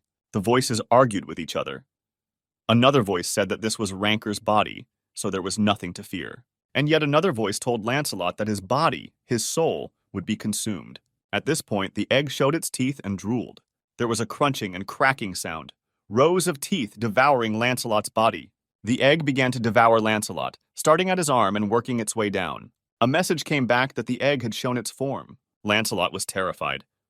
The fear of being eaten alive was so strong that he screamed. It was all because of Yu-Wan. He was the one who had come to kill Lancelot. With his last ounce of strength, Lancelot activated the Sword Forest skill. Thousands of swords grew in an instant, ready to fall on Yu-Wan's head. Merlin wiped out the Sword Forest with his wand. Yu-Wan and Arthur heard Lancelot's cries for help. Arthur looked hatefully in the direction where the egg was devouring Lancelot. Arthur called out to Lancelot the names of the slain knights, including the name of his son. Lancelot fell silent. The sound of crunching bones was not pleasant.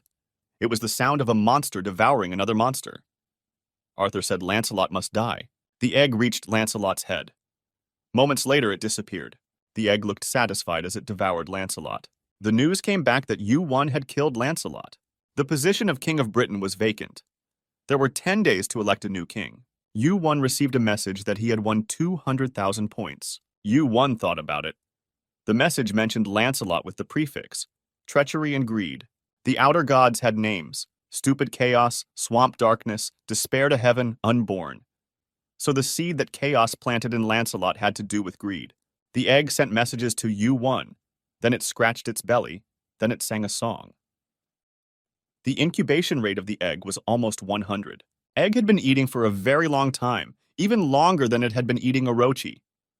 Maybe there was more food. Yu-Wan looked at Merlin. He had been a spectator the whole time Yu-Wan had been dealing with Lancelot. Lancelot seemed to be a part of the outer gods as well. Yu-Wan raised his head to the sky and said that it was too early to let his guard down. Rain clouds filled the sky. Electricity and mana filled the air. Merlin and Yu-Wan stood and looked at the sky. Yu-Wan said that there would be a massive lightning strike. An angry Poseidon grabbed his servant by the neck. Poseidon entered a huge hall where Zeus was standing. Zeus told Poseidon that he had paved the way for him. Poseidon replied that he would have done it himself. Poseidon told Zeus that Lancelot had been defeated in Britannia. Zeus had golden hair and wore a white robe. He replied that he already knew. Zeus and Poseidon stood on the balcony and discussed what to do about the situation. Zeus said that there should be no communication between Olympus and Britannia, so he would erase everything. A bolt of lightning formed in Zeus's hand. While it was still in his hand, the sky shook with thunder. Zeus raised his thunderbolt hand. If you use one of these, you can destroy more than just Britannia. Poseidon looked at the thunderbolt and said, "The administrators won't like this." Poseidon had already talked to the administrators, and they only allowed one lightning bolt. Yu-Wan and Merlin looked at the sky. It was red and the air trembled with tension. Yu-Wan told Merlin that it was Zeus who had started the action. A message came that a new test was being created. The destruction of Camelot has begun. In 10 minutes, lightning will strike Camelot. It must be blocked. Torn clouds creep across the sky. If this was a test, then Zeus had managed to negotiate with the steward. Merlin had said that if Zeus destroyed Camelot, Olympus would be punished. A message came that lightning would strike in 5 minutes. Merlin told Yu-Wan that time was short and that urgent action was needed. The magic circles created by Merlin filled the earth. Merlin wanted to save Britain. This was the kind of magic Yu-Wan had never seen before. There was a reason why Merlin was the most powerful magician in Britain. Yu-Wan thought that wasn't enough. It wouldn't stop Zeus's lightning. He activated the flaming eyes and looked at the sky. Yu-Wan received a message that Sun Ogong was watching him. Yu-Wan was surprised and ignored the message. There would be no more ignoring. The lightning would strike in 3 minutes. Yu-won asked the sage equal to heaven to help them since he's watching all of this. Sung Ogang asked why he should help. Yu-won replied that they would all die if he didn't. Song Ogang didn't really want to get involved. Yu-won said that Song Ogang had followed him in vain. After all, he had spent several days looking for Yu-won. Song Ogang said that Yu-won could just run away instead of standing still. Yu-won replied that he couldn't leave the place. Yu-won again asked Song Ogang to help them just once. The clouds were already heralding the approach of the lightning. The sky was filled with red light, and the lightning in the clouds roared like an angry beast. A young man jumped down from the sky. He landed between Yu-won and Merlin. He was the great Sun Ogang, a man with blonde hair and golden eyes. He said he could finally see Yu-won. Yu-won asked him to hurry because there was less than a minute before the lightning struck. Sun Ogang repeated that he would only help once, but Yu-won said that he wouldn't ask for more. Sun Ogang smiled, and at that moment, the destruction of Camelot began. The sky was filled with yellow light, and there was a roll of thunder among the clouds. The great sage, equal to the sky, raised a long staff in his hand. The staff began to grow and rose into the sky to an incredible height. Yu-won and Sun Ogang froze in anticipation. Zeus raised his hand, and a bolt of lightning formed in his hand. He threw the lightning at Camelot with great force. There was a loud explosion. A blazing light filled the sky. Merlin used his magic, but it wasn't enough. The lightning was too powerful. Zeus's bolt and Sun Ogang's staff collided in the sky. Merlin's defensive wall was shattered by the lightning. The Great Wise One's staff was able to withstand the lightning. Yu-won looked at the two powers colliding in the sky.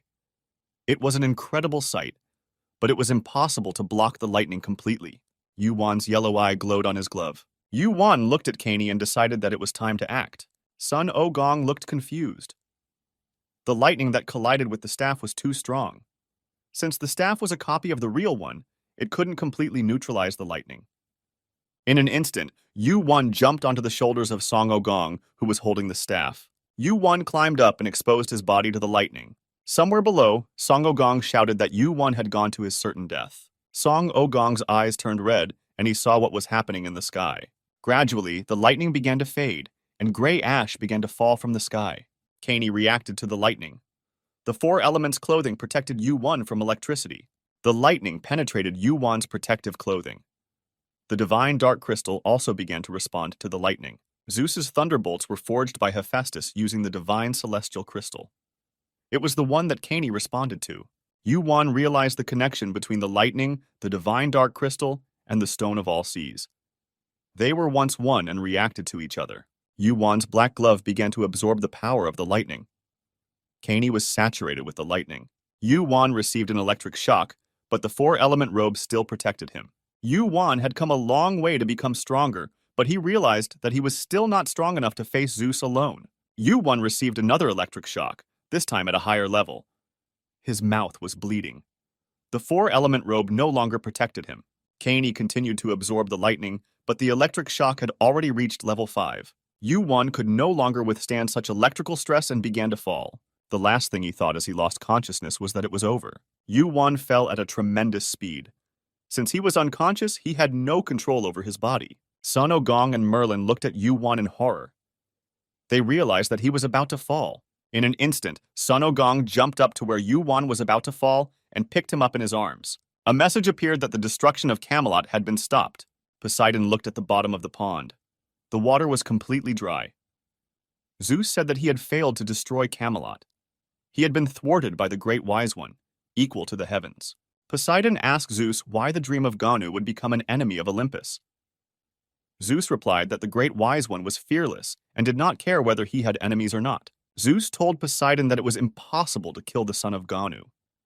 Therefore, it was not beneficial for them to make him their enemy. Poseidon said that it was not the son of Gon himself, but his clone. How did he handle the lightning? Zeus replied that it's all Kim Yu-won's fault. Poseidon thought for a moment. Something had to be done.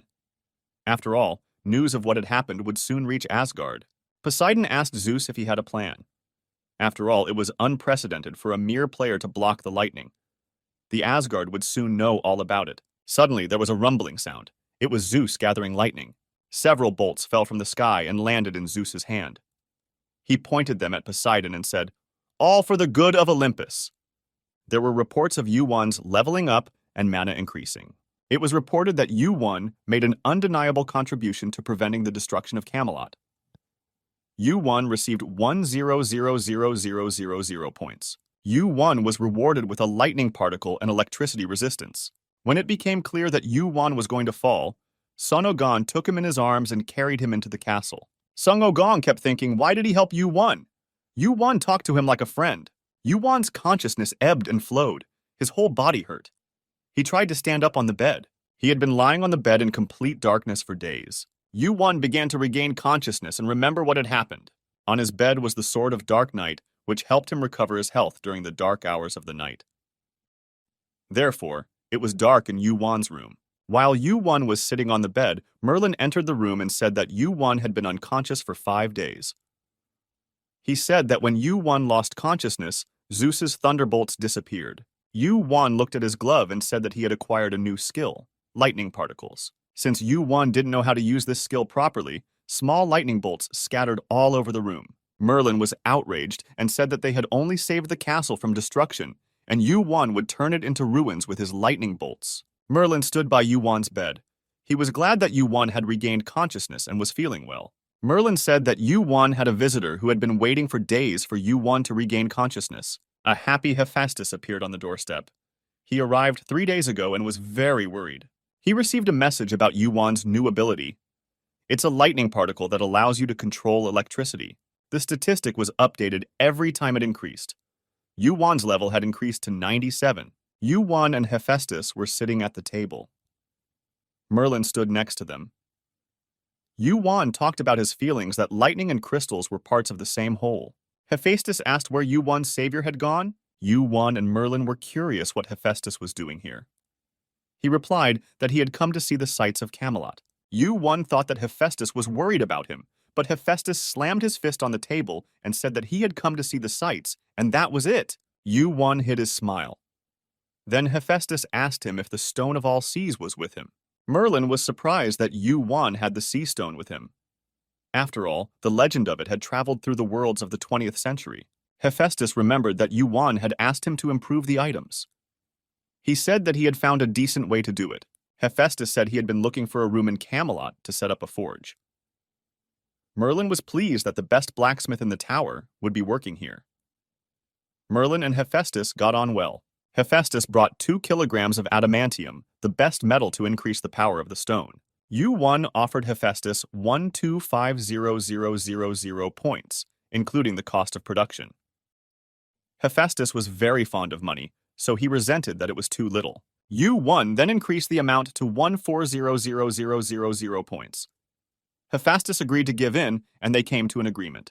Yuwan gave Hephaestus the Stone of All Seas, which glowed with blue light. Hephaestus clasped the stone in his hand and said it would take about 4 days to work. A message came back that Yuwan had spent 140,000 points. Merlin and a recovered Yuwan walked around the garden and talked about Britain. Right now, Britain was going through bad times. Merlin said that Lancelot's influence was so strong that the Round Table didn't believe in King Arthur's return. The Round Table was split into 2 camps. Merlin said that it should have been cleared of the rot long ago to allow the new to sprout.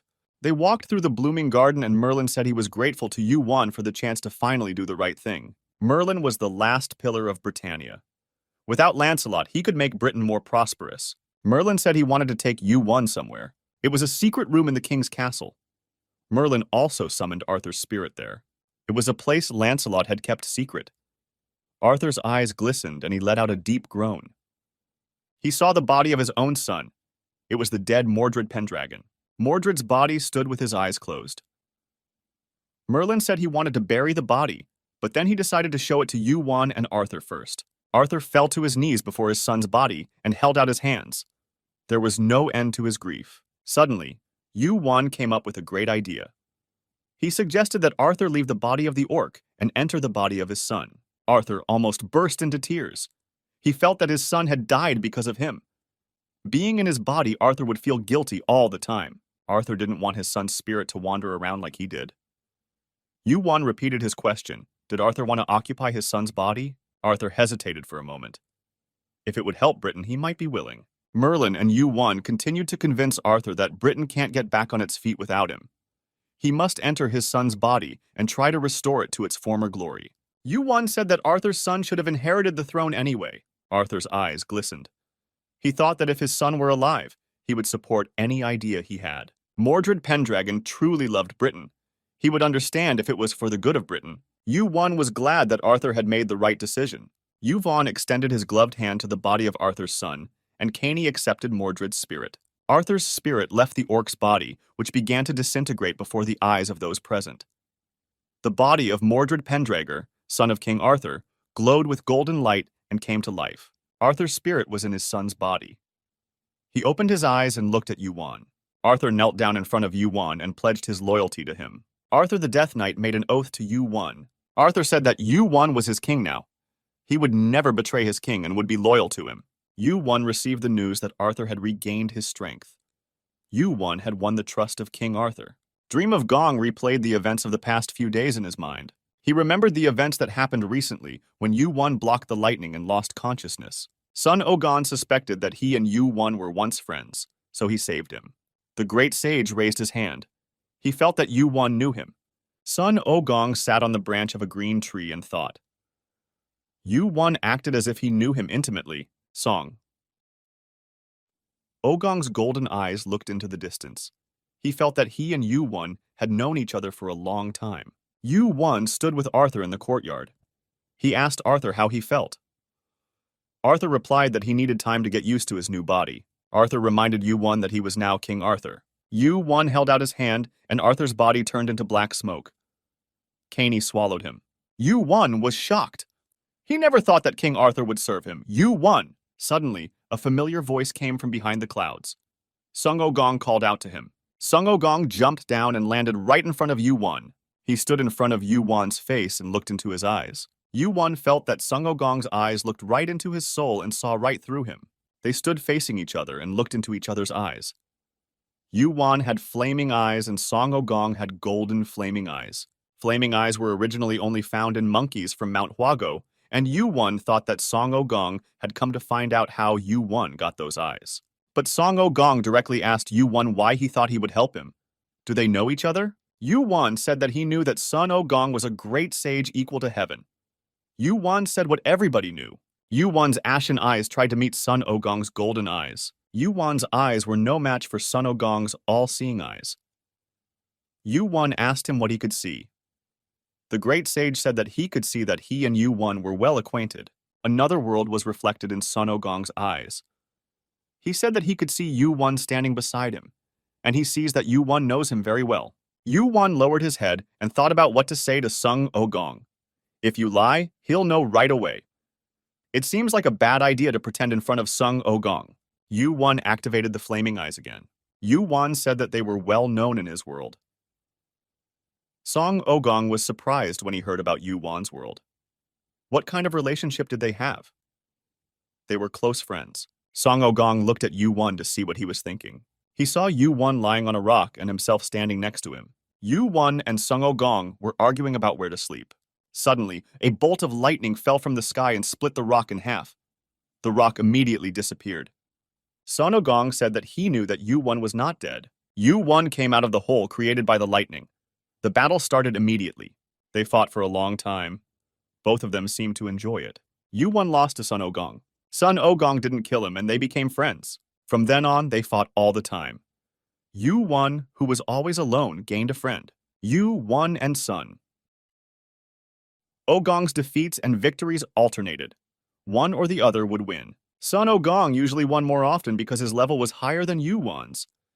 But Yu-Wan became stronger because of this fight. Their constant confrontation turned into a strong friendship. They were always together, having fun and taking interest in each other. Yu-Wan used to be alone, but now he and Song Ogong had become inseparable. At that time, the calm sky began to shake. The walls of the tower collapsed. The wall that had never been shaken collapsed. Everyone became aware of the outer gods. They were called by different names. The outer gods, the gods outside the tower. Their nature didn't change. They wanted to destroy and annihilate the whole world. Song Ogong and Yu-Wan fought against these monsters. Song Ogong asked how things ended in the world where they were together. Yu-Wan replied that they weren't the only ones who fought against the outer gods. Defeat followed defeat. Then Hercules, Odin, Kronos, Asura, Sonogon, and Yu-Won got together and started thinking about how to change the situation. They had to decide which one of them would go back in time. It had to be the one who could get to the top of the tower the fastest. The one who killed the outer gods the most. After considering all the candidates, Kim Yu-Won was chosen. The reason was simple. He had killed the most outer gods. The world reflected in the flaming eyes disappeared. The dream of Gong returned to reality. Yu-Won's flaming eye mastery level had increased. Dream of Gong realized that Yu-Won had come from the future. He appeared in Britain because Lancelot would be a big problem for everyone in the future. Sung O-Gong asked Yu-Won how he would rate the chances of winning. Yu-Won replied that the chances were very small, no more than 1%. Sung O-Gong was very upset. Why was everything so complicated? It was a clone of the real Sung O-Gong that was imprisoned in the Marble Mountains. Since it was an immortal being and no one could defeat it, it was sealed in the mountains. He was desperate to get his real body back, so he asked Yu-Won to help him get his body back. Yu-Won agreed, but on the condition that Song O-Gong would help him. Song O-Gong was outraged. After all, he had helped Yu-Won block lightning before. Suddenly, riders on horses descended from the sky. They were Valkyries from Asgard. The Valkyries came down to see the situation with their own eyes. It turned out that Lancelot had business with Olympus. There were good reasons. Arthur's return to the throne would bring an attack from Olympus. Yu-Won understood Olympus's plans, to use Lancelot to bring about the fall of Asgard. Now that Lancelot was finished, one could breathe a sigh of relief. Yu-Won turned and left. He saw no point in meeting with the Asgard representatives now. The Asgard had their own principles. They would raise their swords when they were sure they would win the war. Sonogon asked when the war would start. Yu-Won replied that the war would begin when Olympus fell. Yu-Won felt uneasy. Sonogon's eyes saw Yu-Won appear in the tower. Yu-Won told him everything. But even if Yu-Won came from the future, did he really control his destiny by changing its course? He still didn't think he was strong enough. He's like a diamond that needs to be cut by more than one person. Only then would Yu-Won consider himself strong enough. Yu-Won called the administrator. He spent 1,000 points. Sung O-Gong asked why Yu-Won asked for a meeting with the administrator. Yu-Won replied that it was to get to the right floor, where Sung O-Gong's real body was. The administrator considered Yu-Won's proposal for a meeting for a long time. Finally, the administrator agreed to the meeting. Yu-Won stood at the edge of a high wall and looked into the distance. This was the edge of the earth, the border of Britannia. Britannia was surrounded by a boundless brick wall, beyond which was a vast expanse of rock and forest. Now comes some clarification with Professor Yu-Won. It happened a long time ago when Yu-Won hadn't traveled back in time. Lancelot gave the order to attack the demon tribe. In response, the embittered demons and titans attacked the Round Table. Olympus, bound to Lancelot, could not leave the Round Table in trouble. And the peace-loving Asgardians waited for their rivals to start a war among themselves. A bloodbath ensued, here and there. In the end, the tower lost a great force. If they hadn't fought each other, they could have fought back against the real enemy. The administrator appeared. Yu-Won said that he wanted to take a test and go straight to the right floor. The administrator mentioned a tidy sum of money to pay for the test. Yu-Won agreed. The receptionist scheduled the test. Yu-Won decided to take the test upstairs. It was the fastest way up. Yu-Won paid for the test. The environment around him began to change immediately. A message appeared with the conditions of the test. You have to go through the forest and make a path for 1 year. You can accept help from the pioneers. If he completed the test quickly, Yu-Won would receive additional rewards. Yu-Won thought that the administrator wanted to make fun of him by setting a 1-year test. Yu-Won looked at the cloud where Dream of Gong was hiding. The Great Sage asked him if he needed his help. Yu-Won said not to worry, Great Sage, he would be fine. Sun O-Gong warned that there would be high-level monsters there. Yu-Won refused Sun O-Gong's help because the administrator could fine him for helping him. Sun O-Gong looked frustrated. He would have to wait a year for Yu-Won to pass the test. But Yu-Won said he would pass the test much faster. He jumped down from the tower and said that he would call Sung O-Gong when it was over. The test began. Yu-Won found himself at the bottom of the 25th floor. There was a black, unfamiliar forest. As Yu-Won came down from the wall, the knights who guarded the border approached him. They saw that it was Kim Yu-Won, but couldn't understand why he was here if he had just been in the capital. Yu-Won told them that he was here for a test and asked the knights for their cooperation. Discoverer Warlock was a top-class player. It was advantageous for the knights to cooperate with Yu-1. The explorers planned to explore the entire forest in 3 years. Yu-1 offered to do it in 15 days. 15 days was an incredible amount of time. Knight Warlock grinned. He wanted to dismiss this sentence as meaningless. After lying in bed for 5 days, Yu-1 felt even better than before. Electricity flowed out of his body. He only looked forward. The knight stepped back to avoid being hit by the electricity. Yu-1 went first. He felt his strength and stretched his arm forward. Yu-1 felt a lot of energy inside of him. This was because he had greatly increased his abilities. The sorcerer was worried and asked Yu-1 what he was doing. Suddenly, footsteps and noises could be heard among the black trees. A boundary had formed at the edge of the forest, warning them not to approach. Electric mana gathered and condensed in Yu-1's hand. The lightning ball gathered in his hand turned black. Yu-1 made a lunge as if he was throwing a spear.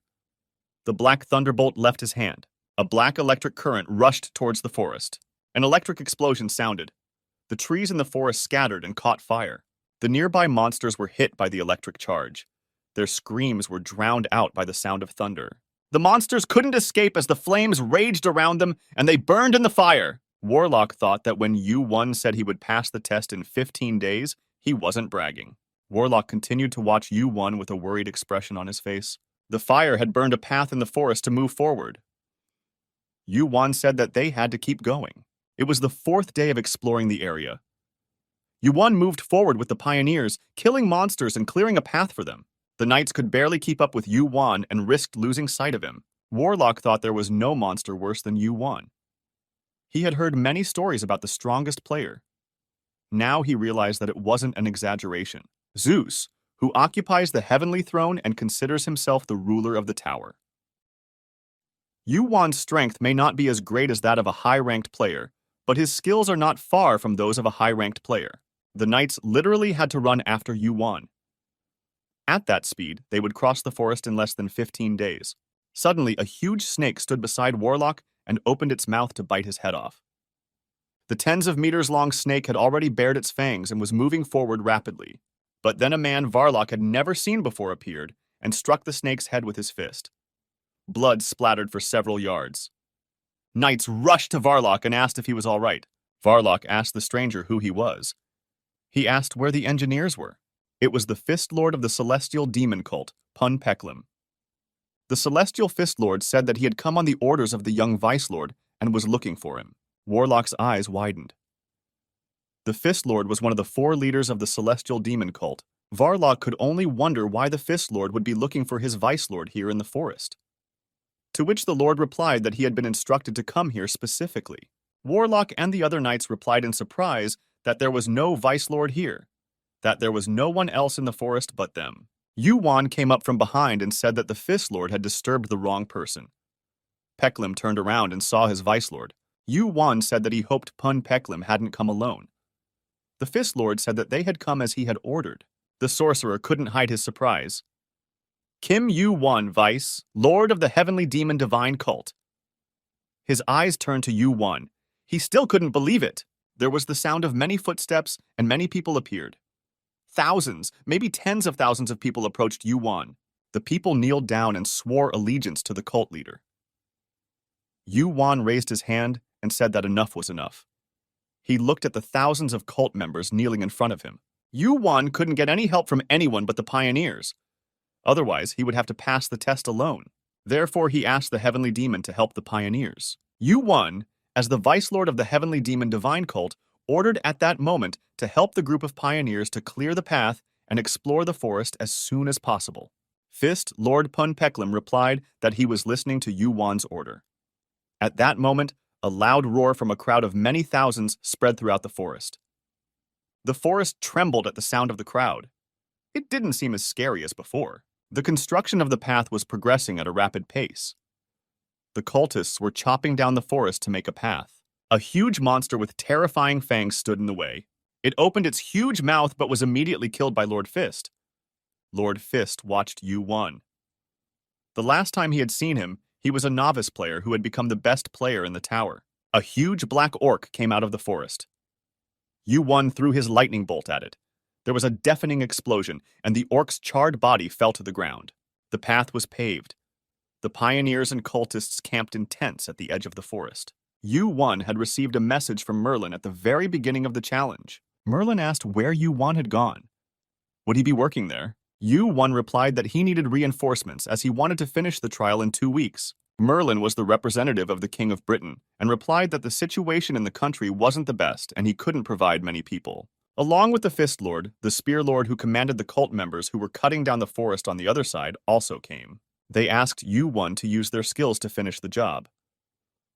Yu-1 stretched out his hand and threw lightning at them. On the 14th day, Yu-1 completed the task. The path was paved.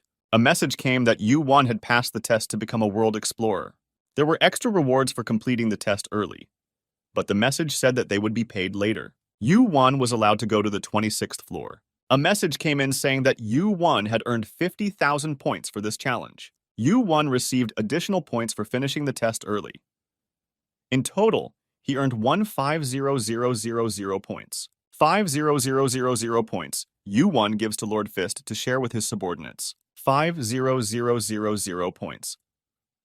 Yu-1 also hands over to Lord of the Spear to pay for his team's work. Lord Spear says that he will gladly accept the reward from Yu-1. Yu-1 said that he had to go back to Camelot. Hephaestus had already produced the item and sent angry messages to Yu-1. Lord Fist asked Yu-1 for another reward. He really wanted to fight Yu-1 despite the title. The Spear Lord was angry about Lord Fist's ruthlessness, but Yu-1 made a gesture to calm him down and agreed to Pun Peklim's proposal. Yu-1 said that it was possible to start the fight immediately. He ordered the Spear Lord to make sure that no one came near. Lord Spear quickly organized the place for the fight. Lord Fist was happy. The message came back that the fight had started by mutual consent. There would be no punishment. Lord Kulaka prepared. A blue glow of mana emanated from Pun Peklim. He and Yu-1 stood facing each other. Yu-1 decided not to use the skills of the Heavenly Demon because Lord Fist had them as well. Yu-1 wondered how much his abilities had grown. A cloud of electric energy moved behind him. The two fists collided and sparks formed. Two electric powers collided. Pun Peklim's blue electricity and Yu-1's yellow electricity collided. The Fist Lord asked Yu-1 if he would use the Divine Flame. Yu-1 replied that he would use another skill. A blue bolt of lightning shot out of Pun Peklim's hand. The Fist Lord struck Yu-1 in a straight line. This was the first fist technique used on Yu-1 during the trial of the Heavenly Demon Cult. But this time, it was much stronger. A roll of thunder sounded. Instead of dodging, Yu-1 threw his fist forward as well. The Fist Lord didn't expect Yu-1 to block such a powerful punch. It seemed that Yu-1 had grown a lot in that time. Yu-1 activated the giant's power and it entered his body. Yu-1 thought he could do his best now. Pun Peklim was hit so hard by Yu-1's fist that he thought his chin would fall off and his eyes would turn black. But he endured it and was even able to strike back. Pun Peklim's fist came forward. It collided with Yu-1's fist. Dozens of small explosions resulted from the collision of the two energy streams. Lord Fist could feel his bones shattering. Lord Fist thought that it would be a shock if he lost to a player who had only reached the 10th level. After all, he hadn't missed a single day of training. Lord Fist wanted to know how much stronger Yu-1 had become. Pun Peklim's wish had finally come true. He could fight at full strength. Pun Peklim received such blows from Yu-1 that his head could be shattered into pieces if Yu-1 so desired. Even though Lord Fist's face was covered in blood, he continued to fight, hoping to defeat Yu-1. It seemed that Yu-1 had become many times stronger than he was when they fought Lord Fist in the 10th floor trial. Lord Fist used his most powerful technique, the Fist of 100 bolts of lightning. Immediately, a bolt of lightning burst out of his fist, then another, and another. Looking at Yu-1, Pun Peklim saw a strange image. A stream of purple flame covered Yu-1's body and began to wriggle and move as if he were alive. The flames formed the image of the Sky Demon that the Fist Lord feared the most in his life. The Sky Demon looked at him with glowing eyes and asked if Peklim could see him. The image Peklim had just seen vanished without a trace. The fist that Pun Peklim had thrown out hit the compressed air. Pun Peklim's body tensed. He bowed his head and admitted his defeat. Yu-1 asked the Fist Lord what he had seen. After all, divine fire shows the deepest fear of man. Peklim replied that he had seen a heavenly demon. Yu-1 said that the Fist Lord feared his cult leader more than anything else. It was helpful for Peklim to confront his fear face to face. Lord Fist sat with his head bowed. He thanked Yu Wan for the opportunity to fight. Yu Wan returned to Camelot and met with Merlin. Merlin was surprised that Yu Wan had disappeared as suddenly as he had appeared. He said that Yu Wan had a lot of things to do. Yu Wan asked Sun Ogan for help and Sun Ogan took him to Camelot. Sun Ogan drove Yu Wan at a speed that Yu Wan hadn't driven in a long time. Yu Wan nearly died on the way. Yu Wan had not yet received all the rewards for the challenge he had passed. Merlin said that the round table was in chaos. Some knights said that they would leave the round table. Yu Wan sat in the palace hall and Merlin stood next to him. Yu Wan said that it was because of Lancelot, or rather Olympus, that there was chaos at the round table. Yu Wan promised Merlin that he would calm everyone down. Merlin asked him to do it quickly. Merlin raised his hand, and blue mana appeared in the air. Yu Wan saw what Hephaestus had left behind. Hephaestus had not used the Stone of All Seas on weapons, but on armor. It was a black cloak made of the Stone of All Seas. Its shape was exactly like this because Hephaestus knew that Yu Wan would want comfortable clothes for himself, not armor. Yu Wan wore a cloak that fit him perfectly. It was light and comfortable and covered most of his body. Hephaestus had named the cape Triangle. It was made of adamantium using the Stone of All Seas. Caney immediately reacted to the cape. Yu Wan grabbed the sword. Merlin asked in surprise, what was he doing? Yu Wan waved the sword in his hand. He replied that he was testing the cloak's protective power. His arm was completely intact. There wasn't even a cut.